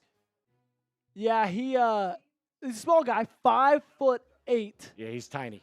Man guy. So is DeAndre Swift. So they both have 2 5'8" guys. Yeah, they're not looking for size there. As a Bears fan, did you want I wanted Genty Devin Neal. on draft day? Let's go back to Thursday. Did you want Genty? No, I didn't. Did you want Tyler Warren? No, I didn't want Tyler Warren. I specifically wanted either Jalen Walker or Mike Green. I thought Mike Green was going to be a Bear. I had it written all over my big board. I was like, this is it. I'm going to fall in love with Khalil Mack 2.0. It didn't happen, but I didn't love the Colson Loveland pick at 10. I thought that was a bit of a reach to grab him. I was never in the Genty sweepstakes, not because I don't think he's good. I think he's amazing. I just was like, I don't want to move up to 5 and give up potential first-round draft capital to go get Ashton Genty. Fair. We're getting awfully close to the end of the 2025 NFL Draft. How many picks are left, Jack? 22 selections. I got to ask you guys a question. Who will Mr. Irrelevant be? Will it be an offensive player or will it be a defensive player? Let me know down below. Logan Kovach says defense. I am going to put out there, I think it's going to be offense. I said it was Quinn Ewers. I was wrong. He got drafted way before. Do you that. still think offense, though? Yes, probably. I'm going to guess it's going to be a running back. Who was it last year? Was it offense or defense last year? Who was it last year? Oh, my God. I think it was defense. I think it was a corner. I think. Let me 2024 Mr. Irrelevant. Wow. Who's the chat saying? Who's this guy with the energy in round 7? And the full uniform on. This is his moment. Mr. Irrelevant was Jalen Key, a safety from Alabama. Okay, I was close. I said corner. This guy's electric. Let's take a listen to what I like his energy. What is he wearing? Is that a Warren Sapp jersey? He's wearing a full uniform. That's what he's wearing. It He's is got a the full pants uniform. on and everything. The pewter. He just doesn't have the pads. Tampa Bay Buccaneers select. When would you ever need a beanie in Tampa Bay? You would never. Tez Johnson. Whoa. Draftable. Draftable player. Draftable player. Has Isaiah Bond been drafted yet? Wow, Isaiah Bond not drafted yet. Well, Oh, he has I think we kind of. Wow, a Saints jersey. Is that a Saints jersey in the shot? For a guy How going can to you Tampa wear a Bay? Saint? Oh, dude, that's terrible. No, that looks like an Iowa jersey. Okay. I was going to say, no way. Tez Johnson is 155 pounds, guys. Like, he's going to get crushed. He's going to break an arm first play that he gets out there, if he gets out there. But he was great in the swing game last year for Oregon. He also played with Bo Nix, so he had some production that led, that second year, or the 2023 year, excuse me. Again, he's okay. Like, is he going to end up playing? No, probably not. See, I would rather have Nick Nash than Tez Johnson, personally. Oh, yes, 100%. I love Nick Nash. And he hasn't been selected, has he? No, Yeah, non-drafted. Non-draftable. That's surprising to me. At this point in the draft, we're just rattling off Big Ten offensive linemen, aren't we? Yeah. Mason Richmond. Name a random Big Ten offensive lineman. Yeah, seriously. Mason Richmond. Offensive tackle out of Iowa. He's heading to Seattle, so have a little bit of a culture shock going from Iowa to up there in the Pacific Northwest. And then Tez Johnson, like we just mentioned, wide receiver out of Oregon, goes to Tampa Bay, 154 pounds. Moose, when's the last time you were 154 pounds? Also, wait, real quick, question for Sam. Is this the latest we've ever had a big camp for a player? 22 selections left. This is some And we've got chat a big sports camp. knowledge right here. No, Tez Johnson. Oh, Really? wow. Okay, well then, Well, there we go. that's anticlimactic. Listen, he's got skill. He's just way too slight. And hey, sometimes How many Tom, 150-pound players do you see in the NFL Hey, today? sometimes Tom can be wrong. And that's true. He's not perfect. He's not. LaQuint Allen. LaQuint Allen Sure. just got drafted, the running back from Syracuse, to the Jacksonville Jaguars. Syracuse. Now we're talking about it. Just rattle these off. Why is the 7th round taking this long? I don't get it. The The thing third is- round was so much faster. The thing is about Tez Johnson, and I know they don't play a ton of press in the NFL. That's kind of like out of the league pretty much. Yeah. But like if you're lining up across from Tez Johnson and you jam him at the line, you could shove him to the ground. And I get it. He's shifty. He's fast. He's quick. But like NFL players, they don't miss tackles, especially not against guys who Those are are kid-side shoulder pads. by the way. 154 pounds. When's the last time you were 154 pounds, Moose? Senior year of high school. 18. I was 108. 11 years ago? Yes. 11. I have been above 155 pounds since I was 18 years old. Mine might be like, I think sophomore year of high school is when I crossed 155. So, I mean, You're much taller than I am. So yeah. that's 9 years ago. But still, Yeah, that's crazy to me. Look- How he maintains 154 pounds is beyond me. Does he just not eat? what do we think he was? I'm going to set the under for coming out of high school at 33. I guess at 137. I'm going to go under. Gentlemen, We're hedging bets here. 137, how much he weighed coming out of high school.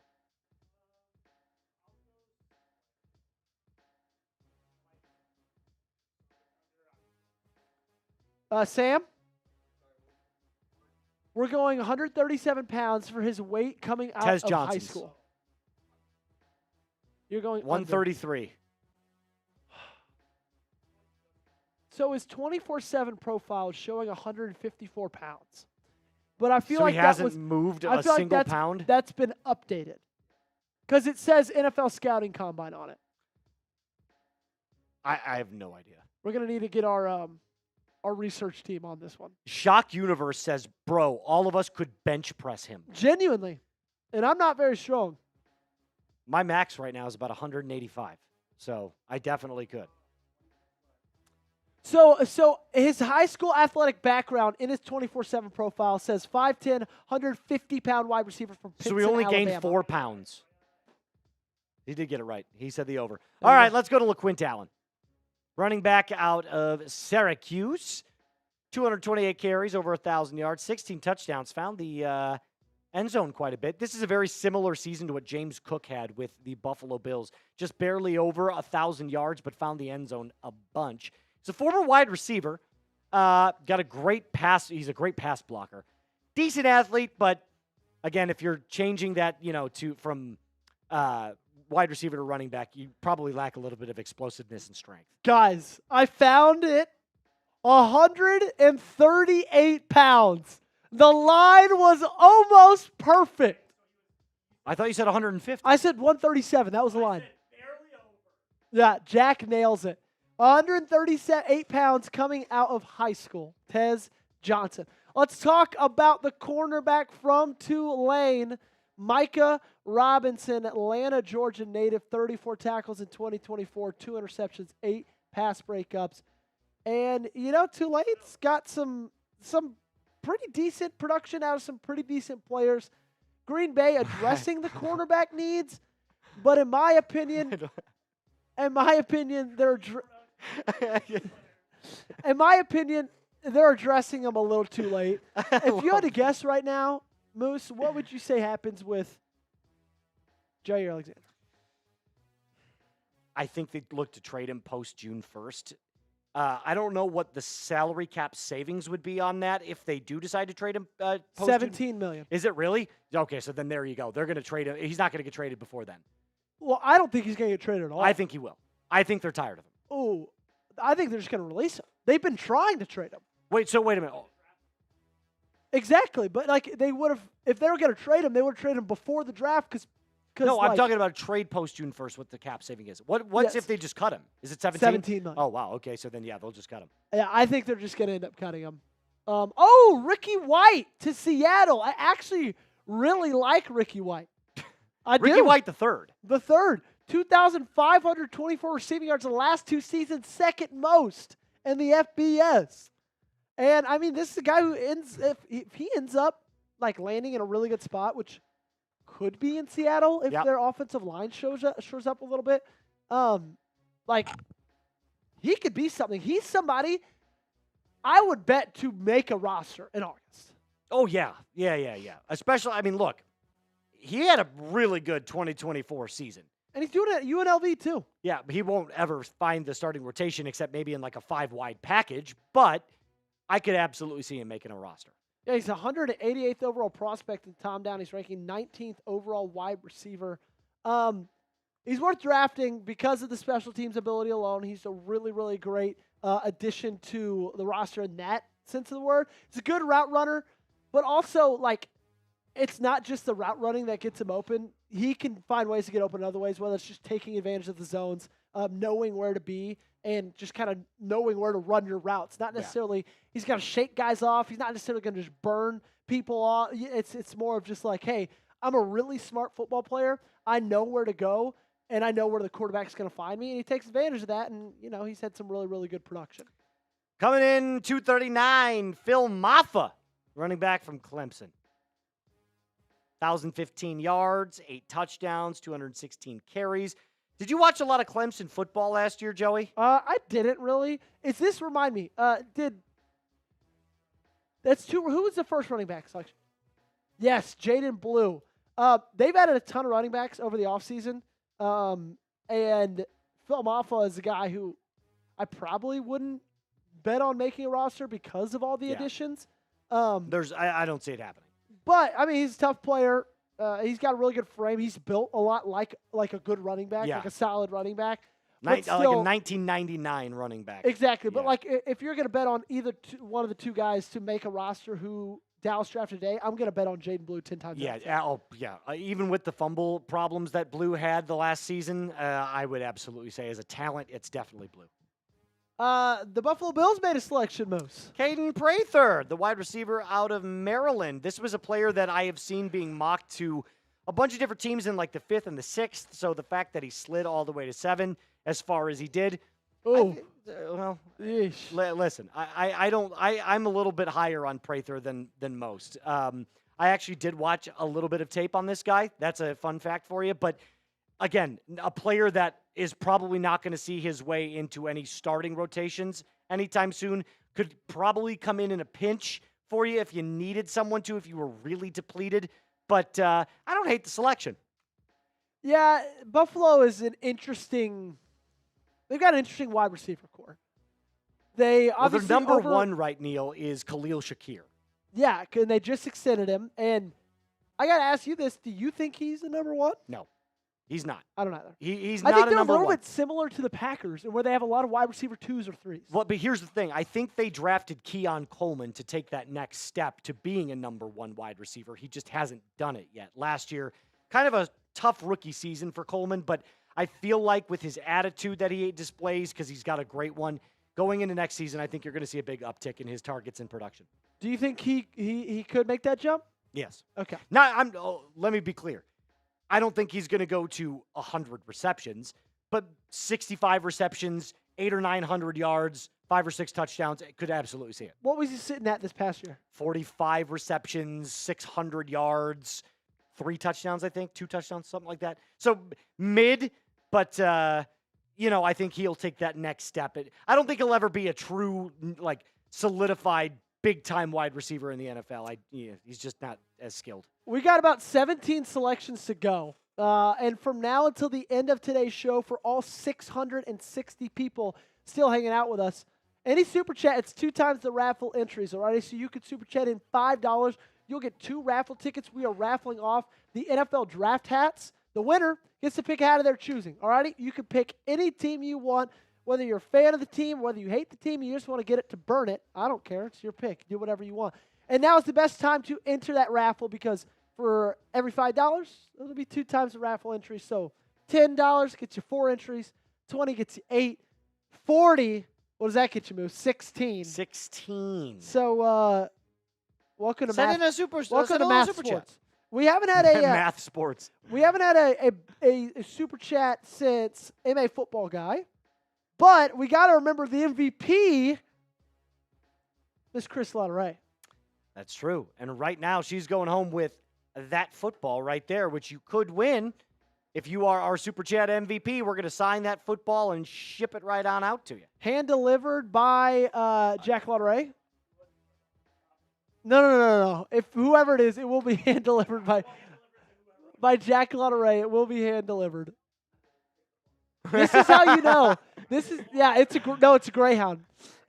This is how you know it's the end of the draft because. Hold on, Mike Dibble. Is that a mimosa? Wait. What? Mike Dibble's asking how much is the MVP currently.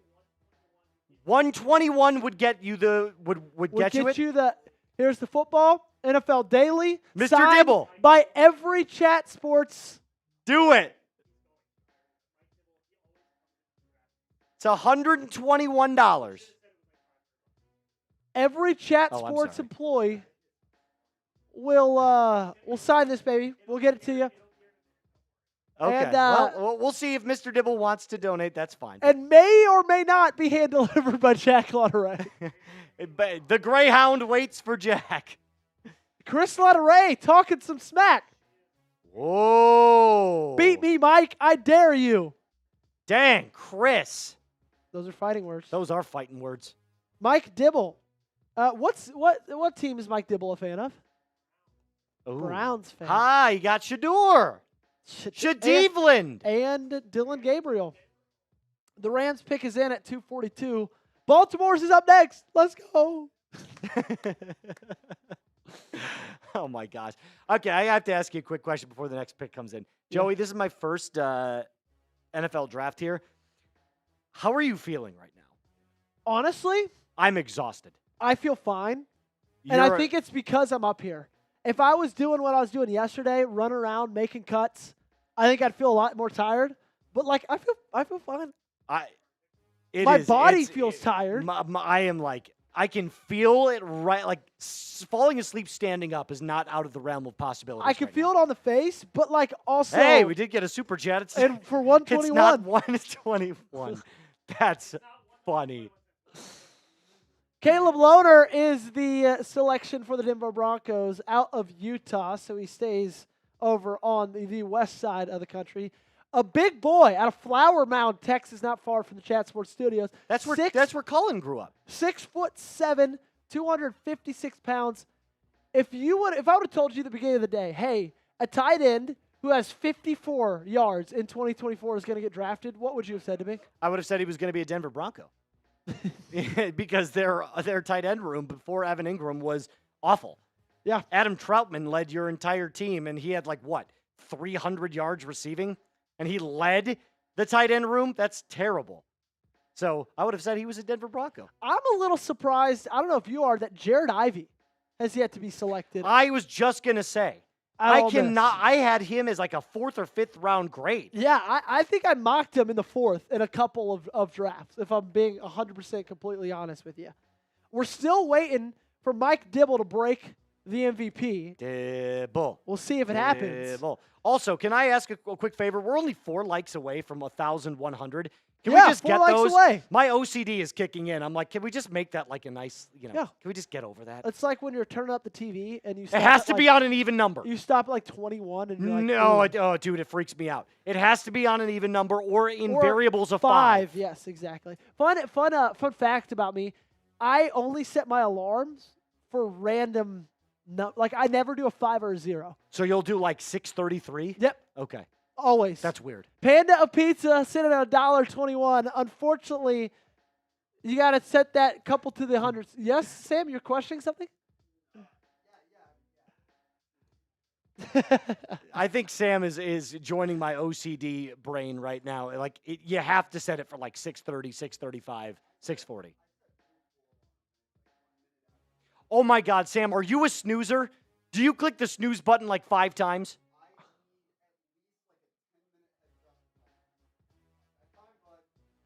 See, Yeah. I do that as well, but I can't do it in like 1 minute increments. It has to be like 5 minute. But I am the kind of person who has, if you could see this, a million alarms, and I just Jesus, never Joey. delete them. Joey, And Joey. there's some that Every time Joey has covered.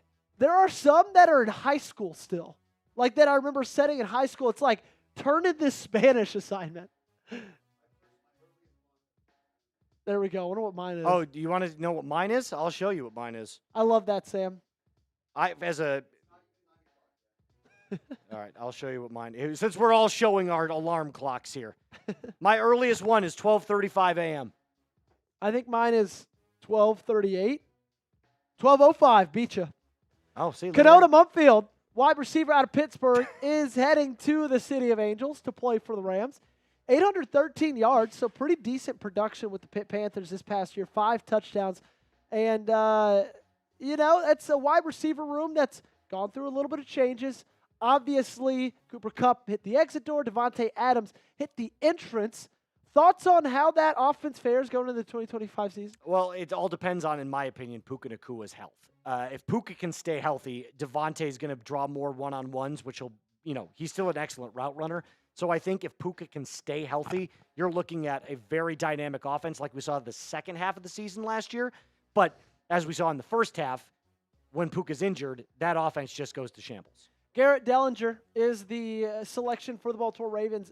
Guard out of LSU. That's the 4th offensive lineman for the Tigers to be drafted. Almost their entire O-line.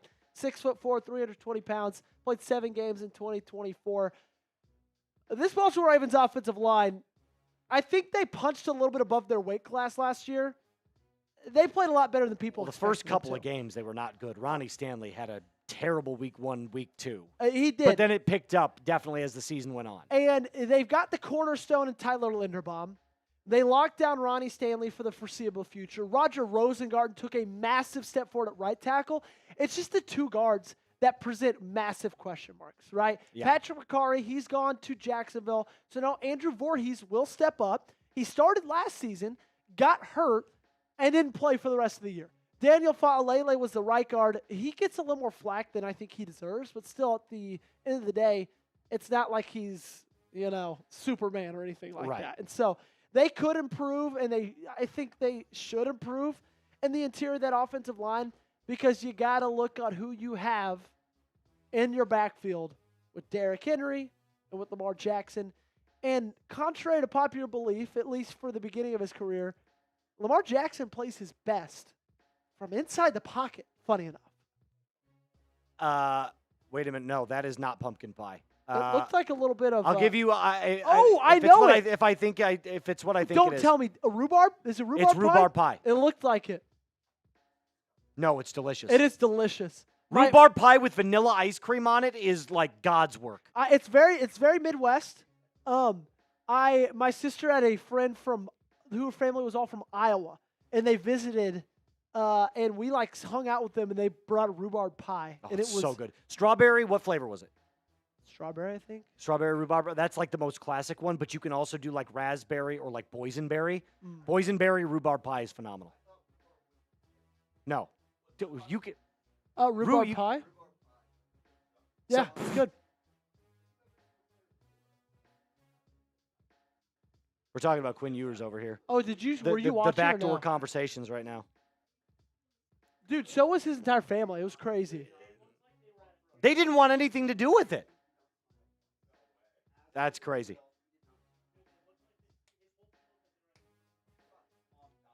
Well, they were mourning the death of his career, so it was kind of, in a sense, a funeral.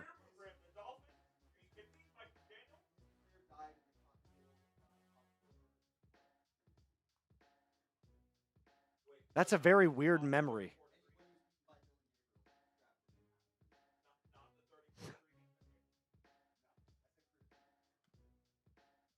Oh!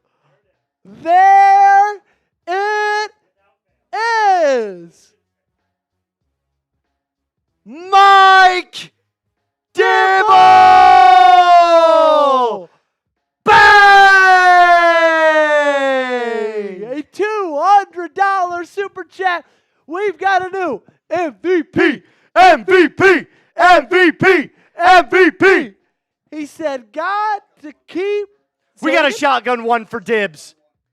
Get Dibble going in the chat. We're getting a shotgun. Get Dibble going in the chat. Said, "Gotta keep my reputation, so I'm going to take Shedeur's number and multiply it by 100." As a Browns fan, I think we had an amazing draft, and I'm very excited for the future. Thank you for your amazing coverage, and I hope for you both to get some sleep soon.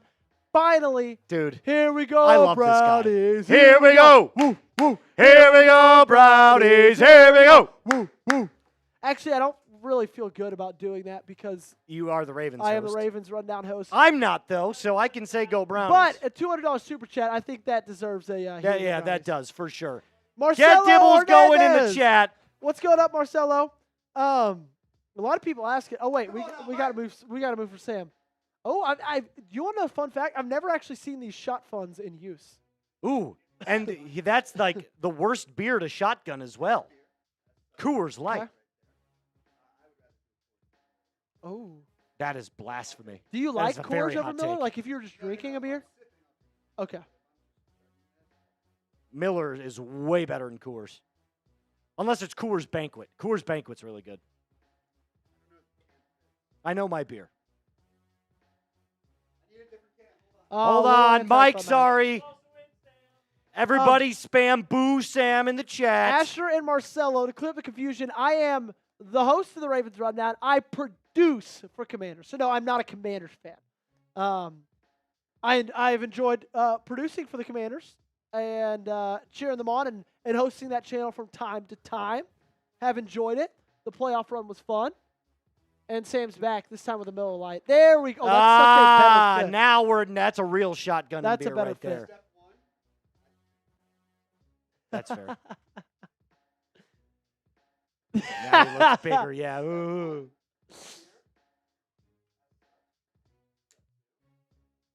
Lock it in. Yeah, see, I'm so curious on how this even works.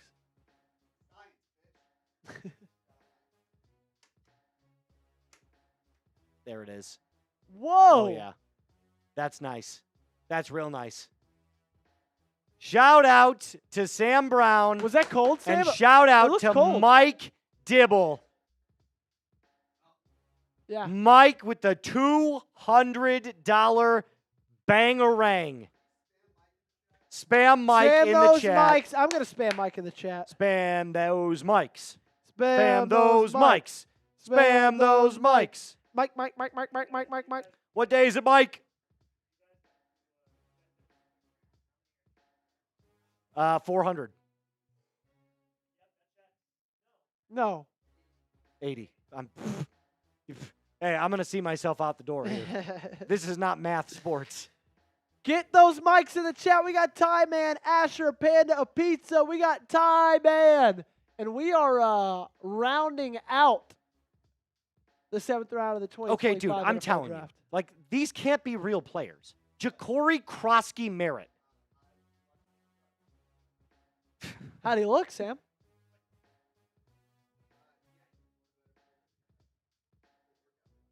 Well, there we go.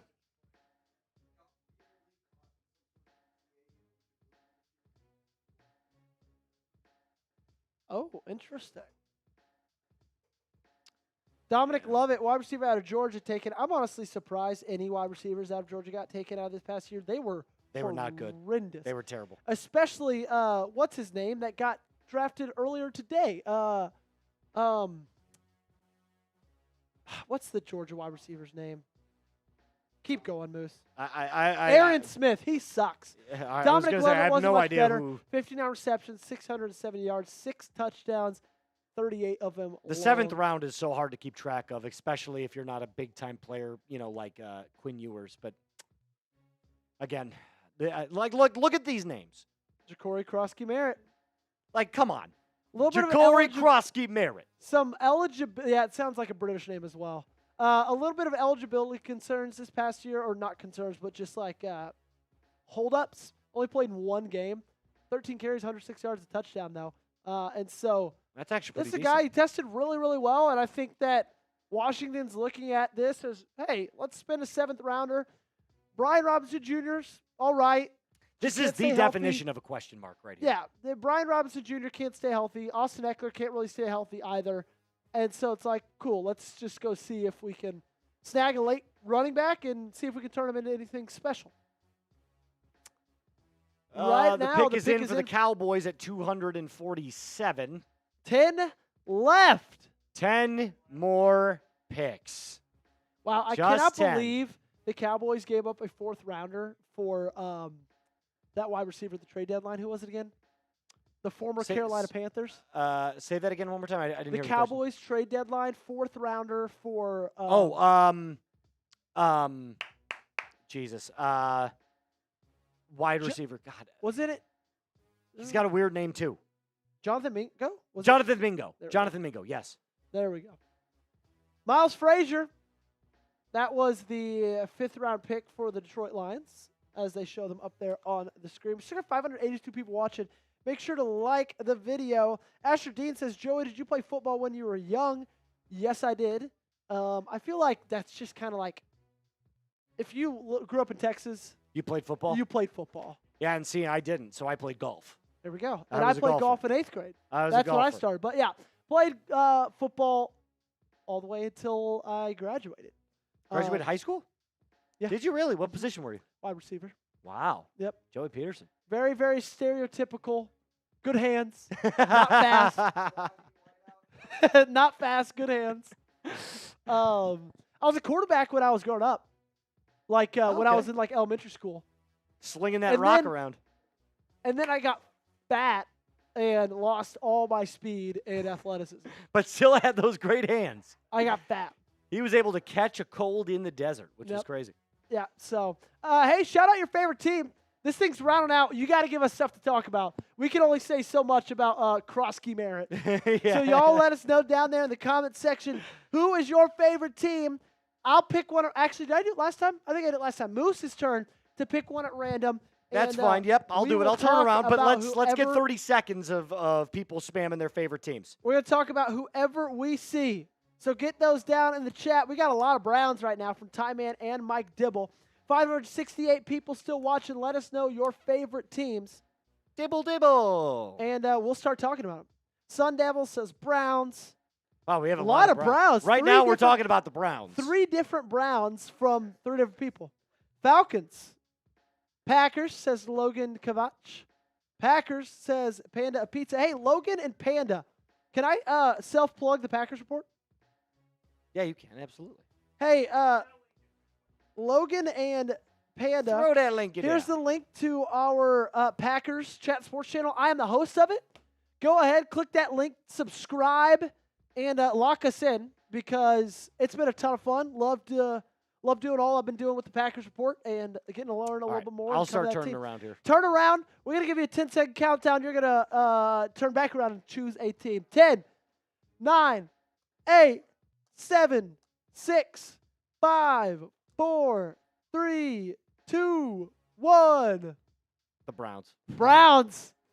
Not very surprising. No, it was Browns. The Browns have had the most interesting I love their draft. draft. You love it. I love their draft. I thought their draft was so good. If they didn't draft Dylan Gabriel, It would have been an A+. yes, but they did. So that makes them have a C? Dude, Dylan Gabriel in the 3rd round moves you from an A to like a C+. I disagree. I think it brings you to it from an A+ to an A-. Oh, totally disagree. Every single player besides Dylan Gabriel adds legitimate value to the team. No, I agree. I love Dylan Sampson. Love Dylan Sampson. Love Harold Love Fannin. Quinn Sean Judkins. Mason Graham's great. Mason Graham is awesome. Yeah. Carson Schweisinger, another really good pick. Swessinger. Should do it. Schwessinger. 10 10 picks left. picks 10 picks left. left. Look at Sam's. He's so excited. He's like, he has got a date with his bed. But now we gotta think about it. Who like who's gonna start? Oh, it's gonna be Flacco. Flacco? It's gonna be Flacco. Every one of those quarterbacks is gonna play. Yeah, Shedeur's Flacco. gonna play. Gabriel's gonna play. Flacco's gonna play. One Here's of those the- four though won't be on the roster. Who would you bet is it? Can you pick it? No, I think Gabriel. I don't think Gabriel makes the roster. Yeah, you're probably right. It's not gonna be Gabriel. He's not. I'm telling you, he sucks. Dylan Gabriel's not good.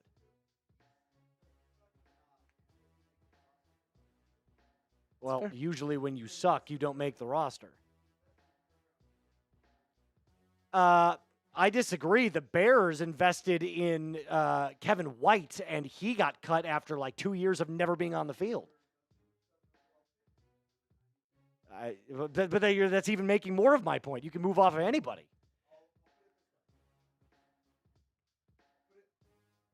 Shit. I'll put it this way. In 5 years doing the draft, I only know of one player who did not start the season, one third-round pick who did not start the season with that team. That was Lynn Bowden Jr., Raiders legend, who was traded to the Dolphins before that season started. There's a much bigger difference between investing the number 7 pick, Kevin White, a third-round pick, Dylan Gabriel, a fifth-round pick, Shedeur Sanders, and, of course, Quinn Ewers, who sucks. But can we all agree that Shedeur is better? Yeah. So then what would you say? Pickett or Flacco? Out of those two, it would be Pickett. Pickett Yeah. wouldn't make it. That was my original thought.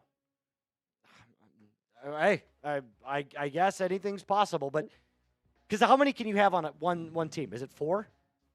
Can you have 4 quarterbacks on your roster, or is it? I mean, you could have any amount, right? Like as long as it's up to 53. Yeah, you have to have a. Sam's making his way over. Now, rhetorical question. Well, not rhetorical. Rhetorical question that I'd like you guys to answer, please. Okay, so not rhetorical. So a question. So a question. If you had to choose between the two quarterbacks on screen, who would you rather lead your team? Dylan Gabriel. Ooh. Okay. Ooh. Good point. But Good if I'm question. trying to win That football is a games very good question. in the NFL, Shedeur Sanders. If I'm trying to win football games, it's Shedeur. That again, there's a reason he was drafted in the 5th round. Right, because he's a. I can't say it. If you took his skill set, put it in a different human being, then sure. But I don't think that he gets drafted in the 5th round if he's a great leader, he doesn't slide to the 5th round. I think that's very simple. No, you're right about that. You're not absolutely wrong, right but I also think there's a massive gap in skill level between Dylan Gabriel and Shedeur Sanders. Almost the same amount of gap as there is in leadership qualities between the two of them. Yeah. No, I think you're right. So to answer the question one more time, if you're only rocking with 3 quarterbacks, it's going to be Joe Flacco, Shedeur Sanders, and then, Dylan Gabriel. Fuck Kenny Pickett. Corey Black. Who, by the way, looks just like Morgan Wallen. Just saying. Cornerback out of Oklahoma State, hailing from Waco, Texas, is now in the Big Apple. He's a New York Football Giant, 36 tackles in 2024, 3 interceptions, 12 pass breakups. Back-to-back NFC East picks, Tommy Akingbasotey. Wow. Defensive tackle out of Maryland. Is a King Dallas Cowboy. Basote with the first try, too. He's a Dallas Cowboy, 306 pounds, 6'3". You know, they got the new defensive coordinator in there, and Matt Eberflus. Thoughts on Flus making the transition back to DC? Great defensive coordinator. Yeah. Way over his skis as a head coach. Did not understand leadership capabilities whatsoever. Didn't hold players accountable. Wanted to be liked in the locker room is all of the, stories that you heard is that he wanted to be their friends rather than their coach. Yeah. And you can't be their friends, or you can't be the players' friends. You have to be a coach. So they can like you, and you could have moments where you're their friend, but that's what his problem was. He just didn't have any accountability over his players, and that's why the Bears suffered so much. But as a defensive coordinator, love it. Yeah. Let's see if I can go back-to-back with this one. Maliki Matavao. Is it Molokai? It might be mullet. Let's see. Is it Molokai or Moliki? It's Moliki and Matavao. Wow. That's 2 for 2. Back to back with a King Basote right. and Maliki Matavao. I've got the next one. Yeah, you can get the next one. Yeah, there's a tough pronunciation here. Connor Acolby. The guard out of Iowa. Look at that mullet. Yeah, that's like Tate Ratledge level. That's insane. That's some, That thing is so that's some big. lettuce. Have you ever had a mullet, Moose? No, God no, dude. Could you imagine me with the mullet? I Imagine me didn't. with the mullet. I wish I would have, though, because I had some really long hair, like back in COVID. Like, my mom could braid it to my head. And looking back, I wish I would have gotten a mullet. Because now it's like, I think that when you get married, your mullet days are probably behind you. There's no more party in the back. Yeah. Let's talk about John Williams, offensive tackle. Nice little run on offensive lineman right here. He heads to Green Bay, round 7, pick number 250 out of Cincinnati. Another offensive tackle selection, a little bit kind of questionable for me. Don't know how the fit is right there with Green Bay. But there we go with John Williams. If you guys hear the groaning, that's just Jack Lutteray. But what you shouldn't be groaning about is our friends over here at Chubby's because, fellas, We call that a transition. April is here. You know what that means? Sky's out, thighs out. It's time to let those puppies breathe, whether you're playing a round of golf with the squad, hitting up a beer garden, or visiting an actual garden with your lady friend. Chubby's has you covered for all the good vibes that warm weather brings. At the end of the day, your wardrobe deserves a springtime upgrade, so to sweeten the deal for a limited time, Chubby's is giving our listeners 20% off your order with our exclusive code. Use code CHAT at chubbyshorts.com.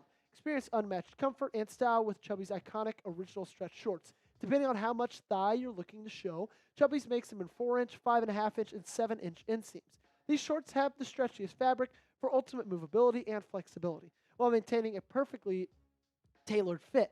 Featuring an elastic waistband with button fly, enjoy the classic men's khaki style with the added comfort of elastic. And as you guys know, our Chat Sports studios are in Dallas, Texas, which can get a little bit toasty during the summer. We're talking about weeks and weeks and weeks in a row of 100-degree weather. And if I'm going out, whether that's with my wife or with my friends or even playing golf, and I have to wear khaki shorts to look nice, I want to feel comfortable as well because the heat's a little too much to handle. And that's why I love Chubby shorts because they look good, they feel good, and they're the best things out there. So whether you're getting dressed for your workday, a workout, or a weekend getaway, Chubby's has you covered. For a limited time, Chubby's is giving our viewers 20% off your order with our code CHAT at chubbyshorts.com. That's code CHAT at chubbyshorts.com. Support our show and tell them we sent you. Don't blend in with the crowd. Stand out with Chubby's. I got to sneeze. All right, I got this. Listen, this is the guy that did my taxes. I'm like 99% sure. A long snapper. Jack looks pissed. A long snapper? What can we say? Do we have notes? What do you think? Wow, well done.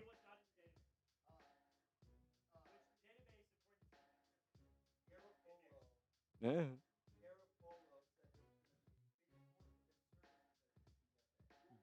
A bidding war for a UDFA is insane.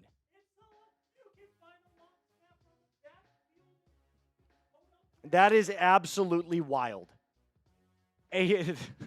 Apparently, Mr. Sam Brown made this graphic within like 30 seconds because he wasn't even in the system. That's how unnoticeable this guy was. But he's now a New England Patriot. I mean, Mike Vrabel loves special teams. That's one thing that No, come on, Joey. Let's give analysis about the long snapper. That's the rotations per minute are about 17.6 for Julian Ashby. He's got really great forearm grip. He's got a really, really fast velocity when taking forearm grip. He snaps the ball about 75.6 miles an hour, which was good enough for 17th in the SEC. Let's talk about Junior Bergen, wide receiver out of Montana, Billings, Montana, that is. Shout out to Chris Stapleton. Nice little song lyric there. 5'9" and a half, 184 pounds, 542 receptions, or 542 yards. I was going to 48 say, receptions, that's 3 not a touchdowns. 7th round pick. 55 yards is his longest. Miami, the pick is in. It is the big boy, Zeke Biggers, out of Georgia Tech. Guys, and let me tell you, the he puts names. the big in Biggers. This dude's massive. Are you familiar with the prospect? Who would know? I do know there was one guy from Florida that was like 400 pounds. That's yeah. Desmond Watson. Who did he go to? Yeah, I don't think he was. No, drafted. he was not drafted. He No, absolutely wasn't, was he not wasn't drafted. You're thinking of Cameron Jackson. Cam Jackson, yes. Zeke Biggers. 321 pounds, 6'5" and a half. Still a young guy, 21 years old. This is just kind of a plug the gaps type player. Help you in run defense just by taking up a lot of space. He was honestly pretty decent at Georgia Tech. 40 tackles in 2023. He was 11 pounds at birth. Jesus. Yeah. How on earth did his mom survive that? Coolest name in the draft today from Home Marketer. An interesting Zeke Biggers. An interesting note about Biggers, 4 blocked field goals. So the height and athleticism shows off a little bit in special teams. Helps out. Surprised Possibly- he's not a New England Patriot with how much they love special teams. Yeah, they're too busy drafting long snappers. They had no. Bidding war. Mike Vrabel loved it. He slimmed down from 363 To 321? when he Jesus. originally got to Georgia Tech. That's crazy. His All right. name fits. How that's for many sure. picks do we have left? 3? 3 picks. 4 picks left. Yep. Fadil Diggs. Or Oh. Faddle Diggs. Fadil. Yeah, I think that's a good pick as well. I'm kind of surprised he fell this far, to be Fadil? honest. Yeah. He had some pretty Interesting. decent production. Oh, he did. Wow. 2024. 45 tackles, 14 tackles for loss, and 7.5 sacks. Good Lord. 257 pounds. Yeah, 7.5 sacks this last year, 4 sacks the year before that. A guy like that falling to one of the last picks in this round is a little bit of a head scratcher. 6'4", 257 pounds. He looks the part. He's produced the part at Syracuse. I guess people just aren't in love with his, athletic profile. Tom has a 4th-round grade on him.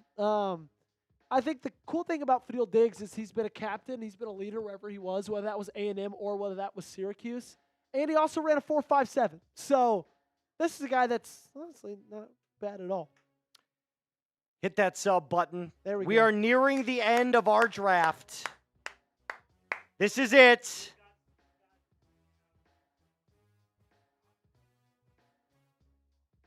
Wow. So this is the last Praise time we'll see God. the on the clock.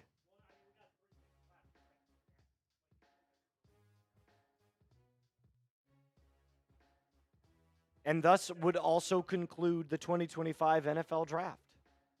Whoa. Luke Lachey, I think it's Lachey. Lachey.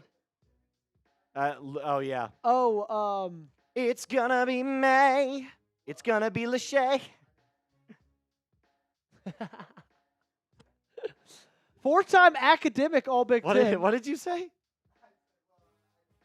Oh, okay. 800 career yards, 4 touchdowns, 4-time All Academic Big Ten. You're a smart kid. So they're getting a smart kid. Fun fact about the Houston Texans: Whitney Merciless Yeah. and my cousin were actually pretty good friends. Really? My cousin, They went to church together. my cousin worked at Killen's Steakhouse in Houston, or in Pearland. Really nice steakhouse, and he was a server there, and he waited on Whitney a couple times, and then they kind of became boys. Nice. And That's pretty cool. so yeah, that's my story about the Texans. Very cool. How many top 100s are left? 0. Well, in our rankings, 0. I don't know how many of like Brugler's top 100. Well, I get it. I see what you're saying. Good Yeah. company, man. No more top 100s left on Tom Downey's list. Los Angeles is on the clock. Second to last selection. Oh, it is the Dawn. It's going to be the Dawn. Hey, we did get a super chat. Look at that. Fin fan. FinFan 2023. Yeah, absolutely. This is the last chance before our duck race. See who's going to win that hat of your choosing, of course. $5, you enter the raffle twice. 2 times. That's how much these super chats are worth. So this is the best time to get in because not only is it closing soon, but we're giving you the best value right now, right here. Duck race is coming up very soon if you want to get in it, and there's not a better time than right now. Panda Pizza, do you think any other QBs will be drafted? No, I do not. Easy for me to say, though. There's only 2 picks left. Who else is on the board? I don't think, both Curtis Rourke and Ewers got drafted. So isn't it that one kid from Kentucky? Or where was he from? Memphis? Memphis. Who was the quarterback from Memphis last year? Him. He's the only one left. I don't think he'll get drafted. No. Whoa. Did their Finns, who did the Finns pick with their last pick? Wasn't it Ewers? Zeke Biggers. That was Zeke Biggers. That's right. Defensive tackle out of Georgia Tech. Pick is in. Chargers pick is in. Are you betting on the dawn or are you betting on the field? Don, da, don, don, don.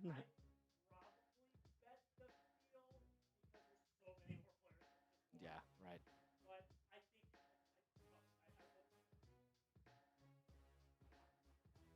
Two selections left. This is the last selection before Mr. Irrelevant. No Dawn. Trickwize Bridges? Let's see how to pronounce his name. Trickwezzy. I'm going to guess it's not Trickwezzy. Oh, wow. It's Triquez. Oh, okay. Triquez. Triquez Bridges. Trickwezzy. And the pick is in. Trickwezzy Bridges. Hold on. Okay. One more chance. There's Trickwezzy. Is this to get in the raffle or to guess who's getting which side of the ball, Mr. Irrelevant? Guess which side of the ball Mr. Irrelevant is going to be. Is it offense? Is it defense? Get those in the comment It's section offense. down below. O or D. O or D. O or D. O or D. You're guessing offense, Moose? Yes. I'm going to go ahead and guess defense just to buck up against you. I okay? love it. I love it. Mr. Irrelevant is about to be announced. We got some people thinking defense, some thinking offense. Russell's thinking special teams. Z Dottie's thinking offense. It is the Patriots. They could go long snapper again or holder. They haven't drafted a holder yet. They have not drafted a punter either. No, they did. No, that was the Broncos. That was Broncos. No, Go draft with a holder. punter. Draft a holder. Mr. Irrelevant. Last chance. Get your guesses in. O for offense, D for defense. I'm spamming D. I'm spamming O. All right, let's do it. Here it is. Oh. It's defense. Let's go. Kobe Minor, cornerback out of Memphis. And he is not even on Tom's list. Not even on the draft notes. No notes. 0 notes. 5'11", 188 pounds, hometown of Dallas, Texas. 37 tackles for the Memphis Tigers last year, 6 pass breakups. And with that, ladies and gentlemen, the 2025 NFL Draft has officially come to an end. wow.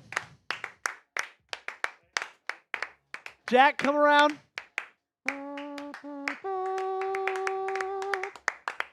Wow. Unbelievable. I never thought we'd make it. We're here. 257 selections. I can tell you guys this. I have never worked 15-hour plus shifts back to back to back days like I've never done it before. This is crazy. What is it? Hey, I'll be on a beach then. I'm okay. I know. I know. Great. What time is that at, by the way? Hey, now's not the time to worry right, about yeah. that. All right. So, Moose, Yeah. looking back at the 2025 NFL Draft, give me 2 teams you think were winners, 2 teams you might think were losers, or 1 and 1. Cleveland Browns are definitely winners for sure. Okay. And the New York Giants are also winners. Losers, Cincinnati Bengals, and God, it's so hard to pick another loser because I didn't hate anybody's draft. I didn't love anybody else's draft. I can't give you another loser. The only one that I can think of off the top of my head is the Cincinnati Bengals. Their draft sucked. The draft did suck. It was awful. Their defense is not good enough to have taken as big of a risk as they did in that first round. Yeah. Shamar Stewart is not good enough. Not nearly good enough. All right, are we ready to race some ducks, ladies and gentlemen? We got 2 seconds until the duck race. Winner of the duck race will get a draft hat of their choosing. Oh, wow. That's okay. There's a lot of We ducks. got a lot of There's ducks a in lot this of piece. ducks. There was a lot of ducks. New York could be a winner. Did you say New York? I did say New York. Yeah. Cleveland and New York, I think, were the 2 biggest winners. Yeah, I would agree. Honestly, I thought Pittsburgh had a pretty good draft, too. It was all right, yeah. It's pretty good. There were so many mid drafts. I thought like everybody hit some area of need. Yeah. You know who was another winner? The Philadelphia Eagles. Oh, Yes. could not agree more. Yeah. What's going on? 3 winners, 1 loser.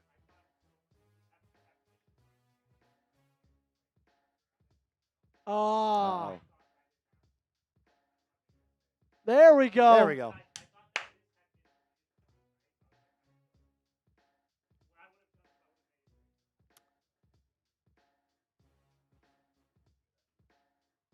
What do we do? What's up? Oh, yeah, that would have been Oh. bad. That would have been real bad. Mike. 80.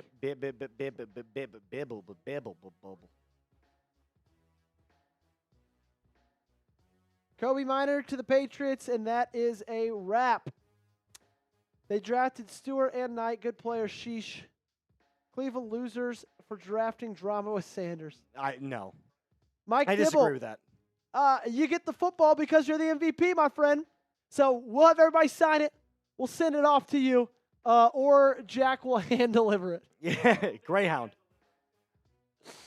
All righty. Are we ready to race some ducks? I'm ready to race some ducks. You like to say the Kentucky Derby is the fastest 60 seconds in sports. We like to counter with no sirree. The Chat Sports It's the duck race. Chat Sports Duck Race. And we're running it 1 week before the Kentucky Derby. Next week is the Next Kentucky Derby. weekend. You're right. Jack, we ready to roll? And they are off. What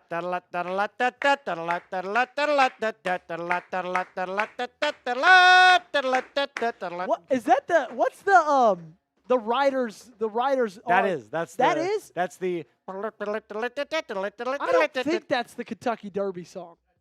No, That's no. Oh, not. I didn't. I thought you were talking about the tune that I never. Oh, what's the Kentucky Derby tune? You know what I'm saying. Mike Dibble, a lot of Mike Dibbles off to a really solid lead. Dibble's got a lot of ducks 44, in this race. making a little bit of a push. MA football guy making a little bit of push as well. Cardi 4. Chris Lotteray, we see her making a move. Mike Dibble, Dibble. 18 seconds left. Mike Dibble still on the race. Cardi 4, though, keeping up. Chris Lotteray coming from behind. Now, draft guy, 31, making a little bit of a late push. Cardi 4, Mike Dibble. They're going to Here be it two. comes. They Dibble's in the lead. fall. Dibble's in the lead. Oh, but Are here we gonna comes get a late another late Dibble. push? It's Young Mike Dibble. The Take your victory double lap. Winner of the night, Mike Dibble. MVP and raffle winner.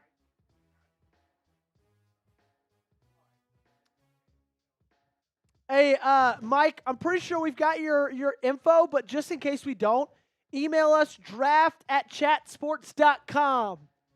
Hit us up, my friend. Oh, look, Max Duggan starting for the St. Louis Battlehawks. We have some UFL now on. Yeah, I know you guys tuned in for UFL play-by-play. He was a 7th round pick last year for the Chargers. 2 years ago, was it not? Yeah, you might have been right. It might have been 2 years ago. Yes, Mike Dibble draft at chatsports.com is where you got to go. Trace, as we are wrapping up, any last-minute thoughts? I had a blast. Yeah, man. If this was I mean, it wasn't technically your first draft, but it was your first draft doing like as a contracted employee. Right. So, what did you think? What was your takeaway from the whole experience? Dude, it was fun. It goes by very quickly. It does. It does. It really, like yesterday felt so fast. Yeah. And no matter really what role you're in, if you are hosting or if you're out there like doing cuts, producing. Yeah, it goes by very quickly, and I had a blast, man. It was a lot of fun. Big shout out to Sam Brown. None of this would be possible without the work that he's done over the last couple of months. Big shout out to Jack Lotteray on the ones and twos every single hour over the last 24 hours or so that we've been streaming. And this was a lot of hours. This was also the smoothest year. I know I've only been here for 6.5 months. This was also the smoothest year I've heard that the graphics and live stream has kind of kept up with us. So it was an awesome year for just like absolute, harmony. It was an awesome draft, and we couldn't have done it without every single one of y'all. Really do appreciate you guys. Anybody who tuned in, liked, subscribed, super chatted, any kind of support, and heck, even just sat there and watched. You guys are the ones who we do it for. We are so appreciative. We love this time of year. We cover it like nobody else, and that's why you guys got to keep us locked in right here at Chat Sports. Trace, any parting words? Thank you guys so much for allowing me to do this. I had a blast going live all 3 days at least for chunks of time. And like you said, there's nobody else on the internet that does this stuff like we do. So make sure you hit subscribe. It's completely free. We'll be continuing to make content for you. Full grades coming later. UDFA tracker tomorrow. So stay tuned for your favorite teams and the grades of the 2025 NFL Draft. For myself and Joey Peterson, Sam Brown, and Jack Lotteray, and the entire Chat Sports crew, we are out.